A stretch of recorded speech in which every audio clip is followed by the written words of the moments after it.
Who the heck is Pep Talks?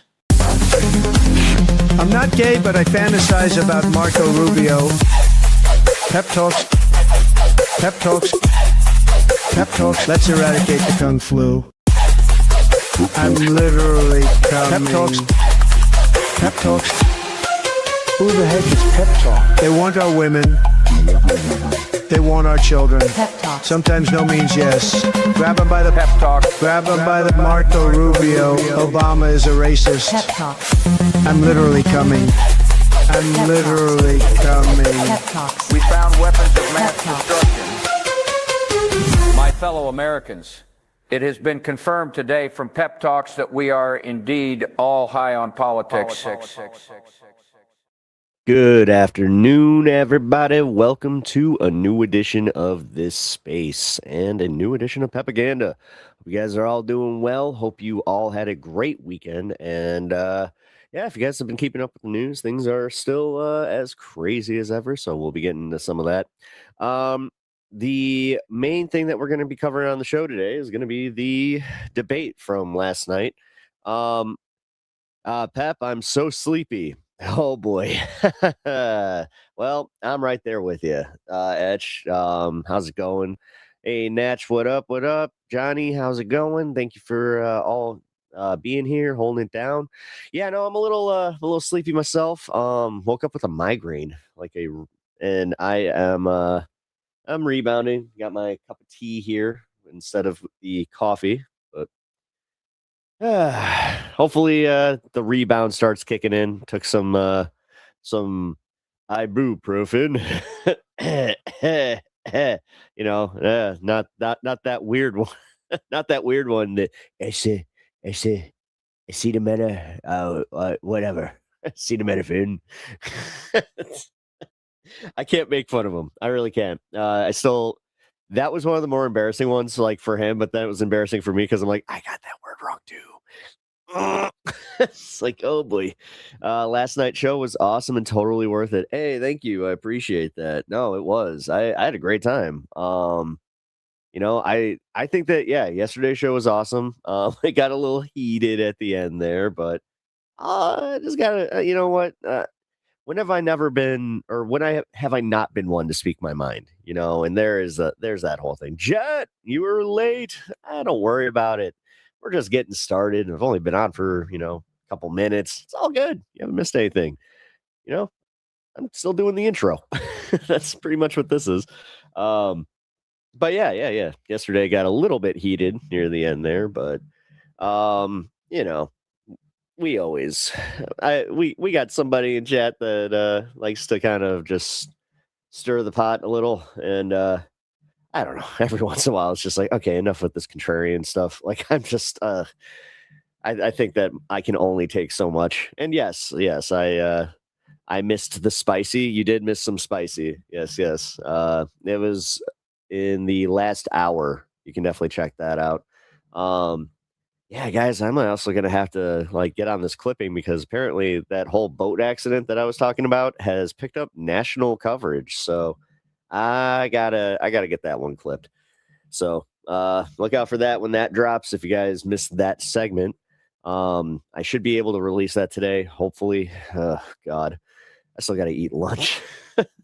I had that unfortunate thing this morning where I didn't have an appetite at all. And I really should. I really wish I did, because I think that's also contributing to the lack of energy.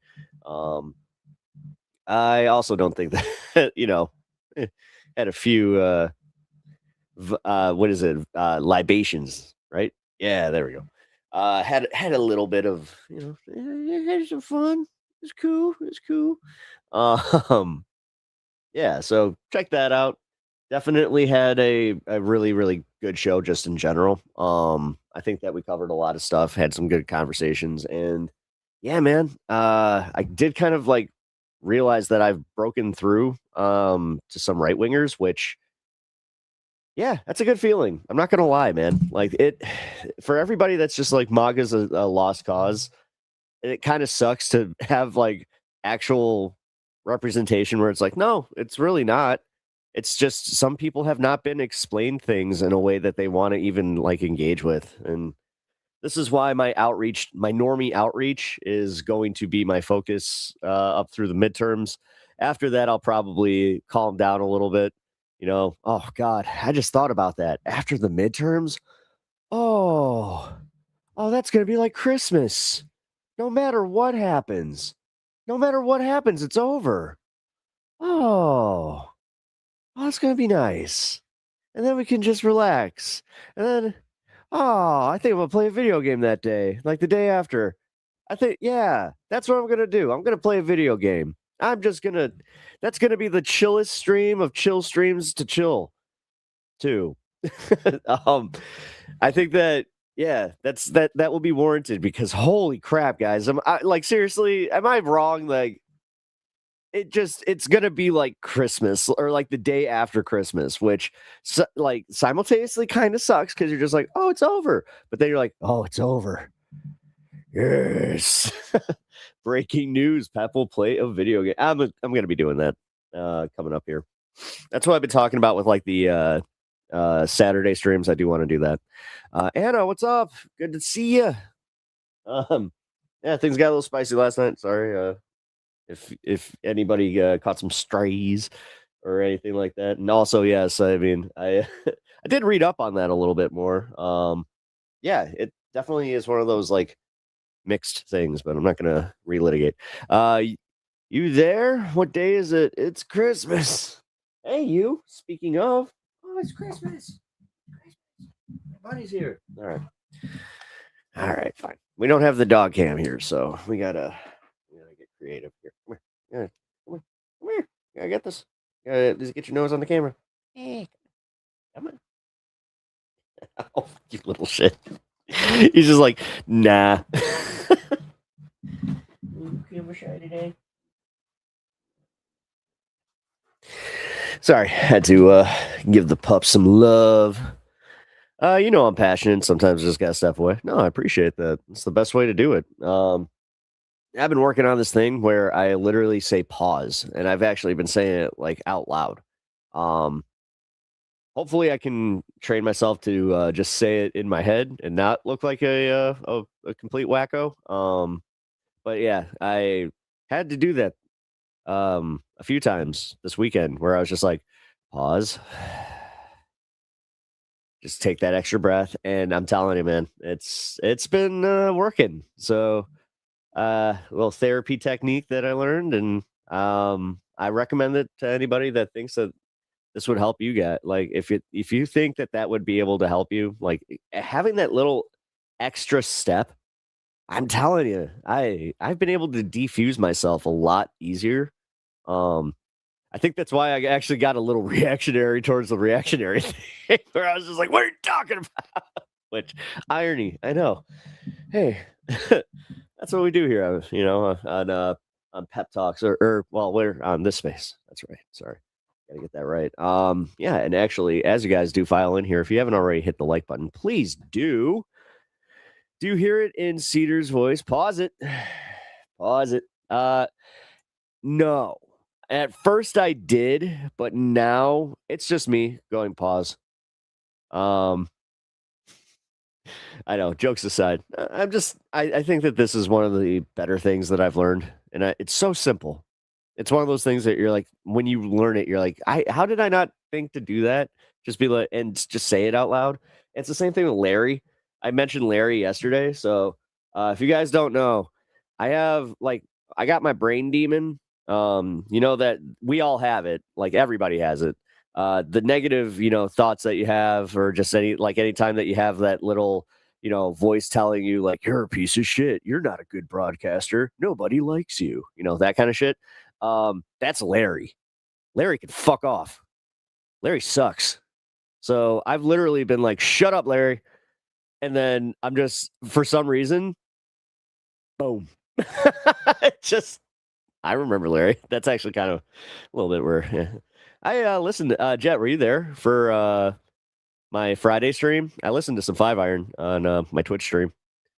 Showed everybody DC talk, and then I unironically was like, oh, Jesus Freak is actually not that bad of a song. Oh, no. Here I was thinking, I'm like, Christian rock is lame. I'm like, no, I was always kind of right, where it was just like, no, this stuff it's good music. The message might be a little weird. I mean, yes, you're literally just like, people don't like me because I like Jesus. I'm a victim. I'm a victim. I'm a victim. Christian victim. Like, I mean, that's pretty much what it is. Whereas Five Iron, we listened to some O Canada, and I think I played Superpowers. Superpowers is one of my favorite songs. And then I was gonna go and like get into some of the more serious stuff because they have, upbeats and beat downs. Like, it's literally about protesting. But then yes, I decided to move on. Good Christian rock, you say? Weren't you there? Yeah, it was that ska music I was playing for you. And also, yeah, DC Talk, which was, again, I don't know, man. Also, the guitarist from DC Talk that formed the Newsboys, he got caught doing some pretty not gnarly stuff to a underage teenage boy. So that's not good, not cool. And also kind of tracks for like that whole Christian culture thing. I don't know why. I've been missing most streams, sadly. I know, I know, Natch. It kind of sucks, but it's okay, man. I'm glad that you just like get to pop in whenever you get to. And no, like you said, you were like, I remember you were just like, I have to go to bed. Dude, do not wreck your sleep schedule for this. I mean, we'll figure out if like maybe I can do an earlier stream.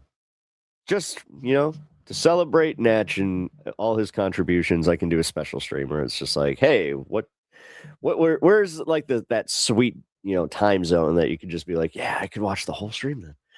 FOMO. Well, no, I mean, I would be doing that for all that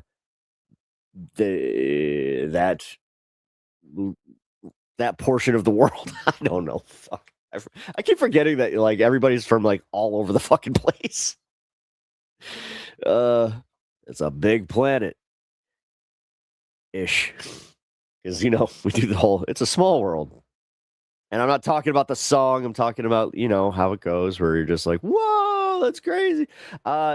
Although it's kind of funny, like I remember doing that as a teenager and like having these like epiphanies with my friends where I'm just like, whoa, we know the same people, it's crazy. And I'm like, we literally grew up in like a 4-town adjacent like fucking area. Yeah, of course we were gonna know each other. Like, what? Or there were definitely gonna be connections. But when you're like a teenager, you're just like, that's insane. How? Oh. Hey, I'm feeling a little bit better. Okay, my energy levels are back up. Okay, so let's do this real quick. Let's do this report from CNN about it's kind of like a breakdown of why this race is so important. Let's watch this, and then we will get to the debate. You're Chuck Schumer, damn right I'm dangerous. We don't need lip service. Jesus, she's so weird. She's just so fucking weird. I'm sorry. I've actually been trying because people are like, don't attack her looks. I'm like, I can't not. She's a weird looking person. And she's just weird. She is a weird person. Like, when she was just like, when they're talking about my accent, they're talking about all men, Michiganders. It's just like, no. And also, realistically, I don't know many Michiganders that talk like that. I know a lot of Minnesotans and Wisconsiners. Look, I'm not a celebrity candidate. But god damn, like, it's almost like, you do wish that Chris Farley was still alive so he could play this. El Sayed versus Stevens, and so much more. Outsider anti-establishment Aggressively Midwest. I mean, if she doesn't just shit cheese bricks. is exactly what we need right now. I'm very frightened by what I see going on in the Democratic Party. What in the... Oh, those are... I was like... That was like a hook behind his head. I thought those were just giant backs of his glasses for a second. I'm like, why? A Democratic family feud. You can't keep going in the same direction if you keep losing. A must-win Senate seat. and a big battleground state. I honestly don't know right now. Hey, I know exactly where she got that shirt. Targeted advertising gets me occasionally.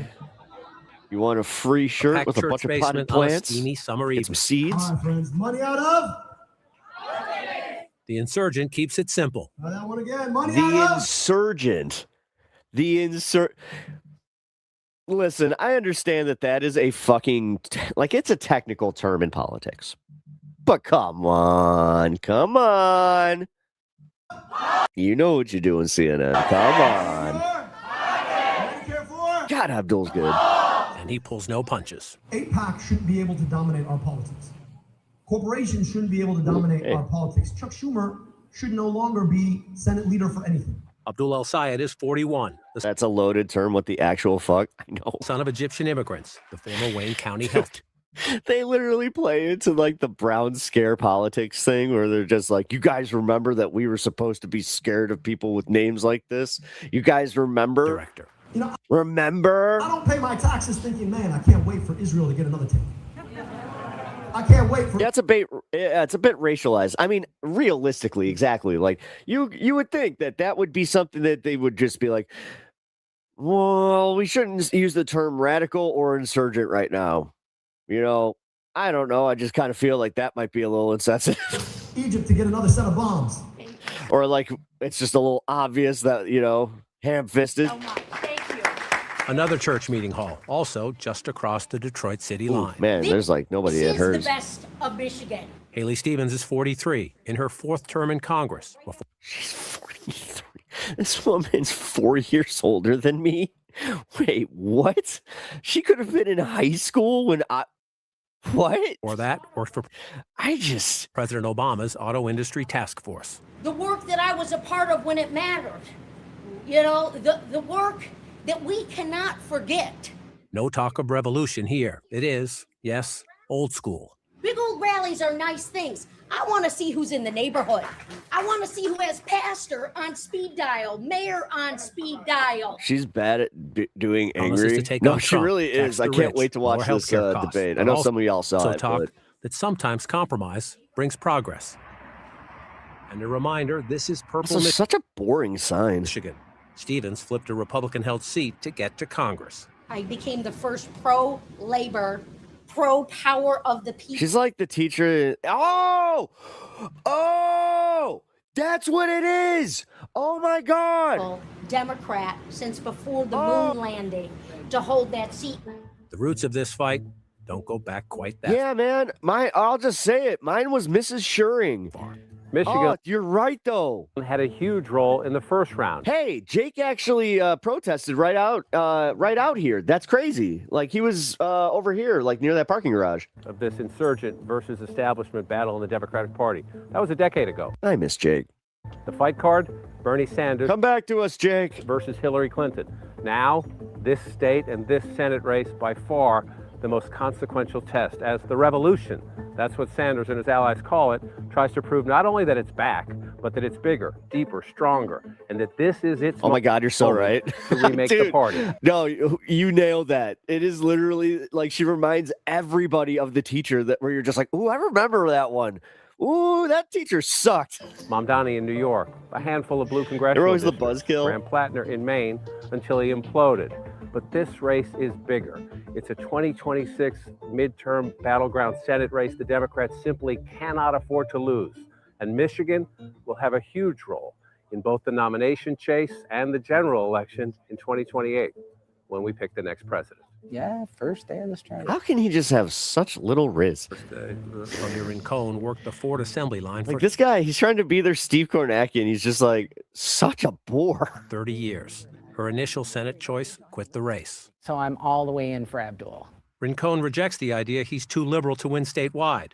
Her worry is what might happen if Al-Sayed loses the primary. There are some young people that are falling in love. And I do worry that if Abdul doesn't win, they will be disenchanted, just like the Bernie Hillary kind of thing.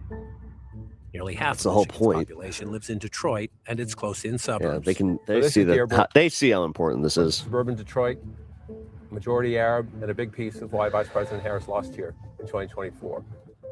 She lost statewide by 80,000 votes just here in Dearborn. She got 15,000 fewer votes in 2024 than Joe Biden did when he won Dearborn and won Michigan in 2020. 15,000 votes in one small citywide. Arab American voters mad, then at Biden and Harris. I mean, the good news is that AOC is like way up in the polls over Kamala right now, and she keeps going. For what they thought was a great. She keeps doing better, and I mean, dude, the more off the cuff she is, the better. Like Kyle kind of pointed out that anytime that she tries to like do this buckled, this fucking buttoned up politics shit, it's not working for her with her messaging. But then when she just goes off the cuff, she's so much better. Green light to Israel and Gaza. We'll watch a video Now those about voters that were if mad we at got Trump. time. He's the president. Al-Sayed hopes to tap that anger. He says he will be their voice. He says he will stand up to Trump, who he calls a dumbass, who lets Israel run his foreign policy. And he says he'll also stand up to a Democratic establishment that he says is still... How much did CNN spend on this production? I mean, CNN, this is what they do. To be fair, they did this with the Hassan piece, which was kind of flattering to Hassan. Israeli Political Action Committee. The Donnie, whatever, Huge issue. the Irish guy. In the Democratic Party right now, and a giant defiant... No, but this is obvious that they are trying to fucking spin, like they're trying to spin a tail here or spin a web. in this race. I'm running at fucking 50% today. Walter Robinson Jr. lives in neighboring Dearborn Heights. Its population, 40% Arab. Affordability I hope that car's is self-driving. by far No. Robinson's top issue. He is voting Al Sayed because he's a union fine. guy, and he trusts the United know Auto exactly where Workers that's at. endorsement process. There's a lot of people that feels like that the union shouldn't tell them what to do or how to vote. But like I said, connecting the ballot box to your bread box is vitally important. Robinson doesn't agree with Al Sayed on everything, but he compares his constant attacks on the Democratic establishment to Donald Trump's insurgent takeover of the GOP a decade ago. You have to do something different, and this might just be enough. I like this guy. Just to shake things up. What's your favorite spot you've visited in Michigan so far? Jade Gray is 22, just a year out of college, but she's worked as a Democratic organizer for 5 years and helped her first campaign. He's so right, guy. I'm telling you, this is all right, guys. Like realistically, that's when I'm talking about like the normie, like in my life. Picture that guy at age 12. Like picture the people that this guy's actually talking to. They're in 2016. Literally. I think we're seeing two paths emerge for the Same Democratic shit. Party, and this is going to be one of a few They're all examples saying the same of shit. where we're really headed. Gray is from northern Michigan, Trump country. She predicts Al Sayed will do well. Oh, she's from Grand Rapids. Primary there. We are I can already recognize the this. most engaged Grand Rapids is simultaneously one of the more beautiful, but also one of the more dingy places in Michigan. engagement from Democrats than Like we've that ever seen fucking before place. in that area. Maybe this progressive For everybody that talks shit about like crime in Chicago, I'll tell you what, man. There was one time I was in Grand Rapids where I was just like, "Oh, this is sketch, dude." mindset, this Medicare for all, money out of politics, isn't so radical and could work for us. Gray takes Al Sayed's side of the Israel divide. One is an AIPAC-backed candidate who is, unapologetically pro "Thank you, Israel," and Abdul But is she's against that. very critical of Netanyahu. Right, she's critical of Netanyahu. Yeah, that's great. I appreciate That's that, good. but That's actually very good. And a lot of people, I don't think, give a shit. Like, they don't share your stances with Netanyahu, guy. who she's funded by, I don't think walks that walk. I like seeing a candidate who's, unapologetically anti-Zionist. We got it going. Rob Lippett is more than patient with a pickleball novice. And he is more than anxious about this primary. I think they're creating litmus tests suggesting that Israel shouldn't exist, or being unwilling, as Al Sayed is, to affirm the idea that Israel has a right to exist as a state, doesn't move us closer to peace.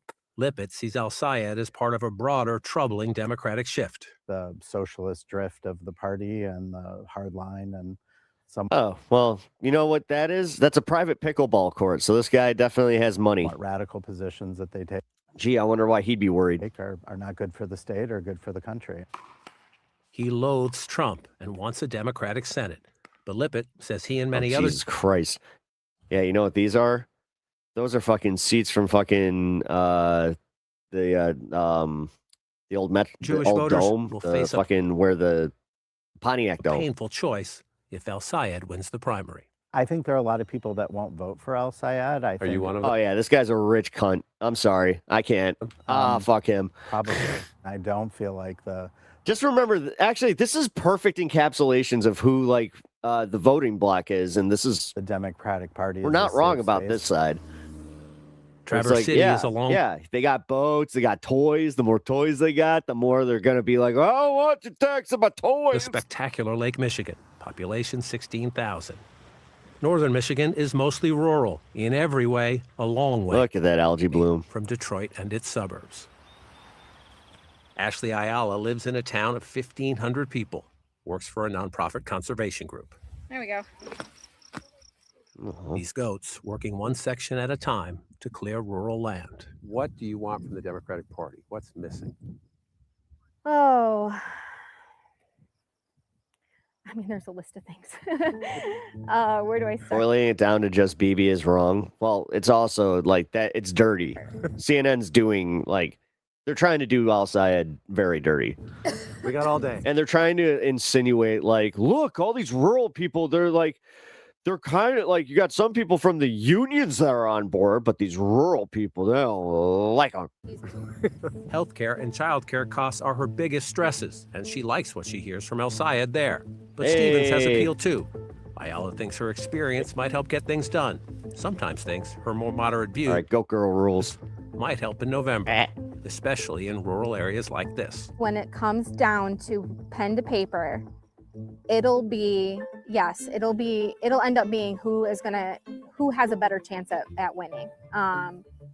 You're not sure who that is right now. I don't. I have no clue.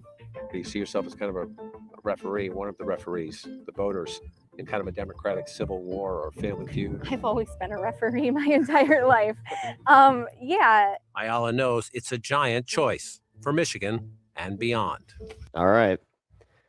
That was the lead up to the debate. Oh, why did I just stop sharing? I literally had that. I had this queued so well too. They won their shit, Pep. Come on, man. We're back. Yeah, literally, I didn't even have to go anywhere. Man, sad.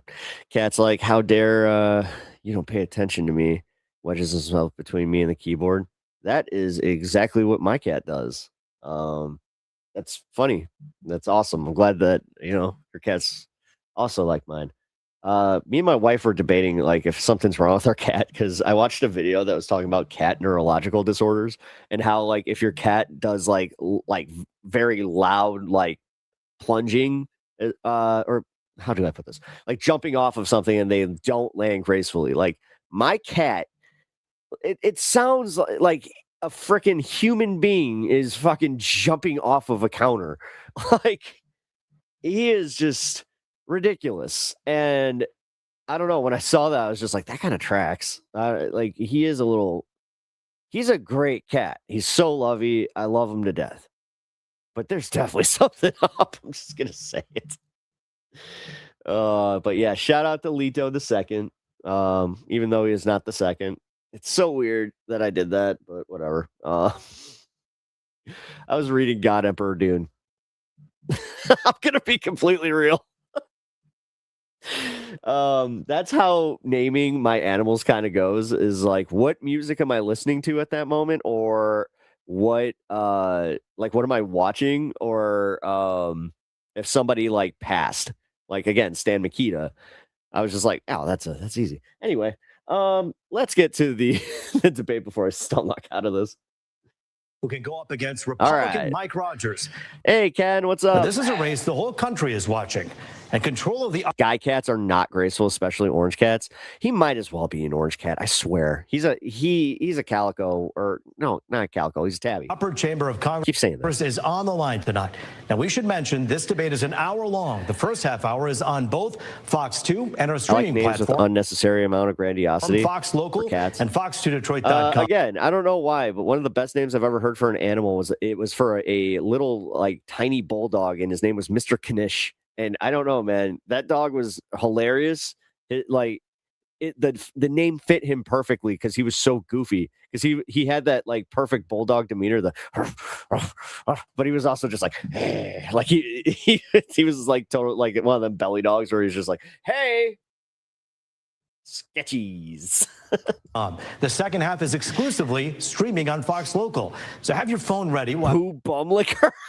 The QR code at the end of the first half hour that'll take you right to the stream, or you can just log on to fox2detroit.com and be ready for that second half hour. Now for the rules. Candidates will get a minute opening statement and up to a minute 30 to answer any question I decide to ask. The candidates will not address one another directly, but if statements are made about another candidate on stage about a policy point or a direct accusation, that candidate will get up to a 1-minute rebuttal.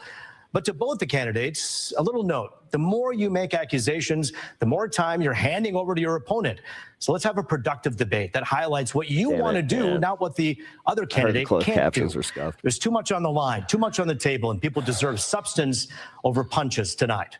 Now, I want to welcome the two Democratic U.S. Senate candidates, former Wayne County Health Director Dr. Abdul Al-Sayed and Congresswoman Haley Stevens. To both of you, we give you a warm Fox 2 welcome. We thank you for being with us. We're taking your questions, by the way, via text. And all right, you see what I did there? I hit that like button. Please do the same. Many of those will be asked in the second half hour. Send them to Carl 248. You didn't shit in the box, Carl. 200-5 Carl 5042. Get your true, Carl. Or scan the QR code on your screen. The last time we did this, the system almost crashed. So many of you have questions. We know more of you will. So get on that as soon as you can. Dr. Al-Sayed, you get the first opening statement tonight. Root, studio audience, folks watching at home, I am so grateful to be here. My name is Abdul Al-Sayed. I'm a doctor. I became a doctor because I go 15 minutes from where I grew up and travel a difference of 10 years difference in life expectancy. Instead of practicing clinically, I went into public health, rebuilt Detroit's health department, led Wayne County's Department of Health, Human and Veteran Services. We did things like put glasses on kids, took on corporate polluters, made sure that our kids weren't breathing the worst coming out of smokestacks, and eliminated medical debt. But I'm running because it just shouldn't be this hard. I've been down to 110 different cities, 475 public events. Great way to start. I could go to a living room in Lansing. I could be in a church in Detroit. No matter where I go, people tell me I need to be able to afford my groceries. I need to be able to afford my gas. I need to be able to see a doctor when I get sick. My friend is going to frame this race about me and her. It's not about that. It's about you. It's about what you deserve. It's about you deserving a politics that's not bought off by the same corporations picking your pocket at every single turn. I'm looking forward to the conversation about how we get money out of politics, put money in your pocket, and pass Medicare for all. Thank you, Dr. Abdul Al-Sayed. Next up, Congresswoman Haley Stevens, you have 1 minute for your opening statement tonight. Well, thank you to everyone tuning in tonight. As we know, the stakes of this race couldn't be higher. Costs continue to go up. Our health care, voting rights, civil rights, it's all on the line, in addition to Social Security and Medicare. And if Mike Rogers wins this race, all goes by the wayside. Look, Michigan deserves a senator. Man, she really is just like, okay, we got to talk about this, about like just how bad she is at like addressing this stuff. Who can win and who can deliver. I'm the only one on this stage who has flipped a Republican seat. And I'm sorry, but her Midwest, the thing is, this is one that's like, most Midwesterners are even just like, what the fuck? Named Michigan's most effective Democratic lawmaker in Congress because my only focus is you. Abdul is running for celebrity. Republicans are propping up his campaign. And Mike Rogers just the other day said in a secret phone call that he makes it easier for him to win, that he's the one he wants to run against. Look, this isn't about the DC or New York influencer crowd. This is about putting Michigan first, and I've got the receipts to do that, which is why Governor Whitmer and so many others are joining my campaign to win in November.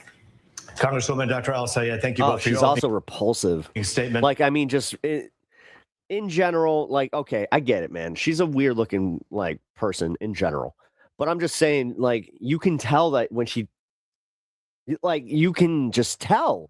And did you guys see the video where she like caught on that this guy already voted for Abdul and she like just walked the fuck away? Listen, just want to give you an idea of how we're going to do things. Ooh, a little bit she's so differently from bad other at debates this. where perhaps it's a little more formalized. This is going to be a conversation It's where not even a I'm the smile. No, moderator. that was I'll ask you weird. questions. The time cues will be That was given like by when you like have a kid on picture day. It's like, smile.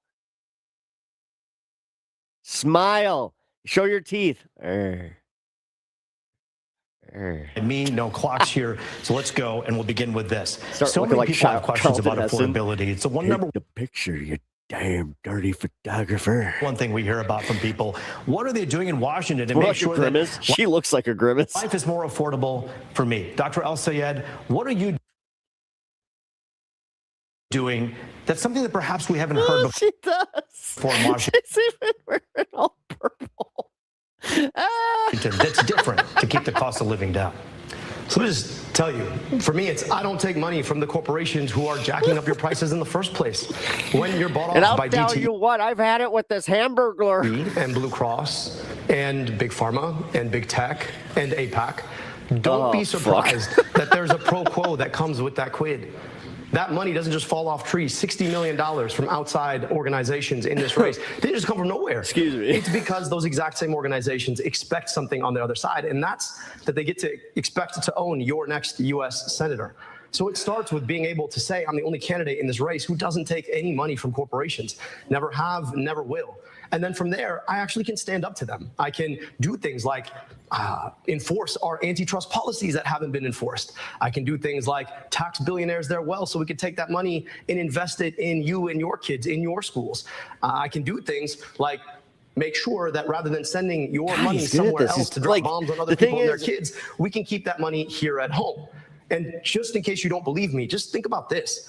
Just last week, our friend here voted. He doesn't even like it. It doesn't like give that like I'm speaking in sound bites vibe. You know what I mean? 3.3 billion of your tax dollars to a foreign government. That is the pro quo that comes with the quid of $30 million spent by APAC. Podium setup. So it really comes down to how are you funded. Dr. El-Sayed, thank you. Congresswoman Haley Stevens, we heard a lot from Dr. El-Sayed. Some of that was about your record in Washington. I want you to be able to address that, but also tell us what you would do to keep the cost of living down. I would do mandatory McDonald's visits. Yeah, our affordability crisis is choking us And I would appoint Ronald McDonald as my co-counsel. out here in Michigan. You know, everywhere I go, if it's at the fish fry in downtown Detroit, or the working single mom who just the other day told me, Wait, is it filet of fish season? Oh, her healthcare costs I thought it was getting close to McRib. continue to go up, that the grocery bill right, is last only one. getting harder. We don't need lip service. We need action. And Abdul's going to talk about where employees from certain corporations are spending their money. But let me tell you about what I am doing, because DTE and our utility companies are selling out their ratepayers, and I'm giving them an option. I'm saying DTE, either stop raising rates or lose your federal funds and cut executive pay. Look, Fucking trying so hard. we need proven fighters in these positions, and that is what I have done time and time again. I've got I just gotta say it. This is one goofy looking bitch. receipts to show it, and this is also why Governor Whitmer and AG Nessel, two proven fighters who Oh my want to see God. results, Her face moves in such weird ways. have endorsed me in this race, because What is with her mouth? Michigan, it needs a workhorse in the United States Senate, sleeves rolled up, ready to tackle She's slurping. Yes, she is slurping. our That's what I'm saying. Like she does this, she's literally like sucking the fucking like spit back into. I'm having a hard time. problems on day one. I'm sorry. I know this is insensitive. I'm sorry, and this is childish. I'll admit it. Yes, like we need to like Abdul. Like this is. I'm trying not to do it. I'm trying not to do it. And God damn it! I'm not just stopping there. Let's lower the cost of groceries. She's just such a profoundly weird person. My bill, no tariffs on groceries. I do want to get into the weeds a bit with this because I want to ask you a very direct question that so many people ask us. Are these folks getting money from big utility? Congresswoman Haley Stevens, are you taking money for your campaign from DTE or consumers? No, but let me say this, Roop. Abdul's just like, man. I've been transparent. That was fire. Fucking Abdul. Did anybody catch that little? It wasn't even so subtle, but here, check this out. If you didn't see it, that was so funny. Just watch Abdul. Sleeves rolled up, ready to tackle our problems on day one. 15. And I'm not just stopping there. Let's lower the cost of groceries with my bill. No tariffs on groceries. I do want to get into the weeds a bit with this because I want to ask you a very direct question that so many people Who told her to smile? I don't know. will ask us. Are these folks getting money from big utility? Here we go. Congresswoman Haley Stevens, are you taking money? All right. So that blink was just like shit. For your campaign from D to your consumers? No, but let me say this, Roop. Fucking I have been transparent. I have been transparent throughout this campaign, and let me just say this, that the only thing I also feel like whoever blushed her cheeks they did her dirty, man. It's my work is the people of Michigan, the people who I hear from. You know, my opponent is on these big podcasts. You know, he's running a podcast himself. These folks are making Oh yeah, I heard about the podcast attacks and how they didn't land at all. fun of the way I sound, but yet You can't stop hearing her slurp. No, it's kind of gross. sound like the people who need help, who are talking to me about what they need Congresswoman, done. that was a follow-up to ask the direct question whether you're taking money from utilities. And I said no. The answer is no. Thank you. Dr. El-Sayed, I'm asking you the same question. Any money from anyone that we don't know about? No and never, but then $40,000 in direct receipts to her campaign from DTE's corporate PAC. And then there's, I don't know, Center for Democratic Priorities, which released its funders, but then they're behind these shell organizations, these 501c4s. So I'd really like to revisit that question because I don't know how to explain $40,000 directly to her campaign from DTE. I'm the only candidate in this race who's never touched a dime of corporate He's got PAC the money. receipts. I want to ask both Good of you for him. about your campaigns respectively when it comes to certain Oh my God! Literally! Oh my God! Ew. Okay, so this is a little media behind the scenes. So the way that she just did that, where she's like, there's the light on the camera, and she's like, literally, she's camera trained, man. Which is also, she's not very good at it. questions that people have. Congresswoman, we'll begin with you, and we'll dive right into that right now. You've heard many people ask the question about AIPAC, and it seems as though on many instances you haven't directly answered the question. Do you see What the fuck? Does she eat children? why Dude, she does look like, I mean, seriously, put her just in a dark corridor. Don't even need to change her makeup at all. And you got a fucking insidious movie. some people Like just, are bothered by the fact that so much money, $40+ million has oh, come you're gonna come down the corridor? from You just hear that? AIPAC for these PACs to talk about you and to promote you and to put you up as a candidate. Yeah, You and just- I appreciate Obsession 2. Oh, the Abdul. question, Root, because this moment in this country and here in Michigan, people have every right to be frustrated about our Frustrated. campaign finance system. My opponent here on this stage, Abdul, he's got a super PAC that his father-in-law funds that has millions of dollars going into it. And look, in terms of foreign The nun spelled None. policy, you know, Abdul and I do differ. I believe She's in a the two-state nun. solution. He has attacked me by name for Actually, she's so Midwest, she'd be the nada. purporting that the people of Palestine and the people of Israel deserve to live side by side peacefully. Silence of the hams. The goal is always I mean, isn't that long-term a thing? peace. And also, the Prime Minister of Israel has attacked me by name. They both represent the extremes. Look, Michiganders want peace. They deserve to see peace, and that is where Look at this motherfucker's face. No. This is, oh my God, this is the perfect encapsulation of how, oh my God, what a fucking camera pan. Oh, thank you, Fox. I never thought I'd say this, but thank you, Fox 2 Detroit. Oh my God. Okay. This is happening. I am taking this as a fucking, I have to make sure that I have that for a thumbnail later. Wow, that's perfect. That's a hell of a reaction. always cast my vote in the The fuck is this? What the fuck is he talking about? that is the work that I want. Look at the lady. Look at this lady. Just to do for Michigan and the U.S. Senate. Specifically about AIPAC money, more than $46 million has been spent on AIPAC spending to back your local news station wins again. Oh, I want to high five the production crew on this one. Campaign. A lot of people wonder if that is something where you're going to do their bidding. Seriously, the fact that was an organic reaction to something that Haley Stevens was saying that was gold. Should you win this seat? Is that something people should be concerned about? And if not, why not? Absolutely not, Roop. Look, I have been very clear, consistent, and transparent, and I have continued to be. Worth it, guys. I want to see long-term peace. I want to see a two-state solution. Oh my God! I am deeply proud to represent one of the largest Jewish populations in a congressional district in the country. This is a community that I have grieved alongside, that I've mourned alongside, and have fought to bring the hostages home. And I'm still working to get us to long-term peace. But no concern about the $46 million+ spent on the behalf of AIPAC.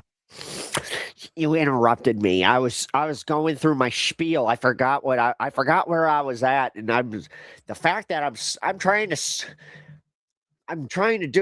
speak to these people here. Stop it. That should worry people about perhaps you doing their bidding. Staring at the camera, like we get it.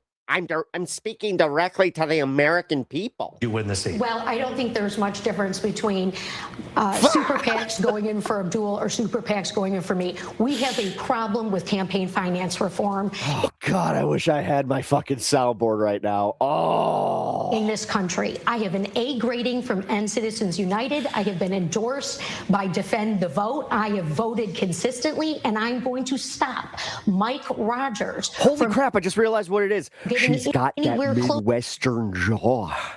Little bit of an underbite. Yeah. Doing a little bit of Macho Man. That's not who this is. This is Jesse Ventura, governor of Minnesota. And she's telling me that she's a Michigander. Well, tell this lady to go get her own accent and give it back to the Minnesotans. This lady's she's a poser if I've ever seen one. She's never actually done anything. She's never milked a cow. I don't think she's ever milked a cow once in her entire life. I don't think that this lady's ever been to Minnesota, if I had to be completely honest. Close to the United States Senate, which is why he doesn't want to run against me, and which is why somebody like Governor Whitmer is supporting me in this race. Congresswoman Stevens, thank you. I want to give some equal time here to Dr. El-Sayed, and specifically. She does, though. She literally has, she has that thing that I have to do. I literally have to do that to get that Midwest for her. Oh, yeah. Oh, yeah. Oh, that's very nice. Do you have any cheese? I'm literally making a caricature of my own people. I talk to you a little bit about. Oh yeah, I also like a good Polish sausage. This geopolitical weight. You know, in being a Michigander, we like to go out on the Great Lakes, and we also like to ham it up with some of our neighbors, and that we all have a little bit of sports fun. Feel in this community, which is about the Israel-Palestine issue. It obviously has colored this election greatly. It colors the Democratic Party. How do you see yourself Pep's real accent moving forward? Hey, don't expose me like that. Or should you become a senator here, handling the situation with Iran, Israel, and Hamas? So I just want to say the difference between Abdul's just like, let me cook. Us is $46 million of AIPAC spending. They've set a record in this race to help elect my opponent because they know that she'll be a reliable vote, just like she took last week to send your tax dollars to a foreign government that is aiding, arming, and abetting the very people who want to foreclose on the possibility. Oh, and immediately, look at the way that they respond to him. Palestinian self-determination. Look, at the end of the day, my job is to take care of you here. Guy. I want to be your U.S. senator. I want your tax dollars spent in Michigan to provide schools in Michigan, to build healthcare in Michigan, to build roads in Michigan. And I think that money sent over there to kill kids and women is the worst use of our tax dollars. And yet, that's exactly what $46 million in spending will buy you. Don't change the subject. I believe deeply that we have a responsibility to make sure that we don't make other people's problems worse. So I believe in equal rights to peace, dignity, and self-determination for Palestinians.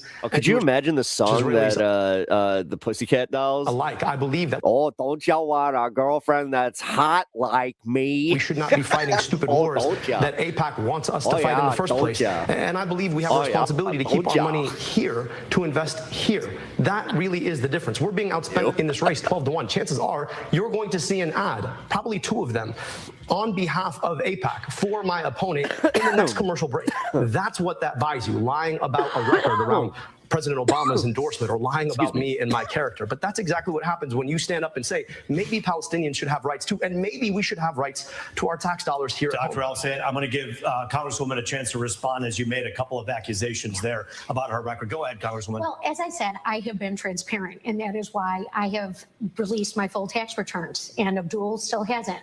We need to ask him, what's he hiding? What are the Republicans going to uncover in the general election that they will use against him? Oh, here it is. They're going to platinum him. I am the only they're trying to platinum him with this one. non-millionaire in this race. I have been recognized as an effective Democratic lawmaker who, yes, I'm scared of her teeth now. governs in a clear, consistent way on complex challenges. I am beholden to the people of Michigan, the people who I hear from when I am in the grocery store line, people who've broken down in tears. She's a toothy BJ was a person. Asking me how we can address this affordability crisis. And that is what I am doing. That is what I will do on day one. And I have the receipts to prove it. Dana Nessel agrees with me. Dr. El-Sayed, I do want to ask you a question about the tone and the tenor of this campaign. It is safe to say that everyone from Washington to Washington Township in Michigan are sick and tired of people pointing fingers, screaming, yelling, and insulting one another. We've seen a lot of that all across the country.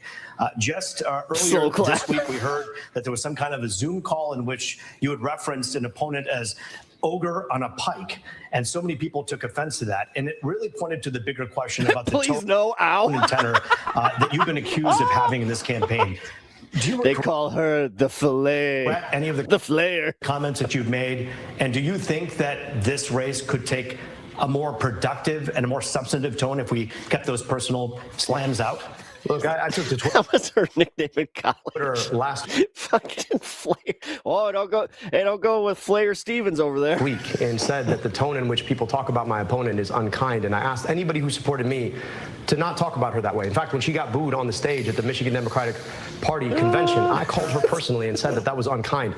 My supporters had nothing to do with it, but I don't think that that's the way we I feel bad now. We want to do politics. I was referring to a guy named John Fetterman, who's a senator from Pennsylvania, who has done terrible things, got elected on a set of values, and is now completely throwing those values in the mud. And I do think it's important for any senator in Michigan to have a relationship with folks who are shredded onion. Senate. Oh and yeah, those folks. Dude, she doesn't even have to do it. Yeah, she just like takes it like a fucking corn cob and just goes, here you go. Are not actually acting in accordance with what they got elected on. I think it's important for all of us to have an honest opinion about what we're going to do to make sure that our Senate looks like the people. Call her the peeler. It represents. But when we talk about unkindness, I also just want to speak to the fact that on behalf of my opponent, UDP, another name for AIPAC, has been running attack ad after attack ad. On the spot circumcisions now. After attack ad on my character. Now available. I'm the father of 2 daughters. I'm raising them to be stronger than any man. My wife is a doctor. My mother was the first tenured professor of engineering at her university. I was raised by strong women. To say that somehow, because I wrote an op-ed for anybody that's not in the know, this is kind of how my other show goes, and I'm trying to be good. I'm trying my best. It's very hard right now. Michelle Obama, or I phrasing and against Governor Whitmer, that somehow I'm disrespecting anybody is just inconsistent with the truth. So I really think it's important for my opponent to speak to why she thinks it's okay to spend $10 million of AIPAC money coming after my character. I'd love to understand that, because I went on Twitter and I said that those comments are unkind. I'd like to see the same thing. Congresswoman, we're going to get to some questions from our audience in just a moment, but Congresswoman, I do want to give you a chance to address that civility issue that is lacking severely in American politics. Stop being so weird. That the ads that you see. Stop blinking. It's so weird. Like, she's just, everything she does on camera is so weird. She's just weird. On television, whether you paid for them or whether someone else paid for them, do you think they're doing an injustice to voters by just filling the room with vitriol and hate and not getting to the issues? Well, keep those cheekbones up. Okay. There was something else that was revealed in the phone call that Abdul was mentioning, which is that he said that he's not going to be able to get much done, that he's not focused on policy. I don't know No, I think I'm gonna make a TikTok of just like her silent faces, like reacting to things. For the first 2 years that he is in the United States Senate, that he's going to be focused Whoever trained her on is national horrible. politics. She's just awkward. Again, Michigan needs. Like, I get it as semi awkward. Like I'm in my head a lot, and like I don't know. This is like if I was doing this on camera, like in a news studio, I would probably do something a little similar. But I'm just good. Yeah, like there's just some. Yeah, that's why she's so uncanny. Workhorse, and Oh, she's made in the lab by political constituents. That's why she's so uncanny. am offering these ideas on day one. Congressman, to lessen respectfully, Yes, oh, I do want to answer the question. It's about it is civility. important It's to be about civility. transparent about what is being said here. And look, Abdul's a great guy. He's a great father. You know, only he can account for saying that, you know, Whitmer's bought and paid for, or that, you know, no one cares about Debbie Stabenow, or that Mallory McMorrow isn't smart enough. You know, that is certainly on him to respond to, which we certainly just did hear from him on that. Can I Dr. Al-Sayed, you have a quick minute here. Look, I told you at the outset that my They added opponent too much was going to chemical make this race about me and her. But this is about you. This is about whether or not you deserve a politics of the people, by the people, and for the people, or of the corporations, by the billionaires, and for the special interests. In an effort to talk about civility, I just took another attack. And I just want you to ask yourself, what is it that you deserve from your politics now? Do you deserve a politician more focused on their opponent because they want to be in a seat? Or do you deserve a politics where we're all asking, how do we actually serve you best? Because that's what I'm focused on here in this debate and been focused on for this entire 15-month campaign that we've been running on. Well, and thank you for clarifying that you didn't call me an ogre. No. Yeah, again, for the record, it was Mr. Fetterman that was apparently called an ogre in the call, not you. However, I do want to get to why would you tell yourself? some audience questions as well. It's time to take questions from our studio audience. We want to remind you that we are taking your questions at home as well. Just scan the QR code on your screen or text it to 248-200-5042. Make sure you tune in at 8 o'clock to stream Fox Local on fox2detroit.com. These candidates will be answering your questions. But right now we begin with Hannah, who is getting secondhand here today. Oh, yeah. Thank you for being here. Thank you for having me. So what I wanted to ask was, compared to neighboring states, Michigan consistently ranks among one of the worst for power, reliability, and rate affordability. As hotter summers and severe storms strain our infrastructure, what federal policies or grid investment standards will you champion to ensure Michigan residents get reliable, affordable power? We'll begin with Congresswoman Haley Stevens for an answer on that. Yeah, well, and Hannah, thank you so much for asking such an important and palpable question to so many Michiganders. It has been deeply frustrating to see Donald Trump get rid of the clean energy tax credits. It has been deeply frustrating to see our utility bills go up and up and up. These companies do not care about the ratepayers, and they are selling us out. I am not offering lip service to this issue. I'm offering a solution, which is to say to these companies, either lower the rates or lose your federal funds. Look, I voted for the infrastructure bill. I secured funds for us back here in Michigan. I want to do more of that, passing the largest climate bill in the history of this country. Donald Trump's trying to erase it. We need a science-forward agenda, delivering for us, meeting the moment for who our families are, what our children deserve, and that's why I'm running for United States Senate. Hannah, we have an answer from Dr. Al-Sayed as well. Anna, thank you so much for such an important question. I just want to speak directly to what's happening right now. You've got DTE, which is the biggest spender in our entire politics. They spend on 93% of the entire elected state legislature, as well as most of our congresspeople, including my colleague here. And that allows them to get away with things like building one of the largest hyperscale data centers in our state in ex parte approval. Now, that's the thing is, I'm noticing that data centers and like flock cameras are now like a bipartisan issue. As far as like the like doing like the popular shit. Approval without Populist. actually going through Sorry, the I couldn't think of the word. process. And this is going to increase the load on our grid by more than twice. Now, we just lost our power for 5 days in a row because of a mid-level storm. We need to do a lot better. To me, it's about transparency in policymaking. People should not be able to take that money and then turn the other cheek and then allow for these approval processes that aren't approval processes at all. I still have yet to see a plan from DTE about how they're going to improve our reliability while doubling more so the amount of electricity they're expected to provide for a data center that nobody asked for. I put out a terms of engagement because these data centers, that was one of 15 that proposed last year alone. We need to be serious about the incoming threat that's going to make all of this so much worse.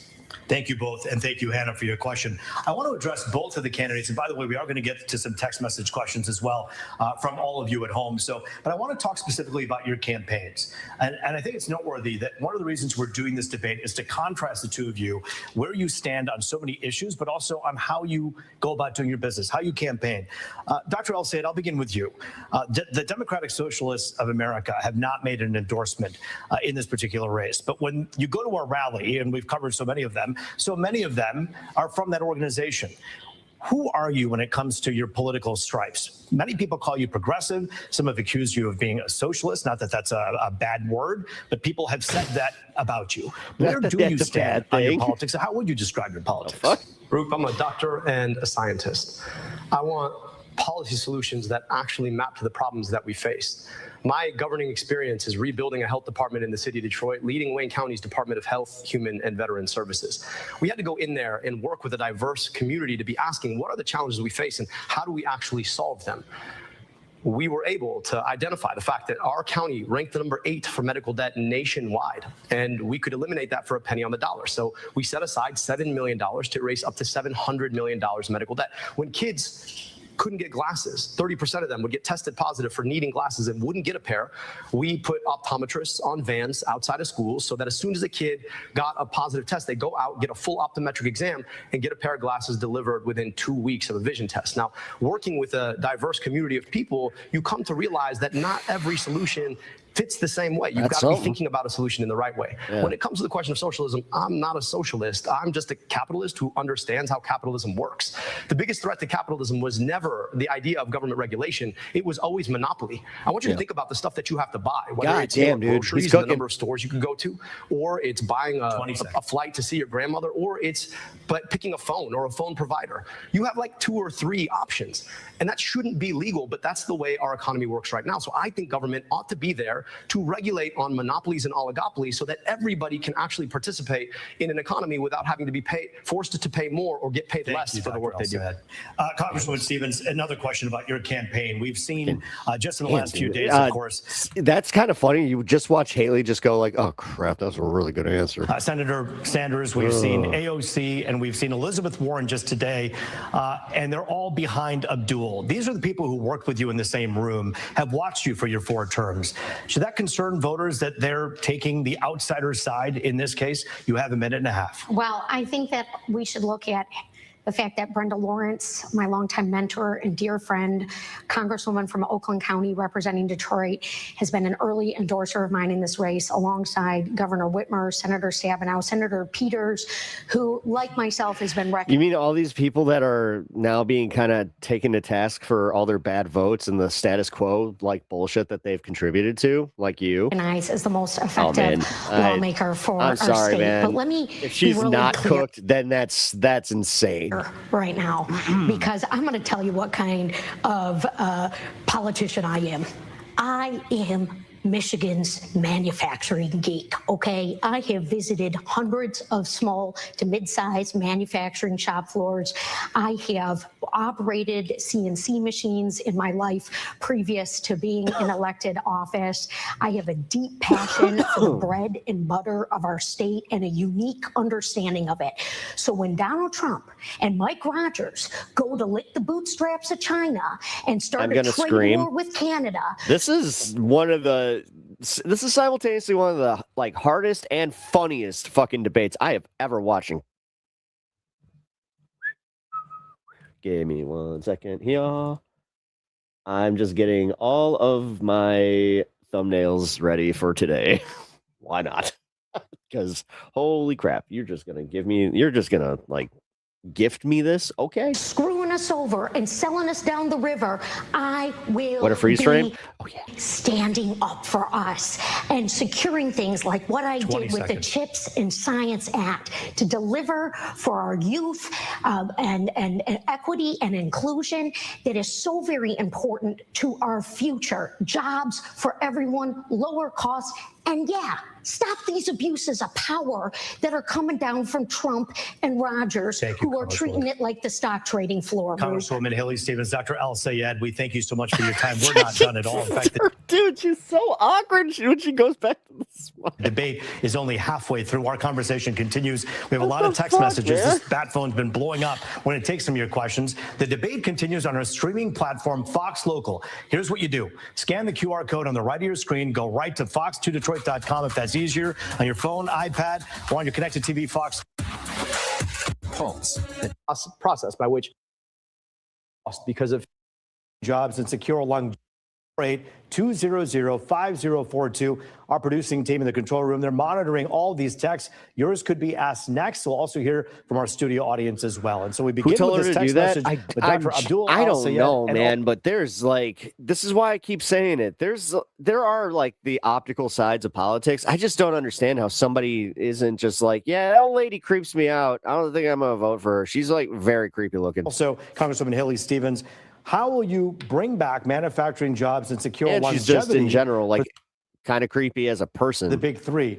Congresswoman, you had a chance to address this earlier. We're going to begin with Dr. Al-Sayed on what he this plans is to the affiliate that Fox 32 in Chicago is also part of. do when it these are the Fox affiliates, and I got to say, man, comes to manufacturing jobs and securing the big three.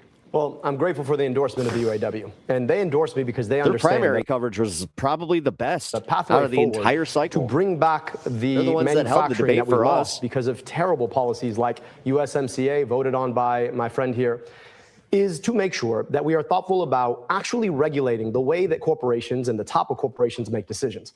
Number one, I think we need to ban stock buybacks. This is this process by which corporations will literally buy their own stock to artificially raise their stock price, taking money away from the future of R&D and the workers themselves. Number two, I actually think that there's a pathway, unlike the stupid tariffs of Donald Trump, which is around-the-clock tariffs for everyone. I think that there's a place for targeted tariffs. If you think about free trade like cancer, I think we need some chemo. And the way that that would work is that they were transparent, specific, directed to particular product lines. And then number three, I think we need to massively invest in continuing to be the best place to make an internal combustion engine in the world, and also to invest in EVs and EV infrastructure. And I want to talk about what I mean by that. I don't believe in a mandate, but what I do believe is that you should be able to buy a $25,000, 300-mile range car brought to you by the big three. Why? Because that's the way that we're going to be able to create a product line that can compete all over the world with the kinds of cars that but why the big three? China is now manufacturing. Why not something like Slate trucks or something like that? And eating our lunch on. But that means we have to invest in workers. And that really is the most important piece here. The UAW has built the American automotive industry. We need to be invested in them. We need to make sure that we continue to have the best manufacturing and engineering talent in the world. The thing is, that's where your average like normie is right now. They think like, oh, well, I was told that tariff good because, you know, tariff works on certain things, but then Trump tariff not work. That means ending. Nah, he's playing the game. It's fine. The restriction that we've seen, and it means investing in our workers again. Again, we have an opportunity to continue to lead if we're willing to actually think past the ridiculousness of the Trump administration into what the future can be and into how we continue to invest in workers, engineers, and a product line be fit for the future. Congresswoman, I know you have a lot of notes and a lot in your mind and heart about manufacturing, but does it disturb you at all that the UAW put their endorsement to Abdul when you've done all this stuff for manufacturing that you've talked about? Look, I am so deeply proud to have a longstanding relationship with retirees and UAW members and to have 17 labor endorsements in this race by a long shot. And I'm also very proud to have receipts and plans. And I'll show you where I'm leading the charge. Costs are killing us in our manufacturing sector. All right, the trade war with Canada has sold us out. There are 1,000 Cleveland Cliffs workers, mostly in downriver, that are out of work right now. You know, Mike Rogers wants to rubber stamp all of this. The stakes couldn't be higher. November is 50-50. He said on the leaked call he wants to run against Abdul. He knows that I passed bipartisan wins for Michigan with chips and science to lessen our dependence on China, that I want to do that with critical minerals, which will lower costs and create jobs and continue to propel us as a manufacturing hub. And look, Roop, I was deeply proud to play a role in the Obama administration when our big three was on the line, particularly General Motors and Chrysler, and hundreds of thousands of manufacturing jobs across our state. That was a long time ago, but it was policy that worked. We cannot take for granted that this incredible state of ours, Michigan, is just one of a handful Did you left have in to the remind them where they were? country whose central economy, all the jobs, I'm in Michigan. I have to say that I'm in Michigan. drive-through manufacturing. I'm going to be the champion for that in the United States Senate, and I'm going to run through anyone and anything that gets in my way to deliver for us. You know, one of the things and one of the reasons we wanted this debate to happen right now, just hardly a week away from the big election, is because people don't always understand the differences between the two of you. Some of them are clear, some of them are not. So I'm going to ask you a question that is really mirrored in this text message from one of our Fox 2 viewers. And I think this is really a poignant question. Dr. El-Sayed, I'll begin with you. What is the number one thing Senate Democrats are failing to do right now that you would do differently? Well, number one, I just think the filibuster itself is anti-democratic. And we had an opportunity to break the filibuster. Now, let me just This is where I have a hard disagree on this one. about what the filibuster Like right now, no. is. The filibuster is the process by which all of the Senate can hide behind one senator who wants to filibuster, which requires a 60-vote threshold to break. And that means that you need 60 votes to pass something when it really should just be the majority number of votes. I oppose the filibuster. I think the filibuster has been anti-democratic for I'm very a lot of reasons. And once you get past that, it's the only thing keeping us like safe right now. I hate to say it, man. We have the opportunity to get money out of politics to take on Citizens United. We have the opportunity to put money back in pockets by doing things like passing the PRO Act to stand with unions like the UAW who've endorsed us. We have the opportunity to start changing and enforcing our antitrust policies so a few corporations can't pick your pocket at every turn. We have the opportunity to tax billionaires their wealth, and we have the opportunity to finally guarantee every single person in this country healthcare through Medicare for all. But we've got to get the democracy part of it right. And right now, the biggest risks to our democracy are the filibuster, it's anti-democratic at the Senate, and money in politics. The attack ads that you've seen probably in the last commercial break itself that change our political system. When you ask $60 million to come into a race for you and then say that somehow you're electable, I think you don't quite understand what electability means. If you need a All right, you say abolish the Senate. What's your alternative then? $60 million crutch, you probably can't be elected on your own terms. Hope So you have I a would good just say that explanation, you 'cause should good luck probably, if you selling that really one want on to the beat Mike American Rogers, public. find the candidate who is electable without having to ask for a $60 million crutch to do it. Congresswoman? Well, look, you talk about the senators who've come in here from the coast to campaign alongside Abdul. And I think one of the things they are really missing is what we need here in Michigan. You know, an understanding of what makes our state tick. You know, go and visit a small business. Go and talk to a Black-owned business. You know, I know it's great to host rallies and have these fun events, but everywhere I have gone in Michigan, I have taken the time to visit a minority. Is she really going to do that where it's just like, oh, he could draw a crowd, but you know what? And it looks fun and all, but we actually have substance. Own business. I want to see my bill that would take an investment capital structure into Black-owned businesses. So things like what we have on the Avenue of Fashion, which is a national best practice, that we can do that in Saginaw and Muskegon. Okay, so land can't vote. So why not reform the Senate to reflect the population? There's You do it where it's like every 100,000 people, then senator. so much great economic development happening. Make it kind of like Parliament. Here, but our tax code and our tax dollars aren't like a second working house, for I us, guess. which is why I have staked such a big part of my campaign on hope and equity, so that every zip code No, I understand. It's like it's literally like a second Congress. gets equal investment. I have fought to bring these dollars into Pontiac, and I'm darn proud of it. You know, for the bridge and for youth recreation, we need to continue to do that across the state. And the people who aren't from here, who are so eager to campaign here, they should really come and spend some time with the residents and the people who I'm hearing from each and every single day. Look, there's a lot to be proud of for Michigan, but there is so much we could be doing to do more for folks. I believe your question. I just want to make sure that the viewer had their question answered, because I think it was about what was going wrong in the Senate. And we got this conversation about why senators should come visit, which is actually exactly what they just did. But I just also want to just be clear about this, that at the end of the day, yes, you should go to small businesses. That's actually what we've done. We've also gone to 475 public events where we actually took questions from an audience rather than these baked and polished, made for. I'm telling you guys, this is the shit that, like, Kat, she kind of stopped doing. And camera events that too often is the way that my friend has campaigned. And so, look, we do bring people in because we want to actually introduce them to Michiganders. And wouldn't it be better if one of our senators went to the Senate with colleagues ready to work with them on day one? Well, I do want to ask you both about contrasting something that I think is really important right now. When we talk about ICE, this is something that obviously has seemed to kind of calm down a bit, but it's still fundamentally important to everyone who's watching right now. Congresswoman Stevens, where do you stand on ICE and the funding for ICE and where things should be going? Well, I am leading the charge in the Congress right now to redirect $70 billion of your tax money, Michiganders' taxpayer money, that went to ICE at the expense of your health care, at the expense of food benefits, all things that I am hearing from Michiganders where they are experiencing pain points. We've got to redirect that $70 billion back into communities. I called for Kristina to go. She was fired.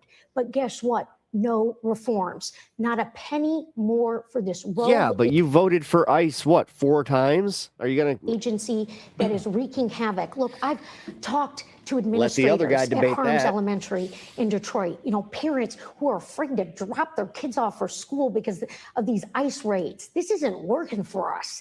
This is abuse of power. And I am standing up to Trump right now on these abuses of power, not shouting into a bullhorn, not getting in front of the first camera I see, but doing the hard work. That is what Michigan deserves. Look, my opponent here, Abdul, he is such a talented guy. He's written 3 books. He's had 300 podcasts. You know, he's had all this attention.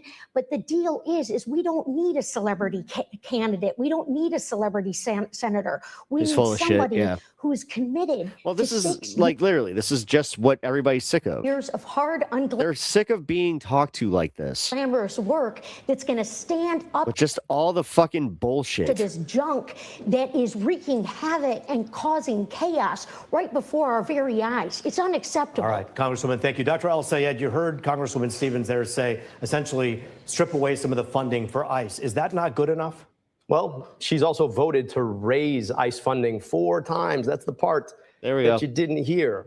4 times voted to raise ICE funding, voted to thank ICE, in fact. So this is the same kind of DC hypocrisy. I hate to say it, that we often exactly say what it one is. thing in Thank front you. of the camera, do another thing. Fucking A, right here. Got him. Said that we need to abolish ICE. Got him. ICE is not about immigration. ICE is not about the southern border. We can have a safe and secure southern border. We can also enforce immigration policy. But ICE is not about that. ICE is about normalizing paramilitary force on our streets. And I just want to push back on the idea that it's calmed down. I mean, I was just in Genesee County this weekend, and you had raids in Saginaw. People are scared to death. And we've got a congresswoman who tells you that she's against ICE, has voted to raise ICE funding, voted to thank ICE, called the people who work in ICE, I don't know, very fine public servants and other things when she went and visited herself. So I'm just saying that I do the thing that I say I'm going to do. I don't think ICE needs to exist. For the better part of our country's history, we did not have an ICE. And I think we can do a much better job when it comes to immigration without one. And here's the last thing I just want to say about this. when it comes to the question of immigration, we need Democrats who are going to stand up and actually talk about the great good that immigration has done for our country in the first place. The idea that somehow we can't say abolish ICE because we're so afraid of what they're going to say when we've seen ICE terrorize people in our streets, to me, is exactly the kind of cowardice that we don't need from Democrats. So yeah, I'm going to take the bullhorn and I'm going to say that I think we need to abolish ICE because I am not afraid of what they're going to say about me. Doctor, I do want to follow up though with both of you. Isn't saying abolish ICE like saying defund the police? Is that just busting the whole thing open? Like I said, guys, this is the whole, like, Anna, I was going to kneecap it right there. Stop with this abolish fucking, learn how to fucking approach people without saying this shit, because it's always going to result in this. And yeah, your average American hears this shit and they're just like, I don't know about that. In order to have enforcement, you need to have an agency. And they don't have the time to fucking even really listen to it. So if you just say, hey, we need to reform the Senate, they'll be like, okay. See, that knows how to do it. Yeah, well, I just also ran government agencies. And I know that when a culture of impunity sets into a government agency, it becomes But I'll just say, impossible. abolish ICE lands, though, because everybody lived without ICE. We've all lived without ICE for the most. Well, okay, not all. That's, sorry. Just kind of negated the whole fact that it's like, oh, yeah, people were, kind of born after 2005. Wild. But we all survived in a land without ICE. And we all had a secure border. I mean, according to Republicans, and then Obama came along. Either way, yeah, abolish ICE is the one where it's just like, it's not as toxic to like our overall platform. But like the abolish the police thing, that really, I'm telling you guys, that did a fucking number. Like they took that shit, ran with it, and fucking you got Fox News still talking about that stuff. To take out. And so I think the agency as it exists does not need to exist. That's not to say that we are not going to keep our streets secure. That's not to say that we're not going to enforce immigration policy. That's not to say that we shouldn't have a safe, secure southern border. How do you do it? The same way we did it for most of our history, Roop. For most of our history, we didn't have ICE. We had INS, and they were targeted. They obeyed the laws of this land. They didn't terrorize people in places like preschools and parking lots. They didn't run up in schools and churches. They understood that their job, yes, was to enforce immigration policy, but they did it under the protection of the Constitution itself. And that's what we're losing here. You've got ICE agents who do not understand that the central law of this country is the Constitution itself. ICE has become a tyrannical agency, and I think there is no way to get past that except for to undo the agency and then build from scratch. Yeah. Congresswoman, you have been on video saying on social media before about the fine people of ICE. Do you feel differently about that? Do you believe that both can be true, that there needs to be reform, but there are good people working with ICE? Roop, let me just be very clear. Complaints and slogans aren't solutions, all right? I went up to an ICE detention facility to call out and see why people were losing their lives, why they were being held for long periods of time without due process. This has been an outrage. And look, a lot of you remember Abdul from when he first ran for governor in 2018. It didn't work out. So he started the podcast, he wrote the books, and now he's running for Senate. He started the podcast. He's already bought the website for president. How is that like an attack? It's just another rung on the ladder. That's not what this job is for me. That's not why I'm putting up my hand in this moment. It's not about celebrity. This is about making sure that Mike Rogers doesn't get anywhere close to this seat. I'm the only one on this stage who has beat MAGA 4 times and delivered repeatedly for this state and for our values, for our rights and our freedoms. And I promise you, Michigan, I will make us shine. Dr. Al-Sayed, there are people watching this right now, and every time they hear this podcast business, they're scratching their heads. They're putting food on the table, gas in the tank. They're curious to know what that's about. Have you made a ton of money because of podcasts? Yeah, I don't know. Like I told all the viewers at the outset that while my opponent was going to make this about me and her, I want to make this about you. Somehow she just really, you can listen to the podcast. It's there. Congresswoman, if you enjoy podcasts about public health, I welcome you to take a listen. MAGA. It really does come across that way. I'm more concerned about the fact that people can't pay for their gas. They can't pay for their groceries. We're fighting a war that's cost us billions of dollars that has been pushed by the government of a foreign country, the same foreign country that the folks paying for your ads want us to send billions of dollars to. And that's the thing that I think Michiganders really want to understand. They're not that worried about the fact that I hosted a podcast. They're worried about the fact that right now, for a lot of folks, their kids go to schools that are unbecoming of their future. Tourette's? They are worried. Seriously. About the fact that I feel bad at this point. Like, if she has Tourette's, it kind of would make sense, but Jesus, she fucking sniffs and just, she's like all over the fucking place. They can't and this is coming from somebody that has diagnosed ADHD. Up their car because it costs $4.50 a gallon. They're worried about the fact that the same corporations who funded your campaign are raising rates on the things that they can't go without, like their power. So I really like us to focus on the things that actually matter, which have nothing to do with the podcast, have everything to do with the future of Michiganders that we would like to serve. Yeah, but it also is about transparency.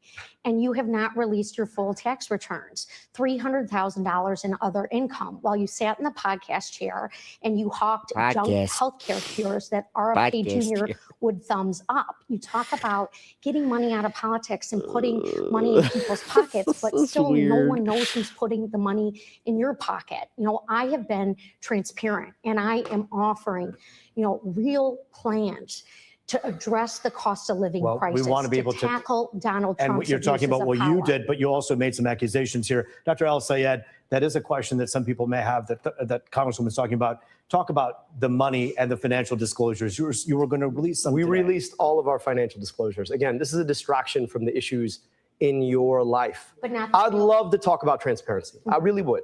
Because I want you to ask yourself, there is this group called the Center for Democratic Priorities. They didn't exist until they popped up and started running ads for my opponent.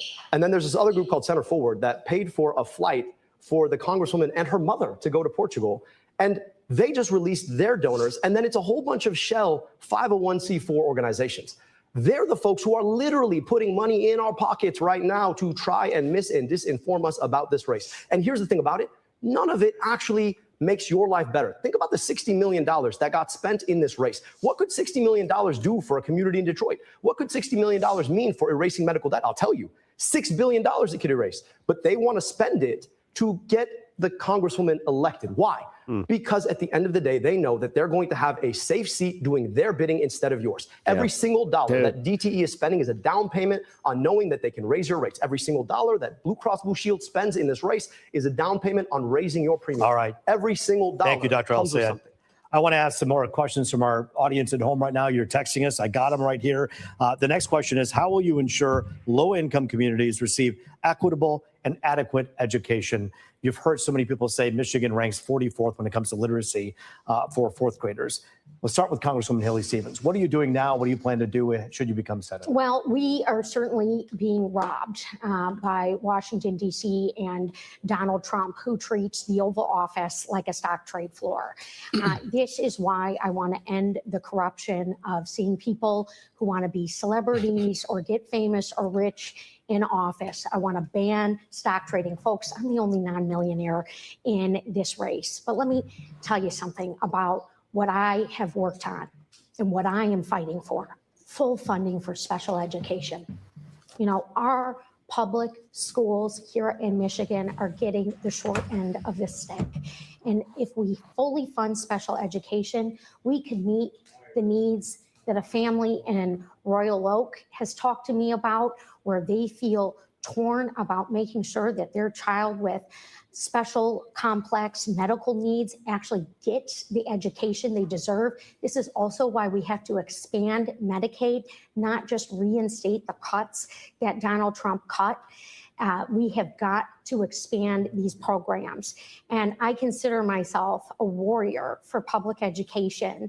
And this is also why I have written legislation and why I'm leading the charge to redirect grants to go into the profession of education, just like my father was. He was a first grade teacher in the city of Detroit doing This reading breathless recovery, speaking in so addition fake. to running his small business. And so I want to see more people no, it definitely go comes into that across as profession, go uninspired. into our public schools, and that is going to Thank you. certainly solve a lot of problems for us. Dr. El-Sayed, you heard the Congresswoman say redirect grant money. Is that part of the solution here? What do you think? You know, you asked a really important question about education. I'd like to answer that question. I'm proud of the fact that the American Federation of Teachers has endorsed me in this race. And they've done it because I'm a proud product of public schools.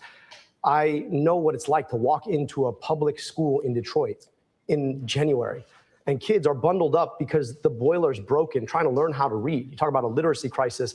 How do you learn how to read when you have to wear a coat in the middle of the day? Yes, we put glasses on kids' we had that faces for about a specifically week because we knew that it doesn't matter what's happening on the blackboard if you can't see the blackboard. But we need to radically rethink how we do public education in this country. We are not invested nearly enough. I want to tie the support for public education through the Department of Education, which, by the way, needs not just to be brought back, but fully invested in. I want to tie that funding to the Department of Defense. So when they try to raise the Department of Defense budget, we're going to make sure we're invested in public schools too. I also think that the way that we have funded local education, specifically school buildings, has too often ported the historical racism of the past. Right now, we fund school buildings based on property tax. Property tax is a function of property value. Property value is a function of who's been able to live where as a function of redlining from the past. And when we say that that same process should be patterning the social mobility of the future through public schools, that's a real problem. But I just want to say this. I actually agree with the Congresswoman on one really critical thing. We are being robbed. The money that we should have to invest in our schools is being sent to foreign governments to destroy other people's schools instead of investing in our own. And that is exactly what AIPAC wants you to do and why they're spending so much money to get the Congresswoman. Dr. Al-Sayed, Congresswoman, it's one point in which at least partially you agree on.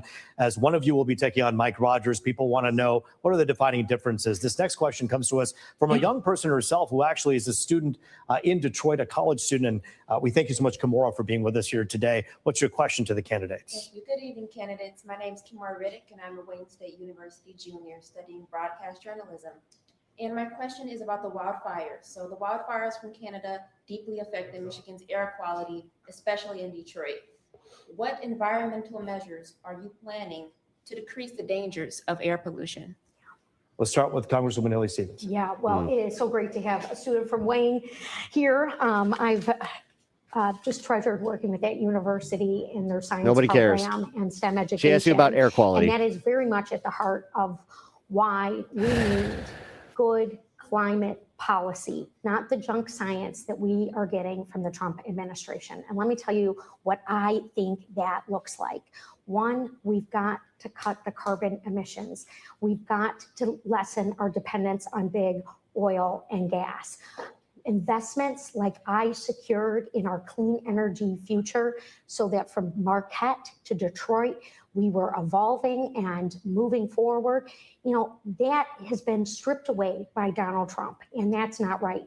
But it's also not enough to just say, hey, we're going to go in there and just fight Trump. We've got to put forward our own creative ideas, which is why for 4 terms, I've sat there on the science committee, securing resources, looking at alternatives for plastic and our supply chain. This is an opportunity for Michigan manufacturing, Michigan innovation to shine. I want to make sure that we are leading the way. And then when Kamara is a broadcast personality, she's talking about the things that we have secured in the United States Senate for Michigan, for our jobs and for our clean energy future.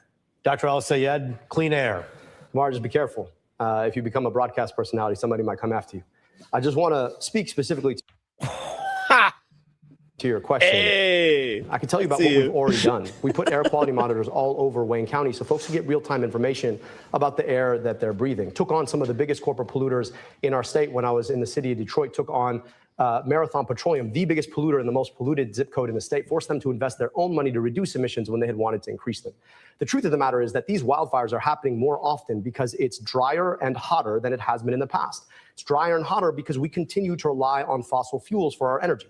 We need to get to 100% renewable energy. And the only way we're going to do that is by taking the Chevrons and the Exxons of the world out of our politics. Now, guess whose campaign they supported? He won this Well, hands if you guessed down. My Congresswoman colleague, you probably guessed I haven't right. seen because, yes, one they thing have where both I was given just like, to that oh, campaign. okay, So yeah, that when was like a you reasonable hear answer for her. ideas of things that ought to be done, but they never she's actually get done. You should ask yourself why it That's doesn't what I get was done. saying. Well, If because she's the not, people then who I'd be sell oil in fucking this country shocked. fund the politicians who make sure that they can keep selling oil. Dr. Al-Sayed, Congresswoman, thank you so much. We have another text question, one of the many, many text questions. This one I think is important because, again, my main goal and our main goal at Fox 2, let's differentiate between the two of you. What are the big differences here? So what would you do on your first day in office We'll begin with you, Dr. Al-Sayed. What would you do on your first day of office should you become senator? Anybody who knows me knows that getting people health care is the passion of my life. I went to medical school only to realize that too often our healthcare system is part of the problem. We need and deserve guaranteed health care through Medicare for all. Took you to go to I have been medical thinking school about to this figure question. that In fact, out? I've testified to the U.S. Senate twice. This Okay, wouldn't be my well, first you time did. walking into the chamber on Medicare for all, guaranteeing health care, on eliminating the medical debt in this country, $225 billion. Now, on Medicare for all, there is work that we're going to have to do. We're going to have to get a president elected who can do it in 2029. Now, in the process, though, I actually think that we could eliminate all the medical debt in this country, $225 billion. Just so you understand what that is. That is the amount of the GDP of more than half of U.S. states in this country. So on day one, I want to offer medical debt relief to everybody. I think we could get bipartisan support to do it, and I'd love to get that done. And let's start working through Medicare for all, and then let's make sure that we can get money out of politics so the big pharmas and the big insurances of the world aren't in the way when it comes down to finally getting this done for all Americans. Congresswoman, in a minute and a half, tell us what you do on your first day in office. Yeah, day one, we have to stand up to the abuses of power. Take it from somebody who has been recognized as our most effective lawmaker. When I tell you I'm going to go to the United States Senate and ban stock trading for elected officials, their spouses, their children, for our president, start looking and at our the vice camera, president, just and for candidates break the fourth for wall those the way she is. offices, I am going to get it done. I am sick and tired of seeing Donald Trump sell us out to the highest bidder, go cut deals with every other country except for cutting deals for us here in Michigan. We have been paying the price, and it is not acceptable. And speaking of prices, day one actions to lower costs and to invest in small businesses, minority-owned businesses right here in Michigan. Those are your tax dollars. And I believe in the effective stewardship of them so that they go back to our communities here. And I've got the receipts for that. I've got the proof points for that. Biggest difference seems to be the APAC funding. We've got to make sure that the jobs of the Her future are accent's coming dropping. from the place that we all love to call home, which is why my manufacturing agenda dude, on day one will also she be puts in the it on, hopper. dude. I She got all has the to. bills ready to go, Ruth. We have 30 Crazy. seconds left for each of you to answer the following question. What makes you think you're the formidable candidate who can take on Mike Rogers? 30 seconds, Dr. Al-Sayed. Well, poll after poll after poll has shown, despite what my colleague says, that I am the most competitive candidate to take on Mike Rogers. But it's also this, that you've got to have something you're fighting for. Ask yourself, if DTE funds both Mike Rogers and Haley Stevens, who wins? DTE wins. And Blue Cross and Big Pharma and Big Tech and APAC, all funded by the same people. Wow, I just realized something. So with their primary being August 3rd, I think it is, and this being this late, we're going to have a lot of debates coming up in like September, October. We need a choice. I didn't even think I'm the only about candidate in that. this race who does not take corporate money. And so I offer a real contrast to a guy who has never seen a corporate dollar he did not want. We will cover Congresswoman Haley Stevens, 30 seconds. Well, look, Governor Whitmer, Attorney General Nessel, the chair of the Michigan Legislative Black Caucus, Amos O'Neill, they all agree that I will be Michigan's workhorse, that I will stand up for us on day one, that I will beat Mike Rogers just like I have beat Republicans 4 times over. Thank you so much. Congresswoman Haley Stevens, Dr. Al-Sayed, the vote is now in the people's hands, a week away, a critical conversation happening on this stage that, yes, is local, but is national as the world is watching to hear what both of you have to say. We thank you for your time here today. We want to thank you for joining us in this special.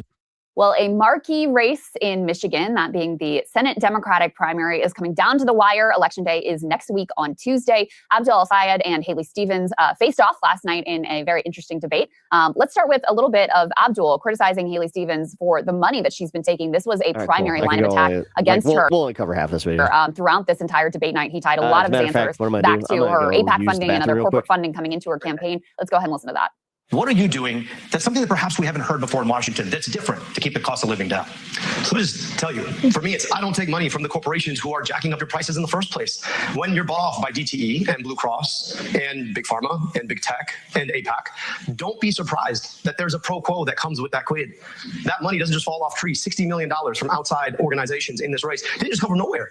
It's because those exact same organizations expect something on the other side, and that's that they get to expect to own your next U.S. senator. So it starts with being able able to say I'm the only candidate in this race who doesn't take any money from corporations. Never have, never will. So I just want to say the difference between us is $46 million of APAC spending. They've set a record in this race to help elect my opponent because they know that she'll be a reliable vote, just like she took last week to send your tax dollars to a foreign government that is aiding, arming, and abetting the very people who want to foreclose on the possibility of Palestinian self-determination.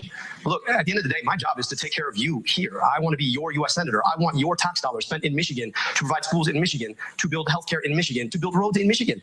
And I think that money sent over there to kill kids and women is the worst use of our tax dollars. And yet, that's exactly what $46 million in spending will buy you. And Emily, he really hit this theme again and again. You know, it's really interesting and a little bit risky because I'm not sure I've ever seen campaign finance be this prominently featured in any election. You know, a lot of times both sides are taking a lot of money and it kind of gets lost in the sauce of who's taking what from whom. But it's a sign of the times because AIPAC has become so incredibly toxic and such an important litmus test in terms of the credibility of Democratic candidates in these primaries. I think it probably packs a punch. He also did the thing I thought was very clever where he'd say, hey, they're going to go to commercial break. You're probably going to see 2-3 ads funded by AIPAC for my opponent. And let me tell you, you know, what the problem is with that and what they're saying, et cetera. So I thought it was a very interesting strategy from him.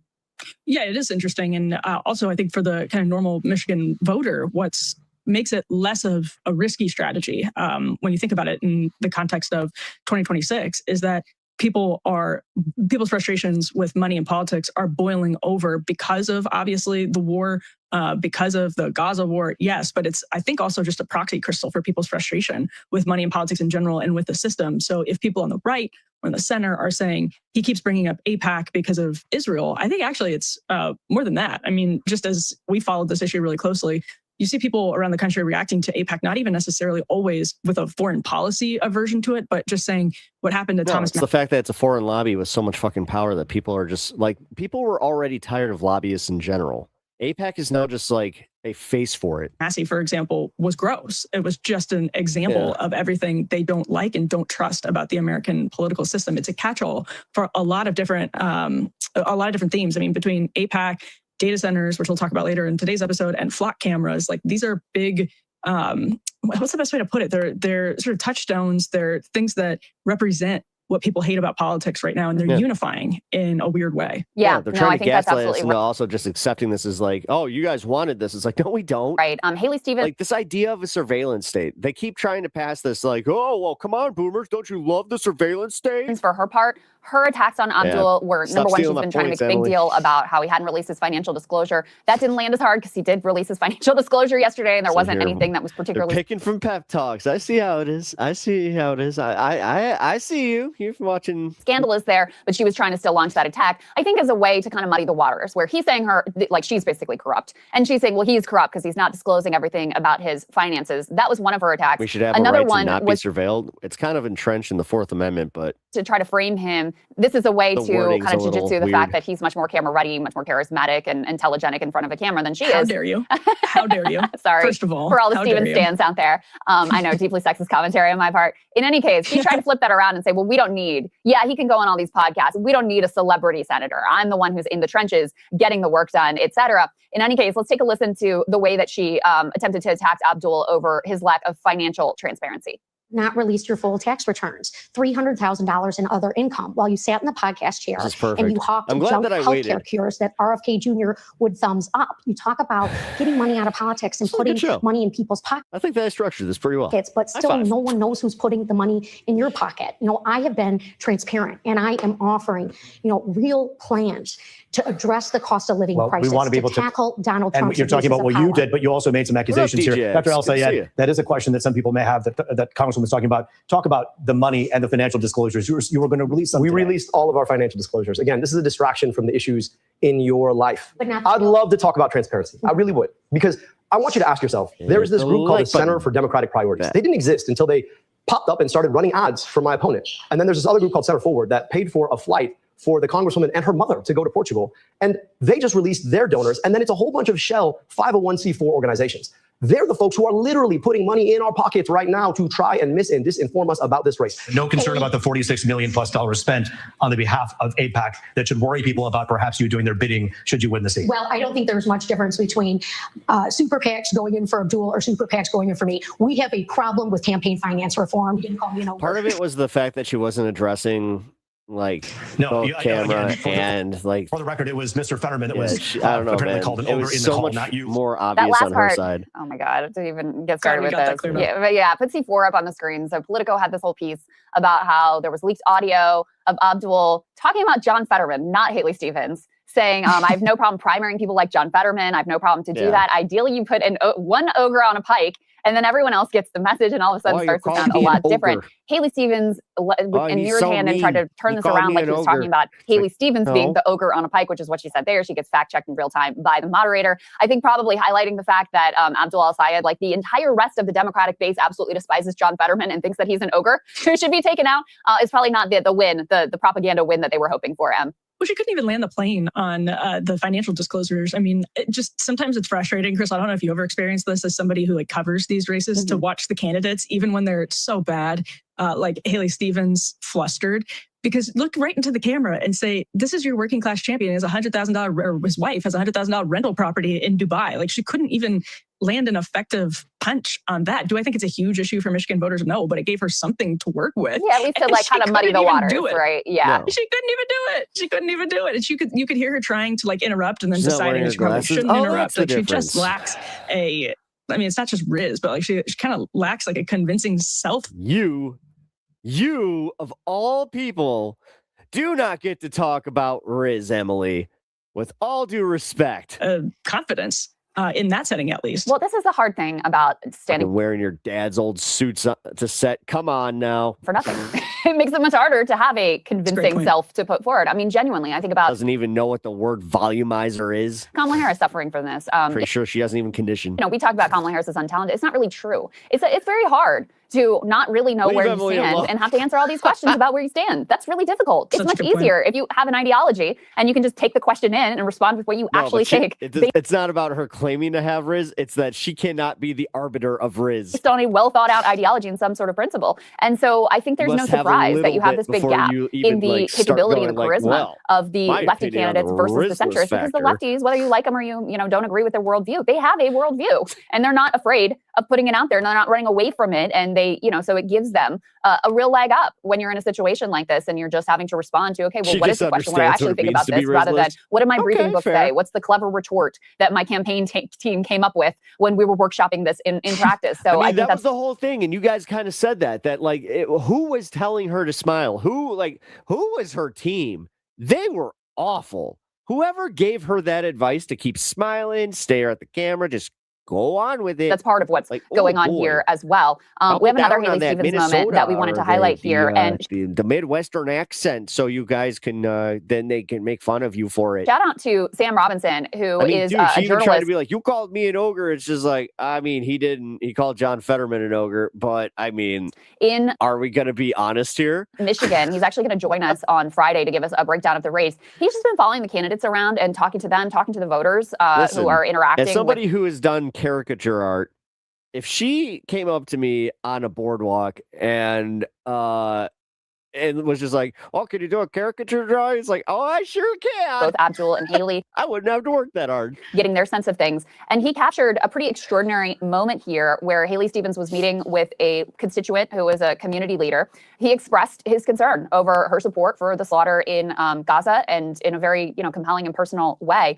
And, she really was sort of uncomfortable in the exchange. And it was a very telling moment, I think, in terms of how voters are processing their choices here. Let's go ahead and take a look at that. One idea. Here we go. Already early voted. Somebody is going to win. I do not want Mike Rogers to win. And whoever it is, like I said, it's not an issue. It's not a candidate issue. It's a human rights issue. Yeah, right. What's your full name? Jai, Jai, Singletary. I know it's not like a broken record. Those 6-year-olds that I coach here, they're just as precious as the 6-year-olds in Palestine. And it just absolutely breaks my heart when I see limbs missing, children. They're having to play soccer on crutches with no legs, having to live lives. And I feel like my country is directly responsible for those actions. And it needs to stop. When you make of this interaction that you just had? What do I make of it? I mean, again, she's not a devil to me, you know? She's somebody that could potentially win this seat. And I wanted an opportunity to speak with somebody about an issue. And I have no Palestinian blood in me. It's just, I have to believe what I see.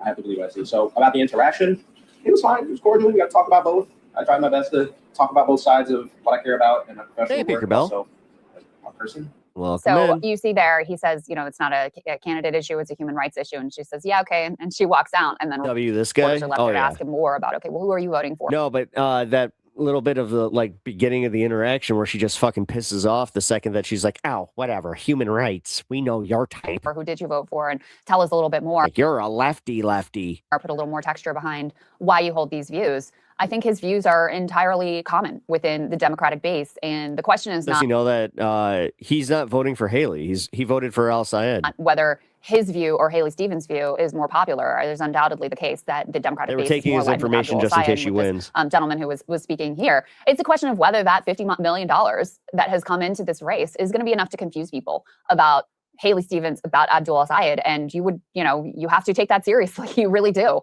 I've seen pictures of the people's doors just stuffed full of mailers, you know, many of them from AIPAC, backed by this flood of money that has come into this race. And that's what they're hoping. They're hoping to make an example of Abdul and show that if you're on the wrong side from their perspective of Israel-Palestine, that they will come in, they will spend whatever it takes, and they will make you pay. Because right now, Emily, the political incentives are shifting very rapidly in the other direction, where Democrats for the first time are having to worry that if they are too pro-Israel, they are going to be primaried and they're going to suffer electoral consequences. AIPAC is trying to even the score so that they have to consider, okay, but then am I going to draw the ire of AIPAC and have $50 million spent against me in my primary?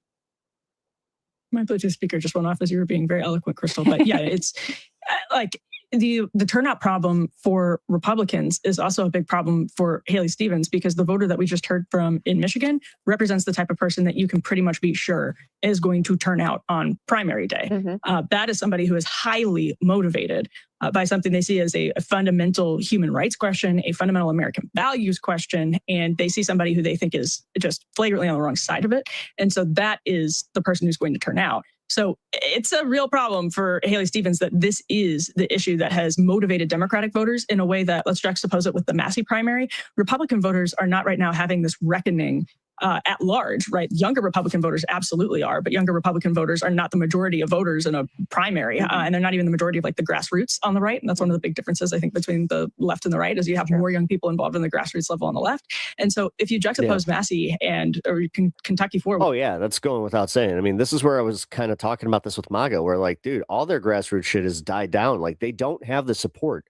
No matter what you see on Fox News and like this media ecosystem, just know the average person is not hyped about Trump right now. Nobody really is, outside of the fucking sycophantic assholes that you just don't worry about them. Michigan primary. It's not the same dynamic at all, because Democratic voters right now see this as a litmus test for everything else, for authenticity, for corruption, and of course for foreign policy and humanity and decency. AIPAC will shift from Haley to Rogers if Haley loses. That was already the plan as well. That's what's happening in all of these races. Are you guys not? Like, did you think that AIPAC was just focusing on the primaries? Like, I'm telling you guys, no. The one that I'm really worried about is that Chevalier lady in New York. So there's a good chance that a Republican could beat her, just based on like the fact that like they are hammering her on her fucking. This is the type of person. Her far leftism, blah blah blah blah. Although I'm thinking that like the district though, because it is, you know. It has been traditionally like, you know, it's a majority, like I think Latino district.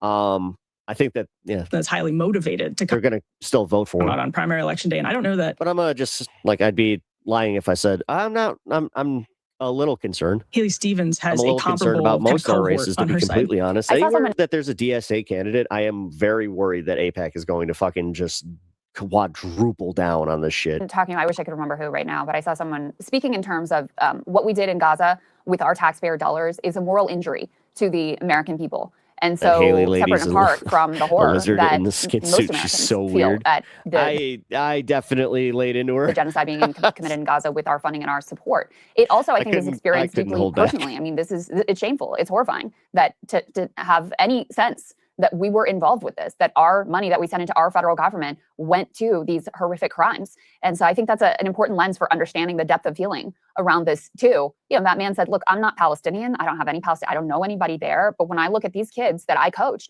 I see them as exactly the same as these kids who are having their limbs blown off. And that's unacceptable to me. So, you know, I see a lot of like, why do people care so much about this? And I think it's very easy to understand the depth of feeling around that, the level of shame that comes from having been complicit. And as you're pointing out, Emily, the way that that maps onto a whole host of political issues and how politicians are going to conduct themselves in office. On the other side of the ledger, Haley Stevens has gotten some really, I think, important endorsements. Gretchen Whitmer, who is governor of the state, endorsed her. You know, we'll see that may be really impactful for some of the people who were undecided, who aren't following terribly closely, who, you know, I think she's generally well liked within the Democratic base. So she's got that going for her. Gary Peters, the current senator, also came out. Both of these people, by the way, had said they weren't going to get involved in the race. But then when it was like, oh, Abdul's going to win, they're like, I guess we have to decide. You know, they were like, oh, we're not going to insert ourselves. We're going to let the people decide. But then when it started going in a direction they didn't like, they changed their mind about just letting the people decide, I guess. Zooming out from the Michigan race, we were talking earlier about the broader Democratic landscape and how, you know, a lot of things are going poorly for Republicans, but it's not all rosy on the Democratic side. Could put this tear sheet up on the screen. Ken Martin, who's the head of the DNC, apparently things are not going well there. They're broke. They said to spend a lot of money helping Kamala Harris pay off her debts. Fundraising is not going all that great. There's a lot of drama and infighting. There was some phone throwing incident that occurred where Ken Martin threw his phone either at the desk. Oh no! Tell me it wasn't in the general direction of a female staffer. No. Oh God! I guess it's in dispute how close it came to an aide. It led to an HR complaint. There was a lot of that water bottle attack on fucking dude from Maine or Troy Jackson from Maine is insane. About this. Anyway, it's just a sign that things are not going particularly well there. Empty water bottle in the general direction of another senator and made her quit politics for the DNC. And you know, you've got all this, you got plenty of money washing into these primaries, but people are so dispirited and disgusted with the overall party apparatus. It's not exactly an exciting thing for anyone, whether a larger or smaller donor, to want to pony up money to this dysfunctional institution. Yeah, and this is definitely why, and it's a double problem for Haley Stevens, by the way, but other candidates like her. This is definitely why we were talking about Dems lagging in the generic congressional ballot based on their own performance at this exact same part of the cycle, this point in the cycle, 2006 and 2018, both big blue wave years. I think because there is such disillusionment among people, particularly, like you see how motivating this is in primary elections. The question of AIPAC, the question of Israel, it is a central motivator. It is what is fueling the Democratic Party's grassroots right now. So if you're a Democratic voter that doesn't have one of these like upstart anti-establishment candidates in your area, would you vote? Right? Like you actually might not at all. Even if you're a generally motivated Democratic Party voter, you usually show up in primaries. You can understand why there would be a lag in the generic ballot because there's such disillusionment with the way the National Party is being run, which Ken Martin, by the way, was elected specifically to fix. And there was a lot of dubiousness about whether he'd be able to do it at the time. Well, yeah, but he he was unwilling to look at the actual like writing on the wall that the populist like wave was kind of hitting. But that was that you're going to have to kind of pivot to the progressives because that's kind of where this is organically going. They are fighting it, man, hard. What he was supposed to do, it seems like it's only getting worse. Yeah, and lastly in this, the DNC came together and set some of the primary calendar for 2028 with a mind to trying to thwart the rapidly rising leftist part of the party. They've been very successful at doing that in the past, but they are losing their grip simply because the left has won the argument with the base of the Democratic Party. And so, well, it's because we're right where MAGA was in 2016 and we'd be complete idiots to fucking not realize it, where we are now the anti-establishment like side of things. We like Trump had his chance. MAGA had their chance. They fucked up. Now they want to, they're like, we're willing to give this leftism shit a shot. Fuck it. Well, even if you may be able to, and I think this maybe they actually will do this. Like we've tried everything else up to this point in the last decade. Let's give it. Very much in doubt. Rescue, let's say, a Haley Stevens. The winds are shifting. We can't fuck this up. And I'm telling you, we really like the only way we can fuck this up is by doing like internal attacking and just giving into every fucking psyop. The credibility that the Democratic elite previously had with the base is completely shot. Their electability arguments are completely shot after handing the White House back to Donald Trump. Their media landscape is profoundly different from how it was even in 2020 when they were able to thwart the rise of Bernie Sanders, both with media sort of marching in lockstep for Joe Biden and also. The thing is, Bernie Sanders is getting fucked over twice really, like, yes, it alienated some people from politics, but it ignited the shit out of people into going like even deeper and just being like, you know what, fuck this. There's some behind the scenes. You want to talk about doing it systematically? Fine. Maneuvering from Barack Obama, and an endorsement, by the way, from Jim Clyburn that was very consequential for Joe Biden in South Carolina. So now the move is, okay, we're not going to wait for South Carolina to go, because this is the most establishment-friendly and conservative primary electorate almost in the country for Democrats. So they've decided to move South Carolina up to be first in the nation with their primary. And, you know, I understand what they're trying to do. I'm not sure, Emily, that it honestly serves their purposes that well, because the previous position of South Carolina was you'd already had a few states that went. You had Iowa, New Hampshire, and then Nevada that had gone before South Carolina in the past. And then you come to South Carolina, and it's this sort of like marquee consequential moment. And they were able to use that as like, okay, now Black voters have had their say. Everybody else has to get on the race. That worked. If you have South Carolina fill in the space that Iowa previously did, like Iowa's role is not, I'm going to crown the victor. Iowa's role is, okay, the people who just aren't going to be able to compete at all, it's going to winnow the field somewhat. So it served a different role. So I think maybe this doesn't work out for them the way that they're thinking it ultimately will. To put No, it did. I mean, the numbers are just, you can't ignore the numbers. South Carolina first. And 89 million Americans staying home. Definitely, like, I mean, rather than having it serve as the kingmaker that it has in the past, having it serve as like the initial culling, the way that Iowa used to. The nice part is those same people that did like feel alienated from politics. And when I say alienated from politics, I'm talking baseline. They just didn't give a shit. They really don't give a shit.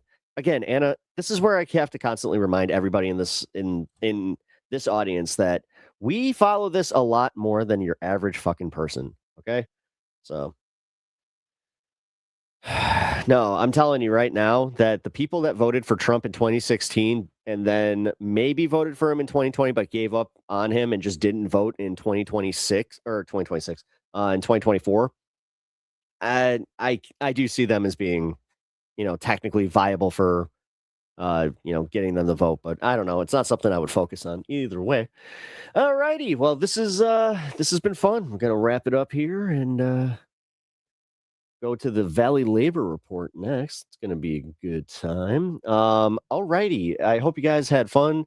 Definitely check out my channel a little bit later. I'll be live at 4 p.m. Central. You guys can check me out at Pep Talks TV on YouTube and at Pep Talks TV on Twitch. And a special announcement. Primetime Pepaganda is back tomorrow, baby. So come and join us here on this space. We will be doing some primetime Pepaganda. It's probably going to be a little bit more of a laid-back, fun show. A little less of the politics, more of the hang. So come and join us, and I will catch you guys tomorrow. Who the heck is Pep Talks? I'm not gay, but I fantasize about Marco Rubio. Pep Talks. Pep Talks. Pep Talks. Let's eradicate the Kung Flu. I'm literally coming. Pep Talks. Pep Talks. Who the heck is Pep Talk? They want our women. They want our children. Pep Talk. Sometimes no means yes. Grab them by the Pep Talk. Grab them by the Marco Rubio. Obama is a racist. Pep Talk. I'm literally coming. I'm literally coming. We found weapons of mass destruction. My fellow Americans, it has been confirmed today from Pep Talks that we are indeed all high on politics.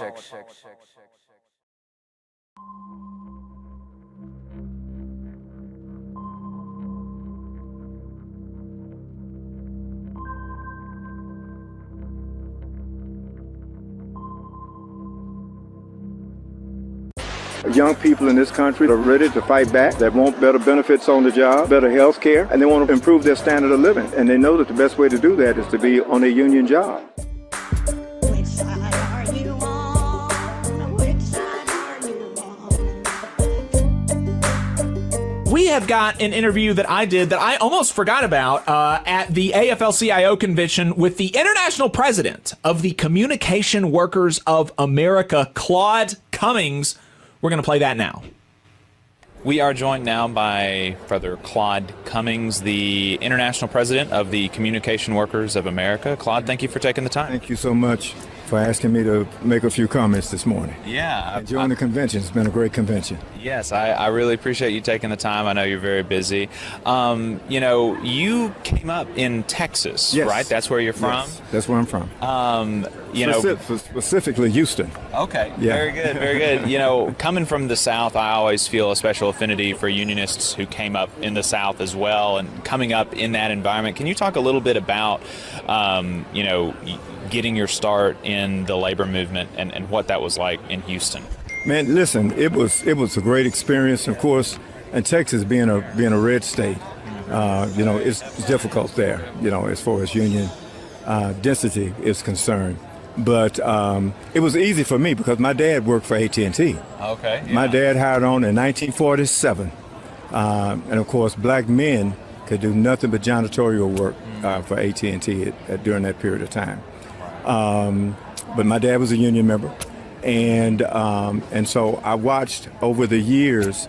As a matter of fact, I'll tell a quick story that might be interesting to your listeners. Please do. My father was on a 15-minute CWA negotiated break, and he happened to look out the window one day and saw this nice-looking young woman standing at the bus stop. And so he decided he would just start meddling her, right? And so they got into a conversation. They started dating. They got married. And a couple of years later, I showed up. So I would not be here today if it wasn't for AT&T and the negotiated 15-minute break that my dad was on, okay? And so, of course, I finished high school, attended college at Tuskegee, Alabama. And then I came home, I think it was the summer of 1976, 77, somewhere in there. And my dad mentioned to me that they were going to go on strike. And of course, by that time, the consent decree had happened and he had moved on to a higher job title in AT&T. And he was going on strike. He and, of course, the other CWA members to win the right to not have to pay for medical benefits. That strike took place, and the conversation that I had with him at that time is, listen, I'm not going to be able to afford for you to go back to college because of this strike. And so I dropped out of college, started working. Strike didn't last that long. They did win the right to not have to pay benefits, which was significant. And then after the consent decree, of course, AT&T was looking for people of color and women to hire to move on in positions. And so I hired on with AT&T in 1973, became a union member the first day, and that's how my career started. You know, something that I'm always interested in learning is, you know, it's one thing to be a union member, but it's another step to get active in your union, to go to the meetings, to be a steward, to run for president and, you know, become national president of the union. What was it that made you want to take that other step to not only just be in the union, pay dues, get the benefits of it, but to really participate and be active? Right. So in the 1983-84 time frame, we elected new officers at CWA. Officers, and of course, I would go to union members occasionally. I wouldn't say I was just a real active member at that time, other than just going to the union meetings. And about 6 or 7 months after we elected those new members, I'd become pretty familiar because I worked at the AT&T building in downtown Houston. The Union Hall was right across the street from our building. I happened to look out the window one day and see 3 of the secretaries sitting outside having lunch. I didn't think much about it. You know, one of them I knew pretty well because as a child, my dad would bring me to the Union Hall to pay for insurance, and this particular young lady was the clerk at that time that would take his payment for insurance. And you know, she's Italian. The other 2 women were white, and I thought to myself, well, I guess they're just out trying to get a suntan. The second day I saw them out. The third day I saw them out. But the 4th day, something strange happened. It was raining. They were still out. And so I took a break, and I went over to see what was going on with them. And I asked Mariana, the one that at that time had gotten a full-time job with CWA. I asked her, why are you guys out here in the rain? And she said, Claude, those men that we elected new officers of CWA? I said, yes. They told us we could not take our lunch and breaks in the same place as the men. And I know your listeners are going to say, wait a minute, you're talking about the union now, not AT&T. I said, no, yeah, this was the union. And I said, well, who's speaking up for you guys? What about your union? Because they were members of OPIU. Right. And they said, these new officers are absolutely terrified our union leadership. And I said, well, who's working, to help you? But nobody. And so I said, well, I can't believe that. Y'all must be embellishing this to some extent. And they said, Claude, come back tonight. And we're not going to take you there during the day, but come back tonight.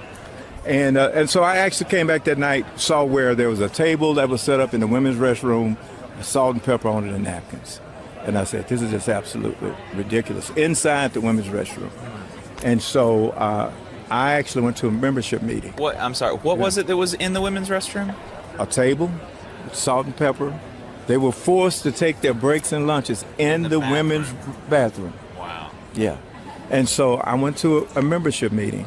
And there are comical things that happened there with me trying to get to the mic because I actually didn't know a lot about parliamentary procedure at that time. But to cut the story short, I finally got to the mic, and an operator said, "What are you trying to do?" And I explained to her what I was trying to do, why I was actually there. And she said, "You need to get to the mic and make a motion that our secretaries should not be treated worse than our members with AT&T. They should take their breaks, be able to take their breaks and lunches where everyone else does, the men." And so I actually did that, passed, got a standing ovation, and I was absolutely terrified. So I was on my way out the door, and a group of women stopped me, women and men stopped me and said, "We want to talk to you after the meeting." Meeting was over. They took me to the back of the hall, and they said, "A leader is born." In the next election cycle, they ran me for an office in 1986, and I've been elected ever since. Wow. And that's been my history, just speaking out on issues, and it makes no difference whether it was something going on at the Union Hall or if there was something going on against AT&T. I've always felt a passion to stand up for those who maybe didn't have the courage or didn't have the knowledge on how to stand up and fight for themselves. And I believe that's in every position that I've been in. I've never been a staff. I've always been an elected officer. I started in 1986 as vice president. 12 years later, I was elected president of that local, one of the largest in during that period of time. And then 12 years after that, I was elected the vice president of the district.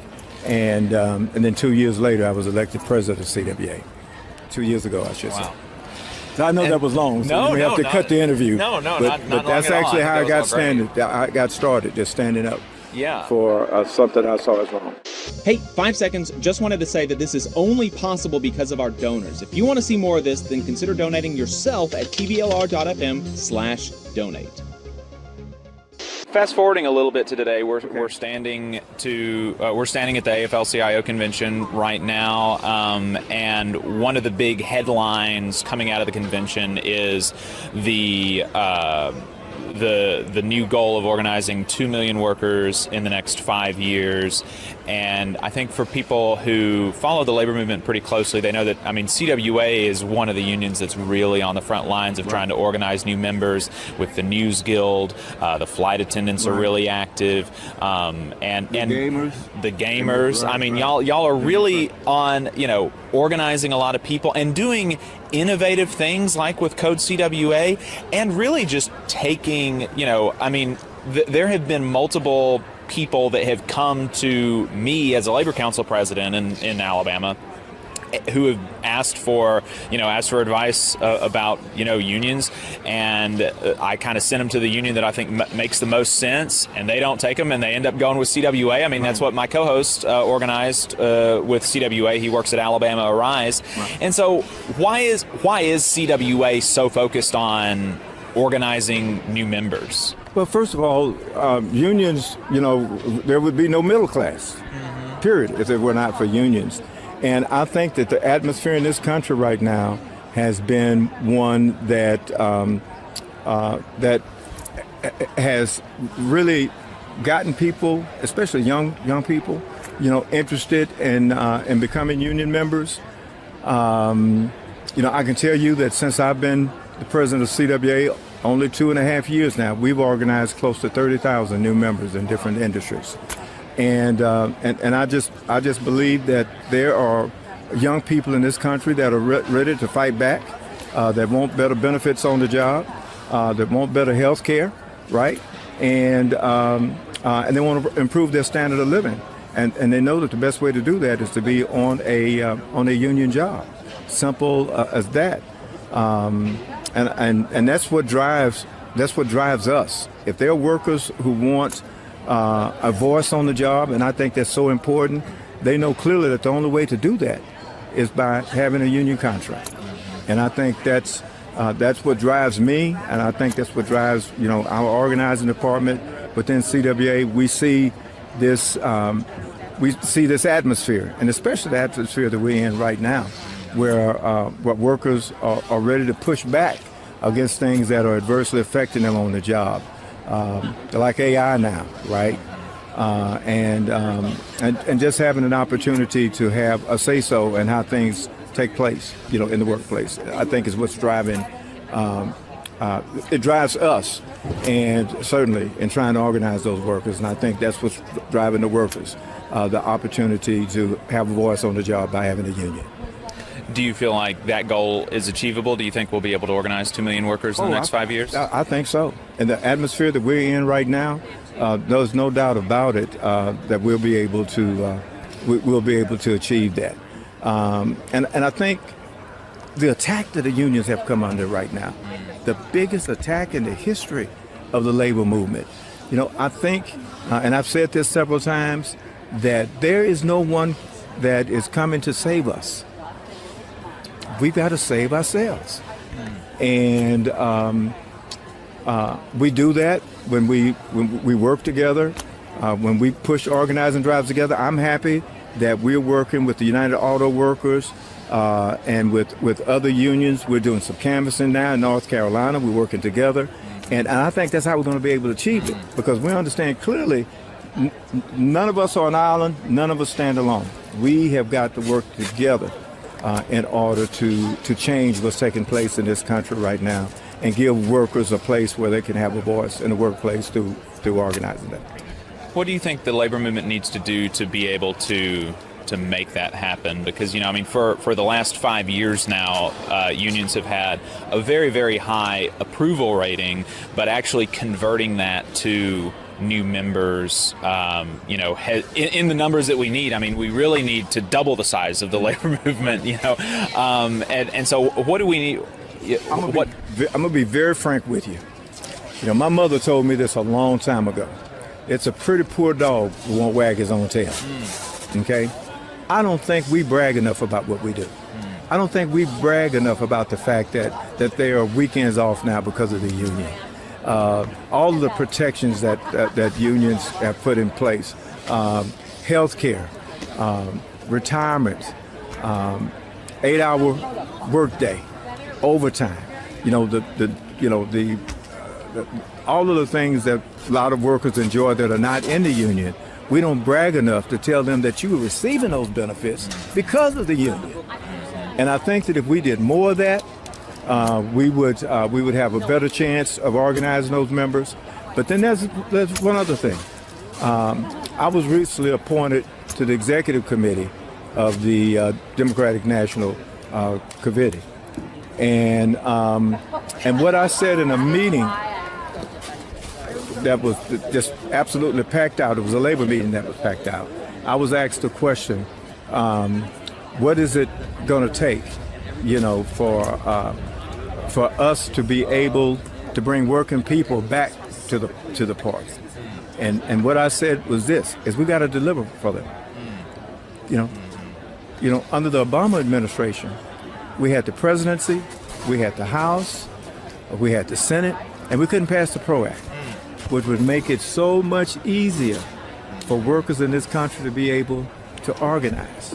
And what I've said to Senator Schumer, what I've said to Leader Jeffries, is that when we take the House and the Senate back, and we are, the first thing that needs to be done is a PRO Act ought to be passed to make it easier for workers in this country to be able to organize. And the Democratic Party has got to start delivering for unions. We've been there for them. We've given them our resources. We've given them volunteers in their campaigns. But they have not delivered for us as much as we've delivered for them.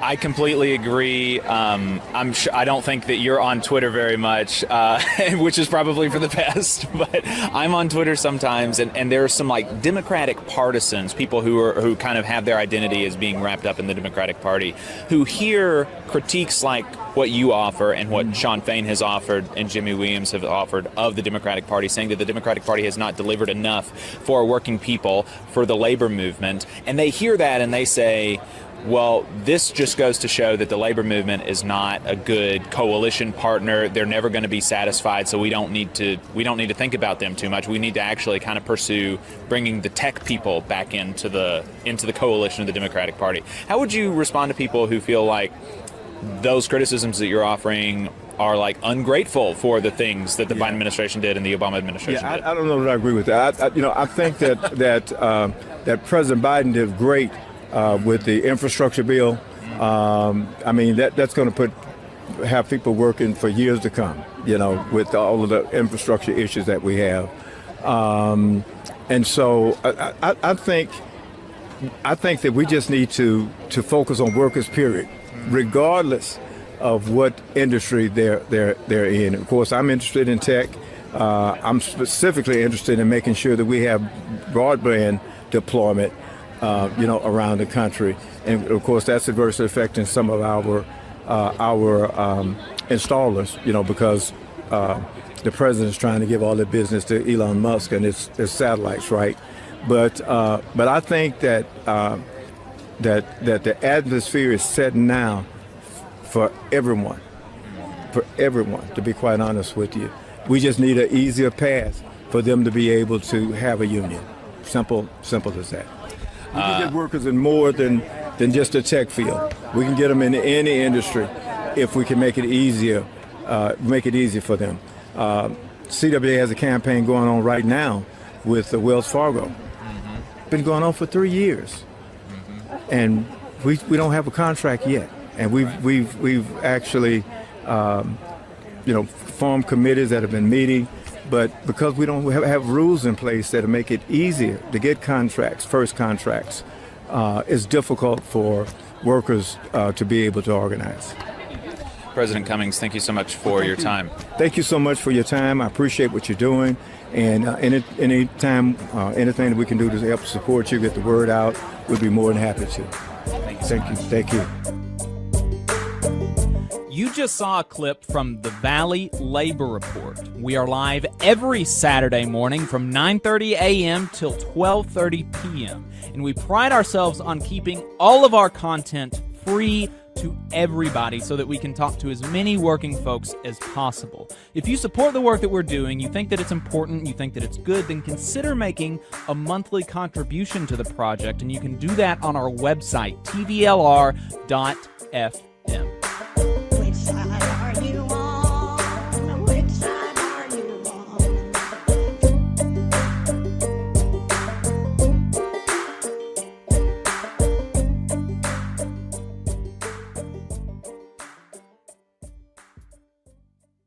The promises we're making with this amendment is that future workers will be able to enjoy the rights to organize a union. We're promising that they will always have that right to join together with their fellow workers, to bargain collectively.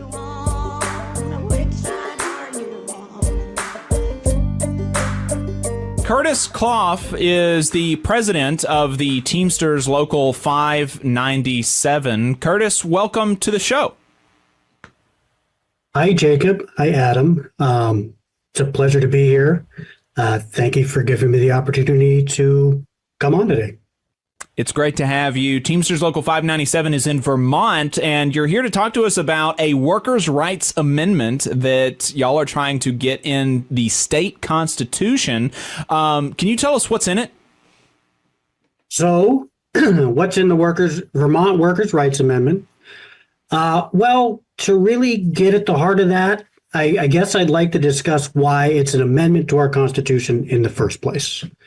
At the risk of going a little bit patriotic, since it is the country's 250th anniversary of our Declaration of Independence, I will say that one of the first things that the government did after we became the United States by passing our Constitution was to pass amendments to the Constitution.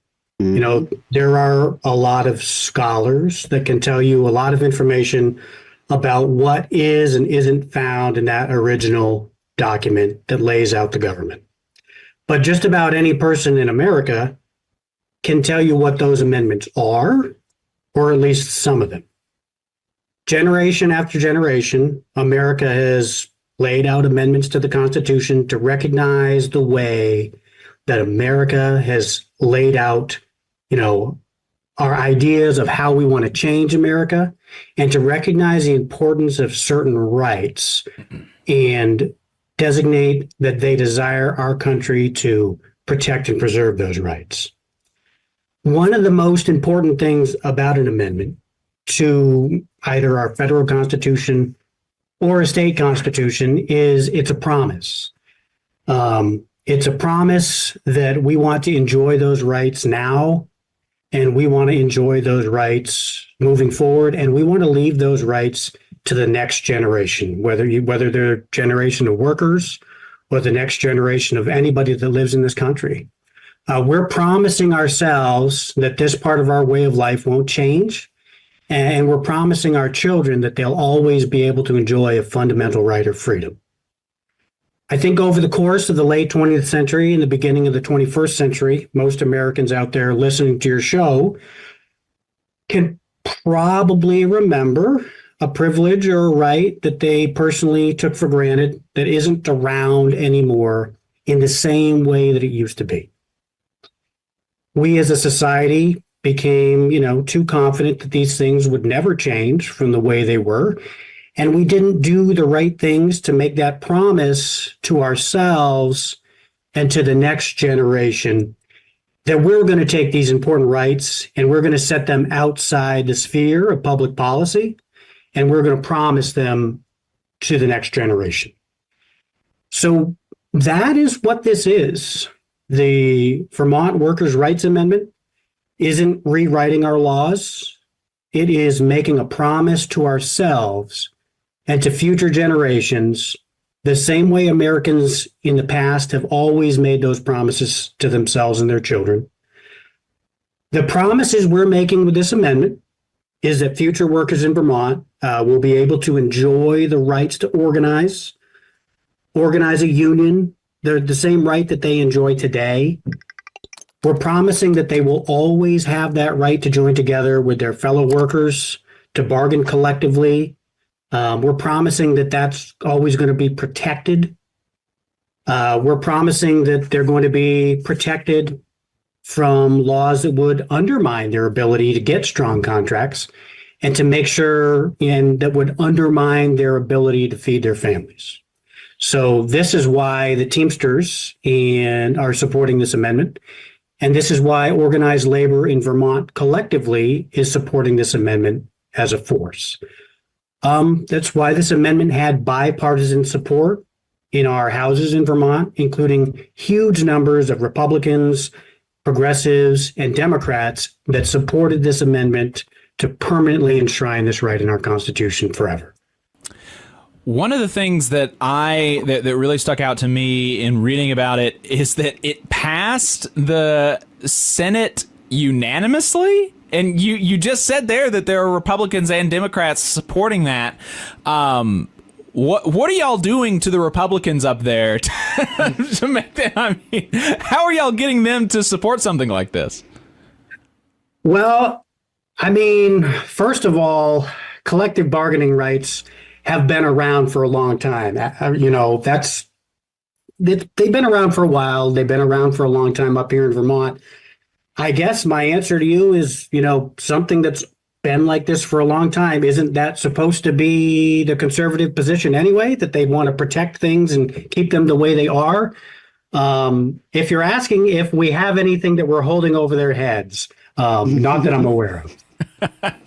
Yeah, I was wondering if you were doing a little bit of union thuggery or something up there, holding them hostage. I mean, it's just, but no, it's incredible. And that is such a good point that, definitionally, if you are conservative, you are trying to kind of keep the status quo, like keep things the way they are, right? And you're right. This is such a historic, long established precedent that it's not a change. You're just preserving what is already here and what should be here for the future. Hey, 5 seconds. Just wanted to say that this is only possible because of our donors. If you want to see more of this, then consider donating yourself at tblr.fm/donate. The text of the amendment reads that employees have a right to organize or join a labor organization for the purpose of collectively bargaining with their employer through an exclusive representative of their choosing for the purpose of negotiating wages, hours, and working conditions, and to protect their economic welfare and safety in the workplace. Therefore, no law shall be adopted that interferes with, negates, or diminishes the right of employees to collectively bargain with respect to wages, hours, and other terms and conditions of employment and workplace safety, or that prohibits the application or execution of an agreement between an employer and a labor organization representing the employer's employees that requires membership in the labor organization as a condition of employment. So basically prohibiting right to work with that last sentence there. So, I mean, really cool, really exciting, really cool that y'all are getting Republicans on board up there. How did this campaign... You talked to us a little bit, but can you expand a little bit more on how the campaign got started? Like, what made y'all want to embark on, trying to get this in the Constitution of the state of Vermont?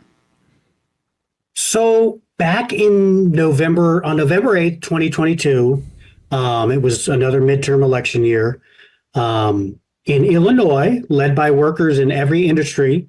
The state passed the first Workers' Rights Amendment to a constitution that, at least that we're aware of.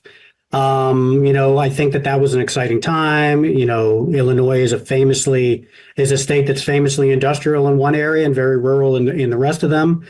And that was the inspiration to get this done in Vermont. In Vermont, the head of our LIUNA local, Larry Moquin, he was impressed by that. He thought that, if they could do it in this state like Illinois, then why couldn't we protect those same rights here in Vermont and really show that this shouldn't be a hugely divisive issue? Larry became the head of the Vermont AFL-CIO, and he did a great job working to shepherd the amendment through the legislature twice, because it had to be passed in two separate sessions. So the workers would have the ability to permanently protect their rights in 2026 on the November ballot. And now here we are a few months away from, the workers finally being able to have their say and vote to permanently protect their rights. One of the biggest restrictions, in my view, on... Well, I mean, I don't know. I guess probably the biggest restriction on collective bargaining rights kind of nationwide is just the slow implementation and enforcement of labor law and the inability of the NLRB to, issue fines and really kind of bring employers to heel. But the thing that I was starting to ask the question about was secondary strikes and boycotts and things like that. Does this amendment, I guess it couldn't, because the Taft-Hartley is it's a federal law, and so it supersedes any state law. But is there any impact on the ability ability of workers in Vermont to engage in secondary strikes and boycotts as a result of this amendment? Well, this amendment it only does what it says. So Right. what it's doing is protecting the exact rights that it lists out. Right now, it protects, the workers' rights to collectively bargain, that are allowed to collectively bargain here in the state. It puts those rights, kind of outside the purview of public policy. So I guess I don't think that it does, but I'll also just kind of say that generally speaking, I think the NLRB does override any of this, and federal law does override any of this. And I'm also not a legal scholar. Right. Yes. Yeah. I think that's right. I don't think that it would be able to override Taft-Hartley, unfortunately. Even though we should repeal Taft-Hartley, but I think that's going to have to be done at the national level. But I will say it is important that these rights, even if they are, theoretically federal rights, should also be enshrined in our state constitutions, because who's to say that the NLRB will be here for forever, right? Who's to say that the NLRA and the rights spelled out in that act are going to be here forever, right? So I think it is important what you're doing in Vermont to make sure that, whatever happens in DC, we're saying in our state that these rights are permanent. These are your rights by law in our Constitution. So I do want to, bring that point up that, I think that is relevant, and I think it's important. And frankly, the other side has also done stuff like that in terms of getting language in their state constitutions that, will only take effect if there are some things that change at the federal level. So, appreciate that as well. So, Curtis, how are unions in Vermont pushing this along? Like, what are some of the tactics that the Teamsters and the Vermont State Federation and their affiliated unions, how are they pushing this along? Well, we're really doing anything we can think of. One of the big things in Illinois was 88% of union members voted in favor of that amendment. So we've been talking to our members, social media. Outreach at work sites is going to be a big part of the strategy in the upcoming months. Going on radio programs or podcast programs, any of them that will have us to talk. Mailings.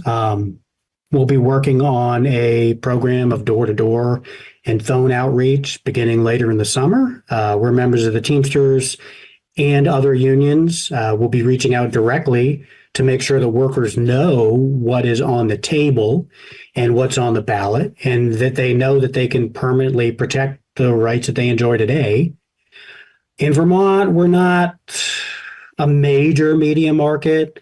There are some counties in Vermont where cows may or may not outnumber people. So, we're working to get on the ground and make sure people know what a great opportunity they have this year to really enshrine that promise that we've made over the last several decades into the Constitution so that future generations can continue to enjoy it. All right, Curtis. Well, I really appreciate it. This is super exciting. Is there anything else that you think that people across the country should know about this amendment to the Vermont State Constitution? Yeah, well, I guess one of the reasons why we think this is really important is, right now, all that's protecting, our public sector workers like firefighters and EMS workers and, people that put themselves at risk to serve the public that need this kind of protection. One rogue legislature could take that away and, eliminate the rights that have been fought for over decades. Just looking at, what's happened in the last 15 years, think about what happened in Wisconsin, what's happening in Florida right now, where these rights are constantly under attack. Look at what happened in Utah, where people of the state had to override their elected representatives with a petition for a ballot measure in order to get them to back down and allow the people of Utah to keep those rights. I mean, there's just a constant push, happening that, this is going to be able to countermand that in Vermont. Even sometimes when you have people that have reached out and courted, workers and organized labor, like in Virginia and Colorado, a lot of the time when it comes down to really doing what needs to be done to protect workers and to protect those people that, give up their weekends because, they need to come in and work to serve the community, give up their holidays, give up time with their families. Here in Vermont, a lot of them came out when we had major floods in 2023 and major floods in 2024, and they helped keep people safe from those and pick up the pieces. And we want to make sure that those people are always going to be able to enjoy the kind of rights that they have today. All right. Curtis Clough, president of the Teamsters Local 597 in Vermont. Thank you so much for your time. Thank you for having me. We're starting to see a movement towards people that are just talking about working class issues. Stay focused on that. If the Democratic Party can do that, we'll go sell them to our members. But if they can't do it, we got to call them out for it.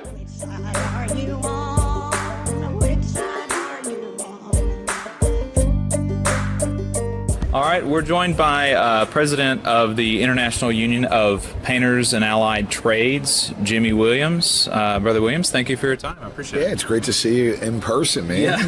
Yeah. Usually we're on Zoom or one of those things. So this is my first AFL-CIO convention. Presumably you've been to a few now, right? Yeah, sadly. I mean, now I kind of feel old, even though I'm only 48 years old. This is probably my fifth AFL-CIO convention. Yeah. How does this one feel compared to some of the other ones, would you say? I mean, I got to tell you, for me at least, this convention, because of the return of SEIU, just has a whole different feel to it. It just feels like we're more unified. In the past, we always talk about unity. We always talk about solidarity. But, being in the same room together and being able to have conversations, it just has a different feeling, In a good way. Yes, yeah, no, I think so. I know that I got really excited when the SEIU came back into the AFL. I think it's a really important thing for, like you said, the labor movement to be unified. Yeah, and you can actually see the unity. Within the ranks, you could just tell. I thought the roll call, when they did the roll call, I thought that was cool. Everybody's proud of their own unions, but more importantly, our movement, we just need unity in these moments, right? And I think everybody has that realization that we're fighting something way bigger than what we normally are fighting, when we're taking on our organizing campaigns or trying to fight the boss that we're trying to organize. It just feels different at this moment, One of the kind of big keynote, headline grabbing things has been the increased target to organize 2 million workers in the next 5 years. And I can't remember the painters' numbers off the top of my head, but I feel like y'all have been really out front on bringing in new members. Can you talk a little bit about that and what the new goal means for the painters? Yeah, and prior to being the national president of our union, I was our organizing director, and setting those types of goals, it's important to have that type of marker. Within our union, we've set a target to try to grow by, at least 20% over the next 5 years. And so if, every union just did their part, 2 million's easy, and we can hit it. There's never been a time, I think, that was more ripe for organizing, and maybe stepping away from the political spectrum and just really focusing on what workers need in this economy. Whether it's our members or non-union workers, everybody is struggling. And so 2 million should be easy. Within our union, we've grown most proportionately in the South.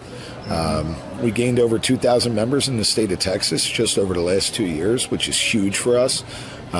We've had a heavy focus in the Nashville and Atlanta, Georgia, into the state of Florida, and we've been increasing our membership in the South more so than anywhere else in the country. Yeah.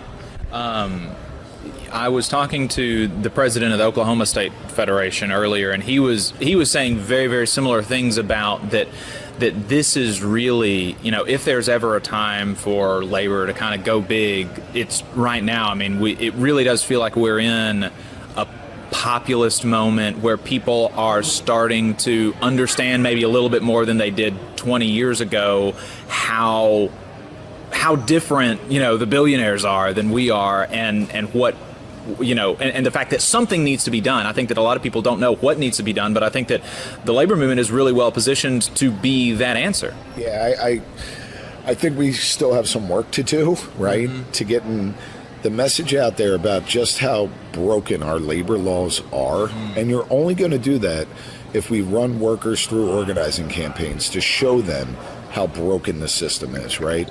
And I think that's got to be the message coming off of this convention is, listen, regardless of your politics, right? You could be,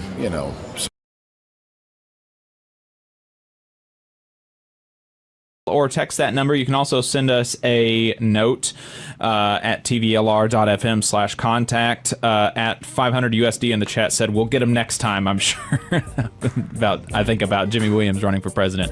Maybe, God willing. This is not your normal Bible study. This is tapping into that spirit of Christianity. The other side is weaponizing that same religion toward exploitative and nefarious ends. We're seeing that all over the place, and we're trying to reclaim that tradition.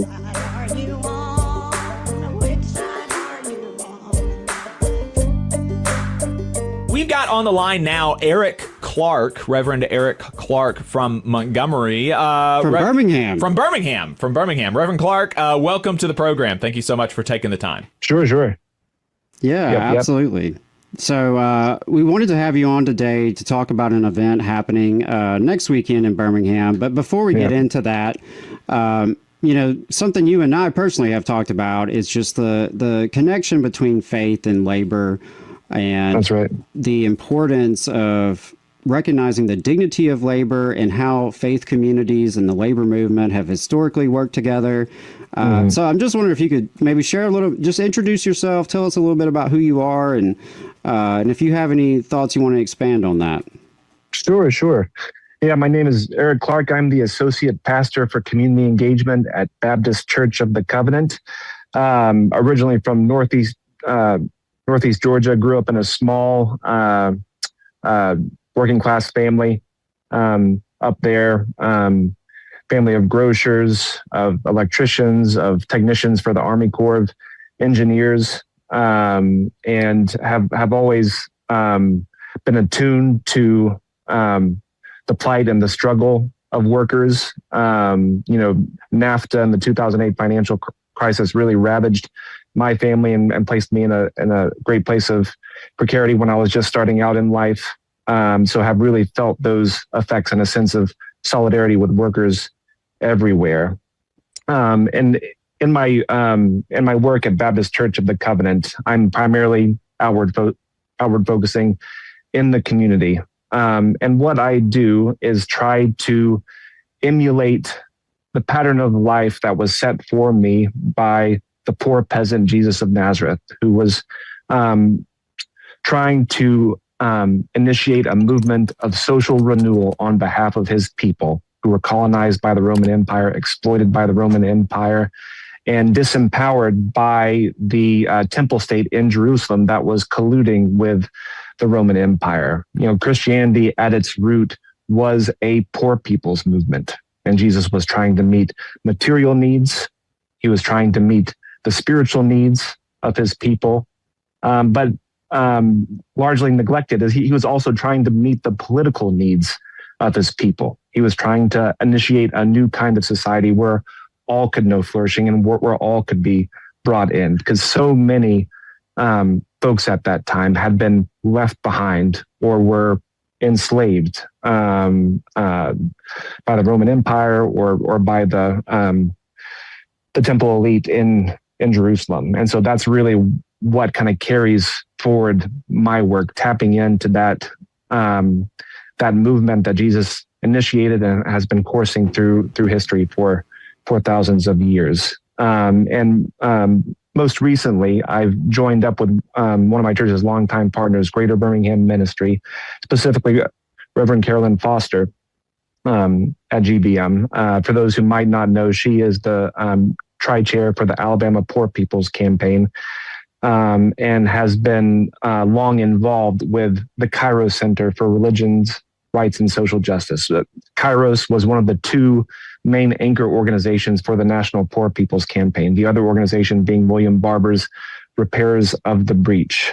For the past year and a half or so, Kairos has been working on a new poor people's movement based on their 2025 report, A Matter of Survival. They're tapping in to the genius of movements and communities that, over the centuries that have tried to meet material needs, build institutions of support and solidarity for poor folks as they're working for political, social transformation. And so the Kairos Center is working with 5 regions scattered throughout the country, Birmingham being one of those, to host a season of survival revivals. These will be events at which folks come together around their shared material interest. They will engage in culture. They will engage in song. They will engage in scripture study. But this is not your normal Bible study. This is tapping into that spirit of Christianity that I spoke to earlier, because the other side is weaponizing that same religion toward exploitative and nefarious ends. We're seeing that all over the place, and we're trying to reclaim that tradition, reclaim that scripture, because it informs so many lives here in Alabama, and folks have to recognize it as a tool or as a means of liberation, because that's what Christianity is all about at base.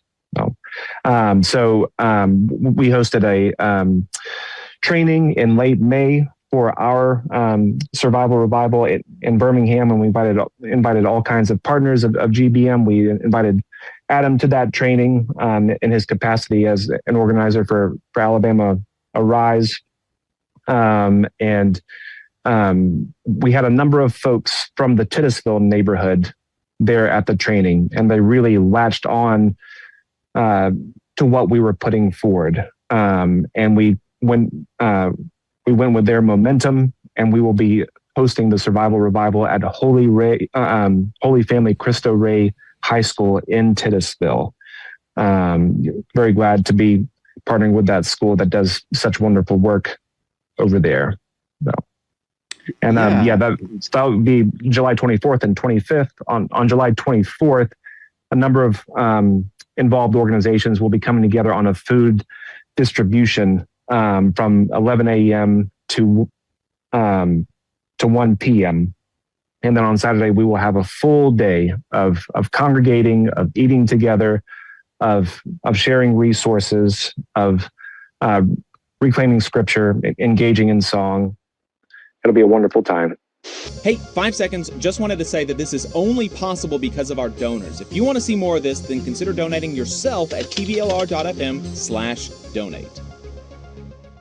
Yeah, I really appreciate you laying that out for us, and also just the spirit behind it. In trying to meet people's spiritual, material, and political needs in this moment, because as you said, there are folks who have weaponized faith and religion for nefarious means and for the forces of greed and bigotry that are dividing and conquering, the vast majority of us who are working class. We are the majority, but we are very diverse, and that is often exploited for greed and for those reasons. But I really appreciate the work that you're doing.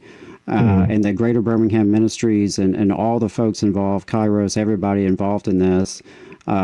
So Saturday and Friday, this upcoming weekend in Birmingham, please do, if you're in the area, check those events out.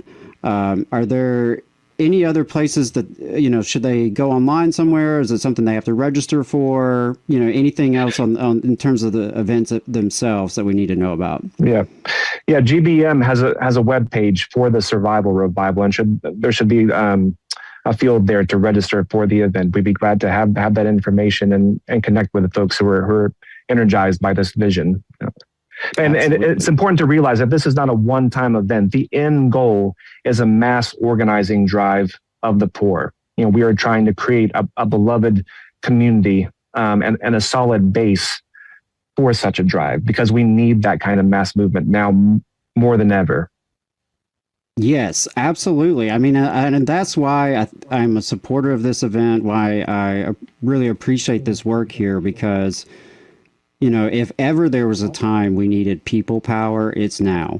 We need a mass movement of everyday people like we haven't seen in generations. And it has to be rooted in love and justice, because I truly believe solidarity is the only way we can defeat bigotry and greed. That's right. So I really appreciate that. Eric, was there anything else you wanted to share with us today before we let you go? I don't think so. And I just want to reiterate how much I value y'all in this work. It's such a precious and needed voice in the media landscape here in Alabama. Well, really appreciate that. Thank you. And I'll be seeing you next weekend for sure. I'll be hitting you up before then. But yeah, save the date, Friday, Saturday, next week in Birmingham, the Survival Revival. You can check it out. Go to Greater Birmingham Ministries online. We'll share the link with folks. But yeah, Eric, thanks again for coming on today, and thanks for all your work. No, thank you, Adam. I believe this strike has brought us closer together in solidarity, and they know what's at stake. If we stand together, we believe we'll win together. Which side are you on? Which side are you on? There's a strike going on right now in Jackson, Mississippi, where bus drivers have been on strike for a couple of weeks now, and we have on the president of the union, the Amalgamated Transit Union, Local 1208, Brother Charles Torrens Jr. President Torrens, welcome to the program. Thank you for having me this morning. Can you talk a little bit about the members that you represent in Jackson, Mississippi? What do they do for folks there? Well, they're hard-working men and women who work J-Train transit system every day. They're dedicated to their work. They're professional. They're skilled. We have bus operators. We have mechanics. We have customer service, dispatchers, cleaners, and utility workers, all form the union on the property of J-Train. And y'all have been in the middle of contract negotiations. I think that you're heading into mediation right now, still on strike. As y'all were conducting negotiations, what was some of the sticking points? Like what were some of the barriers between where y'all are at and getting a fair contract? Absolutely. Yeah, we want a fair, competitive wage. We want safe working conditions. And we want to be treated fairly with dignity and respect. And MV has failed to meet those concerns. And as a result, we're not at a stall. And we took their last proposal to the memberships. And the membership voted on that last proposal that MV presented to us. And they rejected it. And so with that being said, we offered a 30-day strike notice, and it dwindled down to the last day. And of course, nothing happened, no movement from MV Transportation whatsoever. And it resulted as a strike, which is day 12, counting today, day 12. Okay, so almost 2 weeks then. It's a big decision to strike. Why were members willing to vote down the contract offer from the company? Well, of course, no member wants to go on strike. No union wants to go on strike. It was a last result. And like I said, there's things that were proposed to us that hey, it just didn't address our concerns. And it fell way short of expectation of the wages that we require. We've tried to get competitive with other transit industries. Also, the aggressiveness and disciplinary actions that MV Transportation has been handing out since they took over the contract for the city of Jackson and other areas of language that they have proposed. The membership just, hey, didn't feel like it was fair, and they voted. And hey, until they give us a fair contract and treat us with respect and dignity, hey, we're going to be on the strike line. But it's not anything that we take lightly. We are willing to get back to the table, but right now, hey, it's not a path forward unless they want to come to the table and bargain fairly with us. MV Transportation is the company that you're negotiating with. They are the private transit operator for Jackson, Mississippi. So, you know, the government contracts with these private contractors. And so MV Transportation is not just in Jackson, Mississippi. They're a nationwide company. And my understanding is that they are paying y'all less than what similar than what workers in similar occupations make for the same company in other places, right? Right. Well, they brought in what we call scab drivers, replacement drivers, and they're paying them anywhere from $35 to $50 an hour, and putting them up in hotels and paying them per diem. Also providing 3 square meals for them and travel expense. And hey, they're not treating us the same way. It's like a double jeopardy, slap in the face to us. You know, that those monies that they're issuing out daily, hey, I'm sure it amounts up quickly, and that could have been geared toward the wage that proposal that we desire to have. Absolutely. And, you know, one of the things that companies during strikes want to try to do is to just basically wait you out to make it, you know, allow y'all to strike and kind of wear yourselves out and get to a point where financially it becomes very difficult for workers to sustain the strike. But your international has really stepped up in a big way. And if I'm reading this right from Fox 40 in Jackson, Mississippi, they doubled your strike fund. Absolutely. Our international president, Costa, was on the ground the first day of the strike, and other affiliates as well, in an effort to support us physically as well as financially, and double the strike fund. And we also have a strike fund where other locals and affiliates can contribute. And that has enabled us to maintain the strike line. And that's what's taking place right now. Our members are well taken care of, and we were grateful for all those that have contributed and will be contributing in the future to this effort. You've been on strike for, as you said, almost 2 weeks now, 12 days. How are members feeling?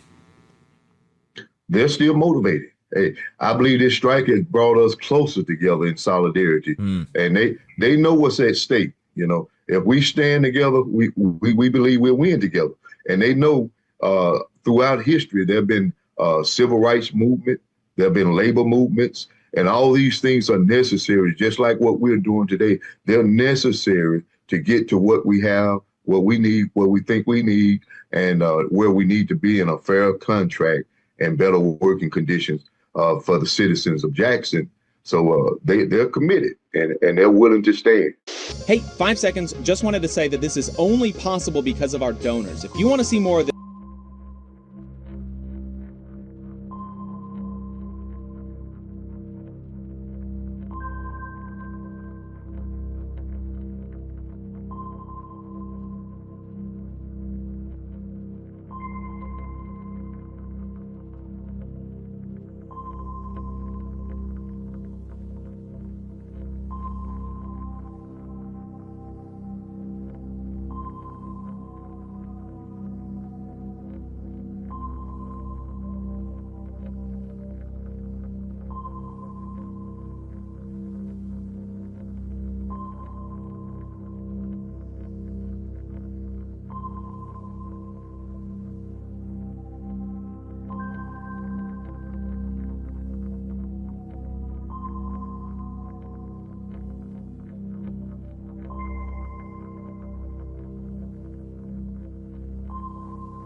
Good morning, comrades. You are listening to WHIVLP New Orleans 102.3. This is your weekly Good Morning Comrade.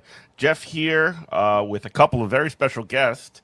First, let's introduce our returning champion, Alex Quinteros. Welcome back, Alex. Thank you, Jeff. Hello, hello. Welcome. I'm glad to be back. How you doing? I'm doing good. Well, that's a lie. I'm doing as well as any working class person could be doing in this moment, you know, 1,000 different things to do, but you know, you just got to keep doing it. That's the task ahead of us. We also have a brand new guest on the program. It is her first appearance on here, coming to us from San Antonio, Texas. Lexi Garcia. Hello, Lexi. Hi, good to be here. Thanks so much for having me. How's it going? I'm doing okay. Oh, you know, as of recording, we have y'all are, you know, South and West Coast. So y'all aren't getting as much of this, but we have this big cloud of just horrible, like, forest fire blowover from these unfortunate Canadian wildfires, and it's just, I guess, just another achievement for us in the road to climate death, I suppose, but we're going to stop it. We're going to pull the brakes on that runaway train. But I did want to ask you just to introduce yourself to our audience and tell us a little bit about yourself. Sure. Hi, I'm Lexi. I am an organizer in San Antonio, Texas since 2019. I've been a DSA member since 2020, and I have served as co-chair of the local chapter for 3 years. Right now, I'm taking more of a role in our immigration organizing and Palestine solidarity, as well as, you know, how we weave those into our electoral campaigns. And yeah, I've been in the movement since 2016, and really happy to be on and talk all things DSA.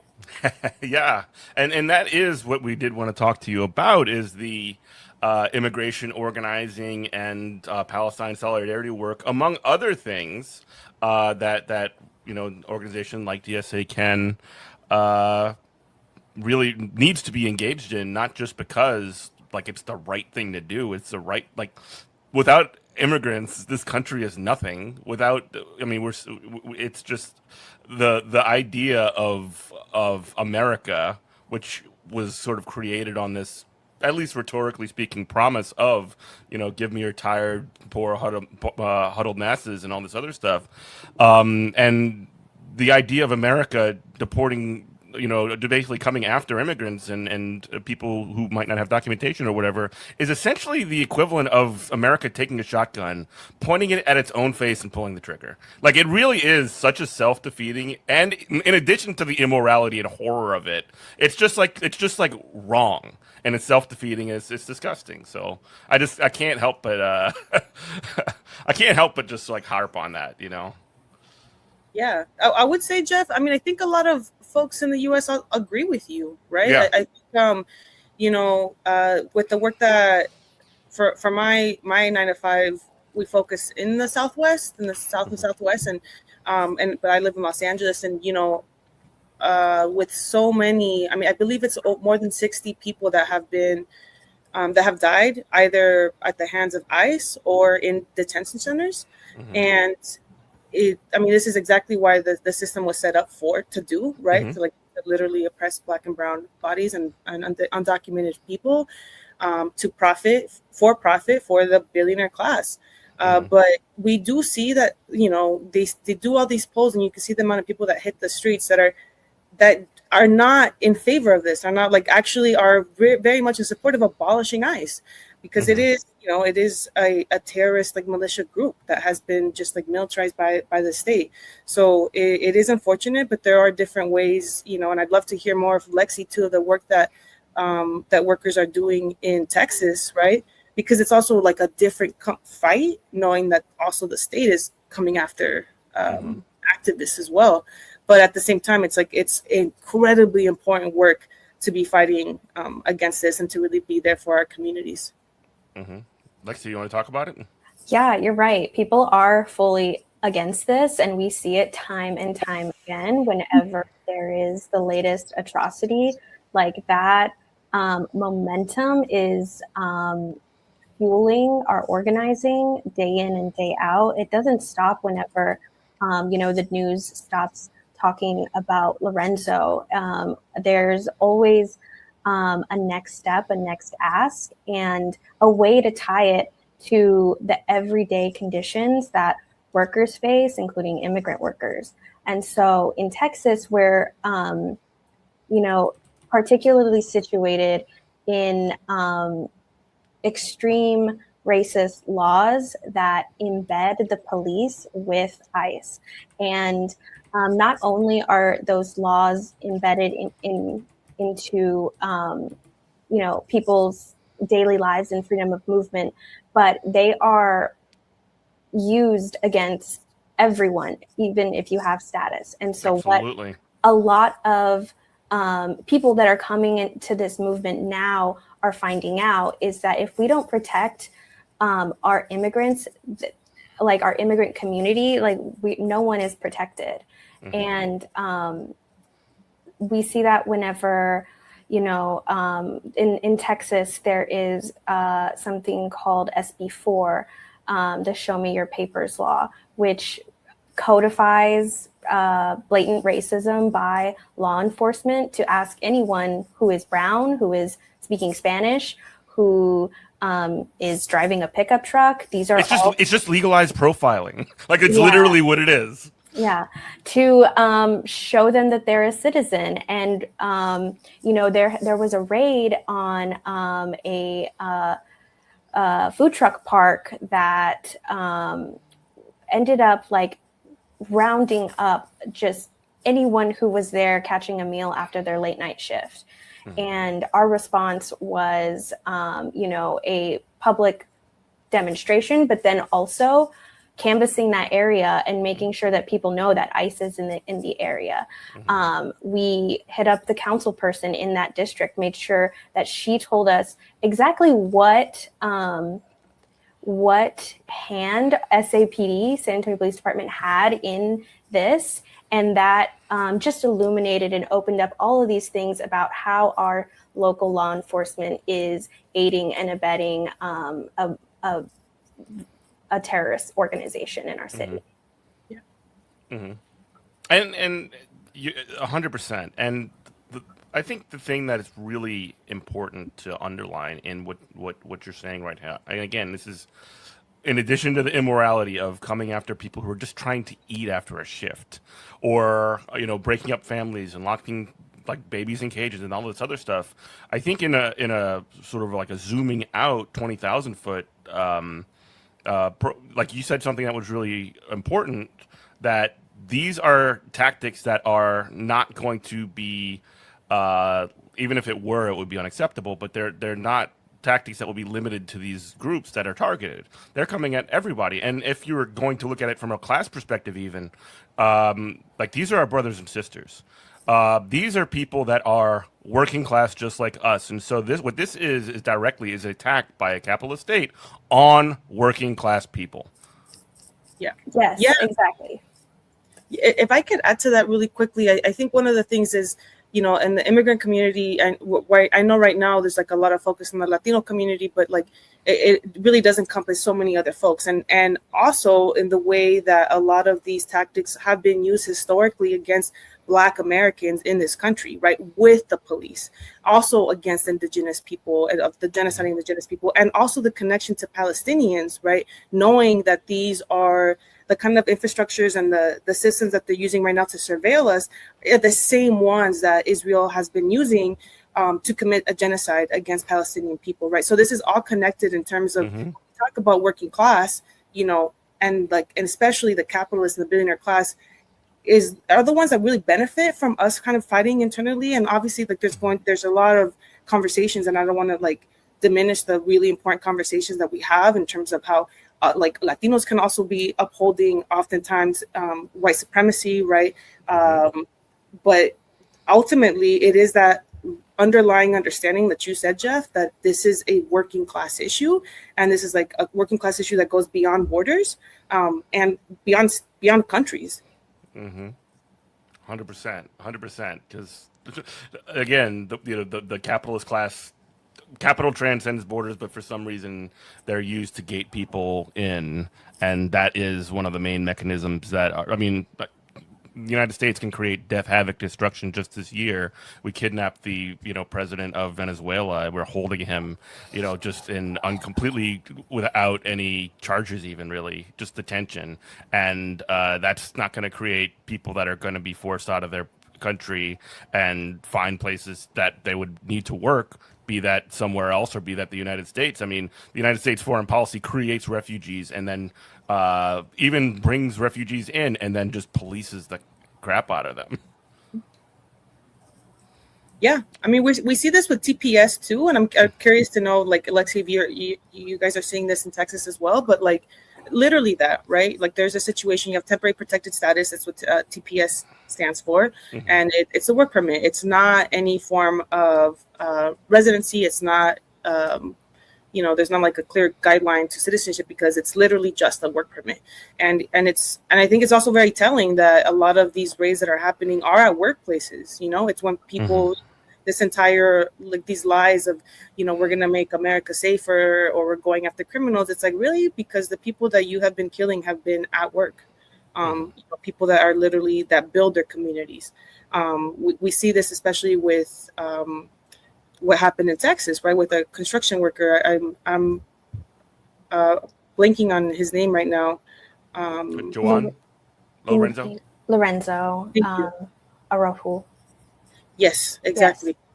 Yes. Like, who had been, in Houston for 35 years, right? So, yeah, I think it's just it's a lot of tragedy, and I think also a moment for us to really figure out what are the things that we can do to continue to protect each other, not only like, yes, like at the ballot, but not in like the DNC way, but like in the DSA way, and what would that look like? And also just having the community defense. And we've been doing business canvassing here in Los Angeles, and where I work, where we do work in the Southwest, we've trained up to 3,000 people nationwide since last year on business canvassing, like when we go around to small mom and pop shops and let them know about their constitutional rights, specifically the 4th and 5th Amendment.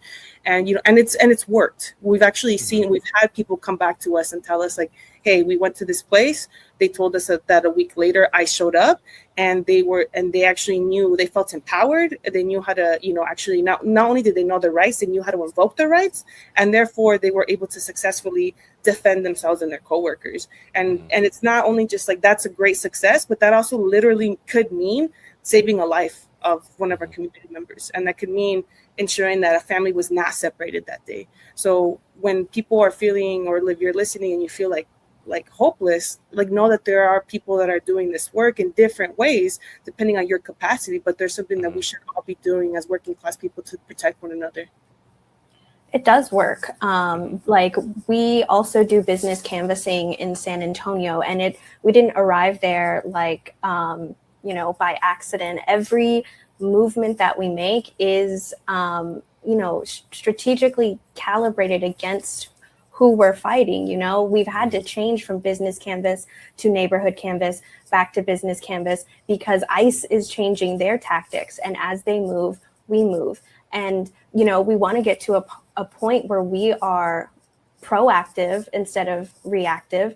But as it is now, we are like, I guess a metaphor an organizer told me one time was like, good organizing is being there when the sun is shining, of course, but then when the rain comes, knowing to put the rain buckets out. And so right now, in this time where ICE isn't, we're not at the point of Minneapolis of block by block organizing, but we are proactively going out to businesses and making sure that they know their rights, as well as have, we're handing out like employees only signs to each business, so that they know that if ICE were to come, there is a place where workers or even people that are in the restaurant can go and be supposed to be safe from ICE.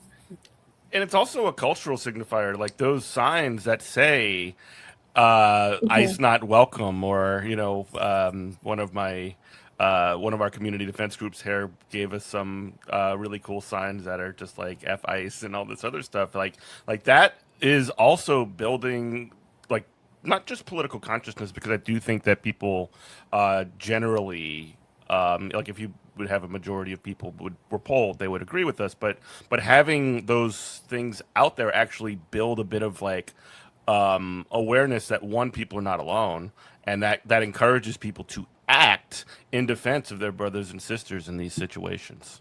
Yes, to know that other people are against it, that is also like a part of the tactic, right? Like we make this initial relationship with a business who were coming in, these random socialists, to talk to them about ICE and their workers, like you have to meet folks where they're at and first initially have that conversation.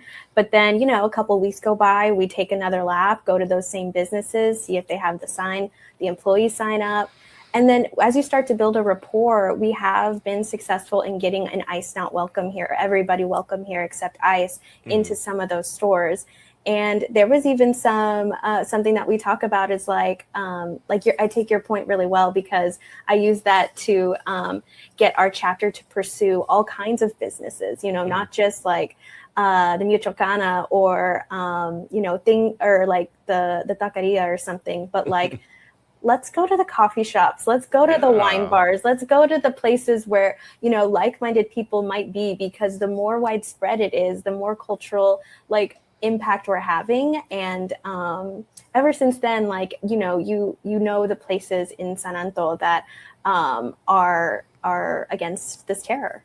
And not just like where the people might agree, but where these people work. If you're going and you work at a place that has a ICE not welcome here sign, or if you patronize a coffee shop or a bar or a tattoo shop or whatever it is that has that that kind of signage up there, I mean, you can, I don't want to be like, this is virtual signaling or whatever, but like this is something that's a signifier that like the community stands against. Like when I was in 2019, I went to Chicago for the teacher strike up there. You have businesses with support Chicago Teachers Union in the window all over the place. How is this any different? This is something that the community can get behind to support our own. And when you have that visible community support, it almost reminds me of open support in a labor union. Like you're actually you're concretely making a commitment to say, hey, I stand on this side of this battle. I am on the right side of history. I stand with people who are under attack right now. I stand with the working class. Then you can essentially assess what else these kinds of either people or businesses or community groups or whatever it is can do. The fact that they're willing to put on the button or the pin or the sign in the window, or paint their car with shoe polish or whatever it is. This reminds me so much of like one of the things that we do in LA too is like we've been doing some school patrols. So one of our DSA members is also a teacher, member of UTLA. Shout out to our teacher unions. And I'm a former teacher myself. You knew that? I didn't. I was a school teacher. I taught middle school special ed for 9 years. Get out of here! Oh. I was also the building rep for my building for my teachers union as well. That does not surprise me at all, Jeff. Love to hear it. Anyway, it's not about me. I'm sorry. But shout out to the teachers union at UTLA. Shout out to the fighters teachers out there. Honestly, across the country, but there was like this fear, a specific area in Los Angeles where there was a lot of ICE activity, and they had connected with our Immigration Justice Committee, and just like, hey, do we have some folks that can like kind of do school patrols in the mornings and the afternoon? And I've been to quite a few of them in the morning, and I'm not a morning person, but I'm like, you know what, for my community, I'll do it, so like getting up at 6:30 to drive over, and we have these vests, we have these whistles, we've been trained. Try to get like 2 folks at the entrance and 2 folks at the back entrance, and it's honestly just kind of like one bearing witness, and then but 2 it has just been really incredible to like build those relationships with not only with other teachers, but also community members. Like there was one day that we were there where the principal came out and like had given us like donuts. And then there was a guy that drove over who told us that he's been patrolling with his drone. So like he like has his drone going around the school, and he saw us, and he was just like so grateful, and he like gave us water, and like other people were giving us pan dulce. We're like, whoa, you know, a lot of snacks, but it was really sweet. And the parents too, though, the parents were like telling us in Spanish, being like, muchas gracias por lo que están haciendo, you know, like thank you for what you're doing, and like and smiling, because like even if, you know, obviously we're not there to interfere with any, we're there to bear witness, but it's I think oftentimes, you know, when we think about what actual organizing really is, it's about relationship building, and it's because you believe that people deserve a life of dignity, and we believe that a better world is possible, right? And it's just really incredible and empowering, and like even if it's like so hard. I mean, I did immigration defense work for 7 years, you know, when we worked mostly with unaccompanied minors that were seeking different forms of asylum and, you know, immigration relief. And it's hard work. But at the same time, it is like, you know, secondhand trauma, there's secondhand resilience. And I really do believe that's like a thing. And it's just been really like, I've talked about this online before, but it's like, it's hard to be dealing or to be holding so many different emotions at once, where you have a lot of grief, a lot of anger, resentment, sadness. And at the same time, you feel this immense sense of like love when I look around in my community, and I'm like, damn, like people are really stepping up. And I think those are the things that really inspire others to also do the same, like regardless of what it is that your capacity can be. Because I think sometimes people, you know, if they see DSA, I know I joined in 2020 as well, Lexi. I remember being like, maybe I don't know enough, you know, maybe like I'm not that well read, you know, or whatever it may be. But like we're a working class person who, you know, yes, reading, of course, please do it. But at the same time, you have lived experience as a working class person. So then that is like, for me, the most important, you know. So it's like, you know, what, regardless of, you know, even Mark said it, like everybody with their, like, according to their means, you know. And so I do think there's so much truth to that. And especially in a moment like this, whether it's school patrol, whether it's business canvassing, whether it's know your rights, whatever it is, like there is a space for you. And in fact, we desperately need you. 100%. And I could not agree with you more on the, like I joke sometimes on this show that like too much reading will make you stupid. Like, but like it's a joke, obviously, but like, I like nothing, no matter how much, you know, how much Lenin or Marx or Gramsci or whatever it is that you've read. And I do think that stuff is important, and we do need people that are going to be like scholars or whatever, as, you know, working class scholars or whatever. But like nothing in any of this stuff is more important than experience and stakes. Stakes are also super important. Like the folks that are on the ground that are affected by this are going to be the ones that are leading on this kind of stuff, because they have the most skin in the game, I guess you could say. So when it comes to people like myself, the whole point is to follow the lead and be there as backup and make it happen. So when it comes to, so you made the connection earlier of the sort of Palestine work that you guys have done in sort of like associated with some of this stuff. Did you want to talk a bit about that? Sure. Yeah. So San Antonio DSA has been engaged in anti-Chevron, a boycott Chevron campaign in alignment with the international BDS movement. And this also was not a random campaign that we wanted to embark on, but there was in fact like a coordinated strategic call out from the BDS movement, because Chevron has expanded in the region and could potentially expand more if there isn't some kind of intervention or slow in investment. And they have seen what slower investment has done. And so we've been boycotting Chevron and canvassing all Chevron stations to kind of gauge each owner, trying to talk to the both the attendants and the owners. We've gotten meetings with some of them, and we've gotten them. The call is to have them officially call on Chevron to stop fueling genocide in the region. There's actually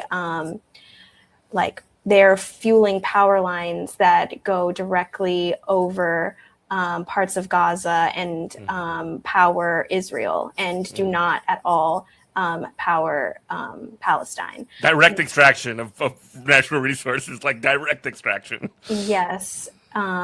They call it energy genocide. So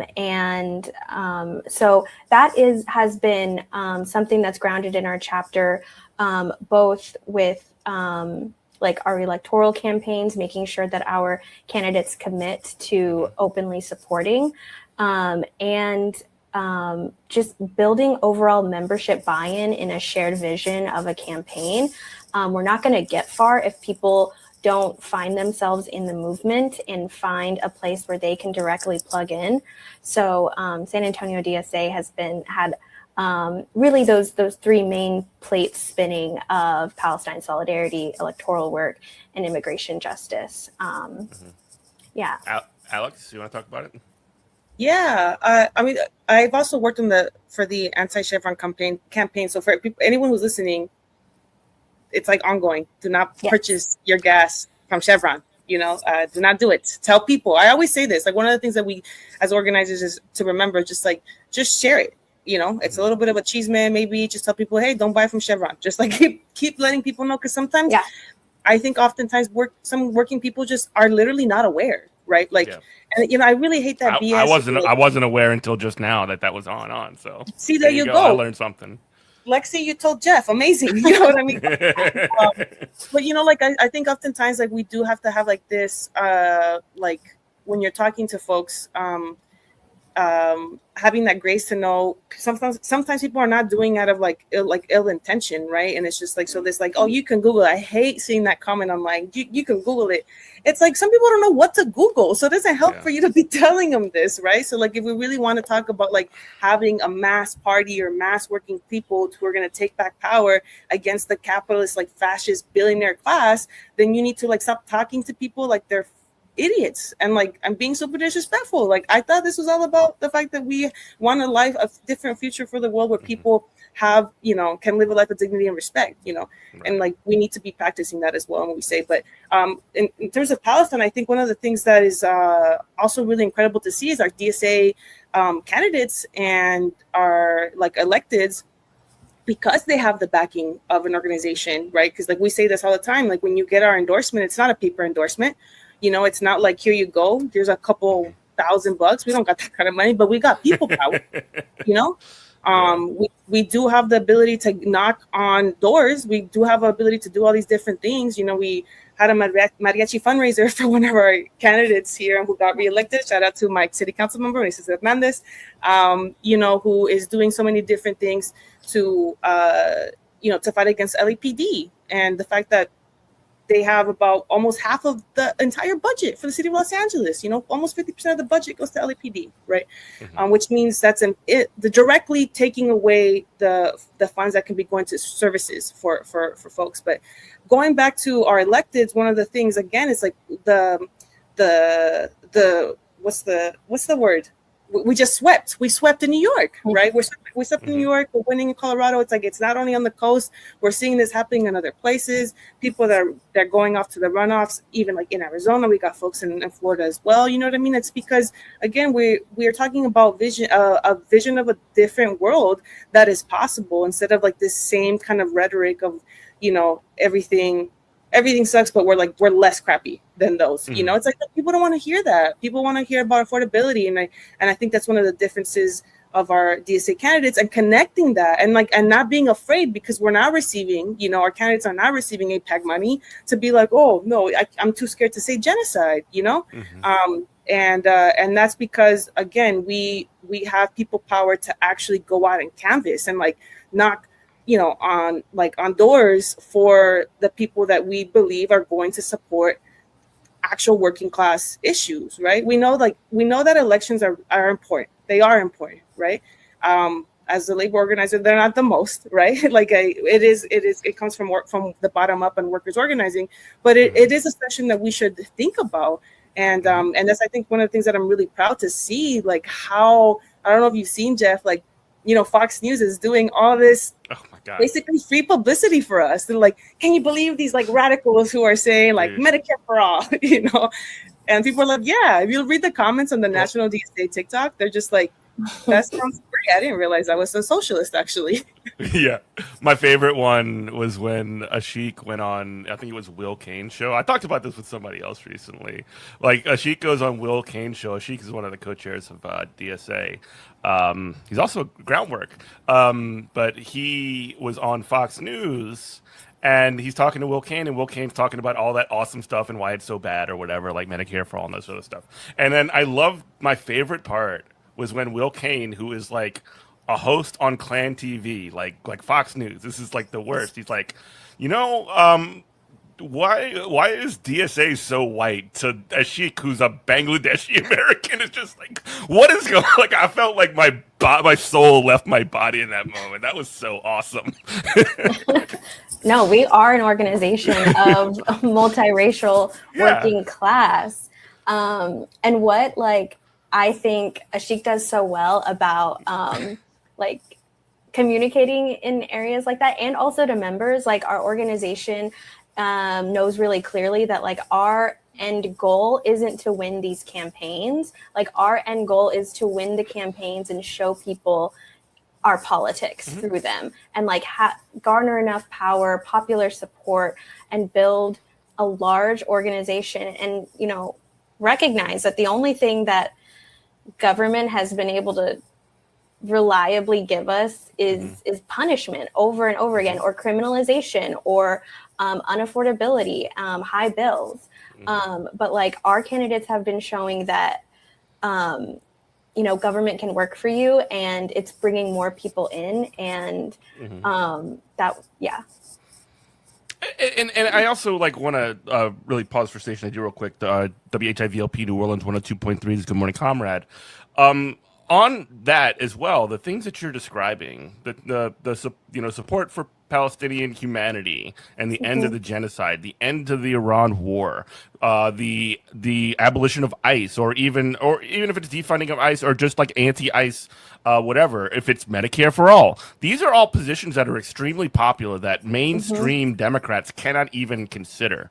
So much so that like it's super telling that it's not Democrat-aligned media that's having grace from New York City DSA or Ashik or anybody else from DSA on, but it's the right-wing media trying to bring it on to start crap, you know. And it's just like a really interesting thing to see, because I mean it is an opportunity for an organization like DSA to get its message out, but it is also like, this is a civil war, because like what's going on right now on the sort of like on the establishment American quote unquote, like it's not a left, but it's sort of like the relative left of establishment Democrats, is they've been peddling like no hope since Jimmy Carter. They've been peddling this idea that the world can't get better. You have to just deal with it, you know, eat the turd and just sort of like swallow it and like it, because otherwise you're going to get nothing.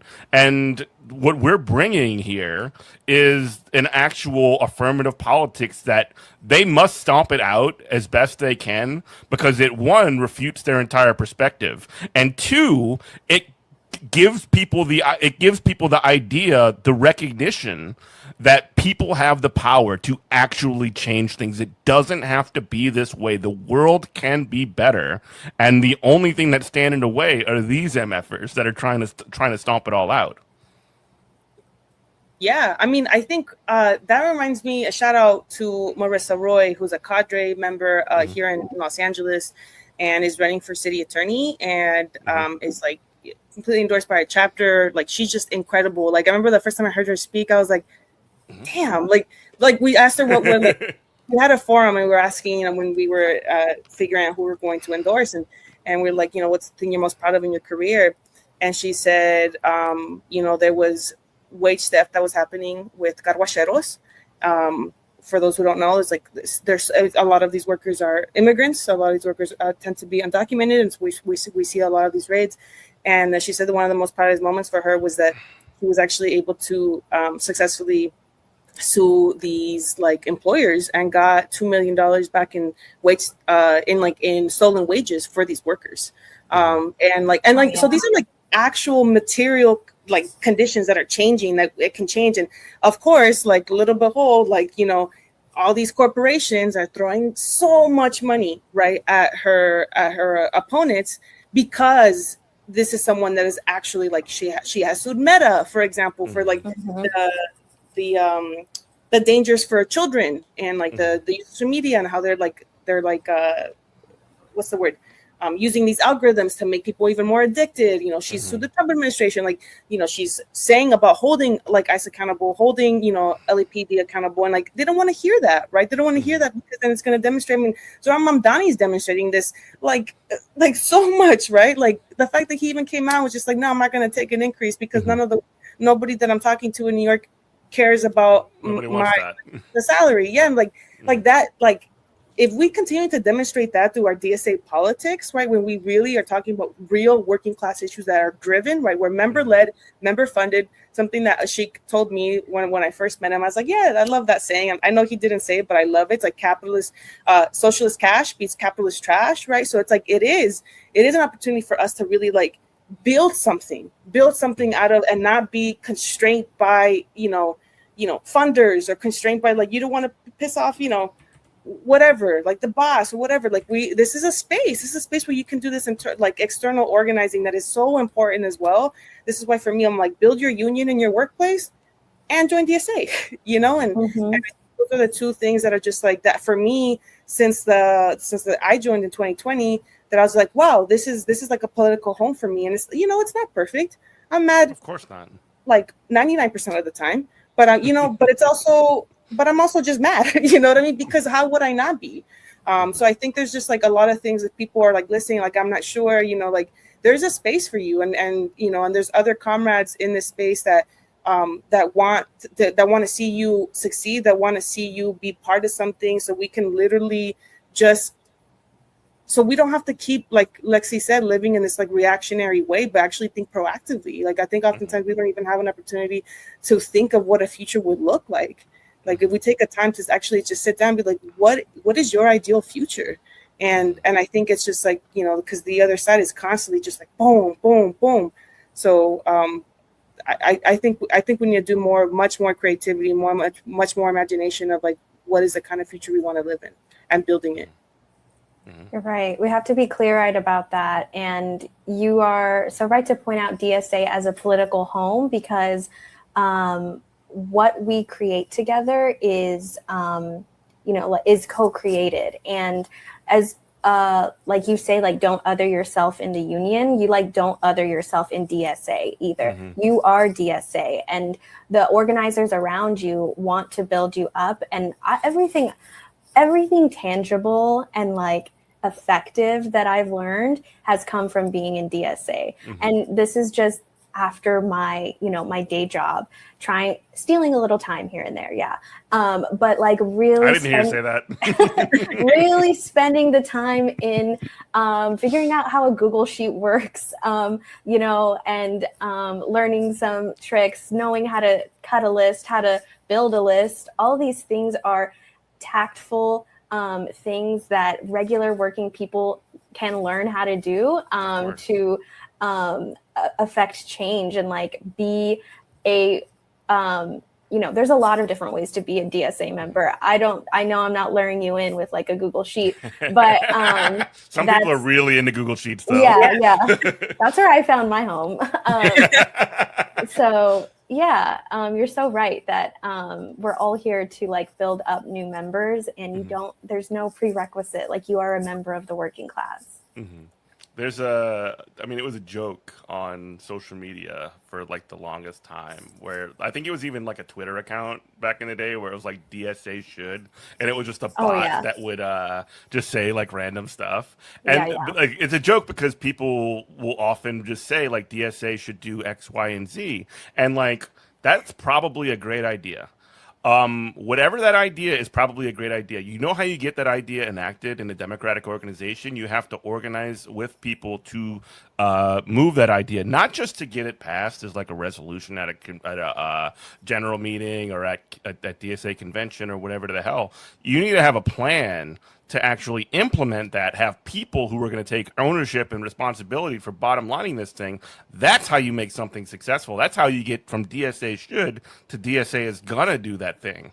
So I think that's really important, that if you're a member of DSA and you know, there's a lot of like hand wringing internally about like paper members and all this other stuff. I think it's great that we have like tons of members of DSA, and it's great that they have opinions. If you're so worried about engaging them, you have to build those relationships, and one way to do that is if somebody does say DSA should X, come to the general meeting. We'll talk about it. We'll find people. We'll try and like figure out how we can actually implement this, as opposed to just like posting on social media on Elon Musk's website or whatever it is.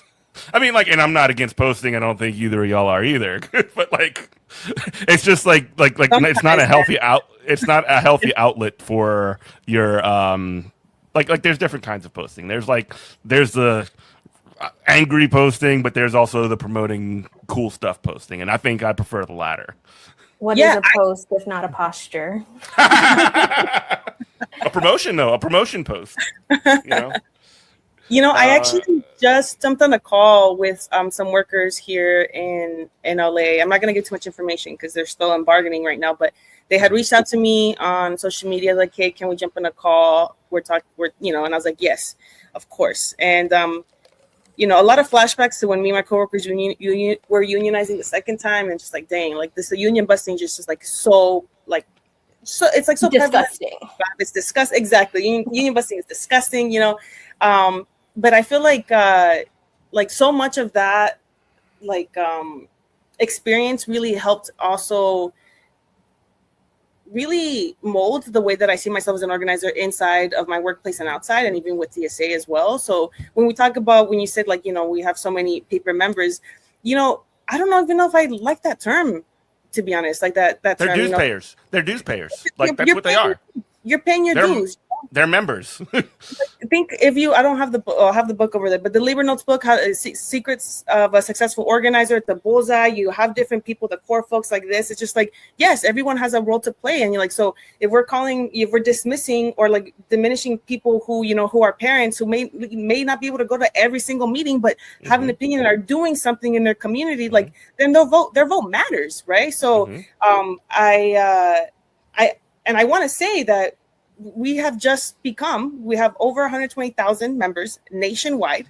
We have become the largest democratic socialist organization in the history of this country. That is huge, right? That is huge. And let's talk about it. Let's talk about what happened, you know, recently with the National Political Committee, because I think it makes me think of, you know, when I in my union, right? Like we think of, we're so critical, especially in DSA, you know, and like these leftist spaces of like these bureaucratic unions that don't care about their members. Exactly. Yeah. So like it is important to get the input of your members. Like, what are you if not the members, right? Even like I'm in a position of leadership right now. I'm an elected position and I'm on steering for my chapter, right? Also for a national and like for communications. At the end of the day, like the closer that you are to the membership, the more you're going to understand. And if you're going to say like, well, you know, I disagree with what the majority of the membership wants, then that's on you, boo. That's on you to do some internal organizing for like the ideas that you want, like we were talking about right now. It's like then you need to organize.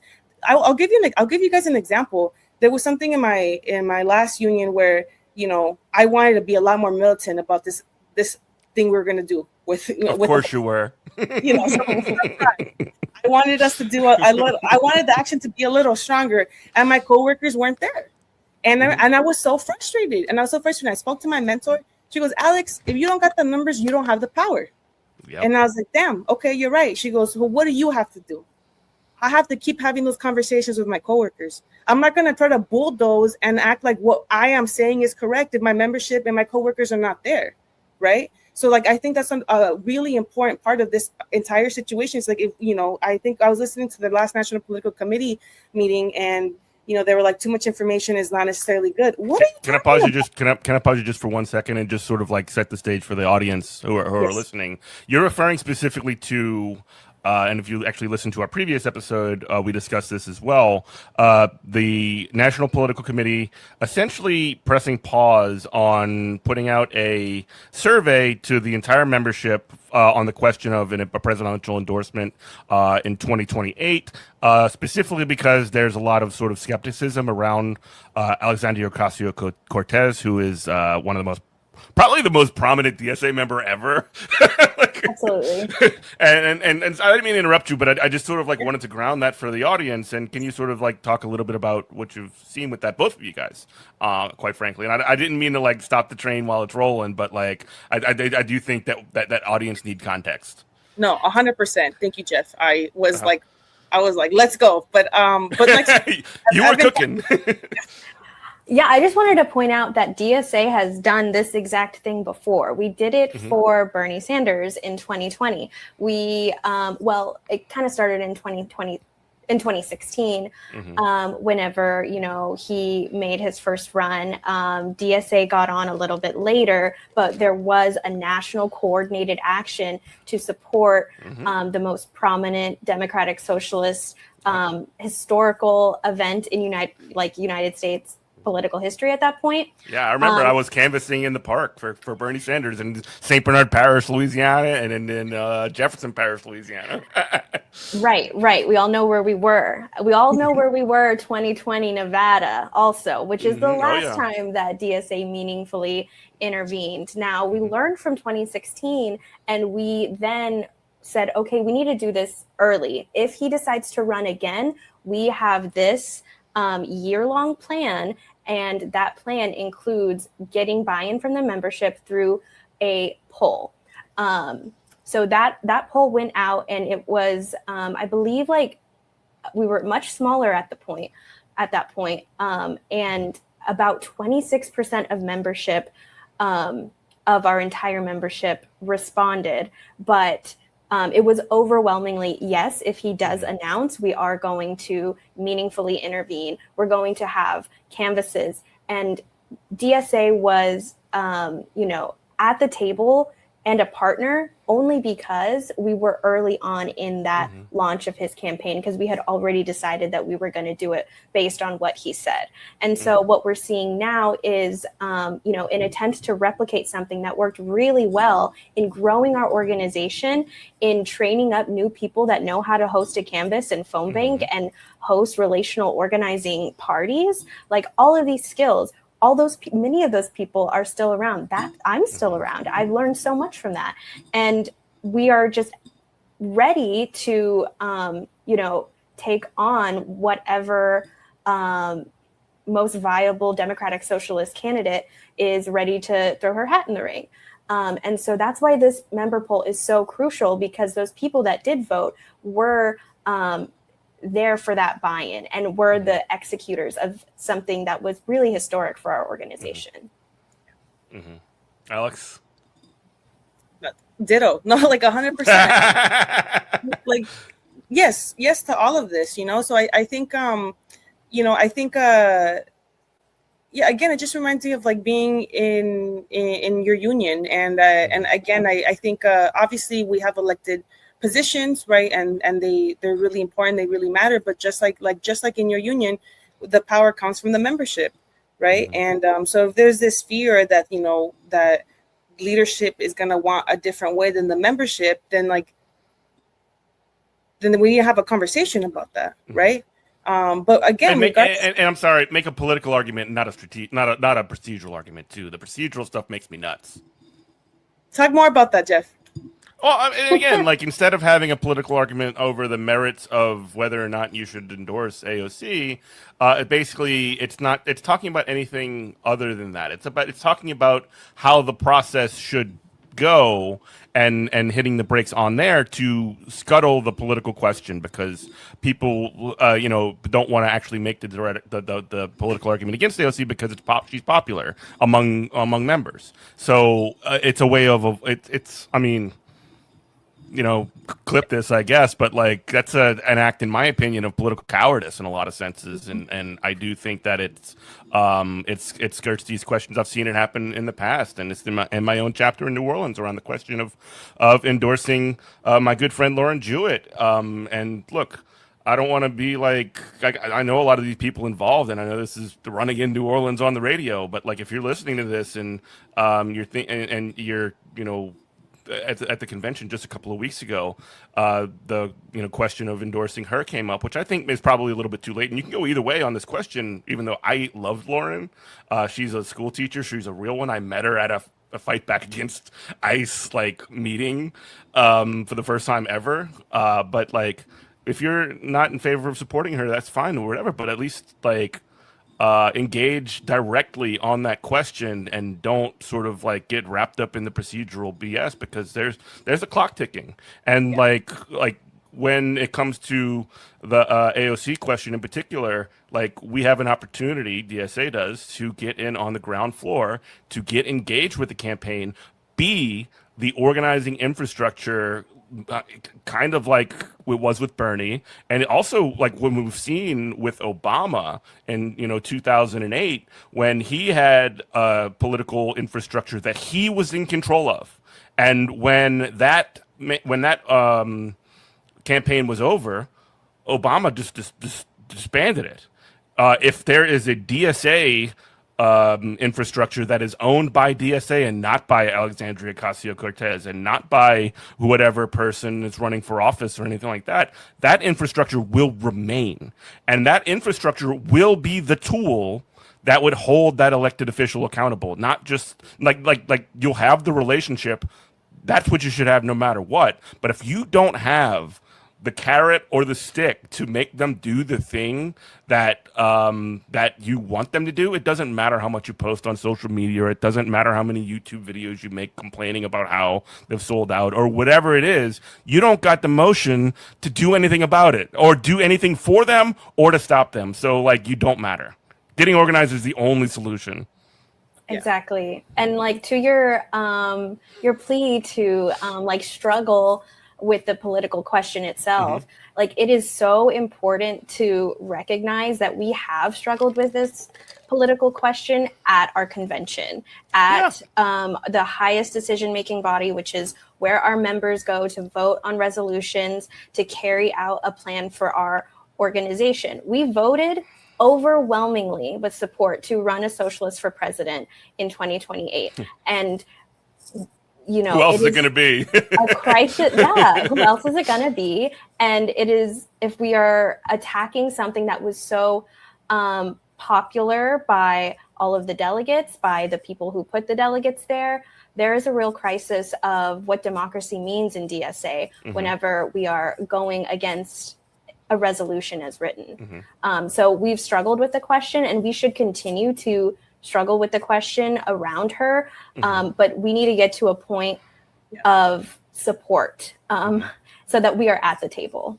And if I can add, I think also two truths can be two things can be true at once, right? So no one is trying to be especially as as organizers, be these cheerleaders, oh yay, haha, heart, cute, whatever.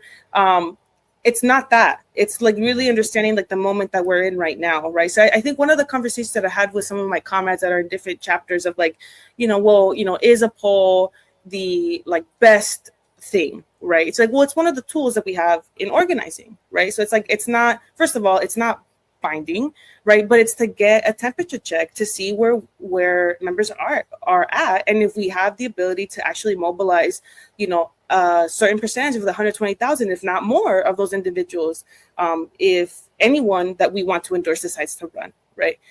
So I think, yes, there is a political question, a political struggle, and I completely agree with you, Jeff. When it's just procedural, come on, we there's things that are actually at the table that are impacting working people right now, and especially low income working people of color, and as a Latina, Lexi and I here on this call right now, as brown DSA members, I think it's a conversation. It's obviously really matters to us, and again, I think we need to Like we should be supportive.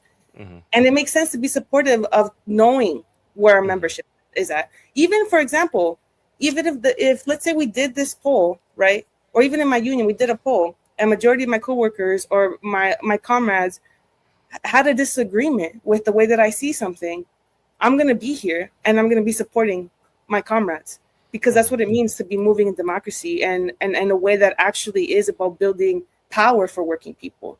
If not, it's just like, it's the same stuff of kind of just trying to bulldoze and be like, no, I know that my answer is correct and this is the way you have to do it. Well, then if you're trying to do it like that, you're not actually organizing. Yeah, 100%. And we can leave it at that. Lexi, where can people find what you're up to, what you're doing, or anything like that? Yeah, you can follow the at San Antonio DSA, follow our chapter. We have a canvas coming up this weekend and every weekend after that. So hit us up. We will be actively recruiting for that. Yeah. Alex? A couple different places. Yes. My account, All Things Labor, on socials, where I talk about labor, and I'm sassy sometimes, as I was here. Absolute must follow. Thank you, Jeff. And also shout out to our chapter, DSA_LA on socials, and also the national. Follow the national account as well. If you're joining, if you want to join DSA, do it. We welcome you. Yeah. All right. Well, thank you so much. Would love to have you back. It was so nice meeting you for the first time, Lexi. You too. Appreciate the conversation and the time. Totally. And Alex, always a pleasure. We're going to stay in touch, of course. Thank you to everyone for listening. This has been your weekly dose of Good Morning Comrade. You can hear us every Monday on WHIV-LP New Orleans 102.3. Listen anywhere in the world, WHIVFM.org/listen. You can find us on YouTube. You can find us on Twitch, TikTok, whatever. All Good Morning Comrade. And if you have a Pacifica station and you are listening to the sound of my voice, you can actually ask your local Pacifica station to bring us onto the air. So if you want to hear Good Morning Comrade over the airwaves in your area, we're taking over, baby. We're taking over. So this has been your weekly Good Morning Comrade. Thank you to everyone for listening. We love you. Bye-bye.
Hello, hello, hello.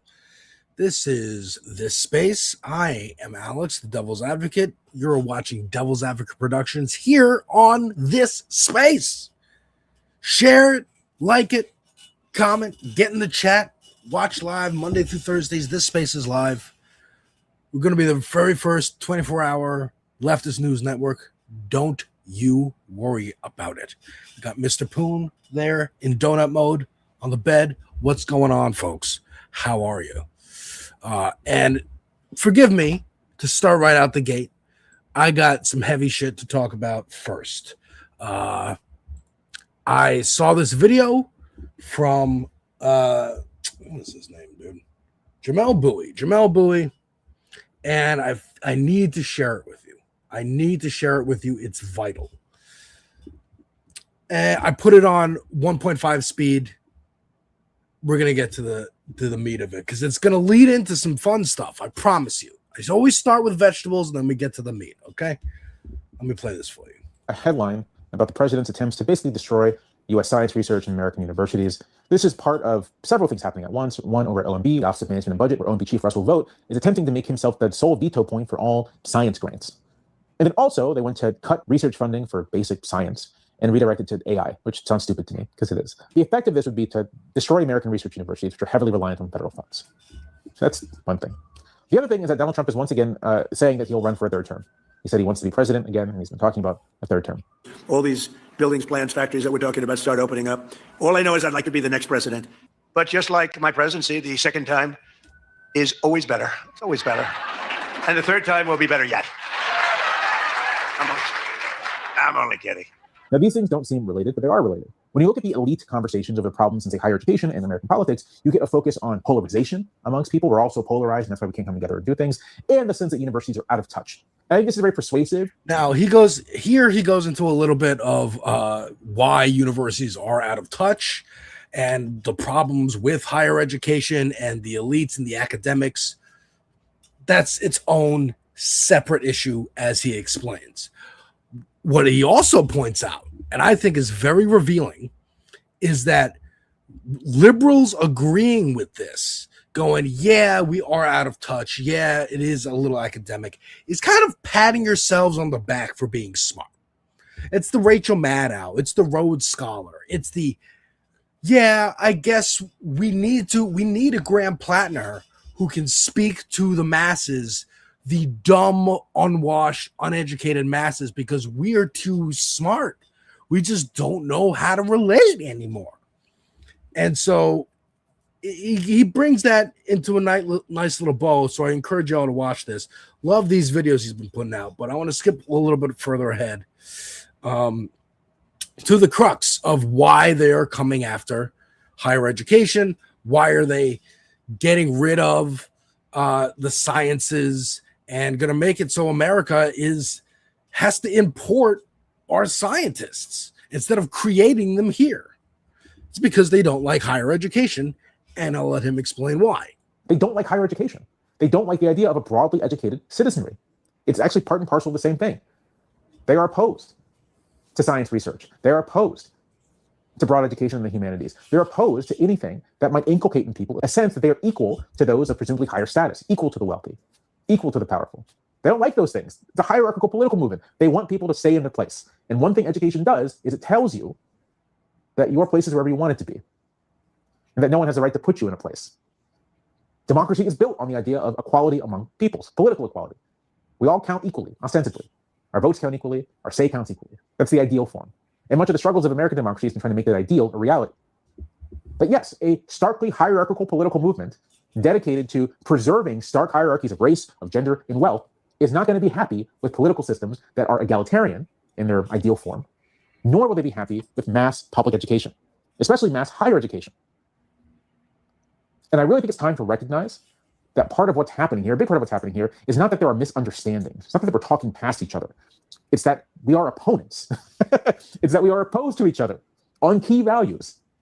That isn't everyone who cast a ballot for a Republican, but certainly for Republican elites, conservative elites, the intellectual class, the billionaire class, the people funding these parties, guys like Elon Musk, Silicon Valley reactionaries who are all obsessed with neo-monarchist thought. Yes, when it comes That's to another term that I had not heard before, and I'm going to be using a lot more. So I want y'all to know where I got it from. Neo-monarchists. That's what they are. They want their own cities, their own city-states. They want to be kings. They don't like progress. They don't like democracy. They're anti-democracy. He talks about that. The Heritage Foundation, Peter Thiel, these motherfucking the dude who's in charge of OpenAI, the guy who's in charge of flock cameras. They don't believe in democracy.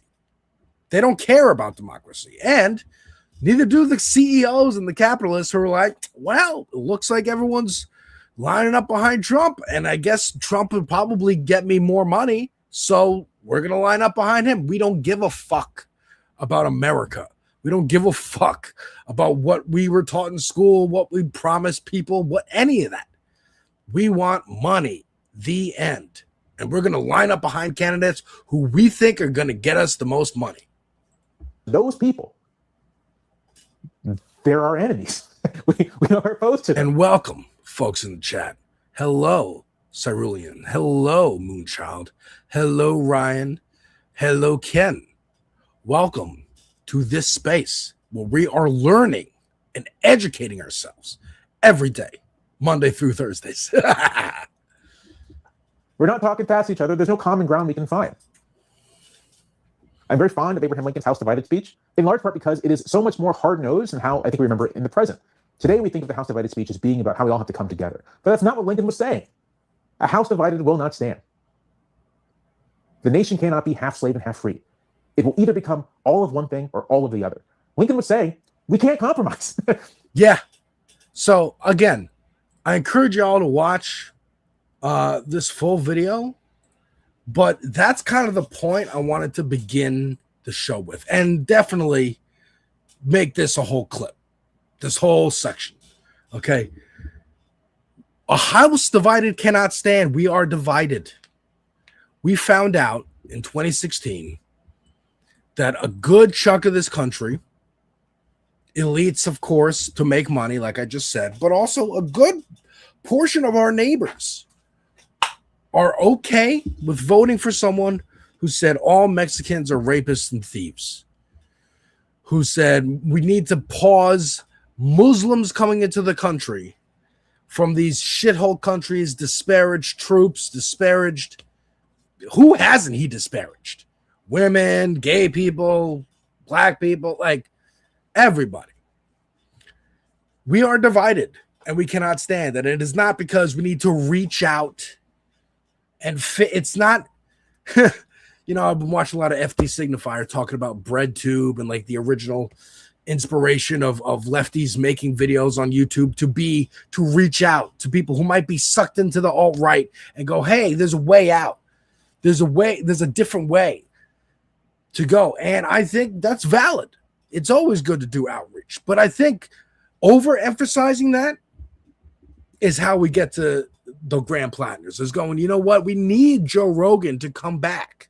No, we don't. We can win in spite of Joe Rogan. We can win in spite of Elon Musk. We can win past them. And the people who they dupe will benefit. They might be kicking and screaming and going, I don't want this fucking socialism. I don't want this fucking, until they don't have to pay for the doctor anymore. And then they'll quiet down. And it's not gonna matter. Their voices aren't gonna matter because they'll shut the fuck up. Most people, again, the terror of socialism and communism is gone. If you wanted to use this as a scare tactic, right wing and centrists, you should have kept it up. You should have kept it up for the last 40 years, but you didn't. It's important to label our enemies. And it's important to recognize rhetoric. I want to play for you this. This is a World War II PSA. You may have seen this before. I don't care. I'm playing some of it anyway. Now, friends, I'm just an average American. But I'm an American. And some of the things And what is this stream? It's not a Mormon thing, though I love Book of Mormon because I love South Park. This is a leftist working class stream exemplified by the fact that I am still technically working. So let me cut this thing while I play this video for y'all. This is an important video because it's the rhetoric. It's the ideology that we fundamentally disagree with. It is not, hey, we can find common ground like David Pakman, and we're going to get to Pakman later. But this is a fundamental difference in ideologies. Things I see in this country of ours make my blood boil. I see Negroes holding jobs that belong to me and you. Now I ask you, if we allow this thing to go on, what's going to become of us real Americans? I've heard this kind of talk before, but I never expected to hear it in America. This fellow seems to know what he's talking about. What are we real Americans going to do about it? You'll find it right here in this little pamphlet. The truth about Negroes and foreigners. I liked how the guy's like, guy seems to know what he's talking about. I'm interested. I'm not turned off yet, despite how raging and psychotic this guy looks. And again, I might think he looks psychotic. I might have thought they looked psychotic the entire time that I've ever seen clips of Donald Trump or Steve Bannon or any of these lunatics, Bill O'Reilly, Rush Limbaugh. But there's a good portion of America, good portion of the people on this planet who hear that kind of shit, who hear this kind of shit, and are like, tell me more. Tell me more. This sounds reasonable. The truth about the Catholic Church. Do you believe in that kind of talk? I don't know, makes pretty good sense to me. I'm speaking to you as an American. And I tell you, friends, we'll never be able to call this country our own until it's a country without.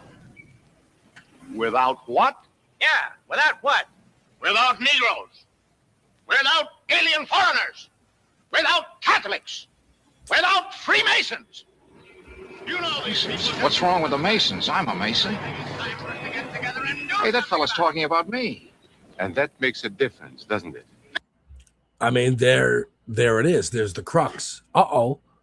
You know, the famous poem goes, first they came for them, and I did not speak out because I wasn't one of them. And then when they came for me, there was no one left to speak for. These are your enemies. These are the people who are trying to take over our country. Now you know them. You know what they stand for. And it's up to you and me to fight them. Before he said Masons, you were ready to agree with him. Well, yes, but he was talking about, what about those other people? But in this country, we have no other people. We are American people, all of us. What about you? You aren't American, are you? I was born in Hungary, but now I am an American citizen. And I have seen what this kind of talk can do. I saw it in Berlin. What were you doing there? I was a professor at the university. I heard the same words we have heard today. But I was a fool then. I thought Nazis were crazy people, stupid fanatics. But unfortunately, it was not so. You see, they knew that they were not strong enough to conquer a unified country. So they split Germany into small groups.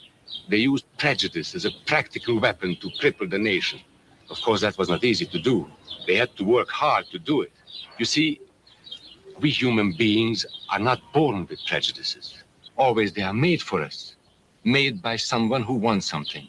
Remember that when you hear this kind of talk. Somebody is going to get something out of it. And it isn't going to be you. God damn right.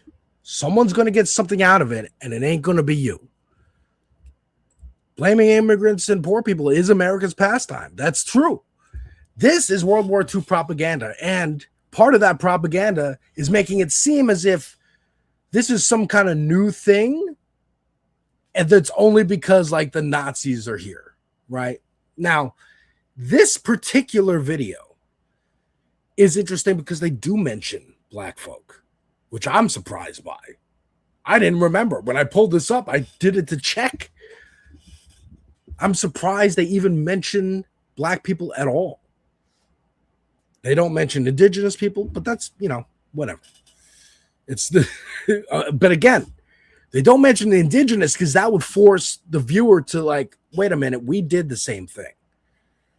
Columbus, you know, the founding of this nation isn't exactly unifying for all the people who were here. But it's serviceable. It's serviceable as it could be anybody. It could be anybody using this kind of rhetoric.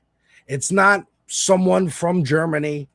It's not someone of. It's just a white American man, a white American man, going, "Hey, it's the immigrants who are hurting you. It's not your boss. It's not the motherfuckers who own the factory. It's not the motherfuckers who are. Why do they get paid $1 million a year and I get paid 20 grand, whatever it is? What's the difference in labor? What are you doing harder than me? Right? It benefits someone to divide people into groups, to make them fight amongst each other, and then they'll restructure law around you. And by the time you look up, dude, the people who voted for Trump, the hell, even the people who have money who voted for Trump, who encouraged people to vote for Trump, like the comedians, Joe Rogan, Andrew Schultz, Theo Vaughn, whatever. You guys are going to either stay in line or you're going to join the motherfuckers in the gulag because you can't be trusted. Or we're going to take your platform away from you. Theo Vaughn starts getting out of line. Guess what? There's no more Theo Vaughn show because he's not allowed on Spotify. He's not allowed on Tidal. He's not allowed on Apple Podcasts because Trump pressures them to take him off. Don't let him broadcast. They'll just stop it. And there's no one more who exemplifies that, I think, than the son of this man. This man is Errol Musk, the father of Elon Musk. And this is an interview he gave recently. He pops out at every now and then. Still alive. I thought this was Al Pacino when I first saw it for a second. But here he is talking about apartheid South Africa. And again, you might think apartheid, oh, everyone knows what that is. Everyone knows it was unjust. Everyone knows that they did the right thing, integrating, making it more equal. But some people disagree. Some people have always disagreed, and they're still alive. Just like some people have always disagreed with the civil rights movement, and they're still alive. Or Nixon resigning and saying, when the president does it, it's not illegal. Some people agreed with that. They didn't find it egregious. Did he marry his stepdaughter? I don't know. Good question, Chuck, and it is good to have you back. But let's see what he says about apartheid. I've never seen someone defend apartheid. So this is interesting to me.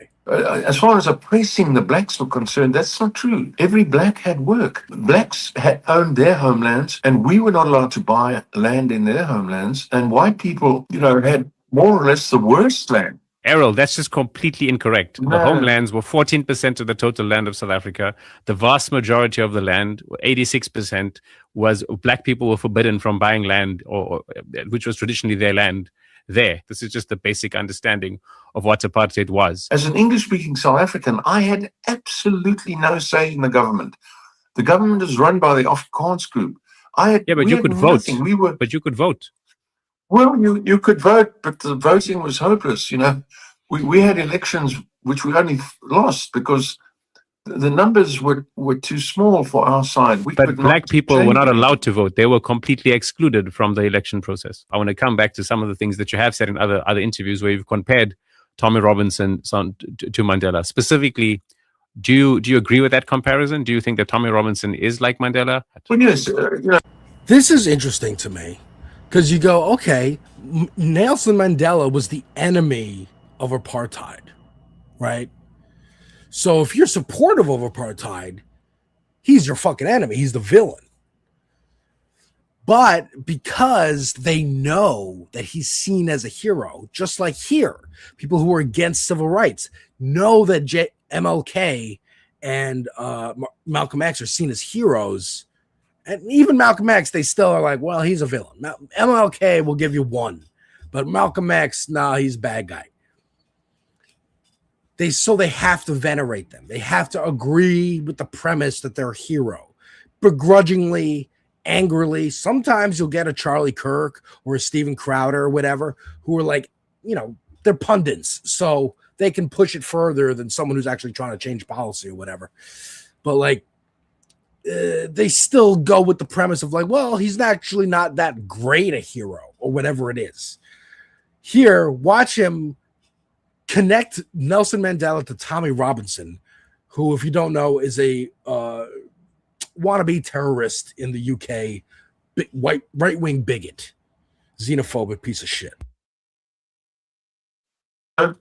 Mandela, killed many people with the things that him and his group did. Women When and did children. Mandela kill women and children? Well, before 1963, they planted various bombs around the country. I don't want to get into that. And so No, he I mean, was sentenced to death. but I think it's quite important to get into it, because you say that he was guilty of killing women and children, but he was never charged with that. He was charged with Yes, something he else. was. He was charged with he was charged with sabotage and conspiracy to plan guerrilla warfare against military targets. He was never charged with killing women and children. Found guilty of. No, He wasn't found guilty. He wasn't found guilty. He admitted to. He pleaded guilty to the act of sabotage and to organizing guerrilla warfare. And so there wasn't even. I mean, he actually pleaded guilty. He didn't take the non-guilty plea. Well, I was there, so. I mean, you may be there, but this is what the court records say. This is what is. Again, this is a competent journalist talking to a shyster, a con man, a fucking criminal, a fucking piece of shit, a fucking racist bigot, who gave birth to another racist bigot, who, for some reason, I have to imagine that it's because, like, there's investors and the investors are getting worried and the investors are like, yo, we need you to like do some damage control kind of interview or something. That's my guess of why Elon Musk chose to be interviewed by the editor-in-chief of The Economist. But look, Errol Musk, not smart, pretty showing his ass there of like how much he doesn't know. He's relying on, well, I'm older than you and I was there, so I know that Mandela was charged with these crimes. And it's like, well, he was charged by a prejudiced judicial system, and here's what he pled to, and here's what the actual court found him guilty of. Still comes off more articulate, more intellectual, more of like a savvy debater, I guess, than this dumb fuck who came out of his balls. Check this shit out. I got a couple clips and we're going to go through them and laugh.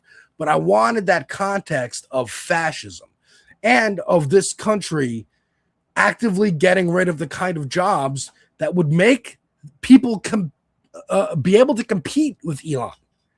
They don't want any more people coming up with apps that make them multimillionaires, because maybe that multimillionaire will disagree and won't want to go along with a fascist ideology. They want to cut that off at the knees. They are literally trying to murder the American dream right now. What's going on, WW? How you doing? Nelson Mandela was a democratic socialist who was classified as a terrorist during the struggle against, of course, he was classified as a terrorist. Exactly. But here's Elon talking to, again, the head of the Economist paper. So not exactly a socialist woman or like the most woke person ever, but just someone who doesn't agree with him. Nonsense. Elon, you have, what is it, close to 250 million followers on X. Yeah, because you say things like, popular guy. Quote, civil war in Britain. Popular guy. I'm a popular guy. Not I own the he bought the platform. He can put it in the code that every account automatically follows him. You're not a popular guy, you're a cunt and people hate you. Just like Trump has a lot of followers because Trump was like the president. You know, you have as much power as a president, as if he wants to be a king. What is it? Neo-monarchist. Is inevitable. Just a question on the current of when. trends, yes. I mean, when were you last in the UK? A few years ago. Exactly. So I live there. I'm there the whole time. That is nonsense. You live a cloistered existence. No, I don't actually. And the numbers also disprove what you say. What numbers? All the numbers about crime. London is a much safer city than any city. Well, the difference, Chuck, is that Tom, I think, created MySpace. Elon did not create Twitter. He didn't create any fucking company that he owns. He just bought them. Because his daddy owned an emerald mine. Do you think Errol Musk is digging for emeralds? No, he bought the people who dig for the emeralds. In the United States. Violent crime. And again, this techno-futurist, no, not techno-futurist, sorry. Neo-monarchist, techno-monarchist ideology is across borders. These are the globalists. These are the people who don't believe in borders. They believe the only border is between my state and Peter Thiel's state and Sam Altman's state and fucking J.D. Vance's state and Tucker Carlson's state. That's their ideology. They are the globalists. They are the fucking fascists. They are coming for your children because they want your children either for their sexual pleasures or to fight in their wars. And that's why I say all that to preface why he's in the UK. They want this international fascist movement that they have been building. Speaking of Hungary, they have been building Hungary because of that propaganda video. Viktor Orban's rise to power is Project 2025. They're trying to do that here in the United States. That's the goal. That's the plan. They gave it to us. They let us know because they knew the Democrats were so fucking ineffectual because they own the Democrats too. They go, well, we own both parties. So we'll just empower this one and this one will fade away and shrink because they're still beholden to us.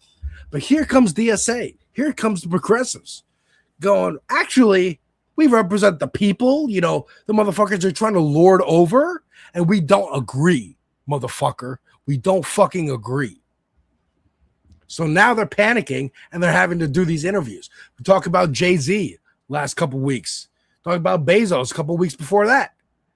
Giving these interviews, trying to justify their own existence. He's talking about violent crime in the UK.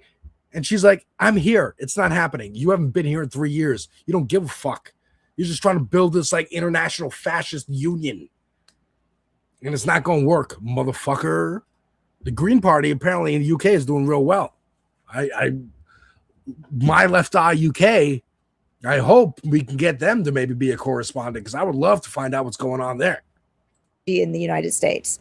Violent crime in the UK is not where you think it is. In fact, it's coming down. You have painted, and because you have so many followers, so many Americans believe it, a kind of view that Europe and the UK are kind of, overrun with terrifying Muslim immigrants. There's rape on every corner. There's a sort of civilizational destruction. I haven't said any of those things. If you have a large and rapidly growing group of people whose beliefs are antithetical to Western beliefs, at some point there will be a reckoning. They will. But they're not antithetical. And who's deciding Western beliefs? Him, of course. I don't like them, therefore we should get rid of them all.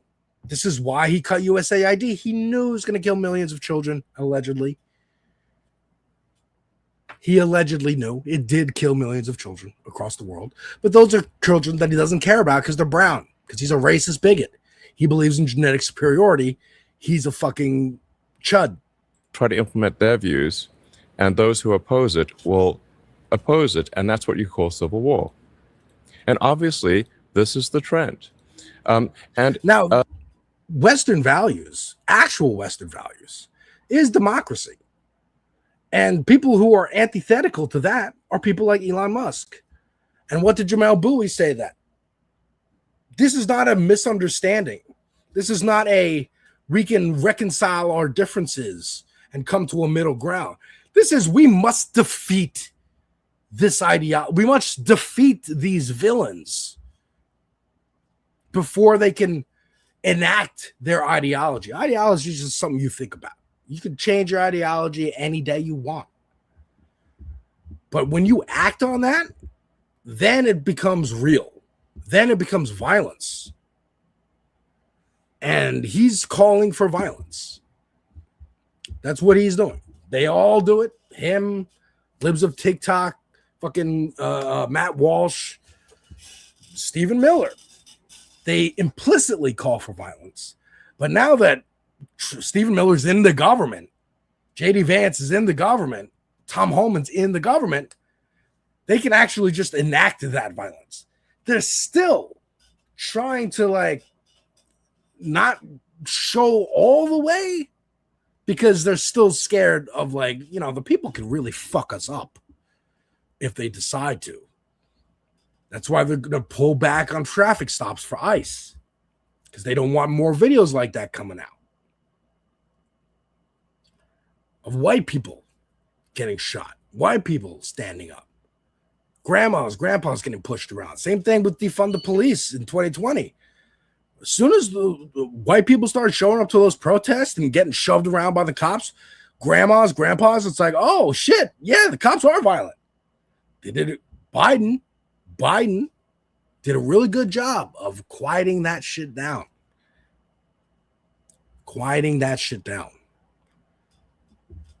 But it's loud again because Trump's there, and there's no reconciling with this.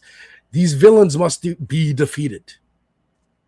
These villains must be fucking defeated, bro. It's why Superman exists.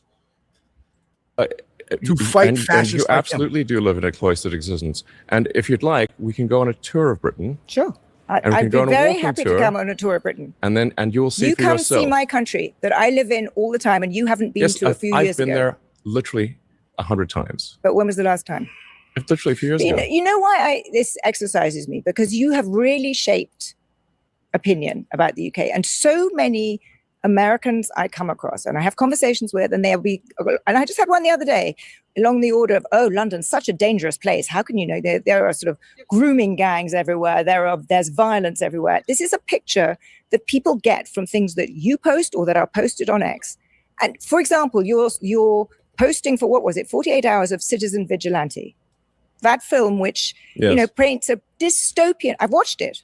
Yes. It was not fun. I watched it yesterday. It's not a very good movie, but it also paints a dystopian picture of Europe, and it glorifies vigilante violence. It glorifies the murdering of a Muslim immigrant family, which is super weird. I honestly think that it is irresponsible for you to put that up on X. I think that it's a movie, and it's worth watching. Again, he's trying to be trolly.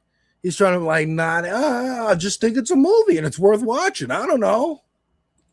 First of all, Yul Boll made this movie, House of the Dead, which is based on a video game. Watch it. I encourage you to watch it just to see the quality of this motherfucker's filmmaking. Okay? He sucks. But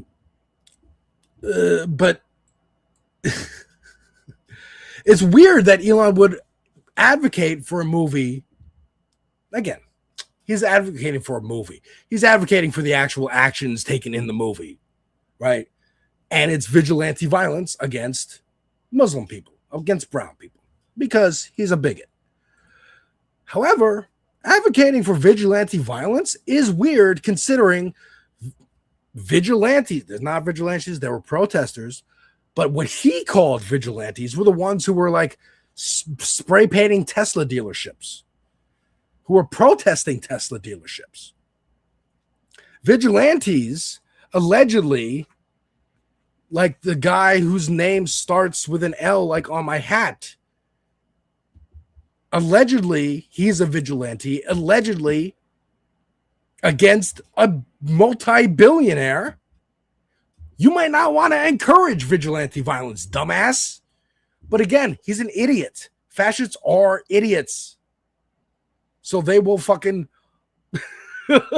they will encourage something or highlight something that will eventually come back and bite them in the ass. Hence, Fox News platforming DSA candidates and people all the time. Because, yeah, you're going to make them way more popular and recruitment go up. And you're going to fucking lose. And it's going to be great. So keep doing it. But, like, let's just continue to laugh at Elon here. I mean, some people do loathe you. Yes, some people do. But do you understand why? Do you think what you're doing is helpful for Western democracy? Maybe some people do loathe me. And that's probably true. I don't care. But the fact that, as you pointed out, 250 million people follow me is that I think a lot more people actually like me than don't. He's focused on how many people follow him. What a fucking loser. And I think a lot more people hate you and the media more than you realize. Do you realize the media is despised? Do you realize that journalists, the view of journalists is like a favorable view of journalists is like 15%. I do know that in the United States. So the shoe is on the other foot. They hate you. They hate you far more than they hate me. I think there is certainly a loss of trust in journalism. I think in part there have been mistakes by journalists and journalism. I totally acknowledge that. But I also think that the kind of polarized environment, particularly on social media, fostered by the kinds of things you are pushing on X, actually helps this, makes it worse. I don't think so. I think you're the problem, the media. And speaking of loathing, you're loathed far more than I am. And you don't seem to even realize that. I think very few people know who I am relative to you, so I don't think I play in the same game. The media collectively. So, I mean, you're hated. No. I mean, the media is hated. I don't think they're more hated than you, Elon. Again, he's freaking the fuck out. He believes this shit that he says. I mean, look, dude, one of the first rules, what did Biggie say? The 10 crack commandments. Never get high on your own supply. Never get high on your own supply. That's what happened. That's what happened.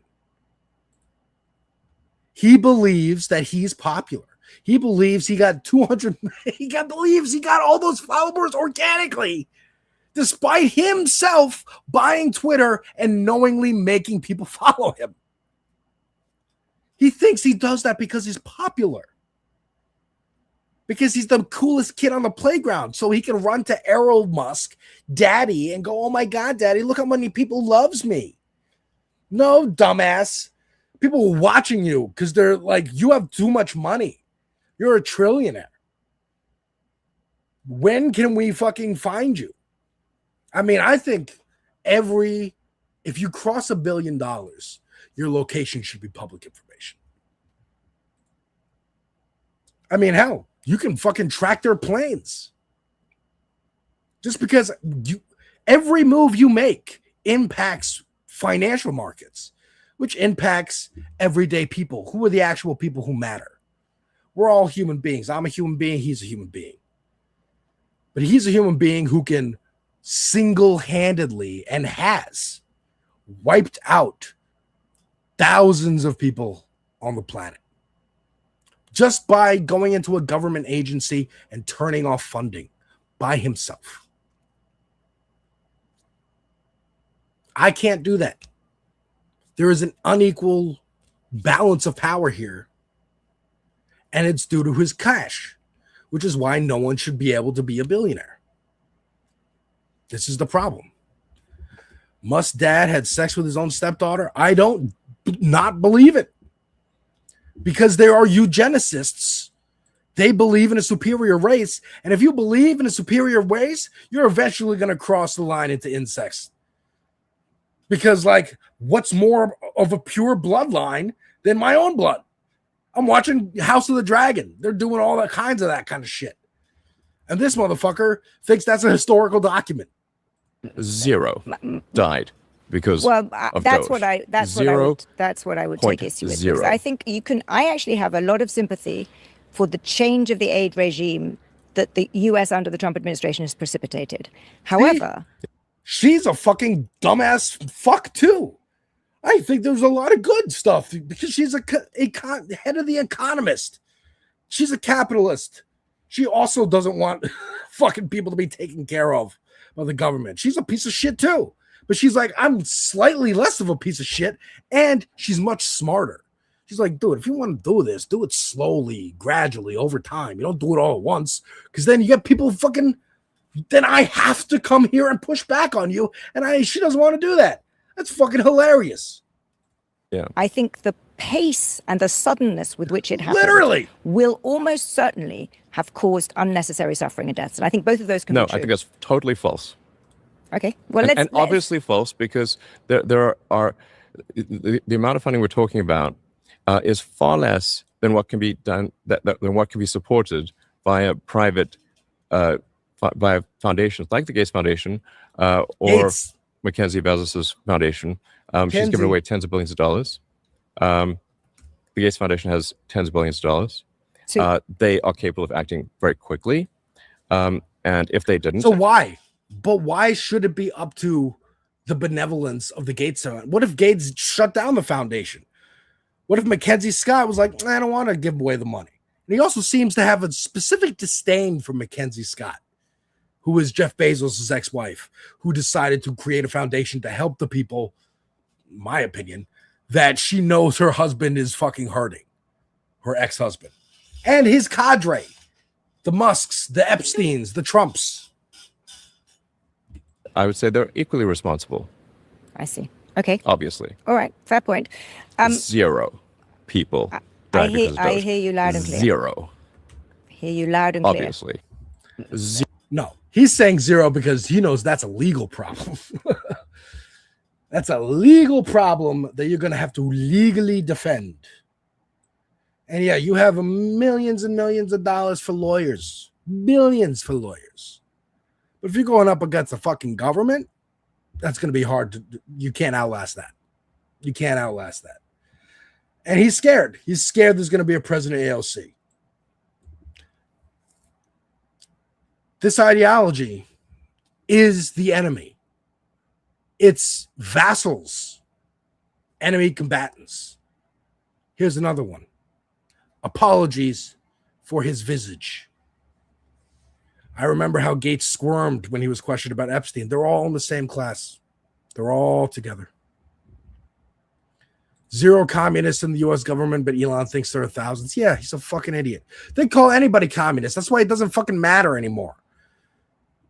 It doesn't work as a scare tactic. I apologize for showing you Stephen Miller, but here he is saying the same shit to Hannity. They have 30. Oh, let me turn it up for you. Now they're terrified of the DSA. And again, they're highlighting it so much on their show. Oh, God, everybody mobilize against this. It's recruiting, and it's working. They have 35 DSA candidates running this midterm. 35. Yes, and all the recent primaries that have been contested in the Democratic Party have been won by socialists and communists. And to your point, minus Fetterman, not a single leader in the Democrat Party has been willing to condemn the Democrat Socialists of America, again, who represent an ideology that in the last century killed tens of millions of people. You have prominent Democratic opinion makers, spokespeople who are praising Mao. These are people trusting his Mao. Who's praising Mao? Who's praising Mao? First of all, I don't know who Mao is. I know he's a leader of China, Mao Zedong. I don't know who he is or what he did. But like, there's no Democrat praising Mao. Who's that? You talking about Hassan Piker? He's a fucking Twitch streamer. You don't have that suit at home? I don't. Very popular. Ew. Dude, they look so much creepier when they're smiling. This is how they should be responded to, by the way. This is an actor, Alan Richson. This is from the Breitbart account because they're very mad about it. Because he's on a show called Reacher. And the show Reacher is walk into a town, there's a problem, fixes the problem by punching people through cars, through the fucking wall. And he's a big, strong, masculine man. And he's not supposed to go against their ideology. He's supposed to be the Ubermensch, their fucking thing that they worship and they want to suck his dick. But oops, he has a fucking heart. So here we go.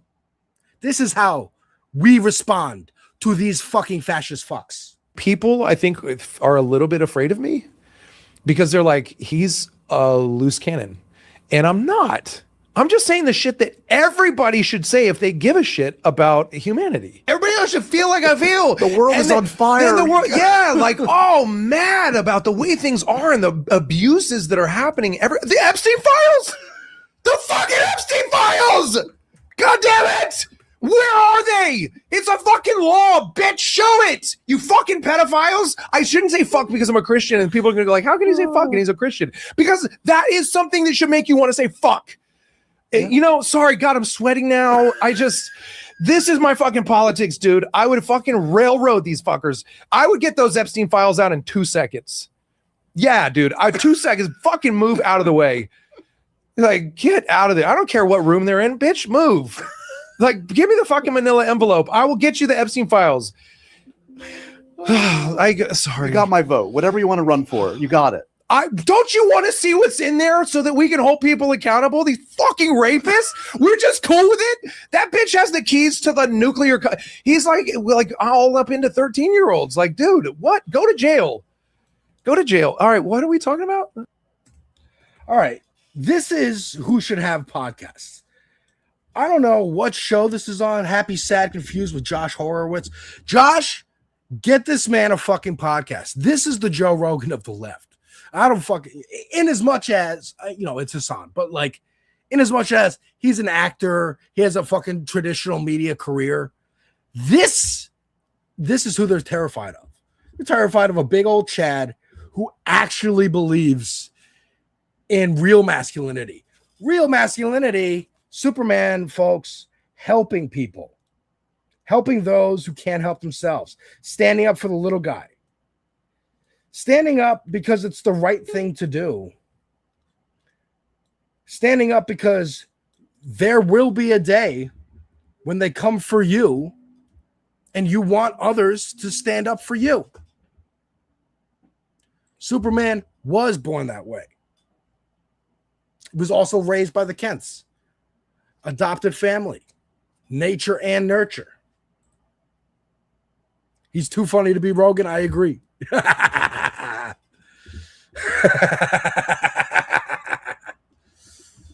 But yeah, folks. Anyways, join DSA. Join DSA. Look, I know it's a long segment, 45 minutes, but I think that's a good segment. Solid segment on Elon Musk and the evil ideology and how to beat it, which is these things. This is how to beat it. Because you do all this, you do most of this, you do 30% of this. People are not going to have the energy to be like, I'm going to go to a Patriot Front march. Because they're going to be too satisfied.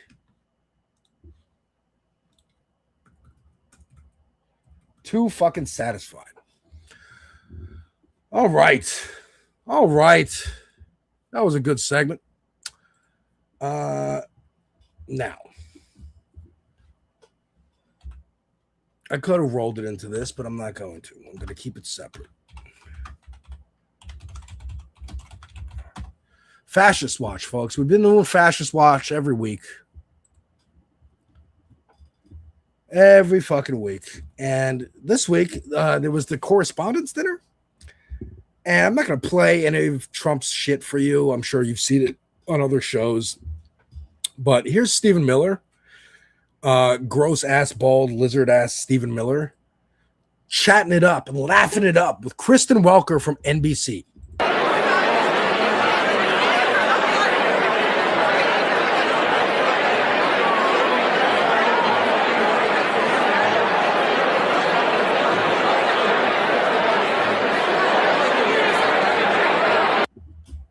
She should be fired immediately. Now, NBC's not going to fire her, NBC knows this. NBC does this. They want access journalism instead of real journalism.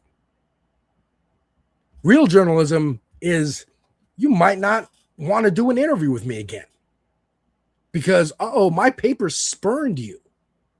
My paper cost you money. My paper exposed the truth.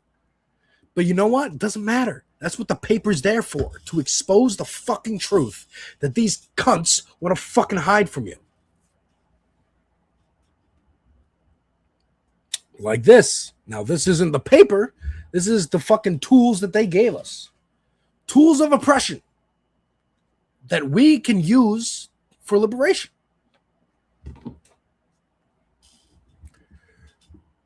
Like this. This is in Wisconsin.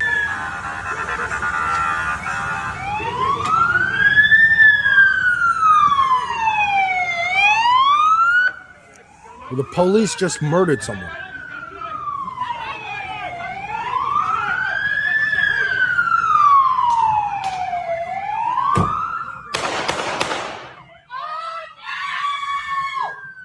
They're murdering people in the street. Now, again, that's not ICE. That's the police.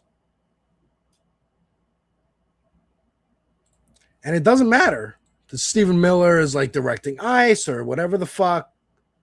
I don't even know what he does. It's the police. It's the ideology that allows this kind of shit to happen. That's why, yes, we defund the police. Because you need police. You need... Look, the Black Panthers had... I don't know a lot of the history, okay? But I know they had an idea of community policing. You should live in the community that you're trying to protect and serve. You're also trying to protect and serve human beings and not capital interests. But that's, a different story. So, of course, police started in this country as slave catchers. We must reallocate police resources to community resources. That's the goal. That's how you get closer to abolishing the police. Wednesday afternoon, police murdered someone. Surrounded a black man while he was on the ground. Again, slave catchers. Shooting him 3 times in the head at point blank range. Madison community is just mobilized at the site of the killing, demanding justice.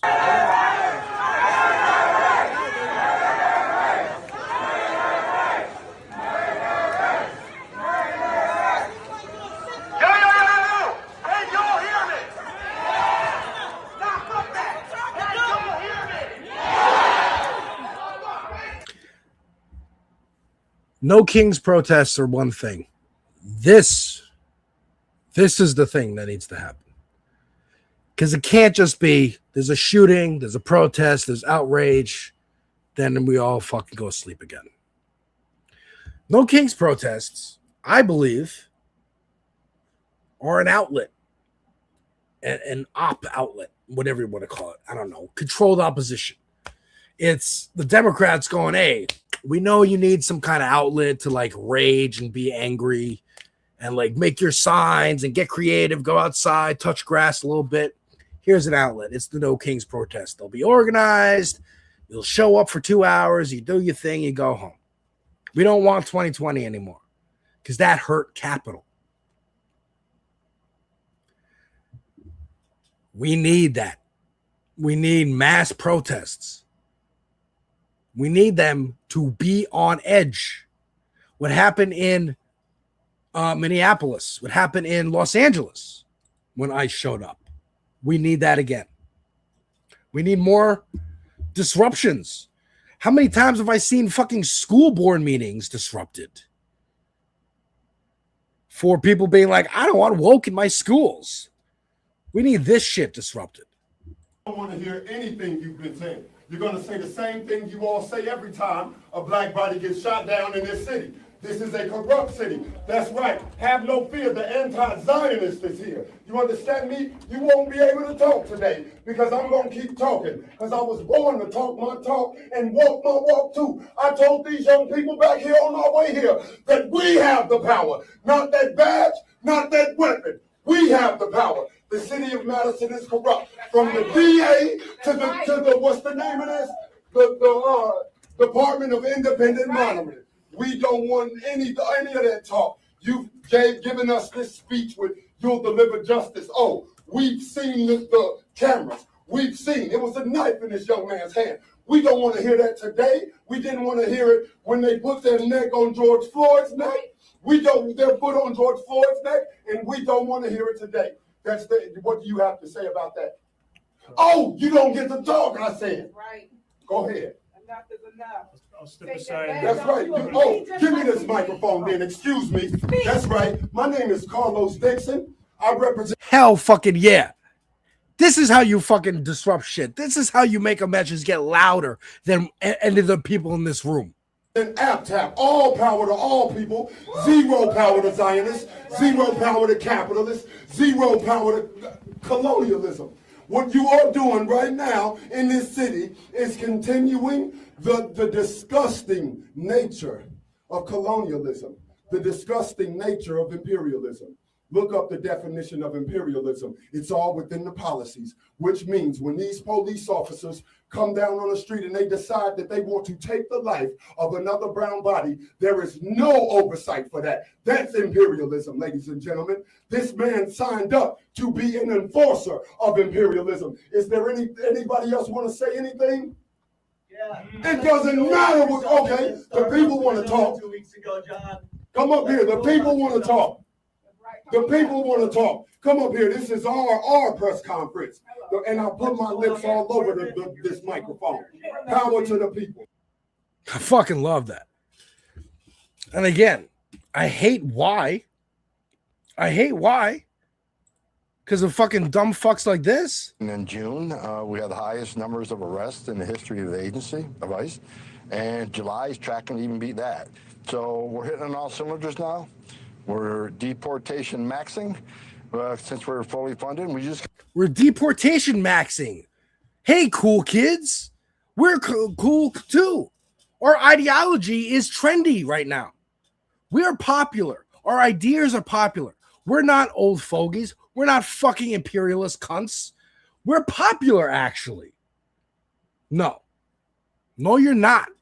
And it takes more people grabbing the microphone and speaking truth to fucking power directly in their motherfucking face to get the message out. And it needs to happen more.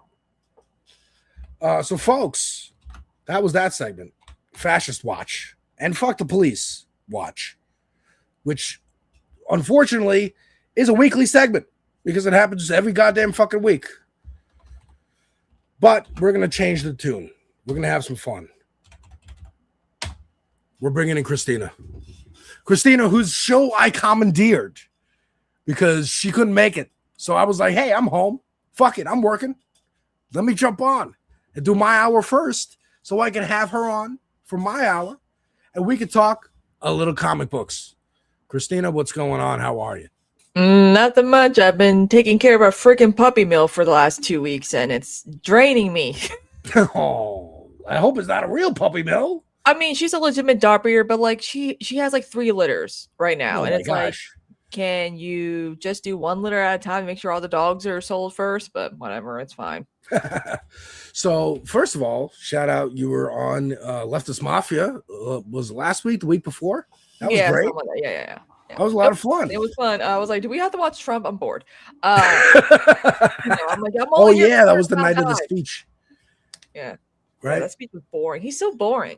He doesn't have it anymore. I was like, that was a good yawn. That was a good fake yawn. I just But Kristina, it's been San Diego Comic-Con happened. A lot of announcements. Yeah. Am I frozen or are you frozen? What? Did my computer crash or did you crash? No, mine's good. I can't tell. I got a sugar daddy who sent me a new computer, so I'm all in the clear. Okay, you're good. You're back. Yeah. Did you freeze or did I freeze? I don't think you froze. I can't tell. Okay, because my internet has been kind of spotty the last few days, so I'm worried. Yeah, mine's good. I got right direct to the Ethernet thing. But you know what? You know what's interesting? You don't realize how much your internet needs to be upgraded when you have a very powerful computer. Oh. I noticed that. I was like, why am my frames dropping? This is a new computer. And everyone's like, well, I got 1 gig. And they're like, oh, you should go up to 2 gigs. That might help. And it did, surprisingly, with OBS and all that. Okay. So maybe I need to upgrade the computer. Yeah. Maybe that's it. I got a 5060 processor. And that thing's been like great. Yeah. Okay, great. All right. We'll talk computer talk offline here. But have you seen the announcements coming out? What were you most excited? Ryan Gosling, let's go. Ryan Gosling, Ghost Rider. I know. We're back. That's a pretty crazy one. I mean, Ghost Rider. That's been rumored for years because he's always like, if there's one role I want to do in the MCU is Ghost Rider. Has he really? Yep. That's the one. He's like Channing Tatum with Gambit. Like that's the one. He's like, that's the one for me. You know, but is it because he's like he was in that driving movie? What was it called? Yeah. What was it called? Was it called Driver? Is that I what don't it's know. called? I know he did Blade Runner. You know, he done a few other films, but like, yeah, this is a perfect fit for him. I'm kind of hoping maybe they'll bring Nicolas Cage as Spotter Noir and have them do a class. But also, have you seen the "I'm Just Ken" jokes with Shang-Chi? Yes. Like, quick, they gotta distract Doom, and I'm like, oh, Ghost Rider and Shang-Chi. Now, the only thing that gave me pause is Sean Levy. Yeah, and Sean Levy, if you're not familiar, he's working with Ryan Reynolds a lot. Yes. First of all, folks, this is the space. This is how fast we can change topics on a dime. We're talking about fucking police killings, and then we switch to Comic-Con. Yeah. You never know what happens on the space, folks. Sean Levy, whose face looks like it's been... He's getting plastic surgery done. He's definitely getting them fillers. Just a touch. Yeah. Where's his biography?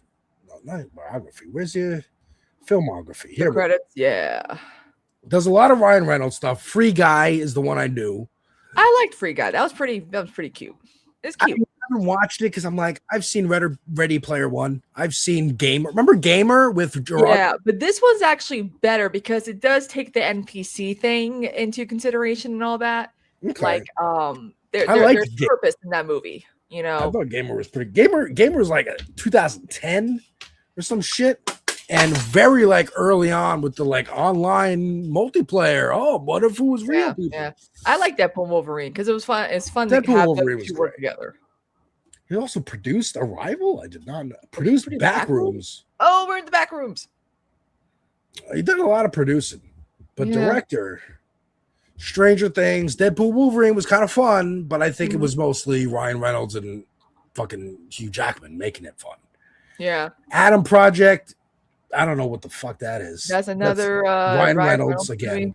I think that was just a Netflix exclusive. Night of the Museum, Secret of the Tomb. Oh wow, that's the one with is that the one with Dan Stevens in it? Yeah, that's the one with him. Lots a lot. This is Where I Leave You. That's not the intern. Oh, he directed Robert De Niro in The Internship or whatever it's called. Oh yeah, this is when Anne Hathaway, right? It's was it 2013? Oh, no, that's a different movie. We got to make fun of like WeWork spaces and like Google and the way that old people are coming back to the workforce because the economy fucking crashed. Yeah, you know what's weird too is that I feel like as long as he has a competent screenwriter, I feel like the Ghost Rider movie could be good. It could be good. I am like, this is definitely gonna be like kid friendly Ghost Rider, which is interesting because hell. The Nick Cage one. What? My dad loved the Nick Cage one. The Nick Cage one is fantastic. It's fun. The second one, Spirit of Vengeance, that one fucking rules. Yeah. I will never forget. Let me see. Ghost Rider Piss. I think this was just in the trailer, but they did this image of Ghost Rider taking a piss. Hang on, let me gif. with the fire. Like, this is hilarious. And I need more of this. Yeah. I want this to be in the new movie. If this isn't in the movie, Ryan Gosling seems like the type of guy who doesn't give a fuck. So like that should be interesting. A good concept for his Ghost Rider. that could be fun. It could be fun. Look, I love Ghost Rider is a very complicated character with crazy history and whatever, but simplify it. Simplify it. Do basically the Nick Cage one. You could also have Nick Cage show up because Secret Wars presumably is going to have every fucking cameo you could possibly imagine. And we'll probably figure out why Thor was crying, you know?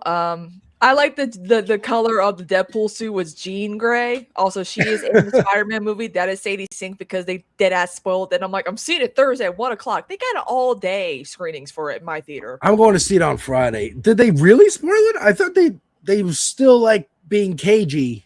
On the red carpet, I think Valkyrie spoiled it, and I'm like, girl. Tessa Thompson? Uh-oh, she's gonna get a call from the Marvel Assassins. You're never attending a premiere again. You're never gonna be in public again. Yeah, but like, do that. She's a redhead. Who else is a popular redhead? We already got MJ. You know, we don't need another Mary Jane. You know. I mean, it was actually, I remember the early rumors were like, oh, actually, she's Mary Jane, and Zendaya's like someone else. Yeah, but they don't call her MJ for nothing. She's just a stand-in because how many Mary Janes do we need? It's like Aunt May said the line. You know what that means? She's gonna die. You know. Or she's going to be Gwen Stacy. I don't know. There's a whole bunch. But this is the Jean Deadpool outfit that Ryan Reynolds was wearing. He made it because Canadian tuxedo. I'm a Canadian. He walked around and people didn't realize it was him. They thought it was just another Deadpool cosplayer. And I'm like, come on, man. I mean, that's the greatest part about being at Comic-Con in a full mask is you can be a big celebrity. And you know the golden rule, right, of Comic-Cons, only Deadpool and Spider-Man or cosplayers are allowed to do whatever the fuck they want within legal bounds. True. Yes. I have been to many a New York Comic-Con. When you move back here, we're going together. And we're going to see the conga lines of Spider-Man. Yeah, conga line, circle, like, you know, everyone's going to be doing Thriller, everyone's going to be doing, you know, the Macarena and all that. I tried getting one at my Augusta one. I'm like, come on, guys. What the we also got the announcement of the new Black Panther. Good genetic casting choice. He actually looks like he could be Lupita and Chadwick's, son. Yeah, this is, what's his name? Daniel Johnson? I'm so glad. Yeah, David Johnson. I'm so glad that it's like not Shuri anymore, but it's like, oh, it's the son. You know, because everyone's like, how the hell are they going to do this without Chadwick? I'm like, hello, his son? Well, yeah, they threw that into Wakanda Forever specifically so they can age him up and have a new Black Panther, which I've been a fan of. Let me see if I can bring him up. E-Man Reviews. I don't know if you know this dude. Should try to get him on the show, but E-Man, am I frozen? No, you're not frozen. Because this is a telltale sign that my internet's about to go out. That YouTube's not coming up. But E-Man Reviews, he's been campaigning for recasting. Because and his argument I agree with. Yeah. Batman has been recast, Superman's been recast, Spider-Man's been recast. Because it's doing that, recasting kind of implies this character is bigger than any actor. This character is part of American myth and can be played forever. If you tie it to one actor, then it's that actor's character, that actor's role. Well, some people are just born to play certain roles. My only thing is when it comes to recasting, is it a child? Is it a relative? Because unless it's comic accurate, then yeah, that makes sense. No, in this universe, Chadwick Boseman is still going to be Black Panther. The argument was before Wakanda Forever came out, and it was like, no, they should just recast T'Challa. Like, I was like, because they already did it. War Machine, Hulk, like you can do it. You can recast Hollywood. Yeah, exactly. Well, I like that movie, but him as an actor, yes, I understand. He is difficult. Yeah. They had to figure out something because they had a whole plan with him when no one knew he was battling cancer. I didn't know for the whole entire decade his career happened. I mean, he played James Brown, he played Jackie Robinson, he was a lawyer. He So was, no, this he was dude, Federal Marshal. He did all this while battling cancer. amazing. I mean, amazing actor, phenomenal. But again, Black Panther, like there should be somebody else eventually is going to play Jackie Robinson in another movie. Somebody else is going to play Black Panther. Why not just do it now? Yeah, And again, it was sudden. Nobody knew. Setup is to have his son take over. But yes, now after Wakanda Forever came out, and clearly they have a plan. Here's the plan. Here's the new actor. He was in Go Alien Vancouver. Romulus. This dude, and he was really great in that movie. I just watched yesterday The Long Walk. Have you seen The Long Walk? Yeah. Jesus Christ, that I did not like it. It was I such thought- a long walk to the ending of the movie. It was just, you know what it was? I described it perfectly on Twitter. I was like, this is Shawshank. It's Stephen King book. All right, folks, Long Walk. Stephen King short story. So it's Shawshank Redemption, Stand By Me, and like Saving Private Ryan. In that, it's a bunch of dudes talking about their feelings for the whole movie. It's a slurry of that spread across a very thin layer of like The Walking Dead or some kind of post-apocalyptic, like Hunger Games or some shit. It was so cheesy. The dialogue was so rough. It was giving what was that one that what was it, the Streetwalkers, or what was the one about the cats that Stephen King did? I forgot what it was called. Oh yeah, I know what you mean. The incestuous mother-son thing. Was it Cat's Eye? Is it Cat's Not that Eye? one. Sleepwalkers. There you go. That's that one was bad. Okay, I have not seen this one. It's bad. It's basically He does a lot of mother-son incest. cat duo. They suck the life force of virgins to stay alive. You know that whole chest. Very Stephen King.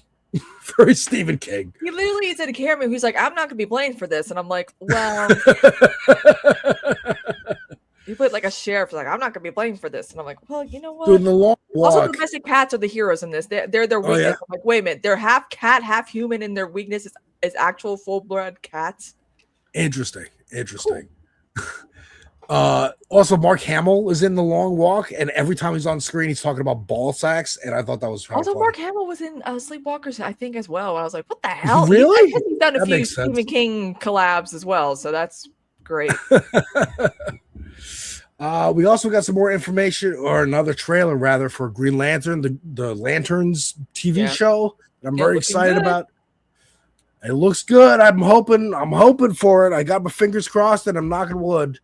And Clayface. Let me get my lantern hat on. And we got some more Clayface footage. Looks spooky, looks scary, looks creepy. The body horror. I'm excited. If everyone's like, "Oh, is this like the Robert Pat?" I'm like, "No, this is not the Matt Reeves verse. This is actually I James Gunn." still have my fingers crossed that they just bite the bullet and go, "Fuck it, it's in the DC universe. Pattinson's the Batman. That's what we're doing. That's the guy." I don't want two separate Batman franchises. That's stupid, and it muddies the fucking water. Yeah, it's just Matt Reeves. This is taking, and you know him. He's very much like due diligent, taking forever. And I'm like, whatever. I'm gonna be 40 by the time that movie comes out. And It's fine. I'm gonna need James Gunn to step a little bit away from the camera and a little bit more towards a fucking whiteboard with a plan on it. Yeah, Make a plan. Putting Matt dude. Reeves down, be like, look, there's no way we can find a good Batman. So let's just bring let Pattinson be our Batman. Pattinson, you can have as much money as you fucking want. You can have all the fucking money. Fucking Matt Reeves, you can have all the fucking money. Your Batman's our Batman. Let's just integrate it. Yeah. Just integrate it. You can even you could do a George Lucas and go into the end of the Batman movie, and when he's looking up to the sky after they get everybody out of the amphitheater because the city's flooded, you see Superman floating there in the sun. Oh, he was there. He was helping out. Yeah, because people forget that Gotham and Metropolis are they're two completely different like cities. Like again, like that's why I say Clayface looks like a Matt Reeves looking aesthetically produced movie. So it would make sense just to be like I like that James Gunn doesn't want everything to have the same tone, like Zack Snyder did with his movies. Yes. Batman, I read comics. The Batman comics are darker than the Superman comics. Yeah, Superman's all hopeful and Or the bright Young and Justice, colorful. or the Teen Titans, or the Green Lanterns, or the Flash. They all have different tones. Yeah. It's only when they're together in a Justice League book, then it's the tone of the Justice League book. Yeah. It's all right. You can have dark shit. You can have fucking Swamp Thing and Constantine hanging out with Wonder Woman, as they did with Justice League Dark. Remember when they were going to make that movie? Yeah. With the Snyderverse? Well, So what also, else did we speaking of James Cameron, tonight on Movie Night Extravaganza, we're talking about Titanic, a little indie film he created. I've heard it was a blockbuster and Oscar-winning success. I don't know, but I've seen it. Conan never had until this weekend, and all of us were like, "You're almost 50." You made him watch it. You finally made Conan watch it. I remember when we were talking about Supergirl, you mentioned that. Yeah, I'm excited to talk about it It was because I know finally everything about happening. Titanic, the movie, the ship, the lore, everything, and even Conan. I mean, Forrest is like really getting deep into it. I always recommend Lindsay Ellis's video about Titanic. Is Titanic good? Yes, it is. Oh, But I love still don't Lindsay understand James Cameron's obsession with Avatar films. I'm like, dude, focus on another ship film. I don't know. For him, I here's my thing. I think Cameron is hyper focused on the technology Yeah. of like going down to the Titanic, and everything around that is like, well, I gotta pay for this somehow. I guess I'll make a movie franchise for Yeah, Disney. his whole thing. He only reluctantly became a film director to fund his sea exploration dream. Yeah. So it's like, yeah, the Terminator films, Aliens paid for him to go down the Mariana Trench, which, by Yeah. the way, the deepest depths of the ocean is the Mariana Trench, which, by the way, I would trust to go down to the depths of the ocean with James Cameron because I know I'm not going to implode. He was exploring the Titanic on wouldn't. 9/11. He didn't know 9/11 was unfolding until Bill That's Paxton was crazy. like, "Hey, Jim, we're under attack." Get up here.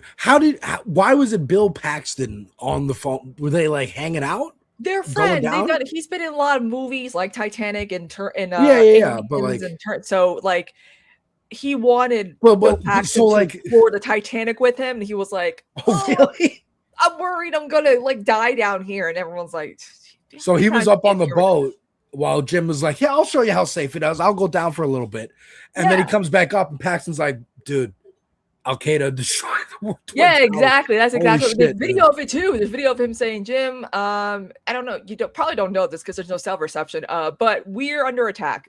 That's we're-" crazy. Yeah, and also to when that Titan thing imploded, guess who was the first person to be asked a bunch of questions about James Cameron? Oh, yeah, of course. He's like, it probably imploded because of cycle fatigue, because carbon fiber is not a good and of course, guess what happened? Everything he said was right. And I was like, this is why I will go down to the Titanic with James Cameron. Right. That's so fucking crazy. I did not know that. That's Yep. where he was. Everyone has a where were you on 9/11 story. I didn't Yeah, know dude. James Cameron's was so fucking James Cameron.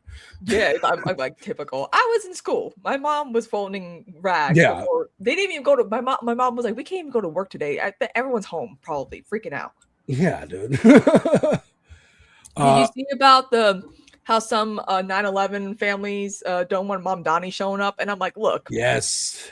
Trump shows up and he said he bragged about how tall his building was. Also, Zionist Jews were interviewed in New York City as everything was unfolding, and they were like, well, this could be a good thing because now they know, Americans know what we go through. And I'm like, Yeah.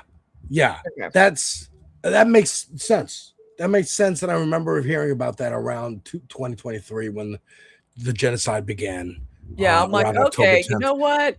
Mom Donnie's never said anything bad Yeah. about 9/11. And this is goes into the whole thing of like, no, you don't care about civilians. The Hannibal directive. You don't give a shit about the fucking hostages that were taken. That's You're why just I had to justify Hassan. Like, for those who don't know, I was part of a video about Hassan Piker fans that's now on his YouTube channel. You can see me justify his Yes. 9/11 comment. yes, that was a great video. Who was it by? Who was the guy's name again? Steven Asark? Steve Arsak. AS. A.S. Arsrock. He's like, who are Hassan Oh, Piker there it fans? is. Yeah. Yeah. Yeah, so folks, check out because he did a Inside the Mind of Asmongold. And that was a fucking. He's like, oh, these people are weird. And then he was like, well, let's see the other side. Who watches Hassan Piker? They should interview Destiny fans. You were next. featured. They absolutely should, and H3 fans. Yeah, because like who like I want a cross section of who used to watch Ethan Klein and who stopped, and who used to watch Ethan Klein and kept and stayed, and who didn't watch Ethan Klein but jumped on because of the anti-Hassan. Like those are three there's a lot of fan bases, and I want some investigation into some people were like, I went to Hassan in the divorce of Leftovers. I'm like, cool. Right. So very interesting stuff coming out of Comic-Con. I'm excited. I'm excited for Spider-Man. You're excited. Spider-Man this week. I'm hyped. I got my fingers crossed, knocking wood, that we get some kind of a grounded Spider-Man. No more high school Peter Parker. Finally. Everything, and also no more origin stories. Like Tobey Maguire had the origin story. Andrew Garfield, but Tom Holland's like, yeah, I'm Spider-Man. I got bit by a spider. No big deal. Whatever. Like, I'm like, good. We don't have to start. Like, how many times do we have to see him get bit, discover he has powers, practice his powers, and also too, I think in this movie he actually discovers he can produce web fluid, because remember in the last one, Tobey Maguire, he's the only one who produces it naturally from his body. And they're like, I can't do that. Even Andrew Garfield couldn't do that. Yeah. So, you know why? Do you know why? Mm-hmm. Let me tell the audience. Yep. So they made, in Tobey Maguire's Spider-Man, they made him have organic web shooters because they thought it would be easier. How about, because people can't wrap their heads around, he separately from getting spider powers to jump higher and lift things. Yeah, if you and have cling all those to walls, spider powers, why not produce the fluid? he also separately is a genius and created spider web fluid so he could swing with webs and stuff. So they were just like, wrap it all into, like, why one power? He has to do it separately. Just wrap it all together. It'll be easier. Then in the comic books, because they thought we need the comic books to align with the movies, because if people rush from the theater because they're so hyped up on Spider-Man and they run into a comic book store to buy the latest issue of Spider-Man and he's got web shooters, they'll be so confused and angry they'll throw the comic down in disgust and won't buy comics anymore. As if people were rushing to comic book stores anyway right out of a movie theater. They are not. So we need to make the comic book Spider-Man have organic web. So there was a whole storyline that involved him metamorphosizing and gaining organic webbing so he would match the movie. They've since abandoned that in the comics, and rightly so. And then now in the movies, they're like, well, we're going to adapt that storyline that was only made to ingratiate people who had seen the Tobey Maguire. There's this weird snake eating its own tail situation happening here with this movie. And, I'm interested to see how they do it with Tom Holland. If we can get like more, I want this to be a fucking Spider-Man movie and not a preamble to Doomsday movie. But I know I don't think he's in Doomsday. What? Really? No, that's what I was like, huh? Okay. He's going to be in Secret Wars. No one remembers who he is, though. So that's the thing. So I don't think anyone. But they remember Spider-Man. They just don't remember Peter Parker. Yeah. So it's like. So they know Spider-Man helped them defeat Thanos. Yeah. But they don't know how to get in touch with him. Yeah, because he's kind of on his own now. Because he's so maybe he won't be in Doomsday. This is a sad boy movie. Okay, this is like a sad girl era film. And I want him to be. He needs Spider-Man is a sad boy. Mm-hmm. That's right. Now we don't have to only make him sad. That's also a problem that comic Spider-Man writers. He's a grown-ass adult. Exactly. Yes, Spider-Man writers always want him to be in high school. Always want him to be depressed because that's how they remember Spider-Man and they want to tell their story. And I'm like, let him be happy. Let him be fucking married to Mary Jane. Everybody wants that. Shut up. Yeah, exactly. Also, we finally got to actually see real photos, not AI generated, of Tom Holland and Zendaya's wedding. Finally, 2 photos. Oh yeah, yeah. Cool. Also, everyone's like, when did they fall in love? I'm like, she knew he was the one during the lip sync battle. I saw a woman in love. that video. I'm like, hell yeah. Umbrella. Oh, that's a great one. I'm like, that's when she knew. She was like, oh yeah. Also, he's gonna be Fred Astaire, which I'm like, okay, biopics, bleh. For real? But like, Fred Astaire's estate has like a clause where it's like, no biopics, please. You cannot do a biopic. I mean, everyone's like, can Tom Holland dance? And I'm like, Billy Elliot in the West End, he studied ballet since he was able to walk. You don't think he can dance? Where have some of you people been for the last like fucking 10 years? You ain't kidding. Breaking news here. Christina Yeah. always with the breaking news. Yeah. Tom Holland vows no body doubles in upcoming Fred Astaire biopic. I mean, Fred Astaire moved like on air, very graceful. That's where Michael Jackson got a lot of his moves from. Even Fred Astaire was like, yo, that Motown performance was great. And he was like, I wanted to be on my toes longer though. He's like, but you did great, kid. Hey, if Fred Astaire and Gene Kelly are praising your dancing, I feel like you could cut yourself some slack and don't be too hard on yourself. Yeah, but that is kind of fucked if they're like, yeah, we wish you wouldn't. And Yeah. he's like, I can't wait to be Fred Astaire. It's like, Because you know the estate would have done like a Michael movie where it's like an estate approved picture, but they know, I mean, because there's Fred Astaire, there's also Ginger Rogers. It's gonna be interesting. I mean, it'll be interesting. It'll be with the interesting. biopic industrial complex. I didn't see the trailer for the Rocky the Sylvester Stallone biopic about how he made Rocky.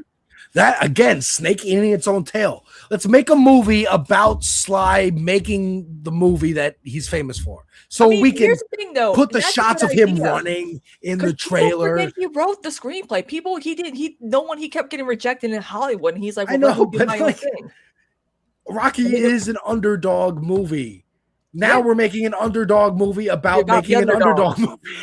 Hey, here's the thing, though. But like a lot of people don't understand how that movie was made. So it's like that's a good thing. Yes. I just don't like a whole verse to death. Like if you're gonna do biopics, maybe have the if it's a musical, have the songs tell the story like Rocket Man. Do a certain time period like Bruce Springsteen's Nebraska era where he was kind of sad, or just do like, oh, how did this guy do this one thing in his life? Like that's fine. But if you're doing like multi-generational storytelling, or is it going to be a two-parter like Michael? It's like, ugh, man. Yeah. You know what, Christina? Can you vamp for a minute while I hit the bathroom real quick? Yeah, sure. All right. Let me. Yeah, exactly. I got you. Yeah, Stallone is MAGA, but like at the same time, it's like, I sometimes people forget that he actually did write the Rocky screenplay, and people like he just came out of nowhere, which is true. I mean, also I think he got his start in porn in the 70s, like doing other things, and the actors who don't do the sex stuff, I guess. I don't know, but yeah, so that's funny. Yeah, that came from Deadpool 2, I think, with Cable as well. The X people, you're not X-Men, you're X people, So that was cute. Also, Dark Phoenix really sucked. I watched that movie in the theater. I was like, oh my god, there's only 3 other people in here. No one wants to see this. They're being a dead horse because they know Disney's about to buy out Fox, and I was like, oh, this is bad. This is so bad. Like, it's just nothing was consistent about the Dark Phoenix movie. Like, we already know why she became the Dark Phoenix. Why do we need her? Like, her powers just became more powerful. I don't understand the Dark Phoenix movie. I watched it. I was like, can this movie end already? This is really boring. This is very boring. Very, very boring. Yeah. So also, guys, Zora Mamdani's team reached out to me about doing press stuff. So I sent that thing to Alex because since he's based in New York City, he could able to go in person to these events. You're welcome. Thank you so much for that. Yes. Let's fingers crossed, knock wood, that I get to work. They were like, yo, send it to your buddy Alex since he's Yeah. based in New York City. I'm like, yeah, I'll definitely do that. But we're crossing fingers, we're knocking wood, we're not giving up our hopes. Yeah. But man, I really fucking hope I get to work with the Mamdani team. That would be fantastic. Yep, you get to help cover his stuff and like when he does like press junkets and all that. Yeah, but speaking of great candidates, I also wanted to have you on and talk April about comes to me in my dreams. exactly. I wanted to hear about how Israel comes to Haley Stevens in her dreams. Her voice kept getting faker and faker as the debate went on, and also too, like it's been revealed that Abdul has like some properties in like India or whatever. I'm like, here's the thing though, he never said I'm a working class candidate. He's like, I am a privileged Muslim who became a doctor. Yeah. Here's how I use my privilege to do better. Like he never, like everyone's like, oh well, he meant out to be the socialist working. I'm like, he never said he was a socialist. He always said he was a capitalist. He was not endorsed by DSA because he knew he would have to apply, and they probably wouldn't, maybe give it to him. But like, And I'm it like, you might people hurt. are like are making shit up along the way. Yeah, I mean, last night I'm watching the debate, and as soon as he said, I'm not a socialist, I'm a capitalist, I saw the whole chat go, Oh, no. I was flipping between you and Hassan. There was or Haley Stevens said, he's the only millionaire on this stage in this campaign. And I'm like, okay, yeah, I'm a So are millionaire. you with all the money you get from Israel? Yeah, but my policies are actually going to help other people maybe become millionaires themselves, because it's not a crime to be a millionaire. It's when you get to the 100 millions, the billions. It's what you do with your money is what you do with your money. Because you could be a class trader all you want. Kristina, you and I, we eventually, this space takes off. We're working with Mamdani. We're working with candidates. We're getting stream money. 2028. We become millionaires. What are we doing with our money? I'm going to help solve world hunger. Unlike We're Elon getting Musk. apartments for ourselves so we can actually live on our own. We're going to be affordable landlords. We'll be like, oh, rent? Okay, that's $400 a month, baby. Yeah. Oh, you still get, okay, well, you know I've what? always had a dream as We're a gonna kid when I subsidize would it. make Legos. When I would make Legos as a kid, we build our house, and I would always make rooms for all my friends. Because I was like, if you don't have a house, then you come and live with me in my big ass house that I get from making Star Wars I'm movies. going to buy Hearst Castle, move it to New York City, and that's going to be the space headquarters. Have you seen it? William Randolph Hearst's castle is insane. Also, the godfather of yellow journalism. He would be so proud what the Democrats are doing these days with these socialist candidates running. Oh, that's great. So yeah, let's take a look at some of these clips from the debate. This is one he makes when she's like, I'm not taking AIPAC money. He was like, yeah, because AIPAC's hiding where they're putting the money. They're They keep not creating shell directly corporations. Yeah, they're not doing like Israel ads. They're doing ads about like, oh, this white lady's good for the black community. This brown man who can definitely relate to being to bigotry that he suffered. Oh, he's not relatable at all. Like, Right. And I mean, we remember this from Kat Abou-Ghazaleh's race in Illinois, the Women for Democracy PAC, or whatever it's called here. Trying to say It's just democracy in that district. AIPAC. Yeah. Yeah. So this is about, and Sandy would be proud of us. Shout out Blue Ocean Sandy, Environmental Coffee House, talking about fucking climate change, which goddamn should be part of everyone's goddamn platform. I'm surprised, Especially there's Michigan, a lot the happening. automobile, capital of the country. Yeah, true. Yeah, there's a lot happening, but this is gonna affect everybody. So this needs to be part of Progressive Democrats' platform. The wildfires from Canada deeply affected. Oh, hold on, let me raise the volume here. Look at this plug-in I got. Pop up the volume, dance. Especially in Detroit. What environmental measures are you planning to decrease the dangers of air pollution? I just want to speak specifically to your Also, question. their audio sucks too. We've already done. Yes. We put air quality monitors all over Wayne County so folks can get real-time information about the air that they're breathing. Took on some of the biggest corporate polluters in our state when I was in the city of Detroit. Took on Marathon Petroleum, the biggest polluter and the most polluted zip code in the state, forced them to invest their own money to reduce emissions when they had wanted to increase them. The truth of the matter is that these wildfires are happening more often because it's drier and hotter than it has been in the past. It's drier and hotter because we continue to rely on fossil fuels for our energy. We need to get to 100% renewable energy. And the only way we're going to do that is by taking the Chevrons and the Exxons of the world out of our politics. Now, guess whose campaign they supported? Well, if you guessed my Congresswoman colleague, you probably guessed right, because yes, they have both given to that campaign. So when you hear ideas of things that ought to be done, but they never actually get done, you should ask yourself why it doesn't get done. Well, because the people who sell oil in this country fund the politicians who make sure that they can keep selling oil.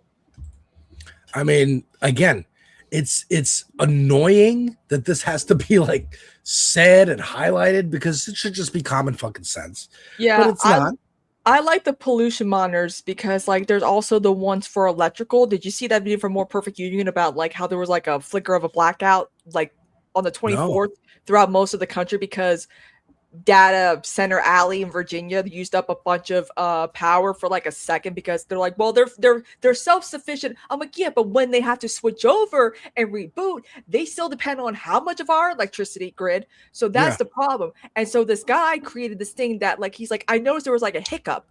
And he created these devices that you plug into your your outlets that monitors how much electricity is being consumed throughout the country that you are depending on as well. So he's like, I noticed this thing. So that's like an air. It's like the air pollution monitor, but for like electricity, which I'm like, that's a smart idea. It's very smart. And data centers also cause a lot of pollution. I hope the guy has bodyguards because they're definitely coming for him. Yeah. Because like, that it's is crazy how everyone's like, well, the data. I'm like, here's the thing though. They're like, well, China's being their ass at AI data centers. I'm like, yeah, because they actually produce electricity for China. They're not using electricity. They found ways to use water without using all the water. They have the infrastructure. We're just building these without the proper channels, and we could have data, I guess, but the problem is they're not benefiting. They're not benefiting anybody. From us. They're not benefiting anybody. It's for Musk. It's for the neo-monarchists. The new fucking word I just learned. Neo-fucking-monarchists. The fucking techno-monarchists. Yeah. They want their own fucking techno-feudalism. They want their own fucking states. They want to carve. You saw Alien Earth. They want to carve the world up into Terminator. Look, Sarah Connor is trying to abolish data centers, and they thought she was crazy and locked her up. This part of the world is controlled by Elon Musk. This part of the world is controlled by Peter Thiel. This part of the world is controlled by Donald Trump. This part is controlled by fucking, I don't know, Bill Gates. That's what they want. They're borderless. They're globalists. That's what they are. They're the cabal. They're the evil cabal that they've been warning everybody else about. Every accusation is a fucking confession. Yeah. And I think what's going to win is anti-data center shit, anti-ICE shit, and pro-affordability. What's funny is that a lot of moderates are like, well, if you use terms like, defund the police and abolish ICE, Democrats don't win. I'm like, I'm going to stop you right there. 2020, defund the police was a big slogan. Who won? Who? The Democrats. Abolish ICE. The year after Trump won, a Democrat surprisingly won on an odd midterm year. I'm like, believe it or not, when these slogans really pop off is when Democrats win. Yeah, because it's like something's actually going to get done. On TikTok, and he does really good political analysis. Sorry, who do you follow? Southpaw Politics. Oh yeah. He's really smart. He's really good. Like he does he explains like why Mallory McMorrow didn't do well compared to Haley Stevens and Abdul. It's because like she was doing the fence sitting. Like she was trying to be in between. But I'm doing the complete opposite. The private and public type of position, or like just the wishy-washy fence sitting that moderates are known for doing. Haley Stevens is out and out. I'm a centrist. Abdul is I'm out and out a progressive. And Mallory's like, hey, why can't we kind of meet in the middle here and let's do a little dance with my big cardboard face? It's not gonna work. Let's do this. You need strong statements like this against ICE. Mm-hmm. Well, she's also voted to raise ICE funding 4 times. That's the part that you didn't hear. 4 times voted to raise ICE funding, voted to thank ICE, in fact. So this is the same kind of DC hypocrisy, I hate to say it, that we often see. Say one thing in front of a camera, do another thing. I said that we need to abolish ICE. ICE is not about immigration. ICE is not about the southern border. We can have a safe and secure southern border. We can also enforce immigration policy. But ICE is not about that. ICE is about normalizing paramilitary force on our streets. And I just want to push back on the idea that it's calmed down. I mean, I was just in Genesee County this weekend, and you had raids in Saginaw. People are scared to death. And we've got a congresswoman who tells you that she's against ICE, has voted to raise ICE funding, voted to thank ICE, called the people who work in ICE, I don't know, very fine public servants and other things when she went and visited herself. So I'm just saying that I do the thing that I say I'm going to do. I don't think ICE needs to exist. For the better part of our country's history, we did not have an ICE. And I think we can do a much better job when it comes to immigration without one. And here's the last thing I just want to say about this. When it comes to the question of immigration, we need Democrats who are going to stand up and actually talk about the great good that immigration has done for our country in the first place. The idea that somehow we can't say abolish ICE because we're so afraid of what they're going to say when we've seen ICE terrorize people in our streets, to me, is exactly the kind of cowardice that we don't need from Democrats. So yeah, I'm going to take the bullhorn and I'm going to say that I think we need to abolish ICE because I am not afraid of what they're going to say about me. Well, and that part about, first of all, great answer. But I think that piece about Democrats need to talk about the positives of immigration. You need a different message. You don't need to just shrink and run away from the attacks. Oh, they're calling us open borders. They're calling us to fund the police. No, you say, here's why we should defund the police, motherfucker. Here's why we should have fucking more immigration, motherfucker. Makes the country Alex, better. it should be a nicer slogan, like allocating resources from the police to social work. That's not catchy though. But you get to explain what the slogan means. Yeah. Oh, you're going to attack me by saying defund the police? Well, I'm going to explain to you exactly what we should do. We should have community policing. People who live in the community should police that community. It should not be from people from outside the community coming in who don't know the goings on, don't know that Hector down the street has a seizure problem. So if you ask him to move his car, he's going to need a little assistance. He's going to need a little more time. You shouldn't fucking handcuff him and shoot him in the back of the fucking head because he didn't comply right away. This is the kind of fucking messaging we need. Yeah, and that's why, you know, the DNC is in $18 million in debt while the RNC has a surplus. They put their HQ up for collateral, and my mom was like, "That's not."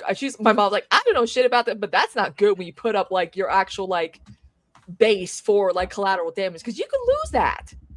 Yeah. Yeah, I actually found a picture. And did you see that the DNC lost an additional $30,000 because they fell for a scammer claiming to be Ken Martin? Did they really? That's fucking yes. hilarious. It was breaking today, and I was like, and then Ford's like, "Hey, it's me, Ken Martin, and I got Jamie Harrison with me. I need $30,000." And I was like, yes, status bar. We need to defund billionaires, and also welcome to the stream. Yes, my fellow Palestinian chatter. Oh hell yeah! Welcome, welcome. Yeah. I've just found a picture of the DNC headquarters. Yeah. There we go. I mean, that's what it's going to look like pretty soon. That's what it's going to look like. But yeah, man. What are they going to do? Satellite bases? Like, what's going to happen? It's going to be like yellow, like Limestone University or whatever. Like.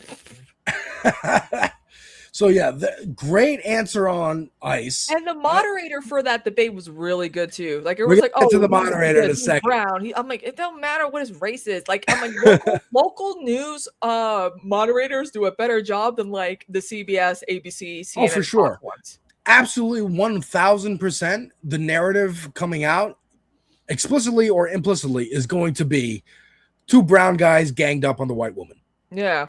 That's what it's going to be. It's going to be this shit that Elon's been saying about the UK. Oh, fucking rape gangs running around. They're all brown Muslims. Was like, I live here. You haven't been here for how many years? You don't know what the fuck's going on, dude. Yeah. Oh, yeah. We went through that whole shit. But yeah, no.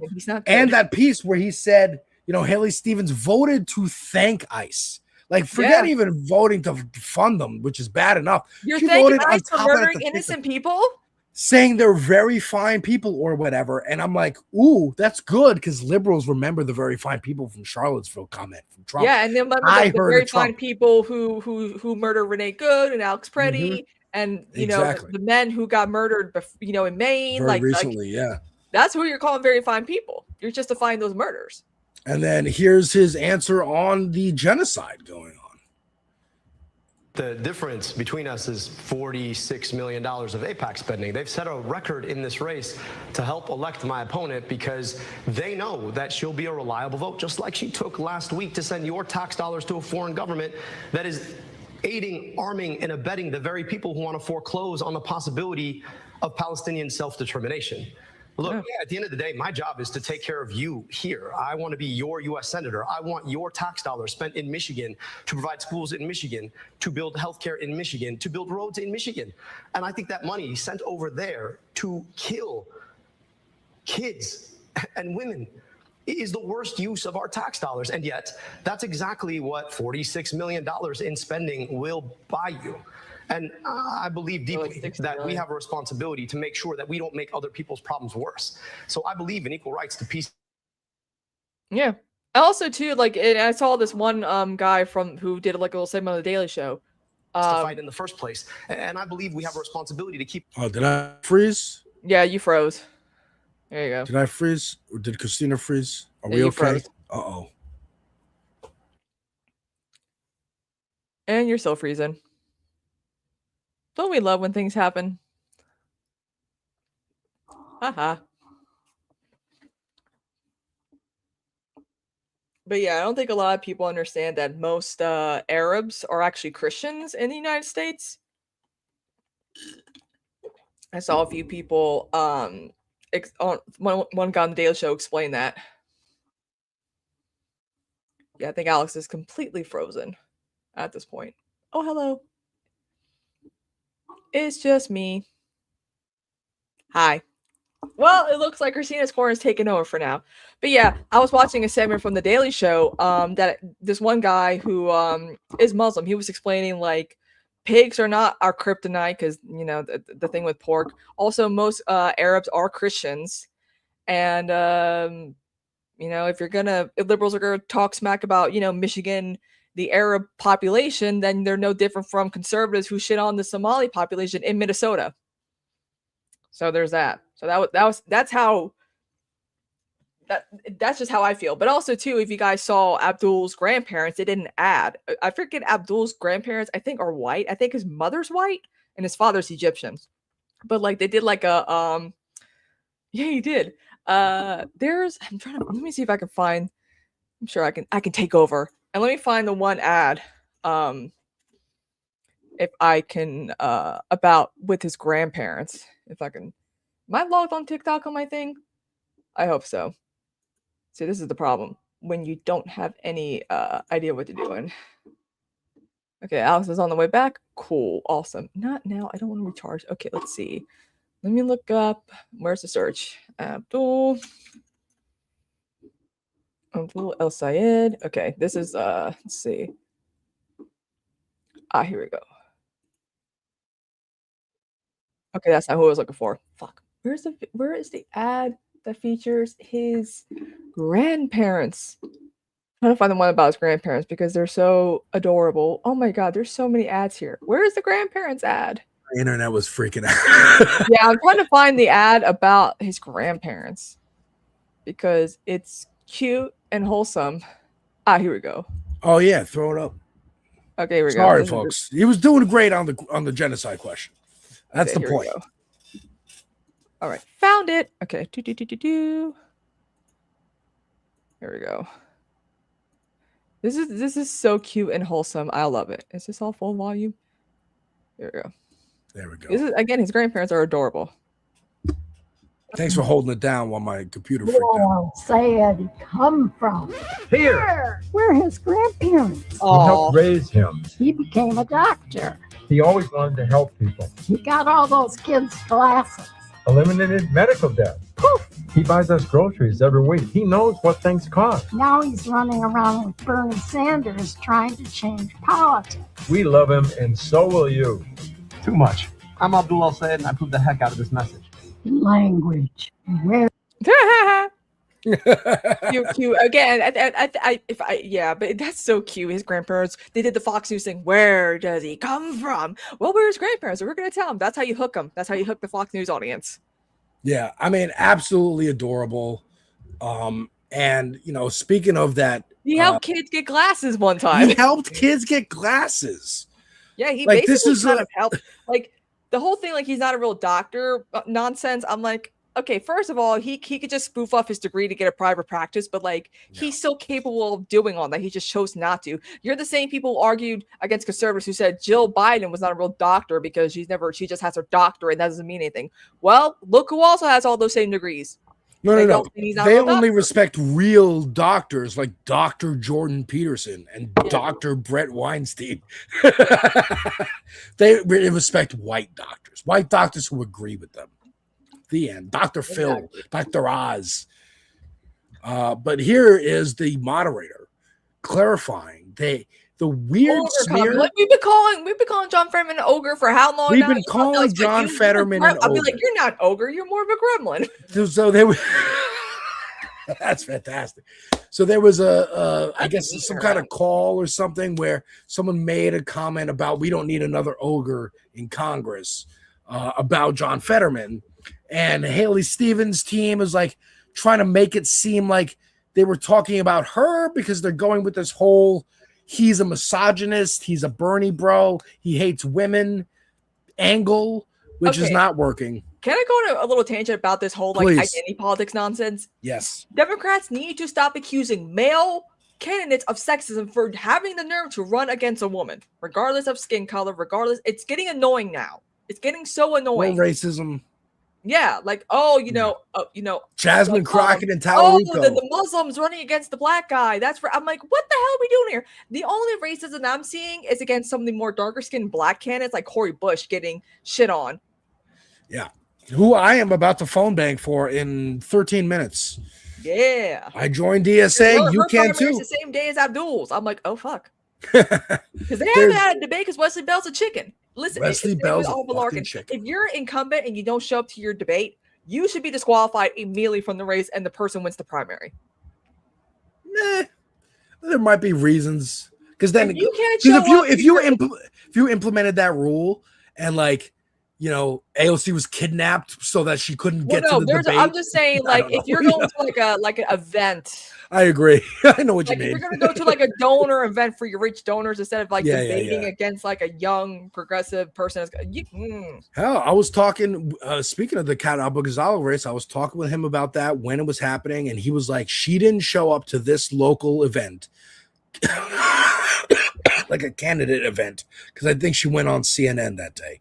And I'm like, I don't know how much that matters. And you know what? It did end up mattering. It did make people feel like she's not about us. She's about upping her profile for a national whatever it is. And That's she's what not presidential fighting for candidates us. got to go to the Iowa State Fair and get caught Right. caught in a weird photo, gagging on a corn dog, fried triple decker Oreo. They don't do it because they love Iowa.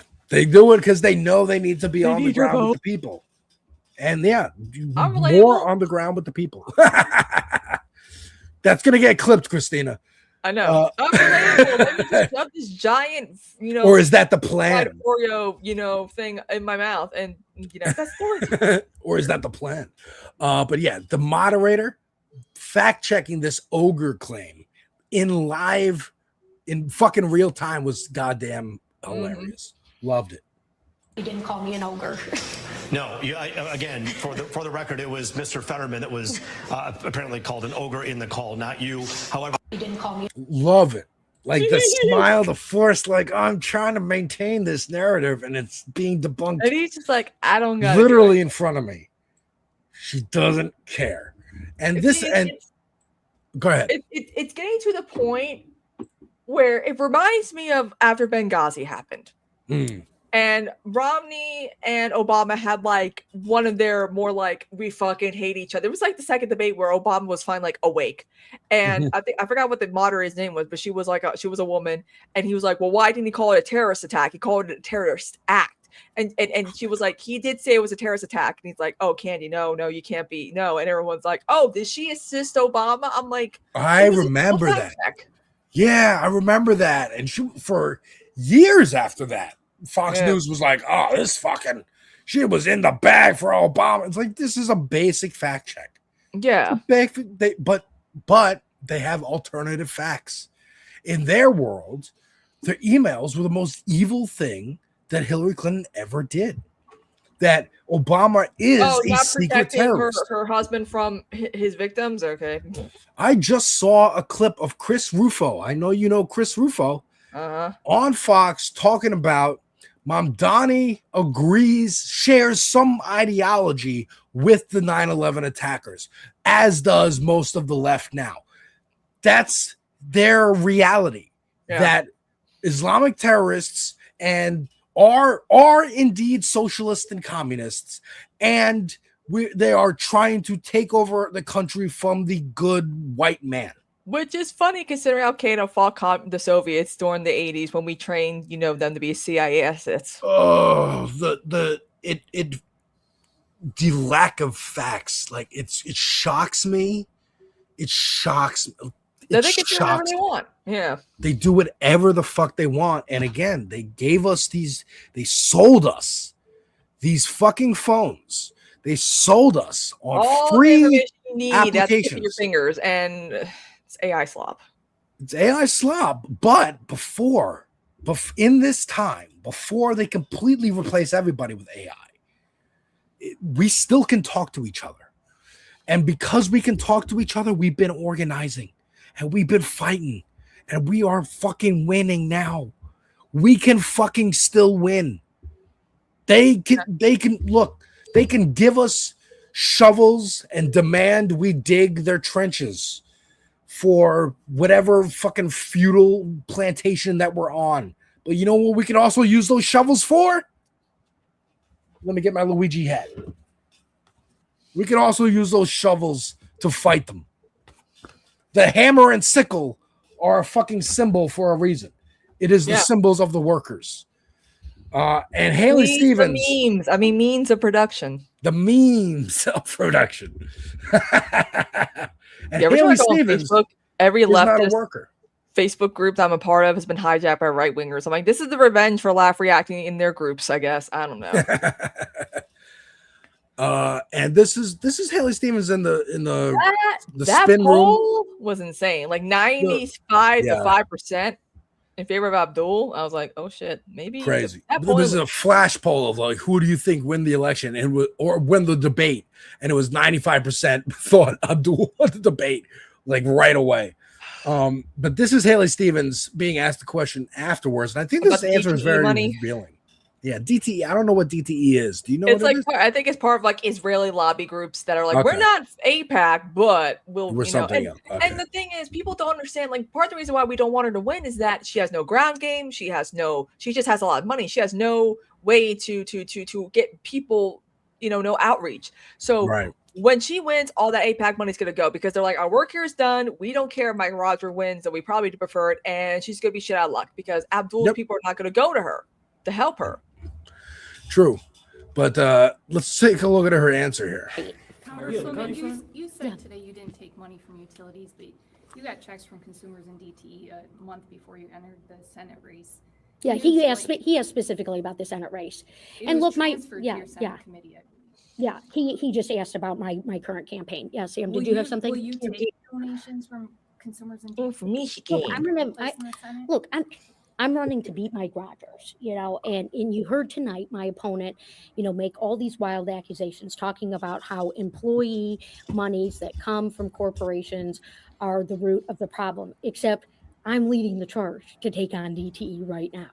I am leading the charge to say that you are screwing over your ratepayers, and I am going to strip your federal funds and force you to cut executive pay. I think that is damn good for the people of Michigan and what they need right now. Thank you. You're not answering. Yeah. Look, you're not answering. I'm trying to get to the United States Senate. Like, you can keep pushing me. I have no idea, if we're going to be able to do these major reforms, but That's the key right there. I have no idea if we're going to be able to do these major reforms. I don't plan on it. I don't plan on fighting for that. I don't plan on trying to stop money out of politics. When she says like, oh, this is employees' money that's being donated to me, like that's what it is. No, that's how you smear other people who get like, I remember there's progressive candidates running and they're like, oh, you're getting money from like Chevron. It's like, no. People who work at Chevron are using their own paycheck to donate. Yeah, they use that against Bernie. It's like, oh, he's getting money for AT&T. I'm like, yeah, people who work like the customer service desk. Yeah. Like, that's what it is. Yeah. You're not. And she's like, she's trying to make that argument, but no. It is not the receptionist at DTE. It is the board making the decisions of where their slush fund of money to donate to political candidates goes, and it's going to you because they know you're going to serve their fucking interests.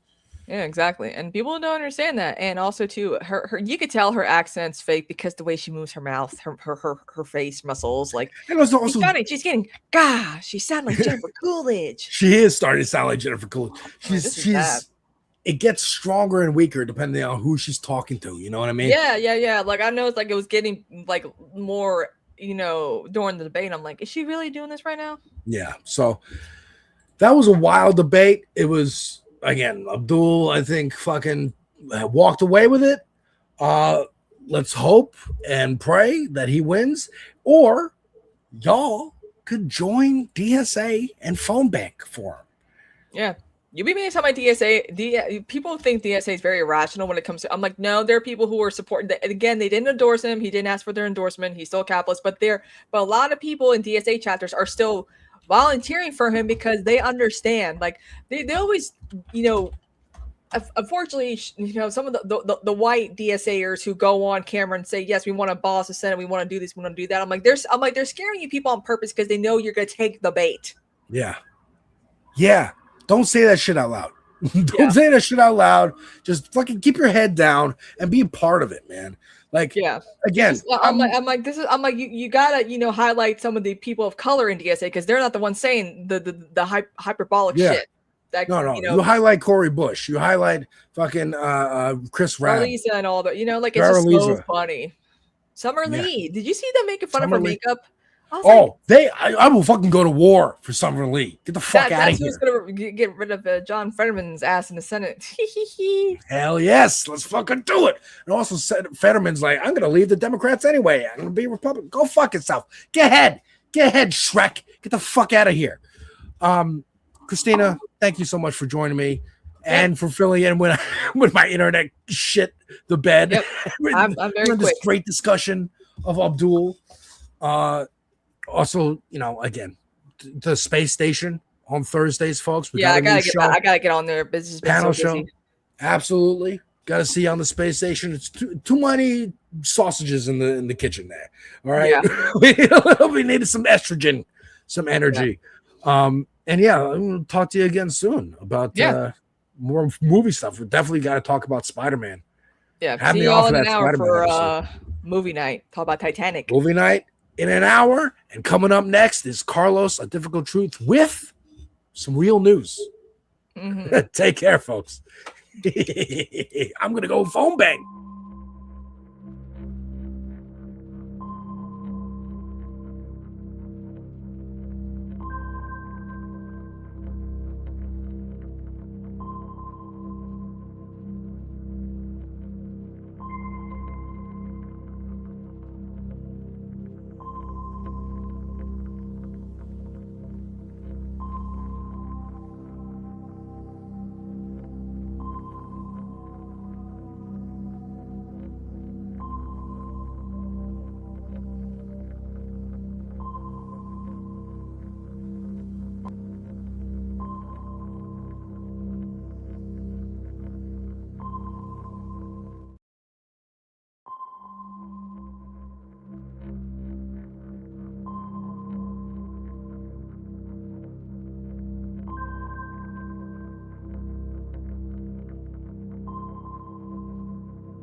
so caught up in the day-to-day, just keeping your head down and fighting to survive.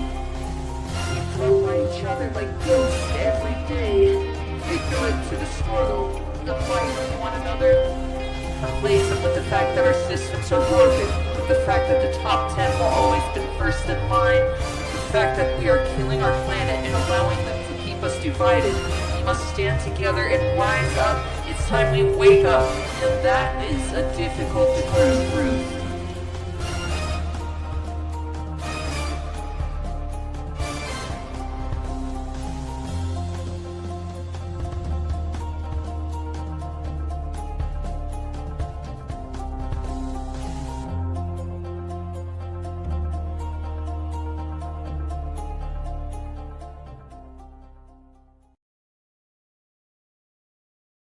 Welcome, welcome, welcome to the Tuesday stream. I hope everyone's having an awesome Tuesday. Welcome, everybody. Good stuff, Alex and Kristina. Thank you for that. Appreciate that. And yes, please check out the Space Station, a panel, a panel show that happens on Thursdays at about 5 p.m. Eastern Time. So check that out as well, and check out all the other awesome, phenomenal content that happens here on this space. We have Mondays through Thursdays. Mondays are news days if you want to catch up on the news. Tuesdays, Wednesdays, and Thursdays there's live and syndicated content like this show. You can check out my show every Tuesday at 7 p.m. here. Spread the word far and wide. It really does help us out.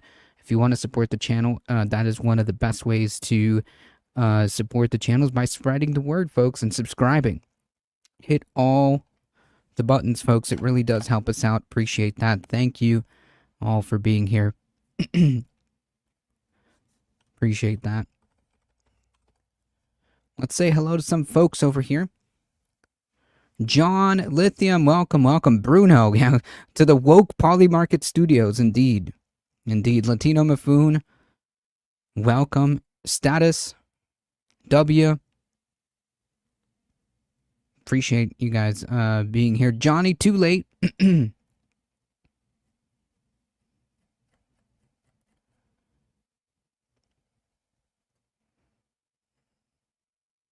Dr. Jihad has warned me of trots.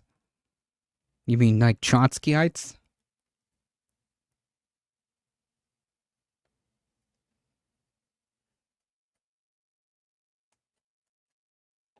That's pretty funny.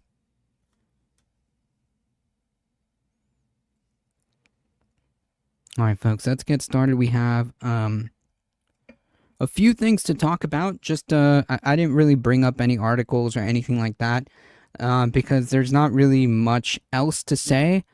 But just kind of a brief a brief update on what's been happening in the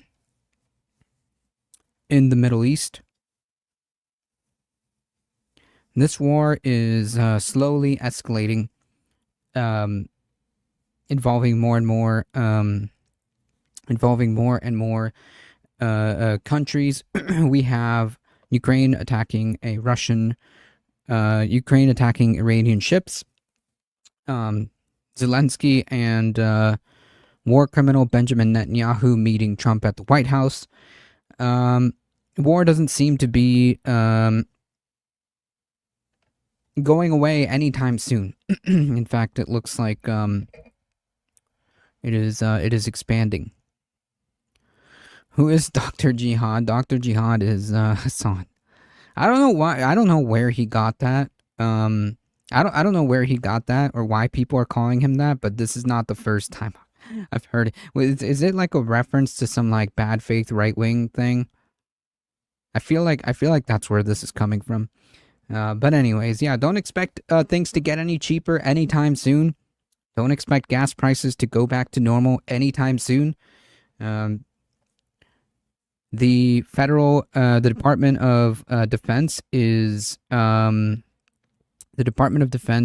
claiming that we've had about over 600 casualties. Out of those, I believe 18 dead at this time. I don't believe those numbers at all. It's probably a lot more, given the fact that they had to massage the numbers.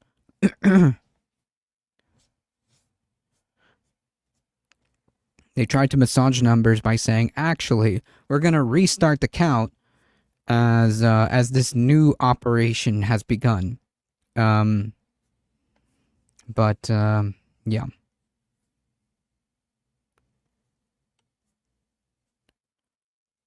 That's where we're at with the Iran war.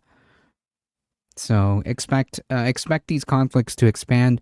North Korea is sending more troops to the front. So yeah, we'll see. We'll see what happens. But that's where we're at.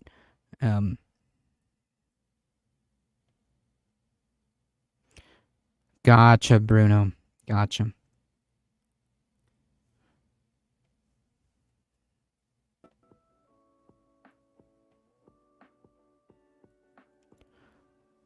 Let's take a trip to Ohio. Ohio's GOP governor calls Trump's plan to deport Haitians a mistake. You'd be sending people back to hell. As a Republican, you have responsibility on this. This is your party. This is your responsibility.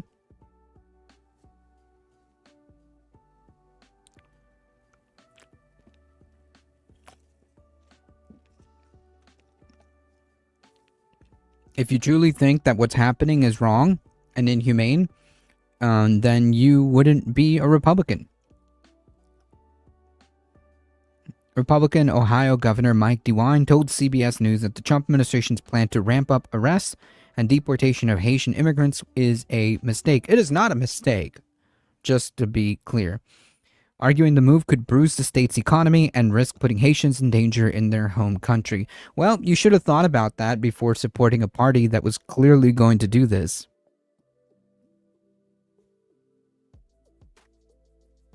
This was known. He talked about it extensively. All these plans were not a secret. In fact, they had an entire document about this.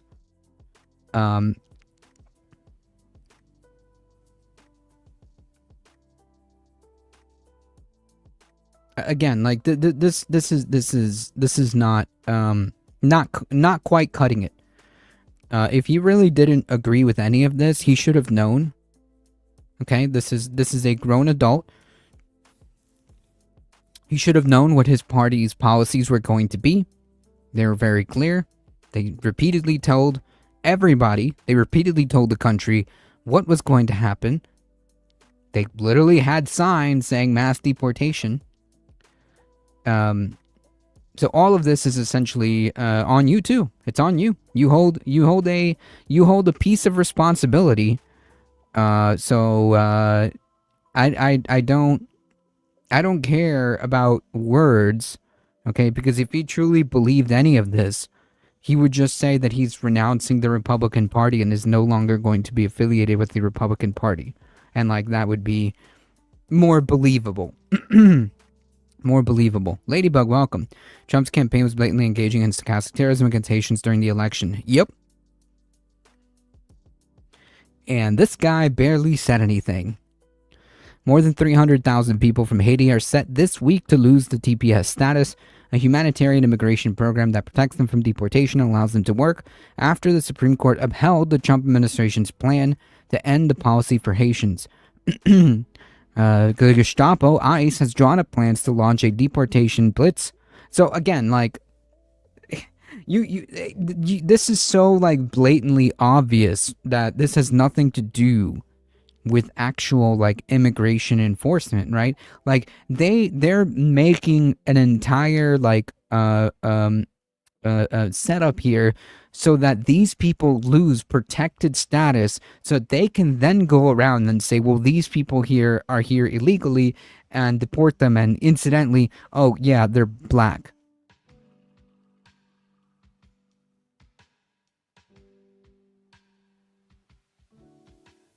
So I mean, like, it can't be any clearer than this. This has nothing to do with immigration enforcement. This is point blank period, a ethno-state project.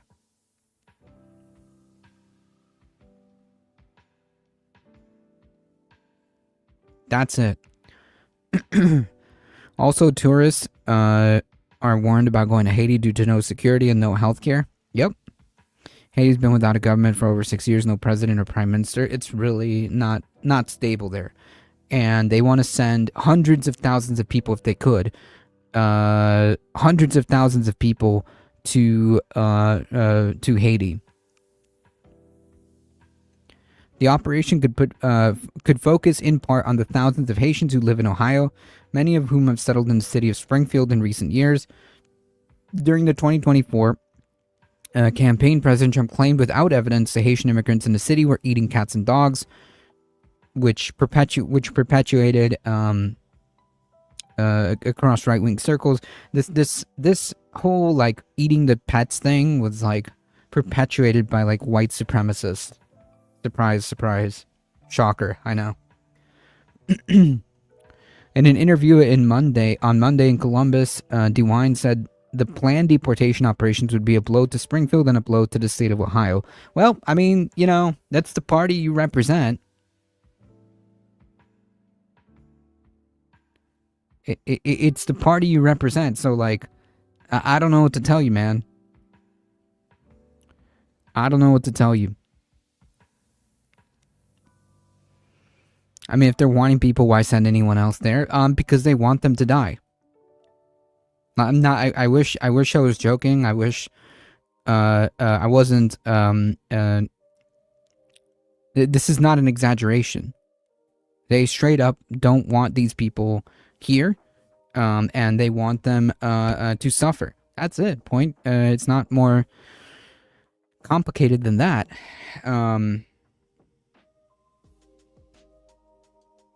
I read a story earlier about a Guatemalan family who the father was deported, and the wife and the children self-deported back to Guatemala to be with him, right? And just in a few weeks, they were both dead, and the child was found almost starving because the parents were killed in Guatemala. So yeah, I mean, like, this administration literally sent these people to die, and that's not, you know, an isolated case. That's just an example. So this is no different. This is no different. They want to send hundreds of thousands of people, if they can manage it, as many people as possible. Specifically black people, back to a dangerous place, with the full intent, fully knowing that the situation is not stable and dangerous, and fully knowing what could happen to these people.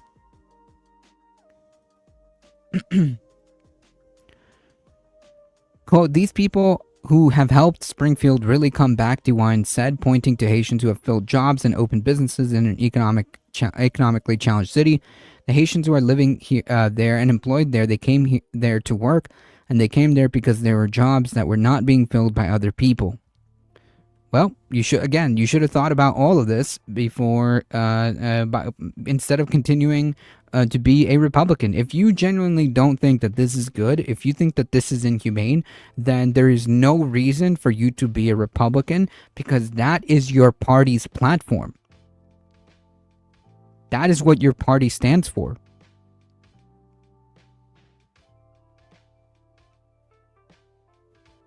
DeWine also pointed to the dire security situation in Haiti, a deeply impoverished country that has dealt with years of political instability.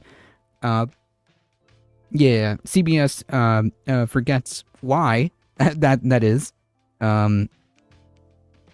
There's a reason why this is all happening, colonialism and whatnot. With gangs controlling large swaths of territory, the country is mired in virtual chaos, the governor said, with no semblance of government, leading the U.S. Department to warn Americans not to travel there. But of course, we don't care. We're going to send people to their deaths.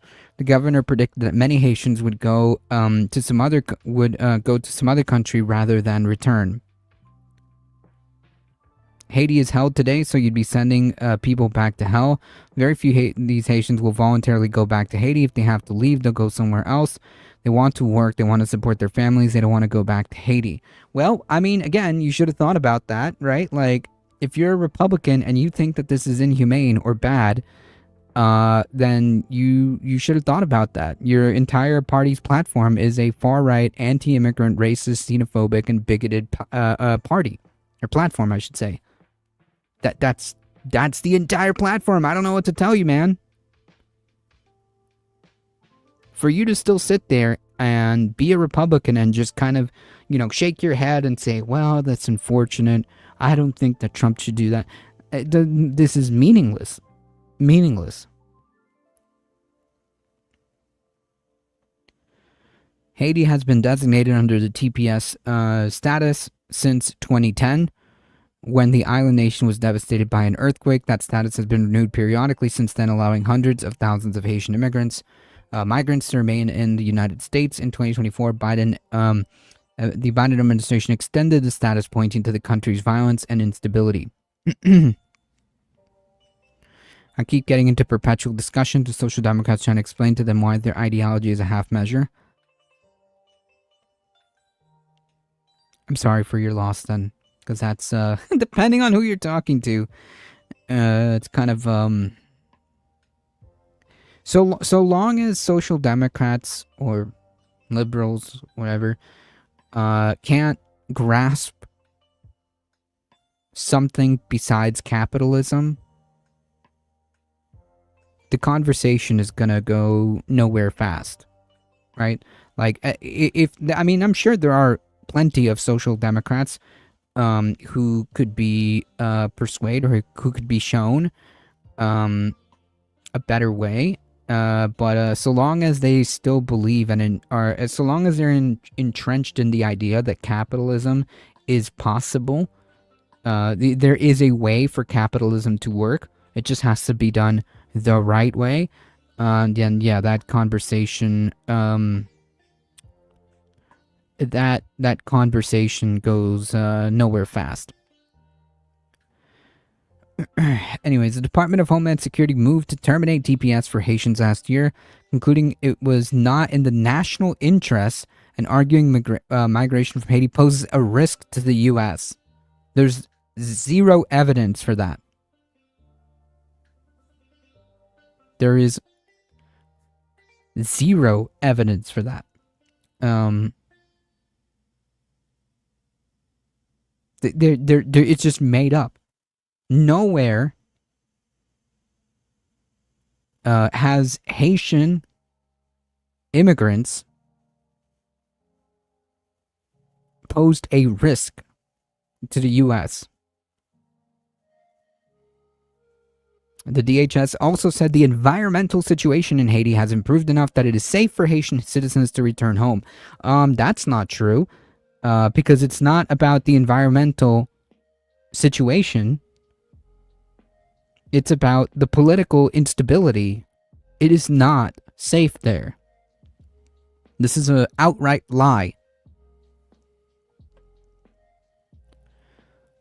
Around 334,000 Haitians had temporary protected status as of last year, not including people who also have green cards, according to federal data. The decision was part of a broader effort by the Trump administration to wind down TPS for several countries like Syria and Venezuela.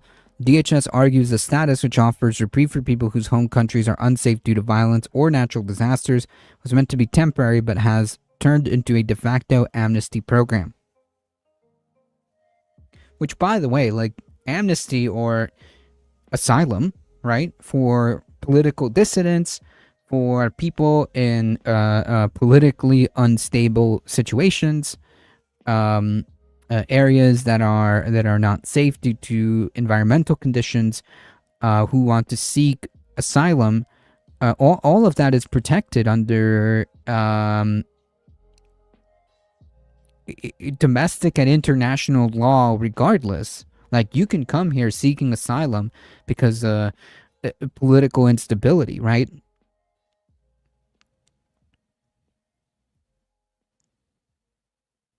it is not, it's not an amnesty program, although I would argue that would probably be the right way to go about doing things. But it is not a amnesty program at all.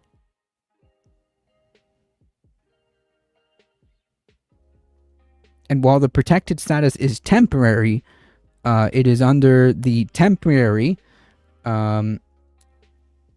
umbrella that the situation back in Haiti would be improving. And it has not.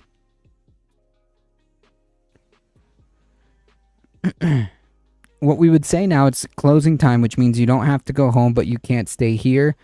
The DHS said in a statement to CBS over the weekend, encouraging people who are about to lose their protected status to self-deport for $2,600 and a free flight home.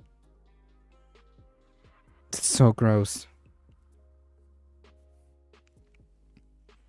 All of this in service to create a white ethno-state. Because these people can't stand the idea of black people having a community here. The move to revoke protection for Haitians drew lawsuits, and a judge blocked the move in February, calling arbitrary and capricious and partly rooted in racial animus. Yeah, you think? You think? The Trump administration fought the case to the Supreme Court, which ruled in late June that the government could move forward with the plans to end the TPS status for Haiti and Syria. The decision was set to be formalized on Monday. DeWine has pushed back on Mr. Trump's stance toward Haitian migrants in the past. In a 2024 interview with CBS, he called the president's claims about Haitians eating pets something that came up with the internet, and the internet can be quite crazy sometimes. No, like, see, that's, I'm pretty sure we even went over this. It's not just some internet conspiracy, right? Like, it's not just some internet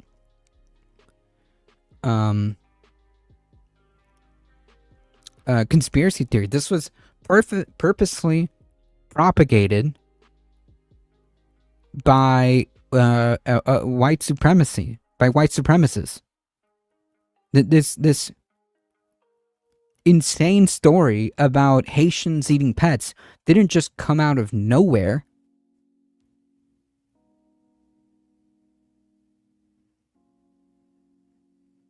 It came from white supremacists. And furthermore, if you knew he was spreading just like insane things that can't even pass the smell test about a group of people eating the pets or whatever, again, 2024, during the campaign, you should have done something about it. Why were you still a Republican? If back then you were listening to the rhetoric, okay, this is how spineless these people are. If back then you were listening to this rhetoric, you were listening to these racist conspiracy theories being spread around the internet, if you were listening to what the president was talking about how immigrants were poisoning the blood of the country,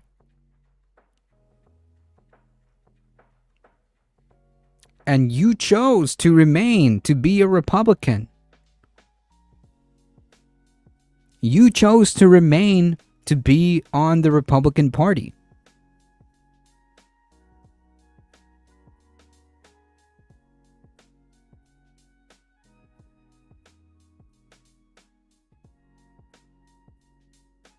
Just like if the racist jokes from Family Guy became true. Oh, yeah.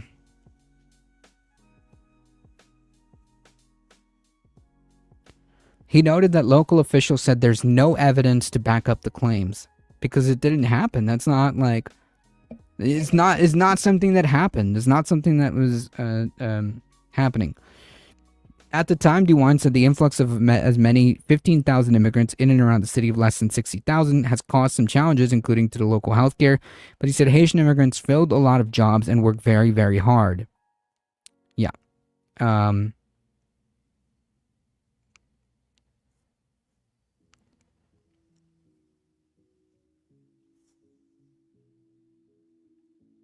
Spineless. Absolutely spineless. I mean, what is it gonna take for some of these people to just drop this guy?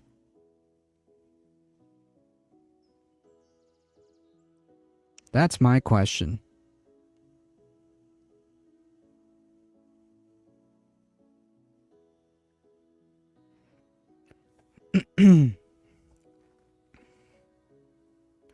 Shifting gears here, folks. So, Donald Trump has tried to finagle with mail-in ballots, and these things are being challenged in court.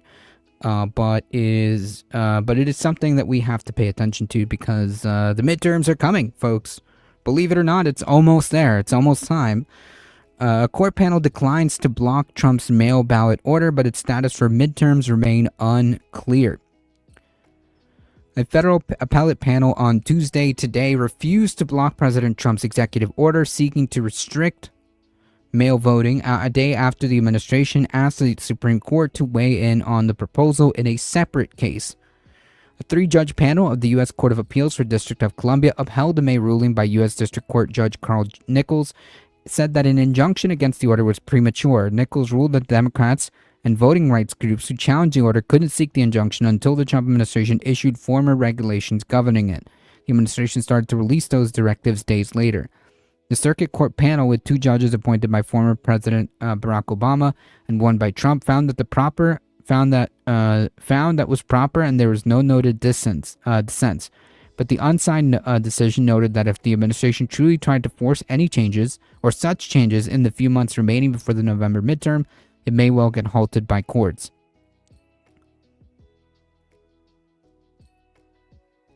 Yeah, that's true. Republicans who love to drop Adam Smith's name seldom understand his work.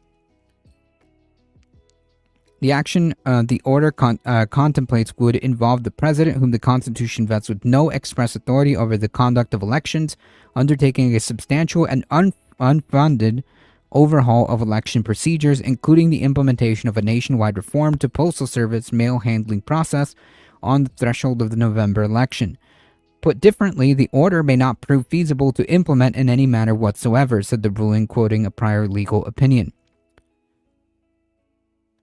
In a separate case filed by Democratic state officials, a federal judge in Massachusetts last month blocked the executive order from taking effect for this year's elections because it was already forcing states, which are granted the power under the U.S. Constitution to control their own elections, to revise their procedures on the fly. That ruling was upheld on Saturday by a Boston-based appeals court and then was appealed to the Supreme Court on Monday by the Trump administration, which we have to pay attention to. So, I mean, this just signals to me desperation. This just signals to me desperation because it is very apparent to me that, and to anyone who has seen the data around them or just vibe checked the country, that Republicans are not very popular. In fact, it is all things that's, some real bad shenanigans happen. All things point to Republicans getting kicked out of the House at the very least. Possibly even the Senate, although that doesn't seem as likely, in my opinion. It's quite possible that Republicans may maintain the Senate, but the House is not looking really good for them. And they know it. Trump knows it. Trump knows that he's not popular. In fact, he's kind of come to terms with this realization, despite whatever he may say publicly, by just his actions. By his actions. He is desperately trying to get he is desperately trying to get Republican states to gerrymander to make sure that they maintain their majority in the House, because they know. they know that the situation doesn't really look good, and now he's trying to finagle with the mail ballots, which is a big chunk of how people vote. It's just trying to get in as many ways as possible to cut, little by little by little by little, any type of lead that Democrats or avenues that Democrats may have to win the House. That's what this is all about, because he knows that otherwise he is cooked. He's cooked. His presidency would effectively end because just nothing. Even as terrible as Democrats are, his presidency would effectively end. That's it. The House would basically be at an even worse standstill. The Postal Service did not immediately respond to questions about what action it's taking related to Trump's executive order, but the union representing postal workers, which opposes having its members implement the order, said Tuesday that its members are being directed to prepare an online portal through which voters will have to submit the information to be eligible for mail ballots. And again, this is not legal. This is not constitutional. The federal government, the executive branch, the president, cannot manipulate or say how elections are to be run. The only job that the Postal Service has is to just deliver the mail. That's it, okay? That's it. It's just to deliver the ballots. The IT people in the background are moving forward with creating portals to make sure that we can accomplish the task if it is given to us, said American Postal Workers Union. The president, Jonathan Smith, said in a telephone interview. Trump has repeatedly tried to unilaterally change voting procedures since he took office for the second time, only to be blocked by courts. The push follows years of lies about voter fraud to try to explain away the president's loss to Democrat Joe Biden in 2020.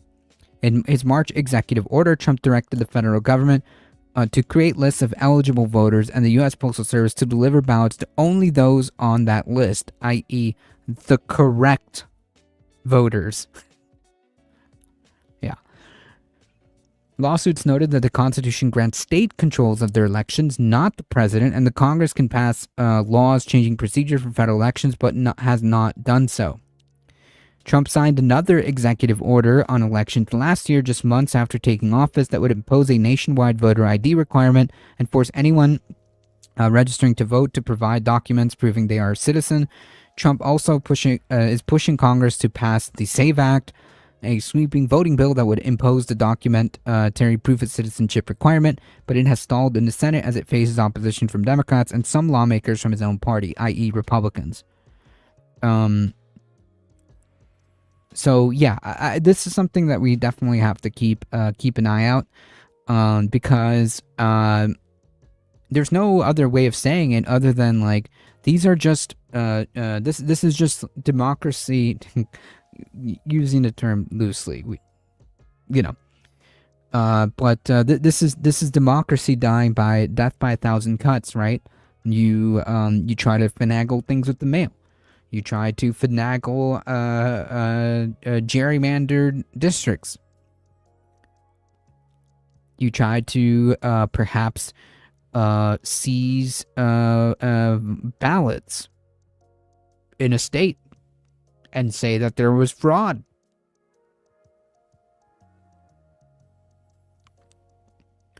If Trump runs again, we should run Obama just to chance him. If he can run for a third term, so can the other two. Nah, I'd rather not have Obama. I'm good. As much of a nice meme that would be, I think that there's a strong argument as to why Obama shouldn't run. Assuming he wants to, but you know what I mean. Trump was saying that he's to your point, Bruno. Trump was talking about possibly running for a third term. This is how democracy dies for real. He's just going to keep pushing and pushing and pushing, and it's not just him. If he's, he's not going to be around forever, right? The guy's not exactly a paragon of health. He's not exactly young either. But it does set the precedent, right? It does set the precedent. And it is very dangerous. And it is very dangerous.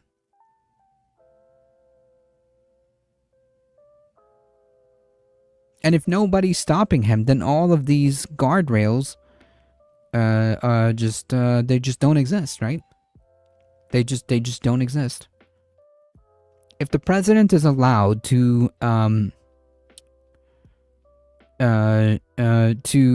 basically control how elections are run via the mail, then we don't really have separation of power. Just doesn't exist. If Congress isn't impeaching the president for the obvious crimes that he's done, then there's no guardrails in place.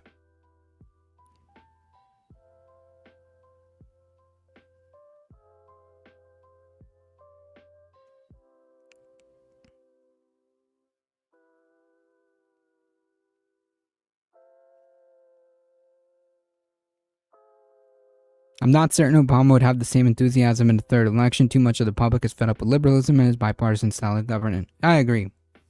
I would not want a Obama candidate. I mean, I would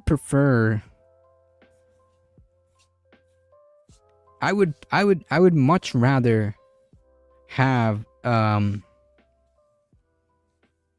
an AOC style candidate, maybe. Come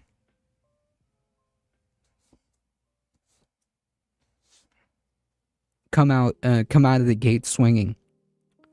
Than another Obama style centrist APAC, corporate dem. Like, no, I'm good. Yeah, but he's got good oratory skills. You can never downplay that. Sure, but he's going to lose. He's going to lose. Like, an Obama-style candidate, even if it was Obama himself, it doesn't matter how good of a speaker he is. It's just not going to cut it. It's just not going to cut it. People have already heard the spiel. That's not what people want. That's not what people want. He could be the best speaker on the planet. People aren't buying it. It's just not it.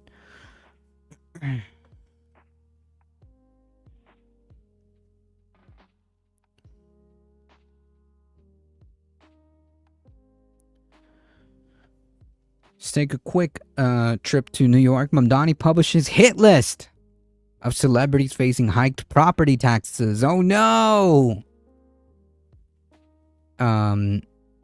I like to listen to the right wing perspective on this. They're all freaking out about this, by the way. Yeah, well, that's true. It would be nice to have someone that can form whole sentences. That's true. Some of Zohran Mamdani's biggest celebrity backers have been named on the list of homeowners who may have to pay controversial, by the way, pied-à-terre tax. Anna Wintour, the former editor-in-chief of Vogue, is on the list of people whose second home will face surcharges. Notice the second home, which could cost them hundreds of thousands of dollars a year. Oh no! No!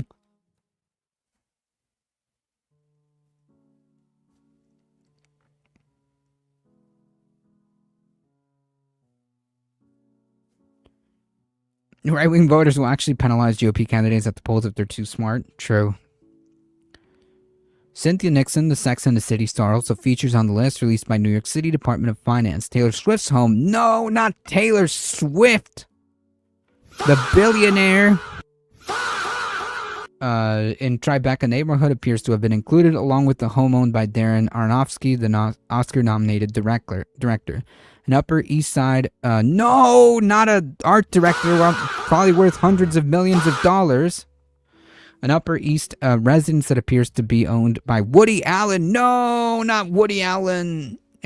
Is also among those who will have to pay the surcharge of between 4 to 6.5%. This needs to be a meme. Can we make this a meme? Okay. This needs to be a meme. This needs to be a meme. I need to see this everywhere. Okay. The taxes will apply from this year to high-value homes that are not the owner's primary residence. New York City Comptroller estimates it will bring in $500 million from the 13,000 second homes worth at least $5 million. The policy has already prompted anger from Kenneth Griffin, a billionaire investor. After Mamdani filmed a video announcing it outside his Manhattan pied-à-terre. But now it seems Mr. Mamdani's own backers are caught up in the policy, including, oh no, Miss Wintour, whose downtown Manhattan is on the list. I mean, like, they're trying to make it seem as this is like, oh look, here's your hero Mamdani. He's now taxing you all this money on your second home, over $5 million, by the way. It's whatever. This is absurd. Framing. In April, Miss Winter said she was full of admiration for Mamdani's wife, Rama Douaji, amid a controversy over the New York City's First Lady's social media post about October 7th terror attacks on Israel. Of course, Ms. Nixon, who ran for New York State governor in 2018, has called Mamdani a miracle of nature and helped raise money for his mayoral campaign. In an Instagram post from last November, Ms. Nixon wrote, "I love this man so much." Other names who appeared on the list, including author and New Age guru Deepak Chopra and journalist Gaya Talese. Yeah, good rage bait made by Mamdani. Menacing Mamdani. You're too rich if you own homes you don't live in. Yeah, not even just like second homes, but like second homes that are worth $5 million or more. Like, that's the thing. It's like you have too much money if you have more than one home, and the second home is worth more than is $5 million or more. Like, that is just you have too much money. Okay, you need to pay more taxes. Another property is owned by Helen Morris Scorsese, the wife of Martin Scorsese, the director. Just 31,000 homes are supposed to be liable for the new tax, but 960,000 residents and individuals were on the list, which was made public. The publication followed a video posted on social media by Mr. Mamdani, which told wealthy residents to check your mailbox when you're back in the 5 boroughs, because you've got mail referring to the notification letter. Some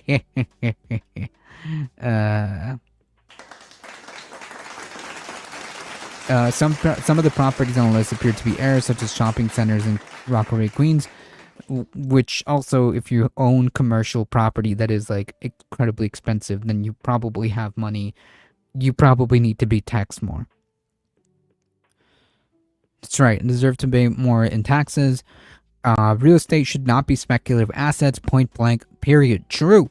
If you own several homes, you obviously have enough wealth to pay for them. Yep. And again, not just several homes, right? Like, not just an additional home that, like, I don't know, you have like a summer home that's like a small cabin or whatever. No, we're talking like these people have $1 million homes, okay? Just that they don't live in. Which means that they need to be taxed more. Point blank, period. It's just that simple.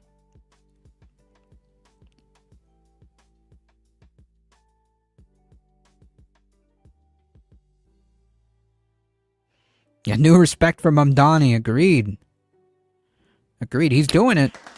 You know, he may not be perfect on everything. But Mamdani's definitely trying. And he's, honestly, I've got to be honest, I think Mamdani has accomplished more than what I thought he was going to be allowed to accomplish, if that makes sense.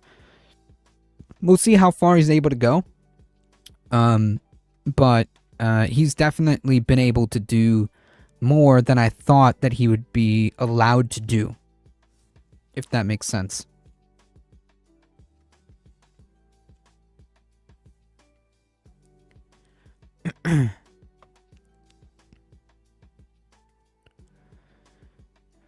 All right, folks, we got one more article. We have to factor that many real estate firms buy property and price most people in need of housing out of the market. Yup.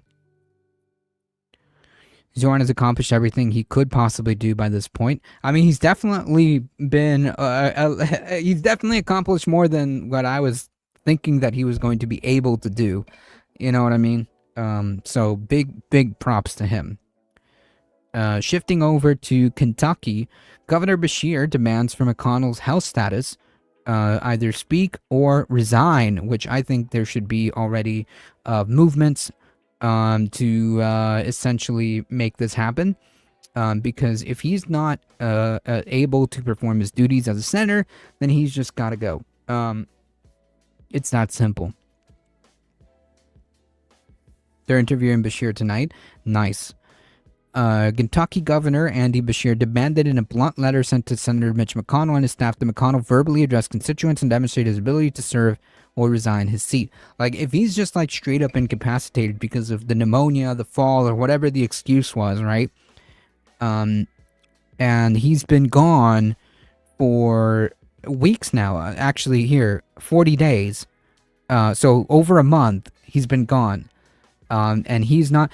Let me ask you something. If you were to disappear from your job, got my cables untangled here. If you were to disappear from your job for like, I don't know, 40 days, do you think that your work may or may not, you know, ask if you're able to do the job or what's going on, or are you going to show up? You know what I mean?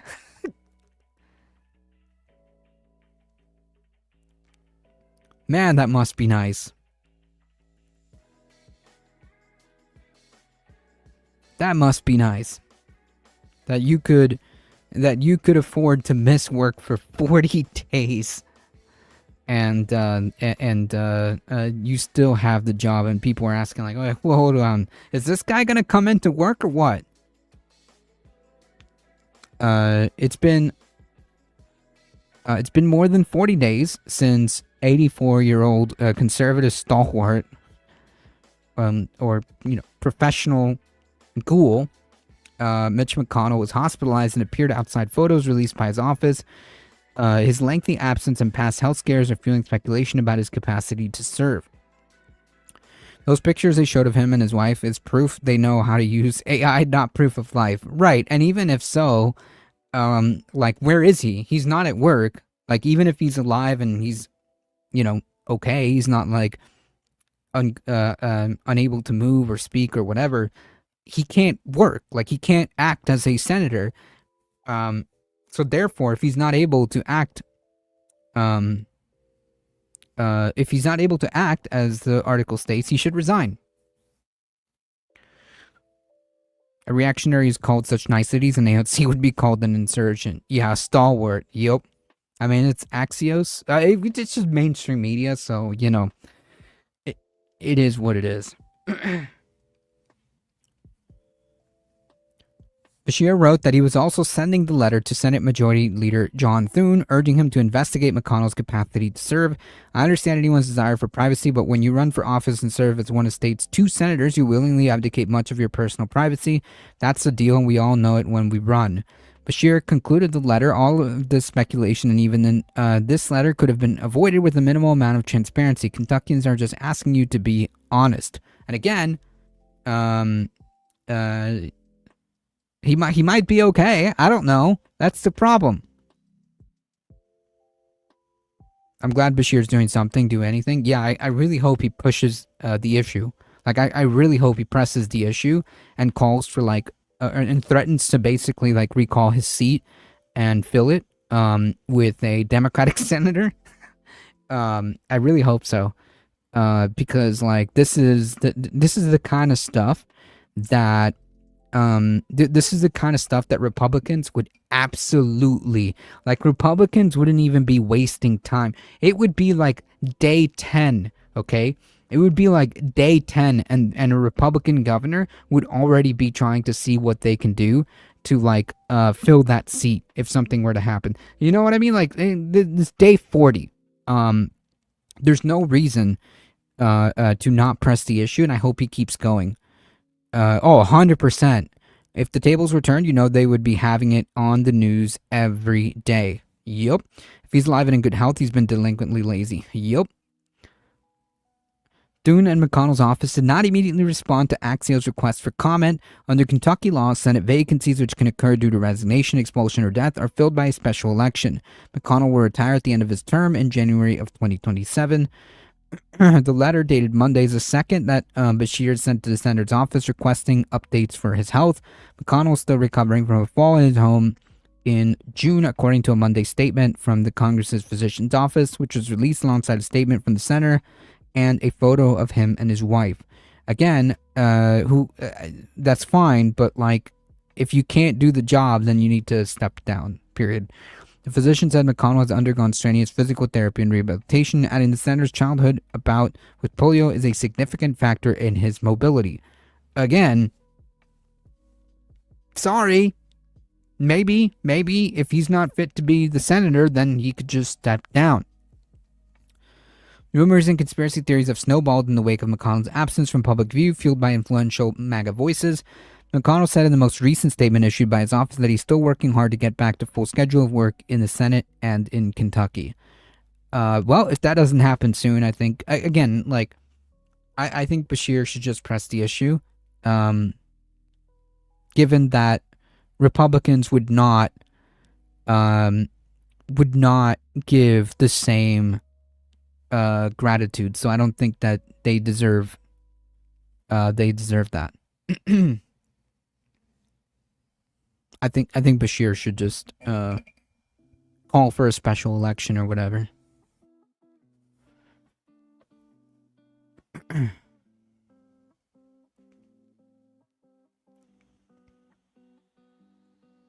Alright, folks, it's almost 8 o'clock. It's time for me to get out of here. Movie Night Extravaganza is coming up next, so I highly recommend to stick around and check out that and check out this episode because it's going to be a real good one.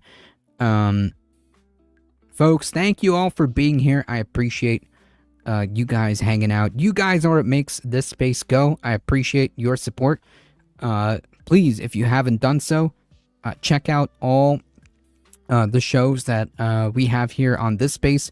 There is a plethora of different types of shows. I guarantee that there is something here for everyone or anyone here on this space. One of the best ways to support the channel is to spread the word. Make sure you're subscribed. Hit the like button. Share, comment, the little emoji on the mobile chat. All of that really does help us out. Check out the Space Station every Thursday at 5 p.m. Sometimes I'll be there. But it is a great new panel show that is being developed and launched. So I highly recommend you check it out every Thursday at 5 p.m. Eastern Time. You can check out my show here on this space every Tuesday at 7 p.m. So thank you all for being here. Until we meet again, thank you all. Great show. Thank you, Latino Mafoon. Appreciate it, Bruno. Thank you all for being here. Yes, take care and stay hydrated. Have a good evening, W. I appreciate it, all of you guys. Thank you all for being here. As always, folks, please stay safe. Please take care of each other. I love you all, and I hope to see you guys in the next one. Stay for Movie Night Extravaganza. See ya!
Oh, it's time. Oh, it's time. Oh, it's time. Oh, it's time. Oh, legalize propaganda.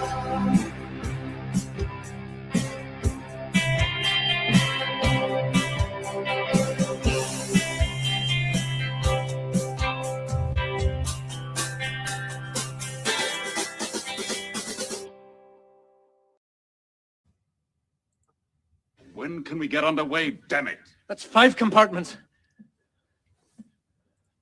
She can stay afloat with the first 4 compartments breached, but not 5. After covering Terminator and Terminator 2 at the beginning of the month, we're now going to talk about another James Cameron movie, Titanic, the 1997 love story and disaster film, which was inspired by James Cameron wanting to go down to see the wreck of the Titanic. And how many aboard, Mr. Murdoch? 2,200 souls on board, sir. Starting in 1995, James Cameron was able to go down to the wreck 12 times. Back in the 90s, it was much less safe to even try going down there, and there were some close calls, including one where a submersible crashed into the hull of the Titanic. This was all just ridiculously exciting for me. I mean, to be flying an ROV around inside the Titanic, I mean, it was just great. And here's a view looking back, and you can see one of the chandeliers just kind of overgrown with deep sea animals that are sitting there filter feeding in the current. And another where the bulkhead of the captain's quarters and grand staircase began collapsing and caused damage. These underwater shots were the first taken for the movie Titanic, and James Cameron moved on to learning about the crew and passengers. He began consulting with experts and had a timeline, which he checked in with them. Titanic stars Leonardo DiCaprio, Kate Winslet, Billy Zane, Kathy Bates, Francis Fisher, Bernard Hill, Jonathan Hyde, and Bill Paxton. 1997 wasn't the first time they tried to recreate the events of the shipwreck.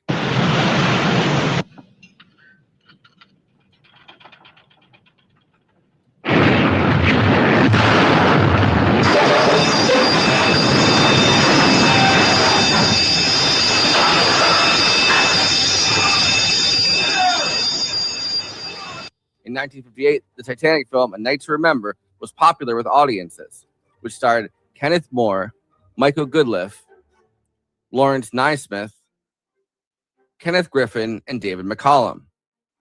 A disaster film which is known as one of the most accurate ever made. It was A Night to Remember that inspired James Cameron 4 decades later.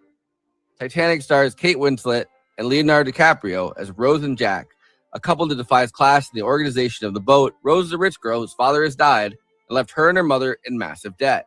Jack is an American boy who's stuck in England until he miraculously wins 2 tickets for the Titanic in a poker game. Rose is already with Cal, played by Billy Zane, who's a rich guy who could situate Rose for the rest of her life. Hey, wait! Passengers! Passengers! Have you been through the inspection queue? Of course. Anyway, we don't have any license. We're Americans. Meanwhile, Rose's mom, played by Frances Fisher, and their newly rich friend Molly Brown, played by Kathy Bates, the unsinkable Molly Brown. The class differences in Titanic are at the center of everything. The Titanic is clearly a ship for the richest people, the largest luxury ship ever constructed, and the hubris of such an unprecedentedly large ship builds hubris in the captain, the engineer, and the ship's largest investor. The belief that the Titanic couldn't possibly sink leads the ship's engineer to only load the ship with half of the lifeboats needed. Despite 2,224 passengers on the ship, the lifeboats only had room for 1,178. The British shipbuilding company Harland & Wolff that built the actual Titanic found blueprints that no one had seen since 1912 and shared them with James Cameron. Built in a giant Horizon tank, Peter Lamont helped James Cameron build a fully planned out replica of the actual Titanic.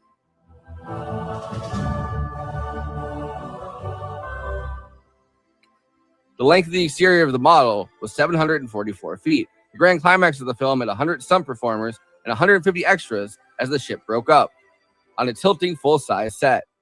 Filmed first in Nova Scotia, then newly constructed Fox Baja Studios, Titanic became the most expensive film ever made, using a combination of CGI and practical replicas, became the most expensive film ever made at $200 million.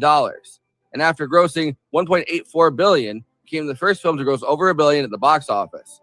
It netted 14 nominations at the Oscars, scoring 11 wins, including Best Picture, Best Director, Best Original Score, Best Original Song for My Heart Will Go On, Best visual effects, best editing, best costume design, and best sound. It tied with All About Eve and Ben-Hur for most nominations, and Ben-Hur and Titanic both won 11.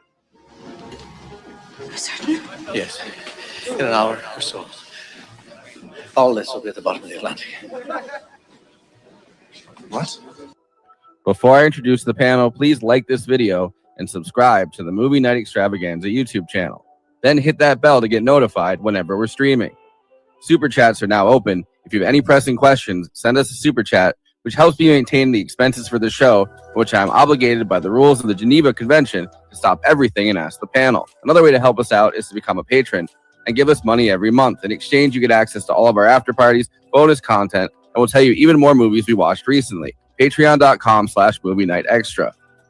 We have a Movie Night Extravaganza Discord. There's an invite link in the episode description, and we have a Letterboxd HQ account. So those are 2 more places to follow along with us. Our show gets simulcast, or if we're not on at regular time, played later on This Space. This Space is a working class independent media collective. YouTube.com/ThisSpaceTV. Subscribing really helps out, or even more, sharing content from This Space and encouraging others to do the same. By working together, we can break through the algorithm. Okay, let me introduce the illustrious panel.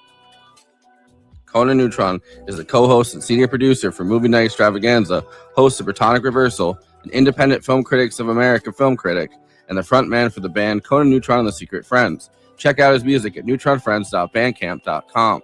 This is Conan's first time watching Titanic. Kristina Oakes is a co-host of Movie Night Extravaganza, a streamer on Twitch, twitch.tv/cosmopolitics, a host at This Space, hosting Kristina's Corner, and is across social media at Cosmopolitics and on Letterboxd at Kristina. Boris and Kristina have a second show, The Absurdity Space, live on This Space on Wednesdays at 6 Eastern, 3 Pacific. I, of course, am your host and the builder of a ship that cannot sink, Forrest Miller. I assure you, it's made of iron. It can and will. All right. Yes. Spoiler All alert, right. the ship sinks. You never know. Conan, You know? Conan, you are in the hot seat right now, and we want to know, what did you think of Titanic? Yeah, I thought it was pretty good. I mean, I didn't. I'm not gonna swear my sword to it or anything. Like, it's not like what I would consider a 5-star movie, but I enjoyed it. The love story probably was my least favorite, but it totally worked for me. I think that you have Kate Winslet and Leo DiCaprio at their prime, right? Mm-hmm. You have hot people doing hot people things. It's a classic, classic type of romance, but it, despite all that, it works because of it's charming, right? The disaster stuff really worked for me. That stuff I love. Yeah. And it's crazy to me that I've actually been to where they shot the actual ship moving around and what have you. It's right by Baja. Jason, the place in Baja. It's not just Baja, it's Rosarita, not to dox him. It's right where Jason Miles lives. I've been there. Yeah. And doubly crazy is I also I mean, it's just a big pool. There's not a boat in it, but it's still kind of interesting. But I also they still shoot stuff there, right? They still they use it do. As And the movie I saw right before this was Master and Commander for Our Side of the World, which was also shot there. So I watched 2 movies with the ships in it that were filmed at the same location. I mean, it's fascinating too, because they started it in Newfoundland. That's where the first off of kind of Nova Scotia. That's kind of where they shot a lot of it, and then they're like, "Oh, this is too cold. We need to go move down." Right, ironically. So the disaster stuff was super compelling for me. I either didn't know or forgot, and it maybe amounts to the same, of the framing device of it starting in the modern day, where they're exhuming the Titanic, looking for treasure. To the point that I was like, is this the right movie? Because I put it in a DVD. I was like, let me. Is this like some documentary? Because we all know Cameron loves riding around in ships and what have you. People love that. Where was it? Go Paxton, had to tell them the best news. alibi. Yeah, exactly. People love on Facebook and on social media using that GIF where she's like, "It's been 84 years." Yeah. Right. Well, and that's the thing. A lot of people are like, besides James Cameron wanting to see the Titanic, everyone's like, why is our culture so obsessed with this goddamn ship? Right. Well, Forrest basically explained it. It was it was labeled the unsinkable ship. It was the biggest ship in the world at that point. It sinks on her maiden voyage. Yeah, you We can couldn't find the wreck for decades, and it was discovered by accident by Robert Ballard. You can go off Queen very soon. I'm almost done with this because I tried to keep it succinct. So I figured there'd be a lot to talk about here. Entire cast is very strong.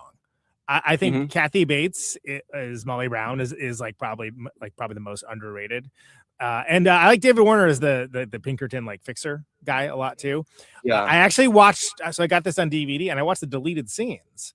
And there's like a whole like action sequence where they like where they're like fighting him. It's like, oh, this is pretty badass. But this movie's like 7 hours long, so I see why they didn't include it because it's also kind of a long sequence. Ending is bad. But yeah. So getting back around to so I really loved Gloria Stewart, who's like a pre-code actress. Like she was like old school actress, like and using her, who they had to like give makeup to because she didn't quite look old enough. They're still getting her, like which good for her. I love that, and I thought that was interesting and cool. That part, I mean, that I knew that aspect of it from just the monoculture. So in closing, for my initial thoughts on here, I think there's a lot left for people with nostalgia for this film. And I say that because every time I mentioned that I hadn't seen it and that I was doing it for the show, it turned into a circular discussion about Titanic memories, beloved personal experiences. Well, when I saw it, this happened and that happened, and then, I did this and so on, to the point that like nobody would remember that I even had mentioned, oh yeah, I'd never seen it. Like it happened at least a dozen times. And I was like, it's just kind of secretly sort of like chuckling about that. So I think that's pretty incredible in a world that has no monoculture anymore. Yeah. This is a monocultural moment that, as KT Baldassaro is fond of saying, I was when this kind of stuff was happening movie wise, I was like at the direct center of it or nowhere near it in a different universe. And this was the latter. I got into Titanic obviously because of my sister. My sister is See, 7 years it's happening older. now. It's happening right now. And so she saw it like in the theater 11 times with her friends, and she's like, all her guy friends were crying too. Like, it's a thing. Straight men fuck with Titanic for all the right reasons and not the wrong ones. But I remember where I was when I saw it. I was like 4 years old. She was so excited because she had just gotten the VHS, two VHS tapes, and we watched it up at Aunt Laura's house, and I was hooked. I got a lot of that. I got a lot of that being, especially folks more my age, about it being like, oh yeah, it's the classic 2 VHS tape movie. Yeah. I saw it back in the day, kids. A long movie had to be on 2 VHS tapes. Which that was until the end of the world too. I mean, there's plenty of movies that are, but like this is one that was it had a lot of cultural saliency, like to the point that even of course I know the boat sinks, but like this has been homaged so much. This has been ripped off, parodied. I mean, so many lines of it have been like gift, et cetera, that like there were a few things that were surprising to me, and that was a shock. That was probably the biggest shock, that like any aspect of it could surprise me at all. And the song. But there's just so much. I wasn't surprised, but that wasn't even a it wasn't a huge surprise. It was like, oh, interesting. Okay, that's kind of cool. It's funnier than I thought it was going to be. Not that it's hilarious, but it's got some pretty funny moments. Yeah.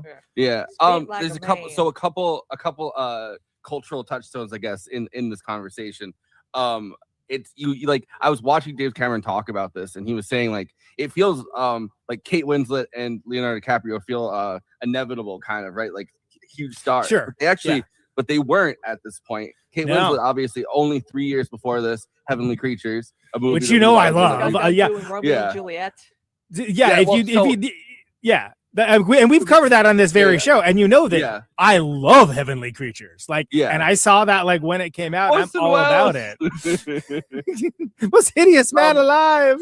So the other thing, at the point where Leo was cast, Baz Luhrmann's Romeo and Juliet had not come out yet, so he was not a bankable star. So they were basically riding a lot on this. Gilbert Grape. Cameron. Their Gilbert chemistry, Grape, which their chemistry. is a movie that I actually do like. I do like it too, but it is you killed it, Gilbert. Is it? That's yeah. It was like Gilbert. season of mock. It's almost crazy that like Leonardo DiCaprio didn't get typecast as like an autistic guy after that or something because he's just so believable. Oh, well, I mean, technically, if you think about it, Howard Hughes is kind of that's OCD, but still. Well, and that goes back to the little Simple Jack of it all too, right? Like from Tropic Thunder, Simple Jack. So basically, James Cameron was selling this on the strength of his name, and at this point, I mean, Terminator 2. So when he like, really this movie, James? Are you sure about that?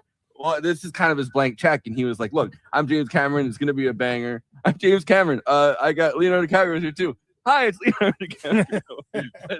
but James Cameron was selling this on the strength of his name, the special effects, the kind of insane things that he had done. Which is crazy when they actually get to it, because there is so much story. Like, there's honestly, for my taste, probably more story than there needs to be, because it's like there's enough story for like 2 movies, and I was like, is this ship gonna sink eventually? Like, what are we doing? But then the tone shift happens. Well, it does, and one of the reasons why I think it works and has this cross-cultural, monocultural when that existed appeal is because of the interweaving of the two things. Because it's like, okay, there's the romance aspect of it too, but then you also have guys, it's okay for guys because Leo, they can see themselves in Leo, like just like being a scrappy dude just trying to get by with the best he can, and and not out of his class, but out of his class. And I think that's probably the thing that I was most pleasantly surprised by. Is I knew it was like, okay, it's like they're coming from different sides of the track, so to speak, but I didn't realize how much of that featured in. And what's a shame though is I think like some of my favorite stuff was his buddy Fabrizio. And again, I decided because Tommy. It's also good, and they both have great scenes that were in the deleted scenes, because of course this movie is 1,000 years long, so we cut it out. Yeah, but like there was I don't know if it was in like Irish and Italian, and right, and like that's very real around this subplot. There was a whole subplot, I think, originally where they go into the ship, and then the guys that because the guys were supposed to meet up with 2 other guys that had the tickets originally, and then they're like, hey, who are you guys? We're waiting for our friends, and then they have to like explain that, like, oh no, we wanted to take this off them. Yeah. Well, and there's a language barrier thing, which again, when I say it's like very funny, and they're like what happened to our friend? Like, where'd he go? Yeah. Who are these dudes? a little thing. And too, then like, a lot of people also forget that yes, there were pets who died on the Titanic as well, so they had to show the ladies with the dogs, and I was like, oh. Yeah. So there was one lady on the Titanic that had like a very fancy like toy dog, and she was going to bring it into the boat, but she was like extremely rich, like she was like a socialite. And she's like, oh, they're not going to have any sympathy for me if like a bunch of children died and my dog, like I have like this really expensive dog in the boat with me. So she had to she just left her dog to die on the Titanic, which is really sad. Yeah, I mean that part is, that's a very unique scenario, even amongst disaster movies, of that. Chekhov's lifeboats returning to America. Well, but it's like there not being enough lifeboats literally for everyone, and then of course in a blind panic, people are just like, like get out of here. Yeah. And so you end up and then you get that situation. We'll talk about it when we do the plot summary, I'm sure, where it's like there's like, oh, they could have saved more people if they had kept it together. They're just fucking. I'm trying not to curse on the show, and but they're just draining seats at some points, because it's like, oh, all the rich people are in there, and they're like, we could have fit 70 people in a lifeboat, and they're like, oh, we fit 24. We'll be the class, right? Which goes back to the class themes that are pretty much constant throughout the whole thing. I mean, it is stratified by level of like where you can and cannot be, and and just as in reality, there was no illusions about that. It was like, oh no, you're either like up here or you're down there. But then there's a great job of the great thing of like the whole new money thing and being able to sort of like fake your way through it, because people will fill in the blanks on their own, which kind of almost reminded me a little bit of like Talented Mr. Ripley and all the Confidence Man sort of like films of like, oh yeah, that's 100% true. Like people will like rather than listen to you, they will try to like mentally fill in the blanks themselves half the time, and that can be to your advantage if you're. I mean, especially like portraying the rich people as kind of clueless. Like the rich people obviously are extremely like they pay attention extremely to like class signifiers. But at the same time, it's like, and he's from Wisconsin too. He's from upstate Wisconsin, which is hilarious because that's where I live. Like, you ever been to Chippewa Falls? Yeah, that's Chippewa Falls. And he's got the little Leo face from accent, The Young and the too. Restless in this movie too. Yeah, Leo, he already has like the Leo accent, which he plays up so much in Don't Look Up when he he does a little voice just like this. But he has that little Midwestern thing to his voice that he does, and you can hear it throughout this. Yeah. Like so all that, so the characters are fairly well rounded. Again, the some of the cooler supporting cast, you get more of it with deleted scenes, but I mean, it is astounding that this movie is so covers so much because there's a lot of people that would be like either change the framing device of it being in the present or just drop it because you don't need it. But then, like, okay, so that's when you get the poignancy of like, she's there in her old age, and if you don't have any of those stakes, otherwise it's just like, wow, I feel like they both could have fit on that door to me, but okay. Hey, there's a scene where they don't fit on the door, so I'm like, here's a lead scene that actually shows otherwise. Like, So the whole thing is that Mythbusters did that episode where oh, did they really? So Mythbusters did a whole thing, and well, no, they came to the conclusion that if they had done it right. If they had gone on a certain angle perfectly, then Leo probably could have fit. James Cameron was like, I don't think that's true. And then the Mythbusters guy were like, well, we've proved it using ballast as our right. Well, but then there's also like there's what you're doing in a controlled environment with guys on a TV show, and there's also like we're in freezing cold water going through the most traumatic event that like mankind had yet known beyond war. Yeah, and also like that made James Cameron think, did I get the sinking right? And he was like, oh, I got like one little detail right. I mean, one little detail wrong, and that kind of like made him a little mad. And I'm like, it's fine. It looks more climactic and shocking if it just goes up and then just goes down, not swirls. Yeah. Well, I watched the movie that he was kind of inspired by, A Night to Remember, last night, and that's like the 1958 British movie that it's based, it's Titanic, but it doesn't have like the Romeo and Juliet type story, like the it's just the ship singing, right? It's more of a but it's like it's supposed to be like the most accurate. I mean, because they use the book of like The Night to Remember, which is like the famous historian book about the entire thing. And were when survivors in the 70s were talking about the sinking, they kept saying it's split in half, and they're like, take her mic away. She's not saying it right. And of course, when Robert Ballard discovered it, they're like, oh, those senile Titanic survivors were right. It did split in half. Yeah. It didn't sink in one piece. But they had that as a detail in Night to Remember. Like you could actually see the ship sink in half, and it's like a fraction of the budget that James Cameron had, which the budget kept going up and up and up for Titanic. But it's like they did actually like a pretty good job staging it, and kind of showing like the things. And I think you could tell James Cameron taking a lot of those details from A Night to Remember, which I think is actually a pretty good movie. That really showed it. Yeah, well, there was a whole bunch. Propaganda film that blamed the Jews for this. Yeah, there was a Nazi propaganda. I saw a couple clips from it, but I've never seen it as a movie. Yeah, I never did until like I never even really had the urge to until this, and I was like, I wonder because I like the the more accurate version of and it's actually not that different. I mean, James Cameron actually takes like there's entire conversations and stuff in that movie that are mirrored in this. It's almost like it's kind of crazy when you watch something and it's like two different versions of the same exact, just two versions of the same thing, but you can actually see like they have similar looking characters playing the characters, like the captain and everything. Right? Yeah. Like, it's like alternate universe situation or something. Yeah. Well, one guy. It's the captain's alt. I forgot who was in both movies. There was one actor who was in both movies. Oh, is that the case? Oh, okay. Yeah. All right. That was crazy. One thing I forgot. Yeah. Well, one thing a lot of people, are like, we know the ship sinks. We see the little, little like dot, like a little video to explain, like, but that means it's not going to be climactic or suspenseful when it does happen. And I'm like, the score says otherwise, because every time I watch it, I'm like, move, just. Come on, you got it. You got this. No, okay. Well, maybe next time I watch it, it won't hit this time.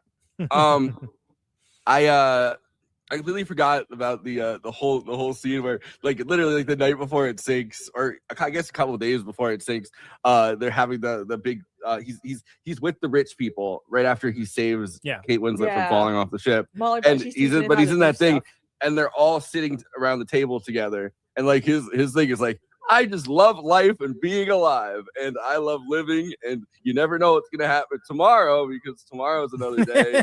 And being alive is basically my favorite thing. And you know, if you have good luck, things are gonna be great. And I think I'm gonna live a long, happy life. But everyone's like, here, and it's like, oh man. Oh, the one's like, we're gonna go down like Ben. I'm like, respect. Well, yeah, and it's, you get this kind of literally rich tableau. Nice. This literally rich tableau of these different peoples that are all, they're real people, especially in the upper class. That is a mix of people that were actually real people and created for the movie. But I mean, Molly Brown's a real person, and like who's one of the more interesting characters. Like in my opinion, new money, very charitable. Yeah. And she did a lot of, she was like a political activist and stuff. Like she was like a lot of suffragette. Well, all right. So her backstory is kind of fascinating because her husband, she was like, her husband and her had a very happy marriage, and they were like, she loved, like, that was her favorite person in the world. But he was like a mining engineer, and they were like, just the guy working at one of the gold mines. But they had some problem where they couldn't find, the silver boom happened in the 1890s, and so they're like, all right, well, we can't pull silver out of the ground. We're looking for gold. We're looking for iron ore. And her husband just happened to be the mining engineer that struck gold at this mine. And they said, like, all right, well, we'll give you an ownership, like a bunch of stock in this mine. And it was like one of the biggest after that, like one of the most expensive mines in, that really had as Americans. So they became rich basically overnight. And you could tell that some, like Rose's mother, still looked down upon her because it's not like she came from generational wealth. She just she was lucky. New money. Like she was considered a vulgarian. It's funny, she's very much, and maybe I just have Hawks on the mind because I just did that episode with Eileen, but like she's like the quintessential Howard Hawks woman, which is like she's like no nonsense, she's funny, she's kind of rude sometimes, like she's like we'll take the piss out of everyone, and which is great and much needed. Like it would be a very stodgier movie without having her around and having everyone kind of react to her and be like, oh yeah. Well, I keep on forgetting that Frances Fisher, as progressive, their monocles popping out in surprise, plays, the type of mother who's like in debt and forces her daughter off to marry like a rich guy. That's such a more fascinating with Clint Eastwood at the time too. So that's so much more of a fascinating part of it because it's not just that they're old money and they're very rich, is that they actually don't have if she doesn't get her ass married to Cal, the Billy Zane, they're broke. They're gonna be the bottom rung of society pretty much because they're permanently embarrassed, temporarily embarrassed. They're permanently embarrassed millionaires. Yeah, exactly. Good one. No, I mean, but it's all she has at that point, right? Like is the ability to be snooty, like. Yeah, well, and there's a lot to it that works because of that too. So that's one of the reasons why, like, why is she being such a jerk? It's like, well, that's why. But like all the pitfalls, falls on Rose, and you can tell how unhappy she is, and and how she wants something different from her life because there's so much expected of her, and of course Jack is the one who kind of shows her that there is other things out there. Well, and kind of strikes. It strikes a chord in like things that she already felt about herself. The fact that like she was being a caged bird, basically, and for for the family. Right, exactly. She was such a device that's used a lot. I'm going to give you this nice, very heavy jewelry that doesn't symbolize anything other than. You better hope the boat doesn't sink. This is heavy jewelry. This is the kind of jewelry that makes you sink into the water.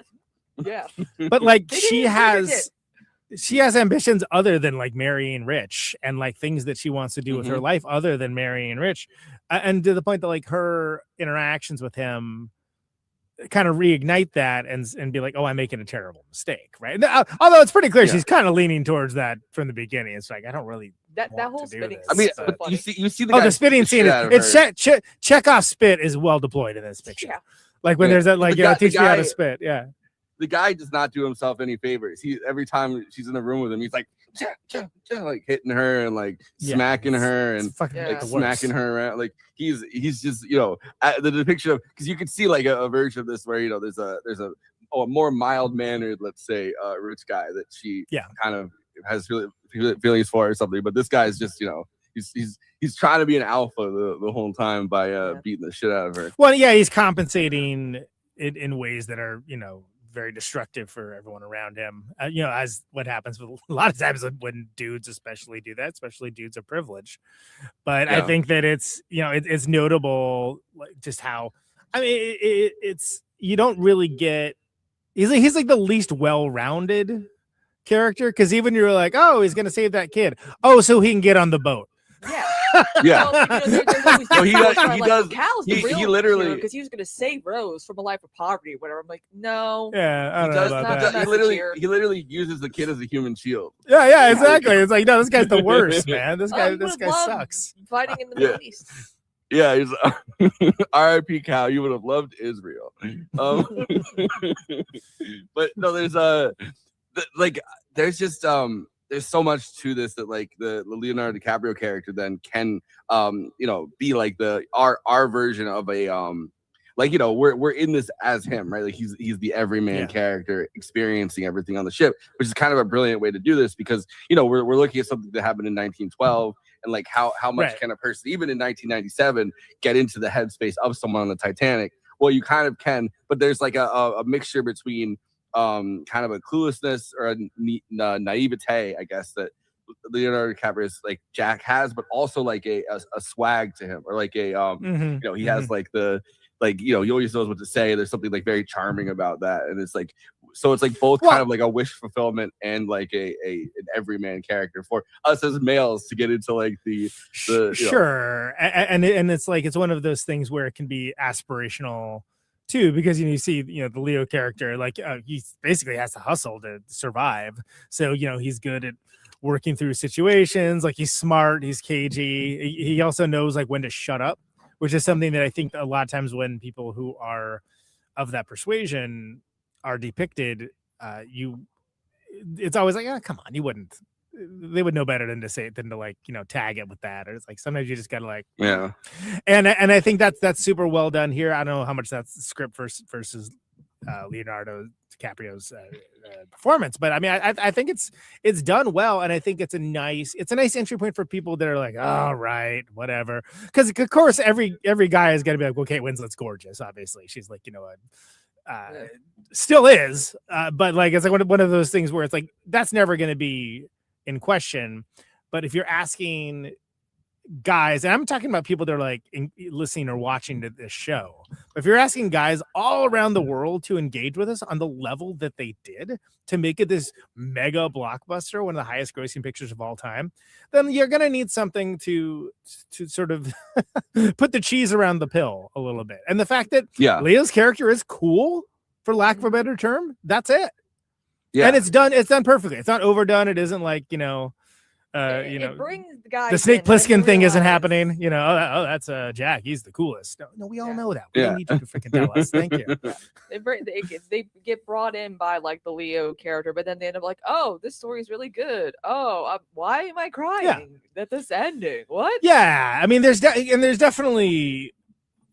Right. And so and that's a lot of things. I understand that this is a movie that many people have many emotional reactions to. I don't think it would be possible for me to have that, just because, again, it's just been so saturated in the culture. Yeah, I know every story beat. It's like it's hard to turn off the analytical brain a little bit, but I mean, there's definitely like emotional beats that like us. That's incredibly effective. That's the effective part, I think, for me is seeing all the bodies in the water. Yeah, there's an actual body count. It's not an abstraction, right? It's there are literal human lives that like and the way with the baby. Yeah, the way he shows it, where you just see the people in the lower decks, and it's like they're gonna get drowned in the hallway, let alone get on a freaking one of the lifeboats, and it's just horrifying. And for me, those are like, there's a different version of this movie that's like not an art house film, but like not the mega blockbuster that it is right now. That spends a little less time with the love story and more times on that. But it's kind of like the magic trick of the movie that it doesn't do that. Like, but it shows you enough that like it's you're like, oh wow, that's effed up. That's really terrible. That's kind of the way I felt about A Night to Remember, sitting there watching that, because it was, you know, the entire thing was kind of spending time with the people on the ship, and like as well as the which this movie doesn't really tackle as much, which I think it would have, you know, it would have been harder if they did, but they really honed in on the fact that there's like 2 other ships that were around. You know, one of them, the captain just went to sleep and was like, all right, I'm tucking in, and that was the ship that was closer to the Titanic. So that ship actually didn't get their distress signal because everyone was kind of napping and they were kind of drunk, and like I think it was the California was that one, and then the Caledonia was the one that eventually comes and rescues them at the end of this, and then, you know, is looking for survivors. But throughout this, there's these great like scenes in that movie where it's like you're on the ship with these guys, and these guys are listening into the Titanic's like multiple ships are listening into the Titanic's things, and it's like people being like, oh, can you take the money from this account and put it in this account, or like it's always some kind of luxury thing, and these guys are just sitting there like envy, pretty much being like, oh, there goes that giant Titanic ship again that everyone's been talking about. Look at wow, there's diamonds on the ship, like. Yeah, there's so many conspiracy theories about the sinking of the Titanic, but like some of the things, like, you know, the scene with the Irish mother, who we all recognize from previous James Cameron films like Aliens and Terminator 2, you know, she plays the Irish mother with the 2 kids who just decides like, yeah, we're just gonna go down the ship. There's no way in hell we're gonna get out of here. And of course, you know, the Strasses, who own Macy's, they did go down together, and that's their business. Surprisingly, they are the great grandparents of the wife of the dude who built the Titan that imploded. Yeah. One thing that I want to mention again, we mentioned it during Terminator 2, but this is the time period, or right before this is the time period where James Cameron finally got together after like years of dating. Well, they dated for a few years, but finally got married to Linda Hamilton, and then very quickly he and Linda Hamilton got divorced. During this, because the you know, everything kind of blew up in the filming of this, and the budget went up and up and up, and it was like this really stressful time. But because the divorce happened in the middle of like right as this film hit big, she got to keep half the money from Titanic, and she was just set for life after that. That's amazing. Good for Linda. So I mean, want to get into the plot summary? We probably should. Yeah, but it's interesting. I don't think I'll ever have this experience again. Like, because I don't think we're never going to have a monocultural movie like this again, which is a larger discussion. But like, it's fascinating that like I have all these letterbox lists of like different movies or whatever, and that was like 99% complete because I hadn't watched it. So that's like I checked off a bunch of things. I can tell you this though, never would have done it if we ended up for the show. And it's not because I didn't like it, but I just never felt the need to for whatever reason, and that's fine. Yeah, that's totally fine. I mean, it's kind of like it's something like you know, like well, now there's been too many of them for this really to be the case, but it's something like when the last 2 kind of Marvel movies came out, and it was kind of this like you know, the Infinity War, and there was this big moment around it where everyone was going to the movie theater. That's the closest we've gotten, probably. Yeah. It's like it's almost like it's people waiting. It's an event rather than like a film in that's some right. way. That's like, right. Yeah. Well, and it's crazy. It's crazy, and we do gotta get the plot summary, but it's crazy. It's crazy that nobody expected to hit this big. In fact, people were also like, I don't know, we got this thing. The tabloids, like it's pretty long. I have a clip of James Cameron talking about this that I can play in the after party if we do one. But there's a the tabloids were having a field day, just like, well, a lot of it was made up stories, but some of it wasn't made up stories. Just going, oh, James Cameron's giant boat movie. Look at this, and they're like, he's never gonna make a movie again. James Cameron, he's cooked. Like this thing is not going well. And even as he's editing it, they're still going like, oh, James Cameron's big flop. Didn't somebody call it his Water World, which is like yeah, they did. And so they're just making fun of him and talking. And then he said that it opens up and it's like around Christmas time, and it opens up and everyone's going to see it, and it does this thing that movies don't even do now. Where well, I guess I remember this. I was like not. I mean, I wasn't like, you know, I was like 20, like when it came out, but like I was like, wow, everyone's seen this this movie about the boat. Okay. Well, it does. And I almost went to see it when I saw Kate Winslet was in it, because of course I loved Heavenly Creatures, but I was like, I don't know. Just think, It did the thing that was how different things would have turned out. I know, right? The reason I think that this is such a big deal this year with that movie Obsession is the same thing with Titanic, where it opens up and people go to see it. You know, a decent amount of people go see it, but then the word of mouth gets around, and the next weekend usually it cuts by 50 to 60%. But this went the other way. They went more. Yeah. And then the next all week because it was the same it thing. 11 times. Yeah, and that happened. Exactly, just one person. But that happened with Terminator. That happened with Terminator 2. I mean, that's kind of been the running theme. I guess you almost call this James Cameron month, right? I mean, like it seems like he's had it happen multiple. We could even do with that with the Avatar movie if we wanted to, but this one was such a bigger version of that phenomenon because so it's like 250. He had to make back, you know, I mean, probably twice the amount of money. So he probably had to make back 500 million because he used 250 million, I believe, and it just keeps going. So it becomes the first movie to gross over $1 billion, and which is just an unheard of sum of money at this time. I mean, now this is the 90s. Yeah. I mean, that's what's so crazy is like that's still a good amount of money now. I mean, yeah.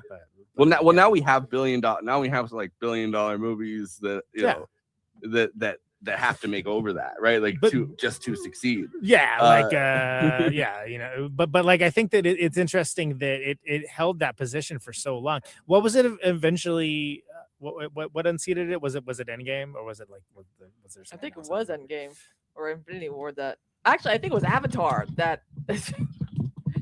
It was like up until like Avatar James Cameron movie baited another James Cameron movie. He really was like, I'm gonna top Titanic. So it beat Jurassic Park in '93, which held the record before, and then for 12 years I had until Avatar. All right, and then Avatar got beaten by Avengers Endgame, and then Top Gun Maverick. Wow, okay, really? That made that much money? Okay. Planes that go zoom. Yeah, exactly. Everyone's like, you gotta go see these planes go zoom. I mean, to be fair, the planes did go zoom, and that's exactly what I expected and was looking for. So I was not disappointed. And it's like ship that goes sink in this movie. All right. So in 1996, aboard the research vessel Academic Mstislav Keldysh. I don't know. I'm probably butchering the Russian. We're gonna work on that name too. Treasure hunter Brock Lovett and his team explore the wreck of the RMS Titanic, hoping to find a necklace known as the Heart of the Ocean. Instead, they recover a safe containing a drawing of a young woman, and titties out, wearing the necklace.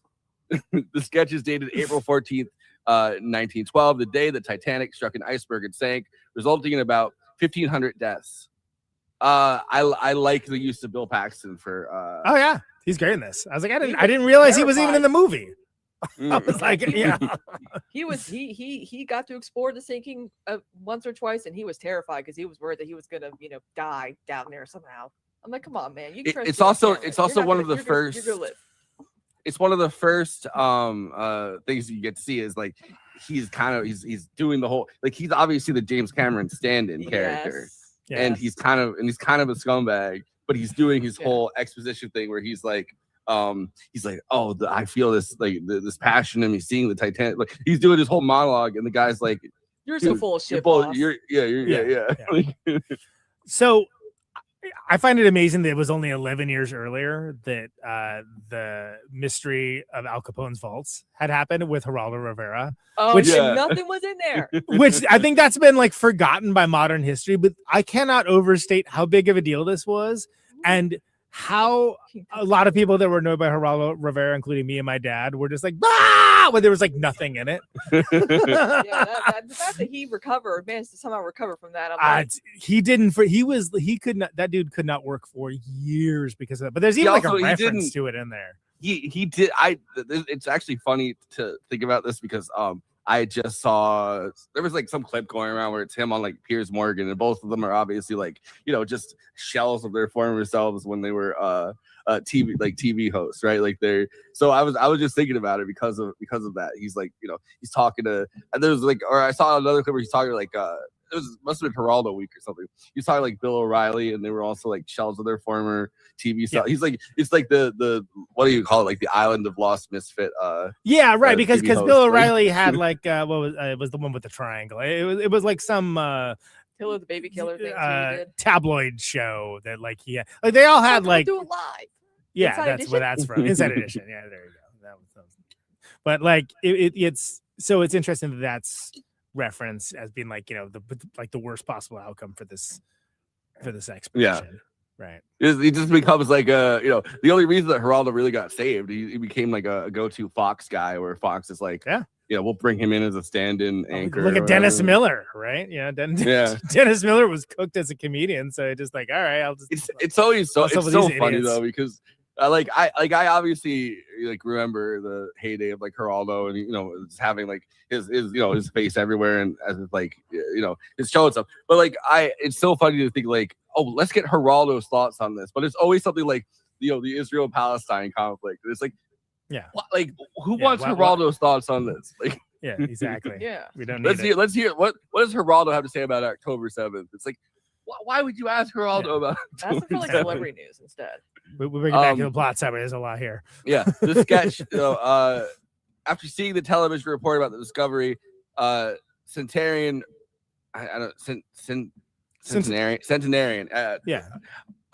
Rose Dawson Calvert contacts Lovett. Really, she's the woman in the drawing. Hoping she can help locate the necklace, Lovett brings Rose and her granddaughter aboard the Keldysh, where Rose recounts her experience on the Titanic. Yeah, that scene where they give the diet, like, you know, show the video, and she's just like, you can see it like as that guy's explaining. She's like, you could tell in her mind she's reliving like the actual experience, because she's looking a little traumatized watching him talking. That's a big ass. Her whole ass is hanging up in the air or whatever. And I'm like, yeah, she's kind of, the experience was much different for her, dude. But it's also like there's you know, you can tell it's such a Hail Mary. They do a good job of this in the filming of the movie. It's such a Hail Mary. Like, this old woman is probably a crank. Like, there's no way she's actually the woman in the drawing. She just called. And like, even the granddaughter's like, my grandma just really wanted to come here, I guess. Like, right. Well, and that's something that it seems like such an unlikely story that like someone from that could still be alive, period. Let alone, and this is probably the last time you could have done that too. But then, let alone like have this, you know, this personal story. So then we have this thing where, okay, so the framing device is like, this is told in she's telling the story. And it's been 84 years. And there's like, I mean, I don't know. I wouldn't look at the timestamp for when it happened, but I feel like it's like, it goes on for a bit. Like, it's sort of like, oh, he's not like hurrying to get there. But yeah, like, I forgot about that. I think it was 30 minutes. It's like 25 or 30 minutes in. Yeah. Yeah. But all that works. So, I mean, that's, it's a lot to ask of the viewer, but look, I mean, I think that part of it works. That's not a problem. But I also think it would be a lot to ask the viewer to just jump right in, right? Like, I mean, I think you got a different movie, and I think you don't get the wraparound at the end where you get like the catharsis. It just be like, oh, all right, I guess he died. Okay, that sucks. Yeah. In 1912. Well, and that's his impact. Sorry, Forrest, but that's like shows that the real impact that he had on her life is so profound, because it made her realize she wasn't living the life that she wanted to live, and so therefore she changed her actions very suddenly to do that. And then also she brings up a very good point, again, class conscious, that like, yeah, there is a picture of her with, you know, titties out, as you so eloquently said, Forrest. And you know, they don't have a picture of Jack. It was Wikipedia summary. Yeah, she don't even have a picture of him. Like, because they didn't exist. Because for if you were poor, you pretty much didn't. You didn't have like paintings made of you or whatever. Yeah. Those lines. So anyway, yeah. So in 1912, 17-year-old Rose DeWitt Cater boards the Titanic in Southampton with her wealthy fiance Cal Hockley and her mother Ruth. By the way, Cal Hockley, great asshole rich guy name. Oh yeah, that's awesome. Yeah, it's about Sterling or something where it's like, oh my god, that's a great. Yeah, it's like Al. Like, Rose is unhappy in her loveless engagement, but Ruth stresses that the marriage will resolve their financial problems. Rose contemplates suicide by jumping from the ship's stern, but is stopped by Jack Dawson, a poor nomadic artist. Blows right past the fact that Jack, the summary, that Jack has to gamble his hand, wins his. Yeah, he wins get the back to tickets. America. Yeah. How the fuck he got overseas in the first place? We'll never know. And then Fabrizio, his buddy is like, "Hey, I'm also from America." Yeah, and they're like, whatever, get on. We want to get going. I'm the king of the world. Again, another thing People that's are, like iconic. Yeah, people are obsessed. Are The obsessed with vibes the are good. tech. You know, the first You know, day, everything's everyone good. that The comes vibes are in. good.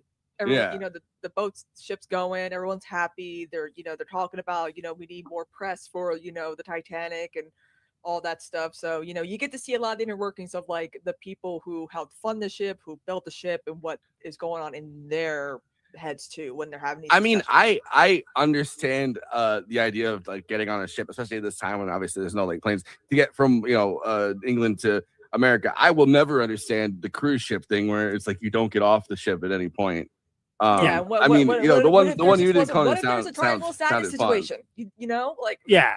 The one we did, we sailed for a few days and we stopped for like a day in like Cozumel, Mexico, and then we got back on the ship. And that was great. But yeah, if you're just out at sea for that long, I mean, don't get me wrong. When I saw like the land receding, I'm like, oh man, this is crazy. I've never done anything like this before. Did I make a mistake? I mean, I could I don't know how many times I've flown, like so many times, like and driving is like practically my actual job, really. Everything else is just incidental to it. But yeah, like there is something different being in a ship. Mm-hmm. They don't like it when you call it a boat, by the way. It's a ship. I'm on a boat. Drive the boat and shut up. Yeah. Well, I mean, I don't know. I don't think you could like the Titanic. Like, I could definitely get it with the Titanic or something like that. No, yeah, but like, it's like all right. You're like, oh, this is a boat. Like I could get me like, no, this is a ship. This is something different. It's funny. It's funny rewatching this in the era, I guess, of watching the Odyssey as well, because it's obviously it's one of the greatest real life tales of hubris. Right. Absolutely. Where just calling it an unsinkable ship is a Greek mythology level hubris, where it's like that ship is of course going to sink. Flying too close to the sun. It's not Icarus. It's Shipperus. No, but so there's we like just the effect of like the monoculture and how many different things have either homaged or like parodied it. There's that guy that made those. Did the same thing. I said this to you guys and like to Discord, but there's the Thumbtanic where it's the guy that made the Star Wars with thumbs. And he made Batman with thumbs.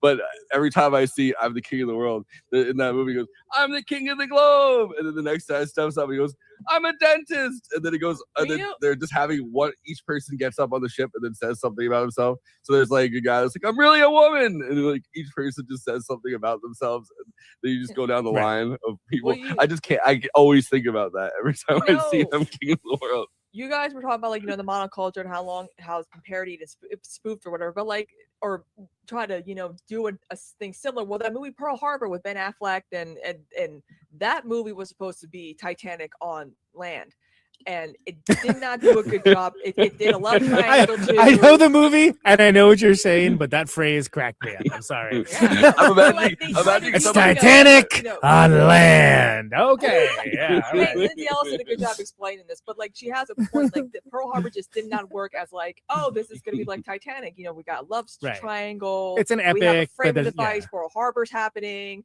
It just didn't work because there was a movie called From Here. We didn't care about the characters enough. From Here to Eternity that did the same thing, but whatever. Yeah. I mean, that's when are they going to do one of these? I mean, like people have made jokes about this before, but like I want to see a version of this where it's 9/11, and it's like a love triangle happening that is happening in the World Trade Center with the backdrop being 9/11. And honestly, that doesn't sound like a bad idea. It's like. So it's like, they fall in love. They meet at the middle of the elevator. They fall in love. And just as they're going to both leave their wives, 9/11 happens. Yep. And then which tower, though, north or south? Because, I mean, anyway. Well, one of them is from the North Tower. One of them is from the South Tower, obviously. They meet in the middle. We're for different they meet in the middle. Companies. Okay, for us. I see where you're going with this. So Jack and Rose form a friendship. And Jack confesses his feelings. We're just really blowing through this movie right here. And Jack confesses his feelings for her. Although initially resistant, Rose realizes she's falling in love with Jack despite Cal and Ruth's Oh my God, disapproval. This is this is like, it's like an hour of movie before that happens. She's going below deck, and she's again when he saves her, at first she's a There's little like the hoedown that at happens. first when he saves, she still kind of acts like I'm this upper class and you're beneath me thing. Like when she learns that he's an artist that he draws, and she's like, oh, you got talent, and eventually they start talking, and she's like, I want you to teach me to ride a horse like a man, spit like a man, do all these like strong, independent, things that a man can do that women are, it's frowned upon. Because the truth is she's actually trans, and that's what we learned. Yes, exactly. And of course, and her mother realizes something's up between these two. But and wants to put an end to it immediately, and is like quite a biz nasty about it, because again, she's looking at like this dude's like how they survive, what she would consider survival, which of course is staying in the privileged camp, right?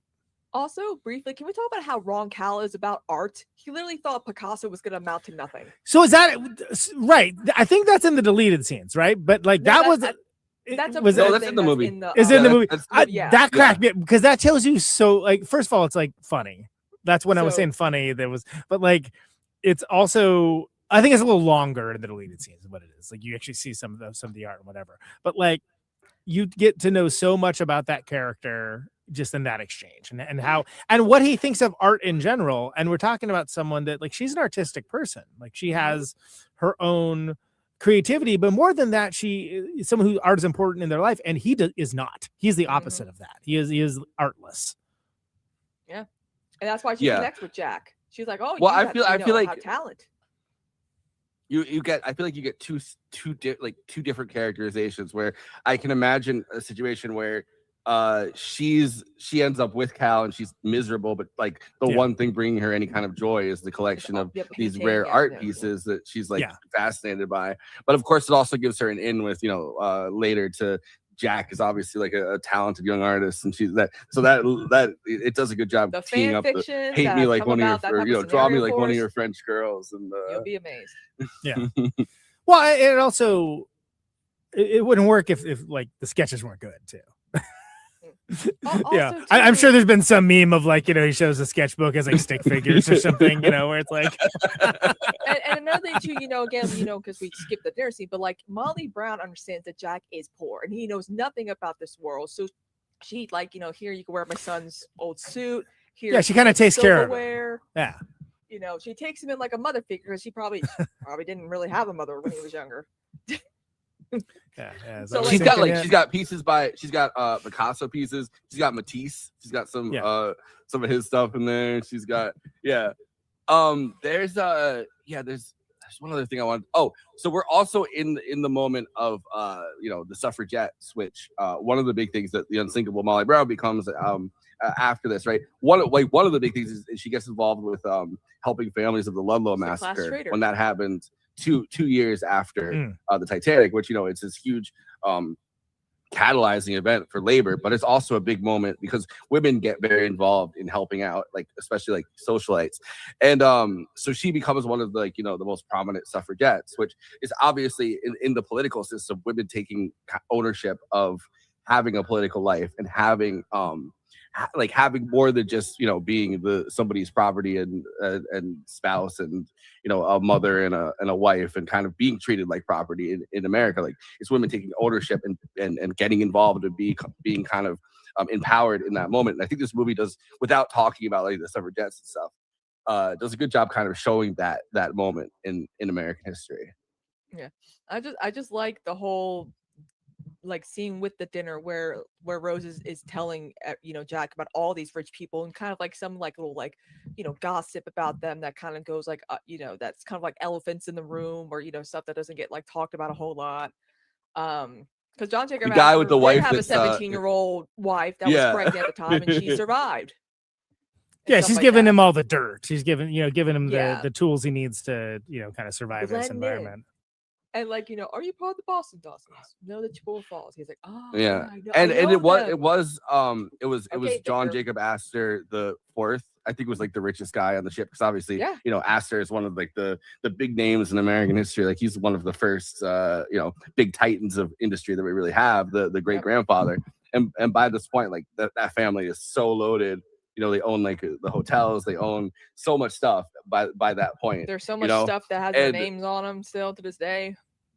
John Jacob Astor actually went down with the ship, like actually helping save people, which is, you know, I don't think our version of rich people would do today. Oh my God, yeah, there's no way. There's no There's chance. a scene where he's like cutting like he uses like a butter knife with the life jacket, like helping, you know, he's helping, you know, Madeline because he's like, you know, you're my wife and you're pregnant, you know, I mean, also the guy, the Archibald dude who's like, we're gonna get a brandy and go down the ship like men. I'm like, oh, I mean, cool. I think maybe RFK Jr. would like hold out like a large cartoon Fred Flintstone ham hock or something from Roadkill to like lead someone up. That's about it from this group. It's just amazing how different rich people seemed back then. Elon Musk on the Titanic, he's grabbing the kid. Yeah, I have a child. I have a child. We don't need to imagine. He's that Cal Huntley kid. Pretty much that character. Yeah. I could pass it. I could pass it off to whoever wants it from here. Christina, you go ahead. I don't have it open. Sorry, I closed it. So Rose bring this again. You know, that whole monologue about the, you know, you got a fire in you, he's got to burn out, blah blah blah, whatever.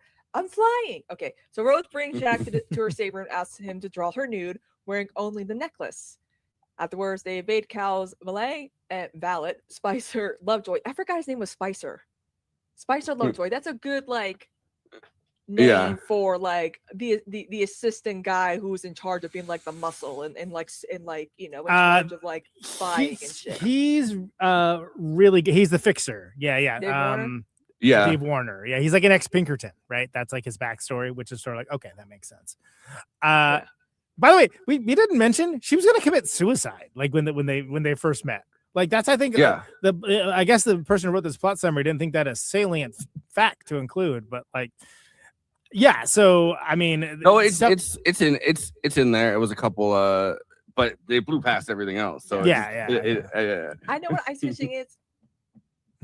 Well, she was gonna commit suicide, and that says so much about like her position here as like someone who's kind of forced into this unhappy situation. But it also allows for, you know, Jack to seem like he's a smooth operator, you know, and he's like, the water's pretty cold down there.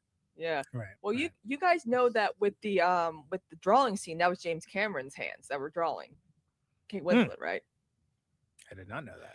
Pinkertons, by the way, are a detective agency that got started after, like, around the time of the Civil War by Pinkerton was the name of the detective, but they became union busters and like kind of all-purpose mercenaries for corporate America. Still around, by the way. Oh, chat was asking, so you gotta answer the questions. You gotta answer. Anyway, they get chased around. So he's an opposite Tarantino. He likes hands. Just her hands. I'll give it up for that. I feel like, you know what? Maybe that was a dig at Tarantino. Like, you must have had just with her hands. Anyway, they get chased around and they have sex in a car in the cargo hold. The hand. Well, and it's funny because there's that the coyishness that happens with the Gloria Stewart older Rose is like, well, get your minds out of the gutter. Like whatever she says. I can't remember where she's like telling the story and everyone's like, oh, it's getting good. Up until then, they're just like, did we do it? I remember being like 8 or 9 or something. I want to do Titanic at my friend's house on the double VHS tape and be like, I know what they're doing in that car. yeah, exactly. Right. If this car is a rocking. Yeah. But anything, everything is good. Everyone's happy. You know, Jack and Rose are gonna get off the ship together. Everything's good. You know, those two are especially happy. or even spying on them, and but then on the forward deck, they witness the ship's collision with an iceberg. An officers discussing the severity of the situation. By the way, that again was blowing past probably the best moment in the entire, because everyone's like, yeah, we know the ship sinks, but like, what leads up to it? What is the tension? What is the vibe? And the guy, the composer, it starts with like the like the instrumental My Heart Will Go On, and then it goes into like that suspenseful like dread when the guys see the iceberg approaching, and it's like, and I'm like, uh-oh. Okay. Yeah, didn't they know something was going to happen when they heard the music change? Come on. Oh, the music's changing. We're gonna. Oh, something scary's happening. They're like, iceberg right ahead. That whole sequence of them trying to speed up and do as much as they can, like just learning the mechanics of how that ship was operating, and just how. Well, and there's such a great and suspenseful.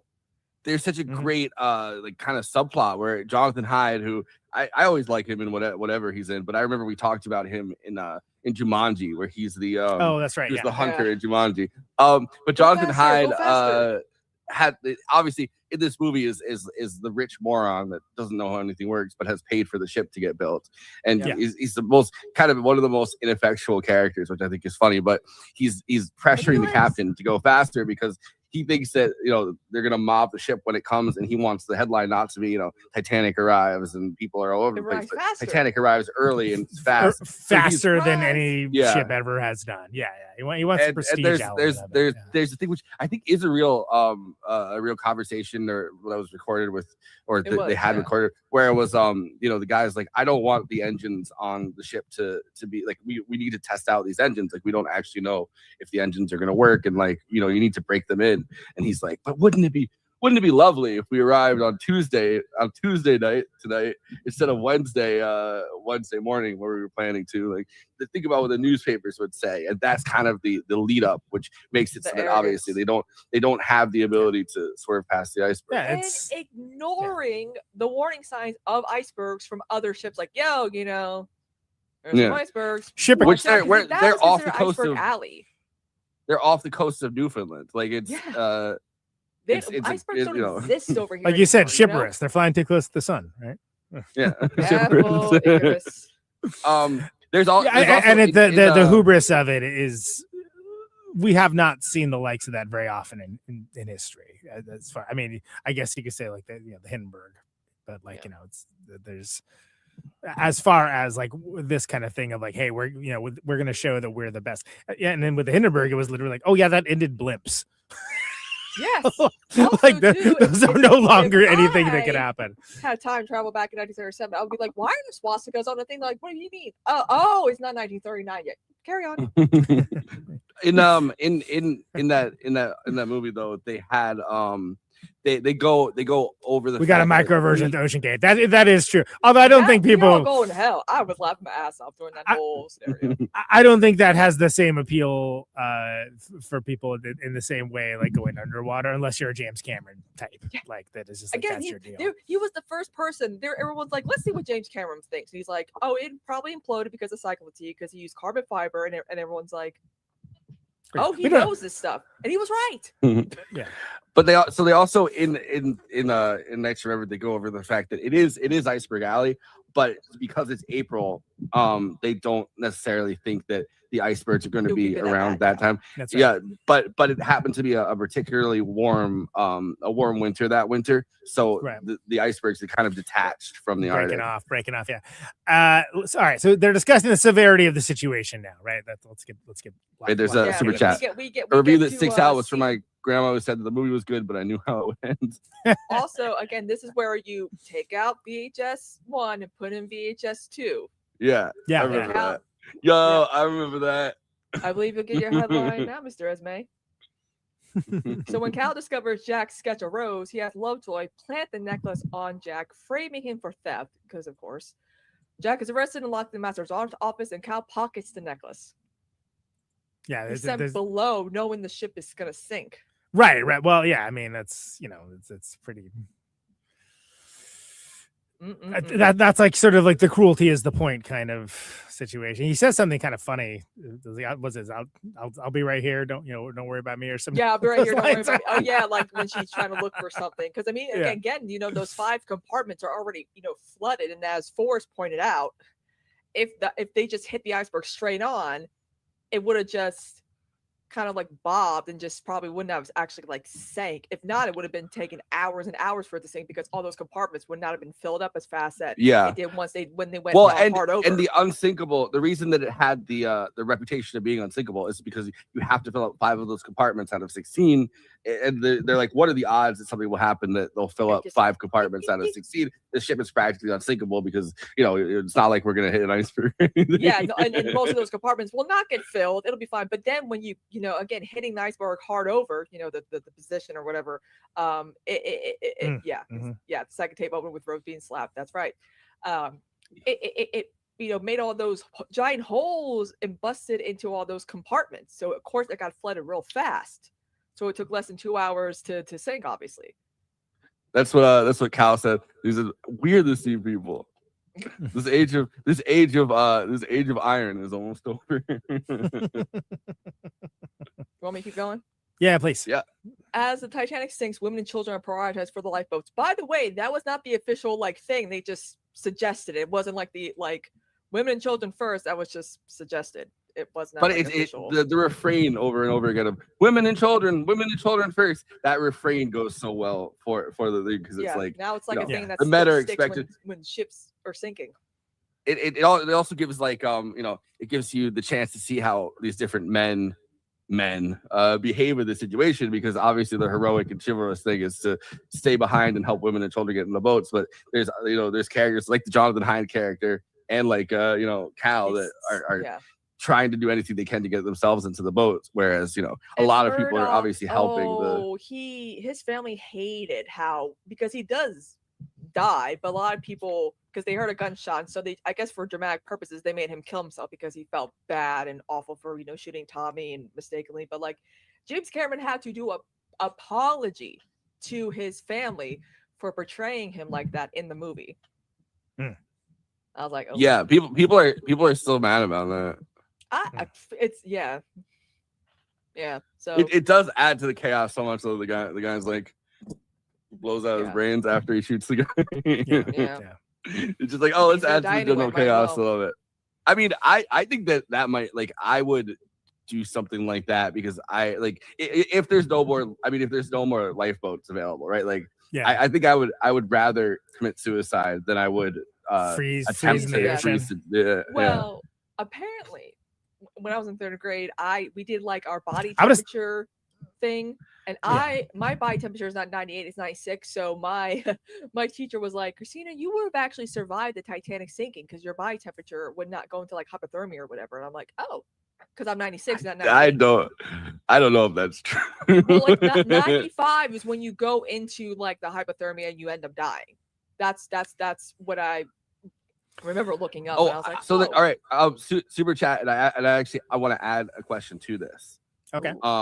The super chat is, what would you and your band play as the ship went down?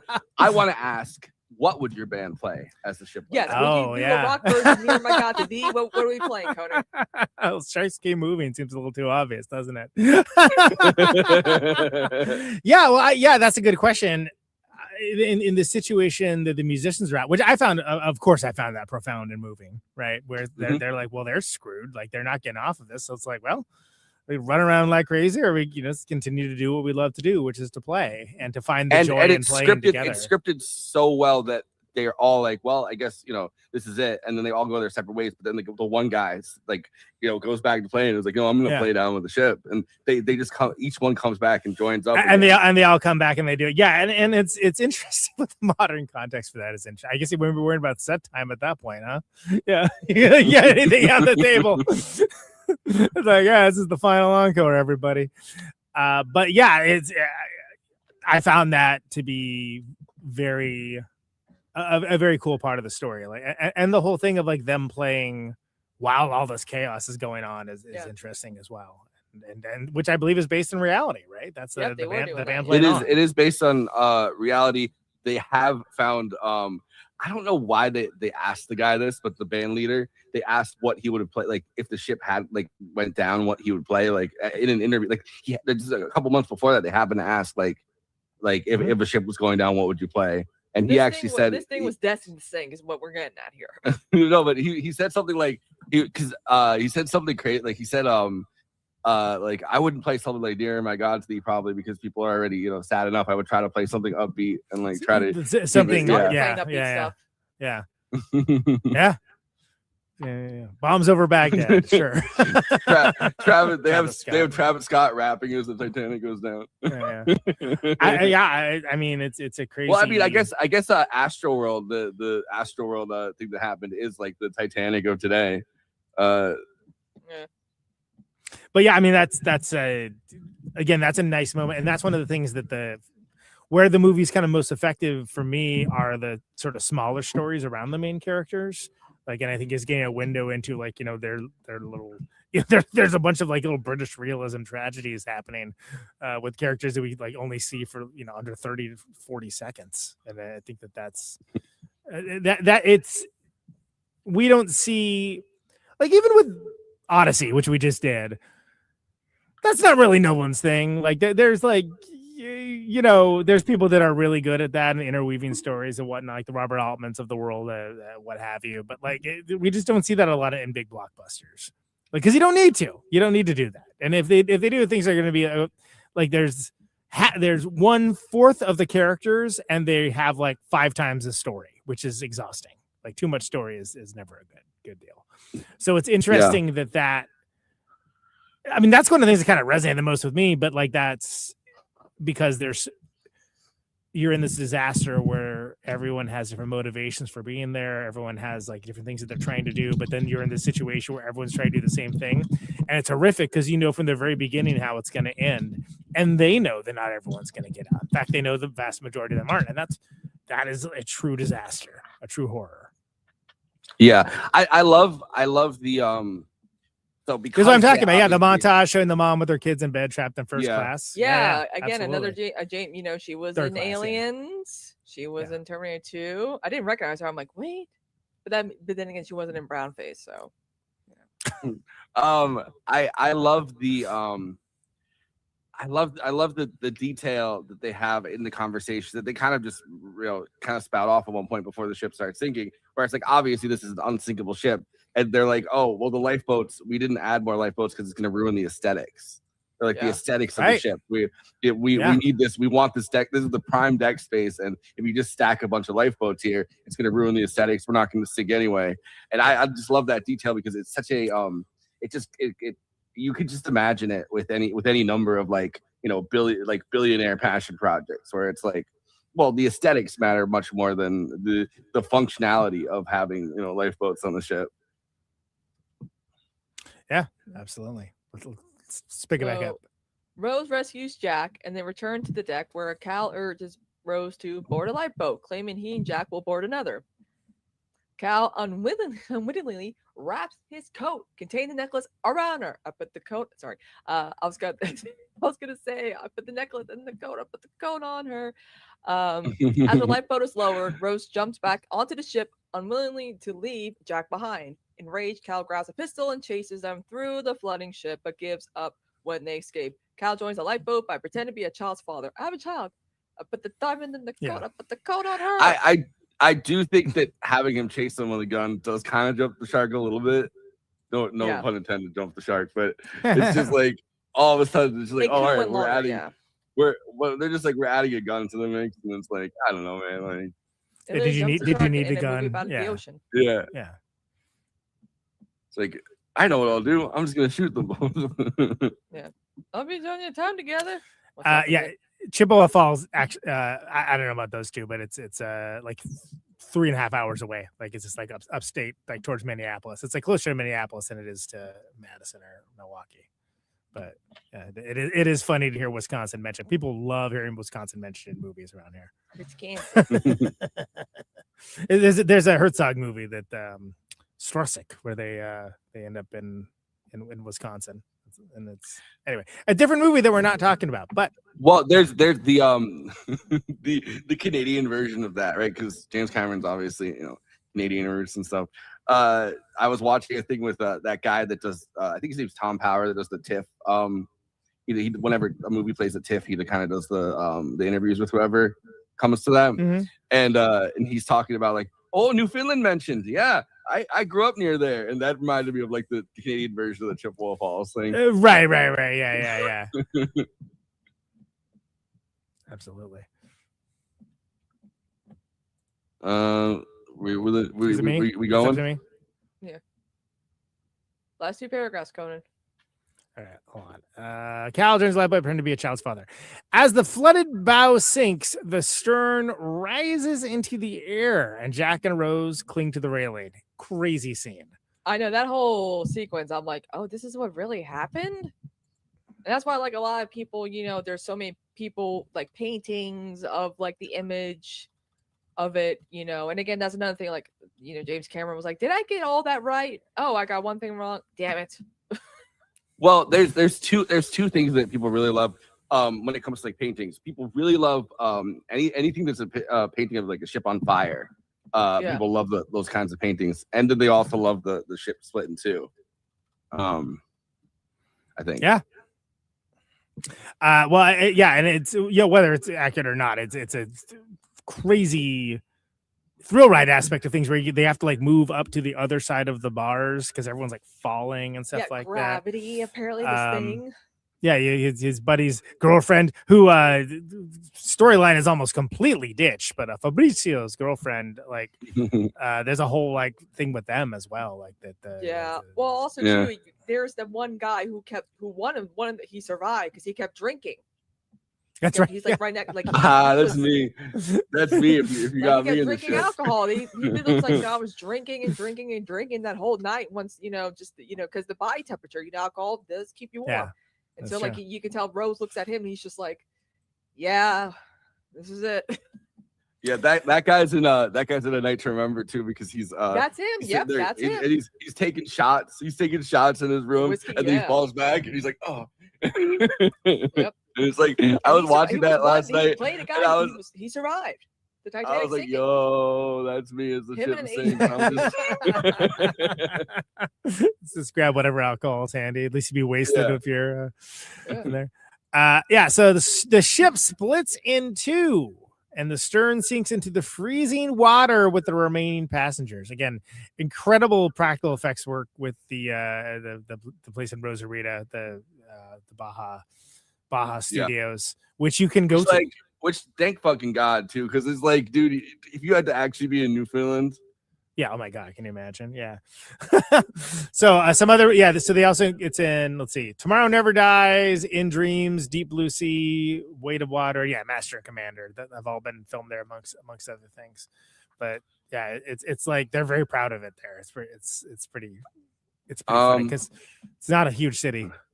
There's like, it's such a like profound thing when they say it in the movie where it's like, the ship, basically the water is about to reclaim the ship, and it's like, it's such a profound, like we watching it sink back in, and it's like the hubris of these of humankind that invents these kinds of monstrosities and tries to beat back nature by creating a ship that can't be sank, and obviously the ship does sink.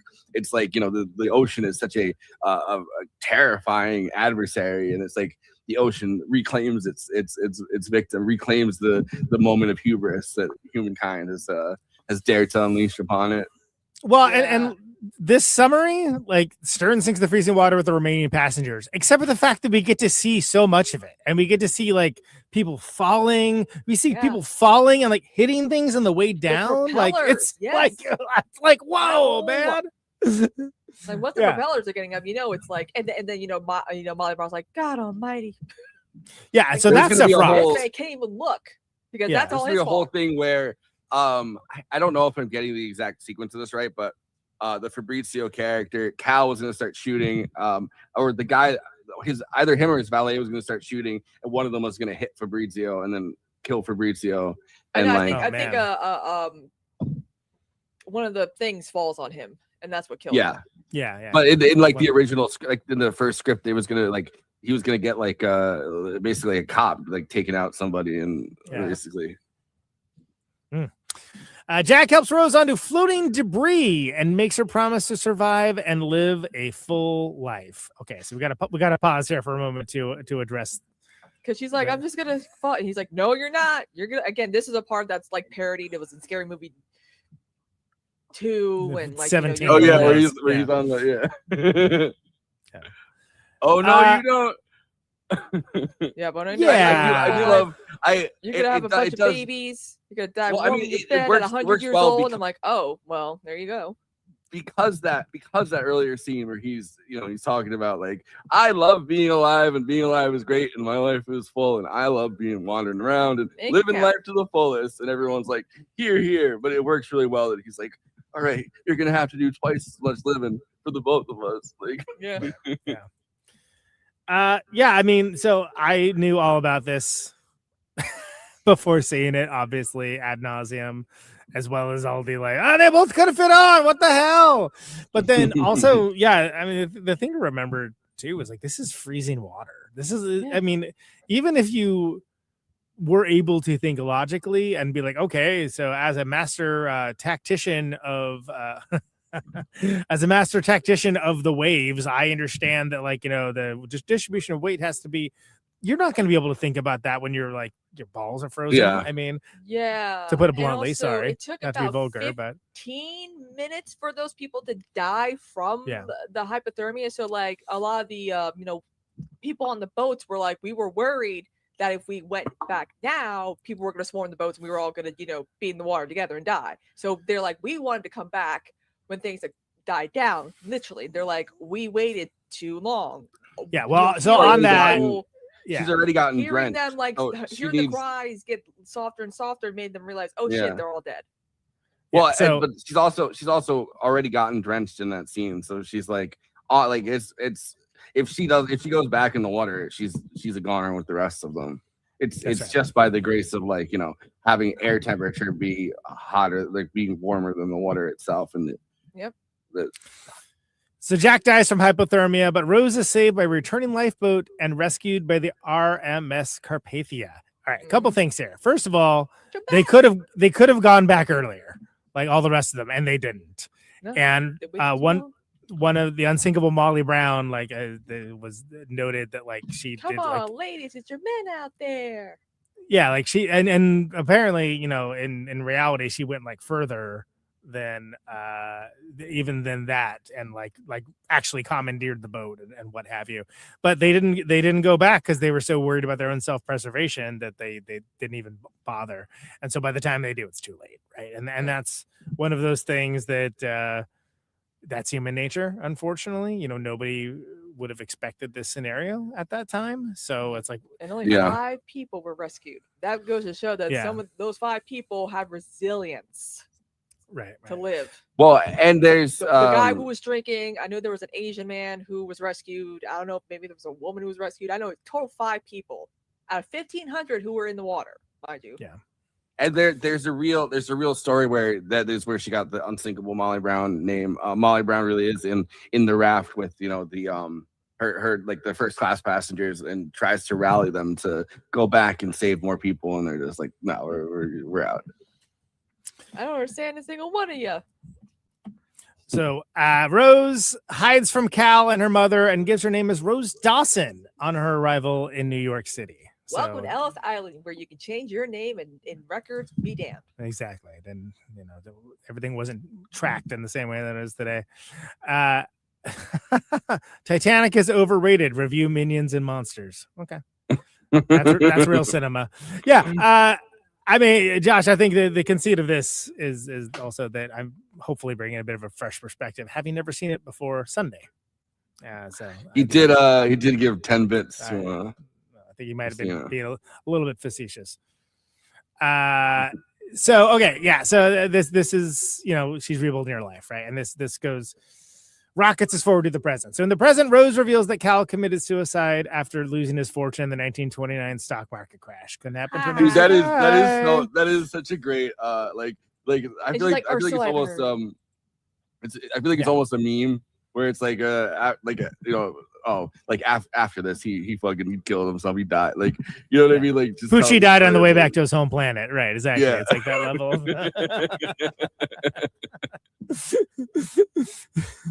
Well, and it's like couldn't happen to a nicer guy, and also would be like in character for what was happening at that time. I mean, that was, he was very much like that kind of guy. So Yeah, I'd rather die than lose everything. she tells the Keldish crew that Jack saved her in every possible way and laments that her memories are all that she has left of him. Again, that goes back to what we were saying, that poor people didn't have their picture taken or drawn or Yeah, there's anything. no documents. There's no documentation at all. It wasn't a thing that happened, which is crazy in this age where everything is documented. Doesn't matter who you are. Yeah, it's like a million freaking pictures.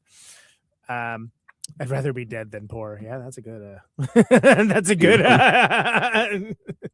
Yeah, tells you everything you need to know. No excuse for taking off work. Yeah, no excuse for taking off work. Touched by her account, Lovett abandons his search for the necklace. Alone at night on the stern of the Keldish, Rose, who has kept the necklace in her possession, drops it into the sea above the wreck. Okay, how do you feel about that? She had it the whole time. You know what? I remember being younger. I'm like, she probably had it she probably still has it, doesn't she? Well, when it didn't show, it's kind of a MacGuffin, right? Everyone's trying to get it. Again, there's that great deleted scene with the ex-Pinkerton dude, like basically doing armed combat in the ballroom as it floods, which is a fantastic scene, but it's like it was way too long for it to be in that movie. God, they didn't go with that alternative ending where they found that she did have it the whole time. He's like, "Can I just touch it?" And I'm like, "It's just like the Hope Diamond shaped like a heart. It's really Yeah, there's an alternate ending, is what Kristina is talking about. The fire. Not everybody has seen this movie to the level you have, Kristina. So what she's talking about is the alternate ending that it's like it's so discovered corny. that she has it, and like I don't know, it's Cast it in the fire, destroy it. No. Yeah, exactly.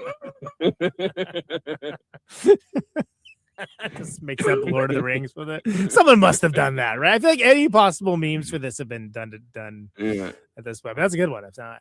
It is my own, my precious. Anyway, she drops in the sea above the wreck. Later, as she lies in her bed, photographs of her dresser depict a life of freedom and adventure inspired by Jack. Good for her. Good for her cinematic universe. Aboard the pristine Titanic, a young Rose reunites with Jack at the grand staircase, applauded by the passengers and crew who died in the sinking. There's also Titanic. discourse where that she was dreaming. That she Imagine. died. And I'm like, come on. There's signs that Imagine, she died.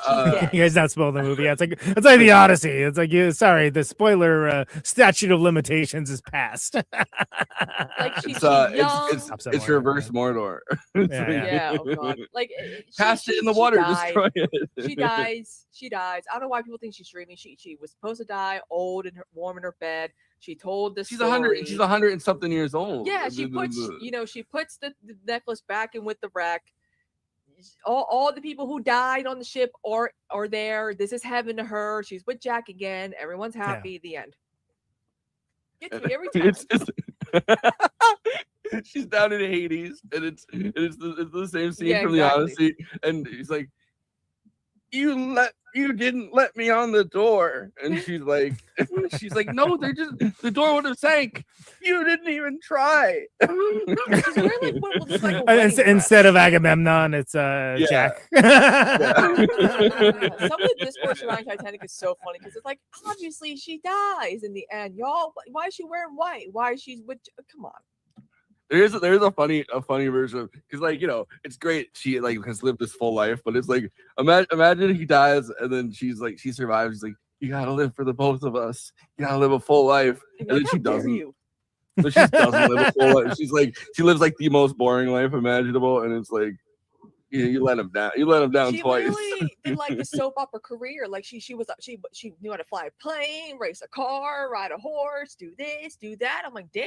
And they barely let women do any of those things back then. I can't even do them today. Exactly. Good for her. Do this, do with that. She probably knows how to dig up a grave. Let's see. She's guy waiting 80 years to fight with his girlfriend. Very good. Yep, excellent. She's voting for like Woodrow Wilson, and she's like, I'm doing this for you, Jack. For you. Would have gone down different if I was there. Okay. Okay, Mark Big Wahlberg. Mark Wahlberg. Yeah, exactly. We get you. Mark Wahlberg would have kicked the ship. Oh, Mark, wasn't it? Who was supposed what do you to play mean? Jack again in Titanic? He's like the Mark Wahlberg's like, what do you mean the ship needs to go faster? Slow the ship down. Jason Statham and Titanic. By the way, they do the meme where it's he was just 2 days from retirement. Basically, like, they always doing comps where it's like he was 1 week from, because it's the captain's last voyage, and he's like, for my last voyage, and they're like, yo, make the ship. Wouldn't it be great if for your last voyage you made the ship go really, really fast? And he's like, I should. Again, He's like, this thing was he's meant like, to sink. but you could make your ship go really fast and then retire and be like, I made the ship go fast. It's like, okay, I guess. That does sound like a good way to retire. Also, you can tell how cold it was because of, when they're having like the tea and the steam coming out of the cup of the tea. I was like, oh damn, it's cold. Also, and then she's did you guys spilling hear the story tea. about how they got drugged on the set with like hallucinogenics? Yeah, They still haven't found out who did it. And Wahlberg would have sliced right through the have iceberg. hypothermia because James Cameron, notorious for not having safe sets, people were getting injured and getting freezing cold. Wait. I did not hear safe sets when you said that. I heard something different. Wait, but I was like, James Cameron, in the news notorious recently, for for safe sex in cars. It's notorious. I have it. This is what Kristina's talking about. Like, I always knew it as East Coast lore, like coming from Newfoundland. I had heard this urban legend growing up, and I've heard it in the news recently. I wanted to ask you about it, which is the story that, like, while you were filming in Dartmouth and Nova Scotia, the chowder got laced with PCP. This is true? This is a 100% true story. Let me tell you, you haven't lived until you've been high on PCP, which, by the way, I do not recommend to anyone, even stoners. There was a little tiny hospital in, I think it was Dartmouth, with like 85 crew members. Yeah. So the hospital, there was an emergency room with no one in it and like a nurse, and 85 crew members walk in. We don't know. We think we've had shellfish poisoning, like, neural shellfish poisoning that kills you, like, we walk in, we don't know what's going on. And basically somebody had taken a pound of PCP and dumped it into the chowder. Why? And we have a pretty strong suspicion who it was, although it was never proven. We believe the story is that it was somebody who had a beef with the caterers, because the first thing we did was fire the caterers, right? When we recovered, the next day. Sure enough, we had some leads on that. Of course, the operant theory was that I was such a psychomaniac that they were trying to get back at me, but I reject that theory out of hand for obvious reasons. But that is a true story. They got poisoned with PCP. A pound, and they still don't know who did it to this day. Well, he says they have an idea. But you can't really go around accusing people like that unless PCP. That of all the things to get dosed with, PCP. Good God! All right. Why not, like, I don't They, know. Oh God! I guess it's a couple years too early, but I was gonna say acid. Oh my God! They would have been so mentally fucked up for life. I was gonna say it's a few years before it, but I was gonna say they watched the Wayne Brady episode of Chappelle Show where he's like, Dave Hayes like, I didn't know you like to get wet, Dave, and he's like, that's PCP. There you go. All right, so Letterboxd, of course, is a site for film lovers talk out with and to each other about the films that they love, maybe the films that they didn't love, maybe the films that they just explain the many scenes that they cried at again and again, over and over and over again, especially for this movie. And then I cried again when they were on the ship, and then I cried again where they said I'm king of the world, and then I cried again where they were having sex in the car. Yeah, pretty much. And of course, it's a bottom of democracy. Everyone gets to have their say. Everyone gets to chime and opine about the movies, not just Siskel's and Eberts of the world. Everyone gets to have their say. And for the purposes of this bit, that is best expressed succinctly with a collected weekly by yours truly, for Forrest in the panel. In this case, just us. No one here with us chickens. This show to react to. So Forrest and Kristina get to react to these. That's right. That's what this bit is. These are the Letterboxd one-liners for Titanic. Let's roll them. I was doing so well until, gentlemen, it's been a privilege playing with you tonight. At which point I proceeded to sob violently for the remaining 45 minutes. Yeah, it's for it is. That's a pretty Conan moment. Seeing the Macy's owners, seeing the woman. Except for, with the 2 kids. Conan's equal opportunity, so he would be like gentlemen and women. Right, exactly. That's true. Actually, that's true. Yeah, you're not wrong about that. Just kept going down. Who dares? Also, shout out to Victor Gabor for. Wait, no, you know what song you play on the way down? Job. You play ooh, ooh, ooh, the commuter. Of course, I think it changes the whole atmosphere of the sinking, but yeah, exactly. Well, everyone's like, wait, I'm not going to get a late one. I want to hear this. I want to hear what the set. Yeah. Hold on, this one cooks. Let's hear. Ladies and gentlemen, tonight's entertainment on the ship, Green Day. There's Wake Me Up When September Ends. Oh man, can you imagine if it was like no, wake me up when the ship. Yeah, that's what I said. Wake me. Ladies and gentlemen, Limp Bizkit. Oh God, no. Ladies and gentlemen, I'm jumping off before the ship sinks. If it's gonna say, I would just start jumping. Oh no way! It's Mar-a-Lago. Look at how cold the water is. It's Kid Rock, everybody. Yeah, explain us out. That was gonna be my joke. I was gonna say it's Mar-a-Lago on the water. And it's you just think bomb chicken whatever is fucking. Oh my God. That's enough of that. If Christopher Nolan ever directed this film, he'd get everyone on a Titanic replica in the middle of the Atlantic Ocean and then build an iceberg so he can sink it to make it as realistic as possible. Amen. You know what? Josh was talking about a remake of Titanic, but with black people. No offense, but I feel like Christopher Nolan would be the best to make a remake of Titanic. Because he'd be like, we're doing this the hard way, the real way. We're gonna make it as accurate as possible. And James Cameron's they said being a dick of a director with not the safest conditions, but Christopher Nolan's probably worse. They said that the siren song scene, the guy was sick, like he had food poisoning or something while it was happening, and they just had the guy keep jumping into the water over and over again during the siren song. He's like, yep.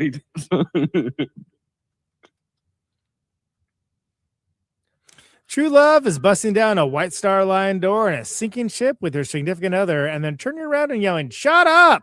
in unison at the crew member who tells you you're gonna have to pay for it. Yeah, is it gonna matter? I'd be like, I wonder what happened to that guy. No, I do feel bad for him. There's the one she's running down, she's trying to find Jack, who we didn't the summary didn't even talk about how he was handcuffed to the thing for a minute there. Yeah, and he has to get the axe and the lights go but off. She's trying to find that him. Are filled with water, other parts that are not. And that one guy is dragging her, and she just finally punches him. I'm like, damn, girl. Yeah, that's what I was gonna say. That's the guy I feel bad for. The guy that she punches the guy in the face, and he's like, "Well, I'm out of here." Yeah. Damn, I was just imagining I'm just imagining trying to get out of there and dragging her, and then you try to help her, and then she just punches you in the face. Yeah, women. I'll never understand women. Escape room when? Oh, Titanic edition. That would be fun. I think as long as can you imagine this movie being in 4D? Oh man. Well, does the escape room start and you're handcuffed? One person's handcuffed to the radiator as the room starts gaining water. Yeah, that's the escape room. Yeah. Yeah. You gotta get the axe and not pull a saw. Saw, everybody. That's the joke. Saw. Thank you. Yeah, he's like, I trust you, and I'm like, I wouldn't trust her. Yeah, what other choice does he have, though? I mean, I know. I've never quite swung an axe like this before, but I think I could do it. Like, I trust you. And it's like, I'm all right. I like. Not afraid to watch this on a plane because there's no icebergs in the sky. I feel like but I wouldn't watch it. I wouldn't watch it. You're not as safe in the air than you are in the water, because water is a form of matter that's somewhat more stable than. Well, air is a form of matter as well, but it's not as safe to be up in the air. But not if I put on my life jacket, I'll be safe.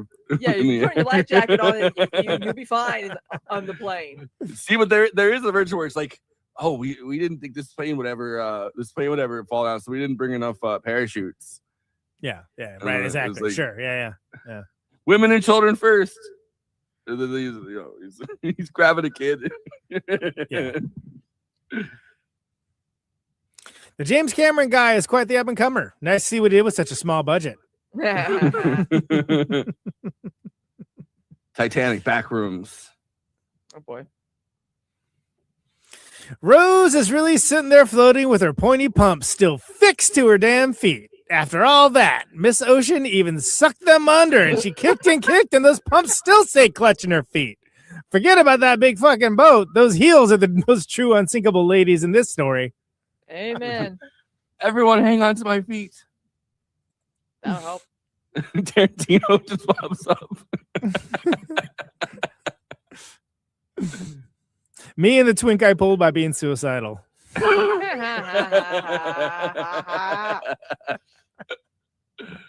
Yeah, he calls her ass out. He's like, "You weren't gonna. I know you're not gonna do it." And it is such a smart piece of writing, I guess, in that scene when he's like, you know how cold that water is. I'll jump in after you, but I'm gonna fucking freeze my ass off. When that one guy said, "Only women, no men," so true. Amen. Women and children first. Sir, may I? No men. Heterosexual excellence. That's the best way to describe that love story. Hey, you know what? Sometimes I feel like, I feel like one day, I feel like when it comes to the preferable age of women that Leonardo DiCaprio has, I feel like Kate Winslet's like the only one he'd be like, yeah, I would. I feel like one day they'll get together. That's our hope. One day they'll be together.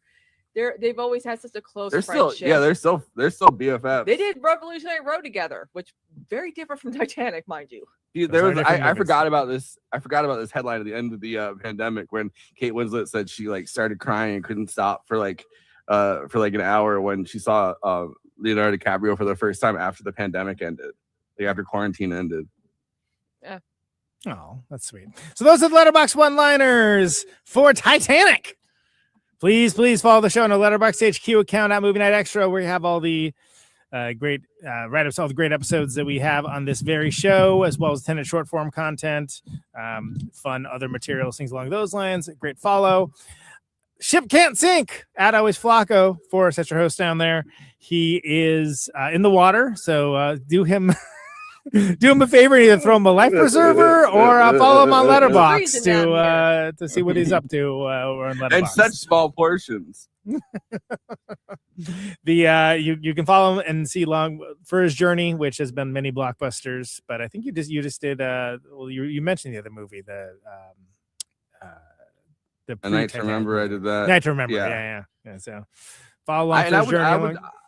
I would definitely recommend that to anyone who likes Titanic. I've seen version of it with I've seen scenes from it, but I've not seen the whole thing, so I don't count that. It's on YouTube as the full thing's on YouTube and it's 1080. Mm-hmm. Oh, there you go. That's Adam Kristina over there, Iceberg Truther. She's Adam Kristina and has been doing some logging here and there as she feels so fit. Come on, people. Icebergs don't melt steel beams. Well, you know what's interesting? They actually have a photo of the iceberg after the Titanic sank. They're like, this is the iceberg that's not the Titanic. You can see the paint. It's taking a selfie after all that. Here's the paint. It's like that guy that took the picture at the Holocaust Museum, but it's the iceberg taking a selfie. Yo, do you remember when the guy was playing Pokemon Go at the Holocaust Museum? He took a picture of he was catching that ghastly Pokemon or whatever in the Holocaust Museum. I'm at Conan Neutron. You can follow me on Letterboxd as well. I'm the unsinkable Conan Neutron, and so you can find. I'm going to publish my log after the show of this movie, as well as I said, like Who thinks I'm the one who thinks? I also, crazily enough, didn't have this plan. Watch Master and Commander: Far Side of the World recently, which is funny. Nice. I think I'm down to 9 for my Criterion challenge because I saw Fish Tank just recently, Andrea Arnold movie, which is really cool. But follow me along for that. The highbrow, the midbrow, the populist fair, all that stuff. I looked up. I was trying to look up showtimes for Teenage Sex and Death and Cat Miasma, the new Jane Schoenbrunn movie, and then I got like you can't look for this. Like this is restricted material. We're gonna get reported. I'm like, I'm just trying to find the movie times. That's what the picture is called, which I think is kind of. You're not allowed to have Teenage Sex and Death anymore. Apparently, because of woke. Apparently, I don't know. But I'm looking forward to seeing that. I read it every time. I read it every time. It's I Can't Mishima. Can't Mishima. Yeah, great. Yeah, that's good.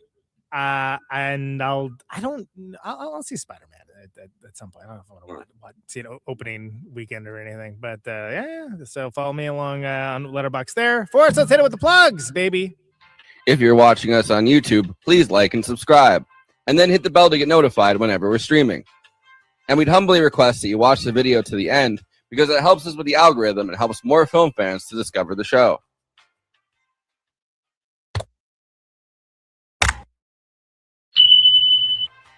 We're also monetized. If you want to get your chat questions definitely read on stream, you can always send us a super chat, which will help us keep the show going. Every cent helps. If you're watching on Twitch, you can gift us a free sub on Amazon Prime with your Prime membership, but getting subs on Twitch is always appreciated, and it helps to follow us on there as well. We also have an audio feed, which is available wherever you download podcasts, if you prefer to listen to podcasts rather than watch the stream. That's updated usually the same day we stream, but watching on YouTube and Twitch is the best way to get the show first, live as it happens.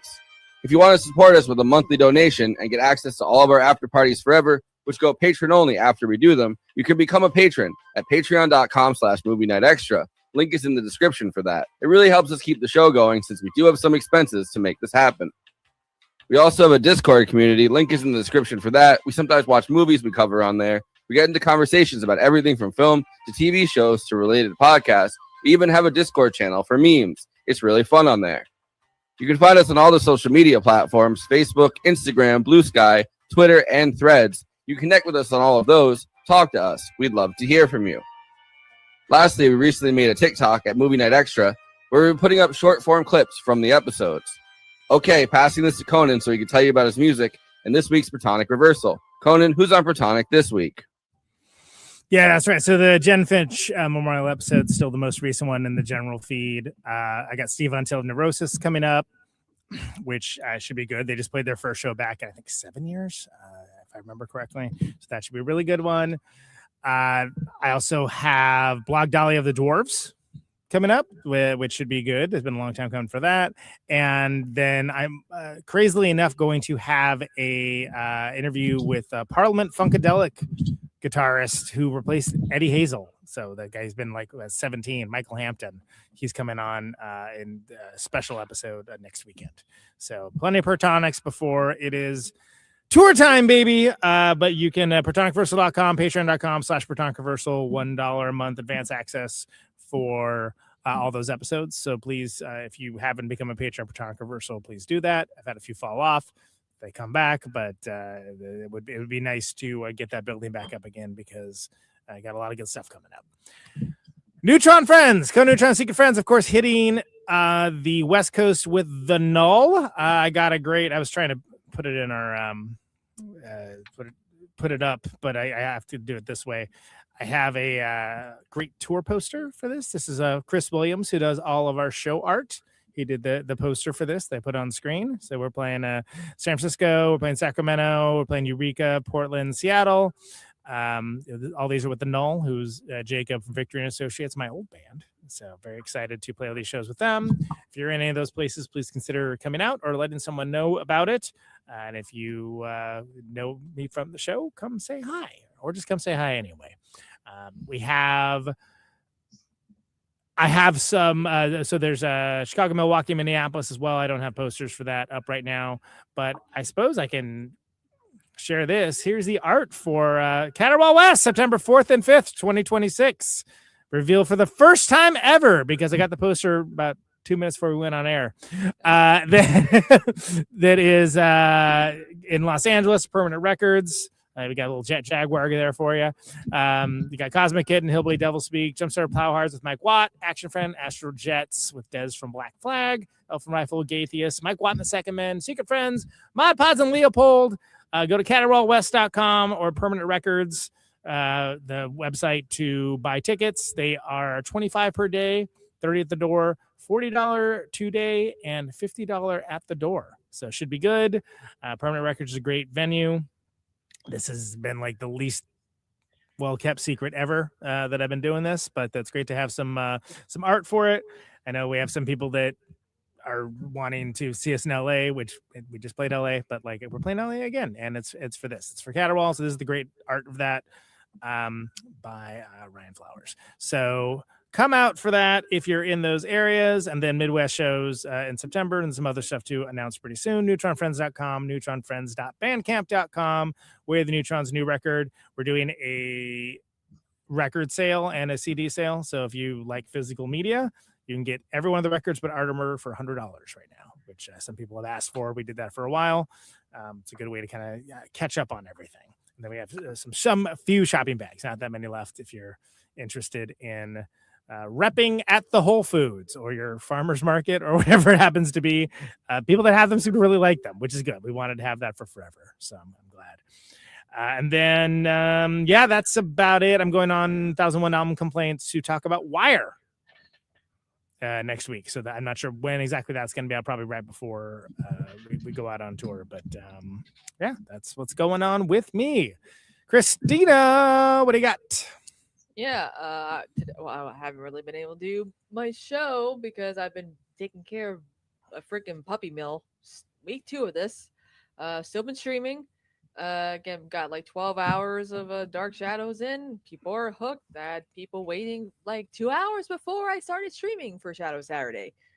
And the people demand it. And I'm going to be starting Dark for October. We're going to dedicate at least 3 to 4 hours of Dark Shadows every stream because it's Halloween. People demand it. I'm excited about that. Still been, I went over the Abdul El Sayed and Haley Stevens debate last night, which was very fun. She's crazy. He's very much. Now I really want to button this. Whenever this comes up, that goes, Israel comes to me in my dreams. I have that as a sound alert. It's great. So I've been streaming, just prepping, obviously, for Spider-Man's coming out. Good to see that. Do a little Letterboxd one-line review of that. Really not a whole lot going on besides streaming and trying to podcast. I haven't even been on my 4th show because I've been so busy. The space station was, oh well. Also, Forrest and I are probably going to do space a little late tomorrow. Yeah, we're gonna figure that out. I told them that I was gonna start doing Space Station, and then last week I was just too tired. We streamed like 3 times last week. I'm kind of burnt, frankly. So I mean, we've been burning at both ends. Yeah. So I don't blame you for not doing a 4th show. We got one of those weeks coming up with when we do Under the Silver Globe or On the Silver Globe. On the Silver Globe, the Zalowski movie, the director of Possession. In my head, I do Under the Silver Lake. Under the Silver Lake, On the Silver Globe. I had the hardest time differentiating those two for a long time. Yeah. But yeah.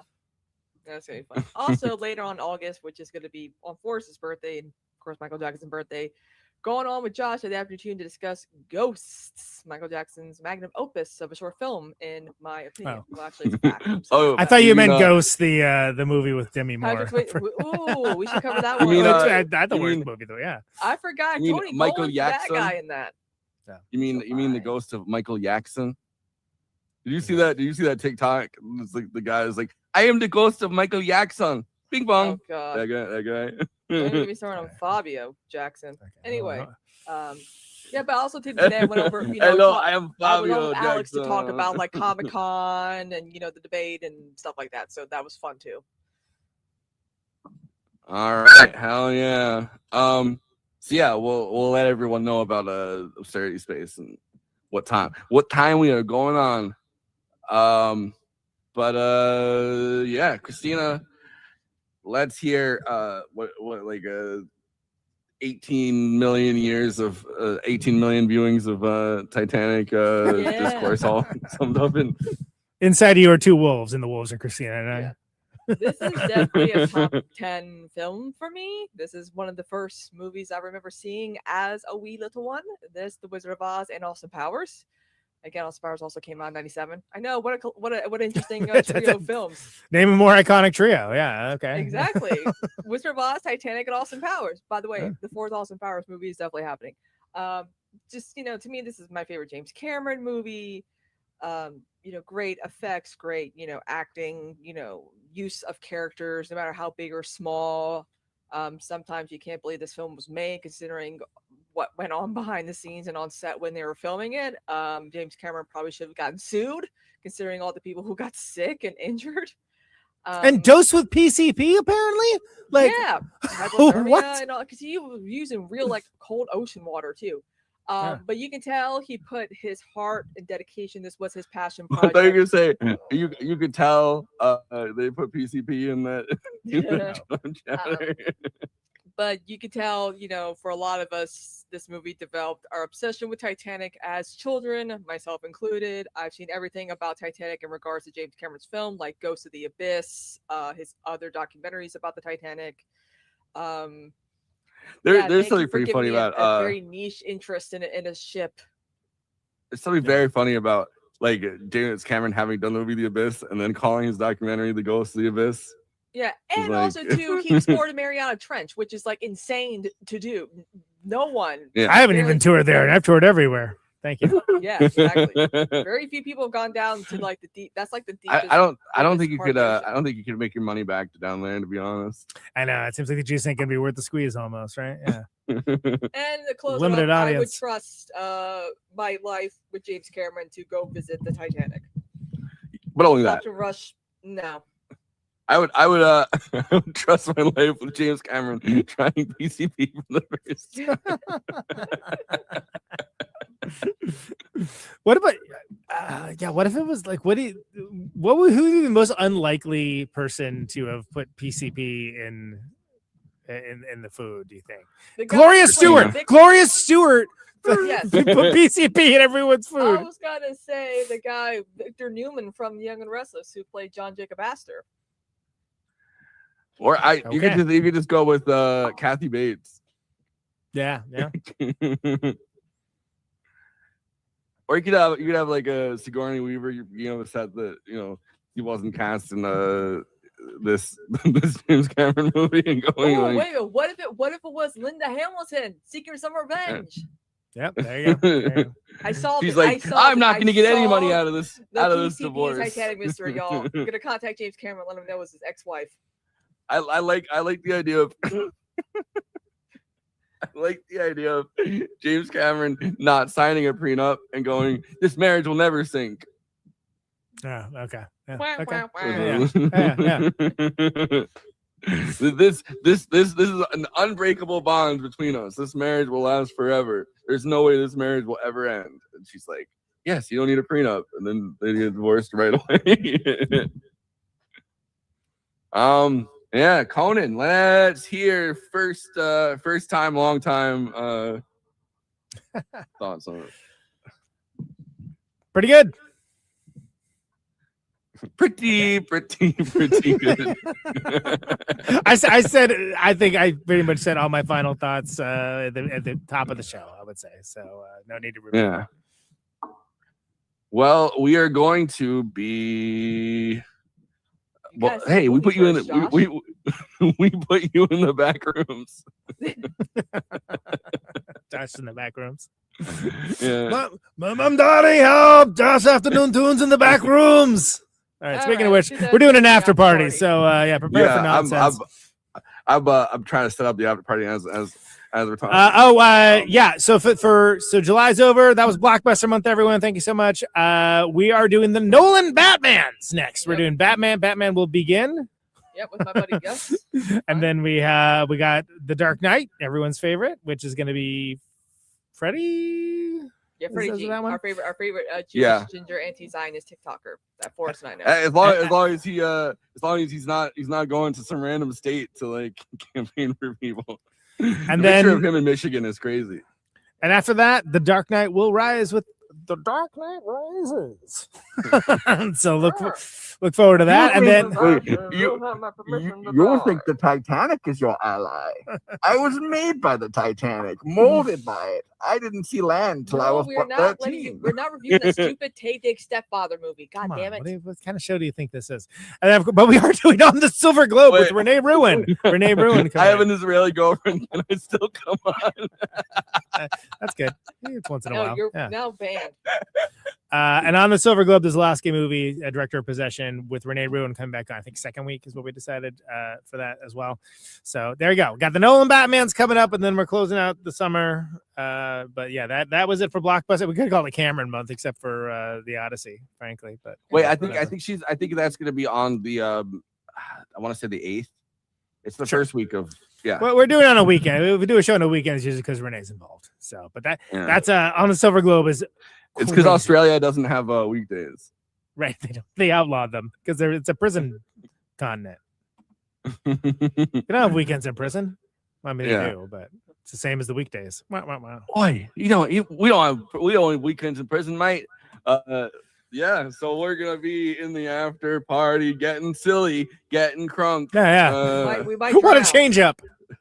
This show is never gonna sink.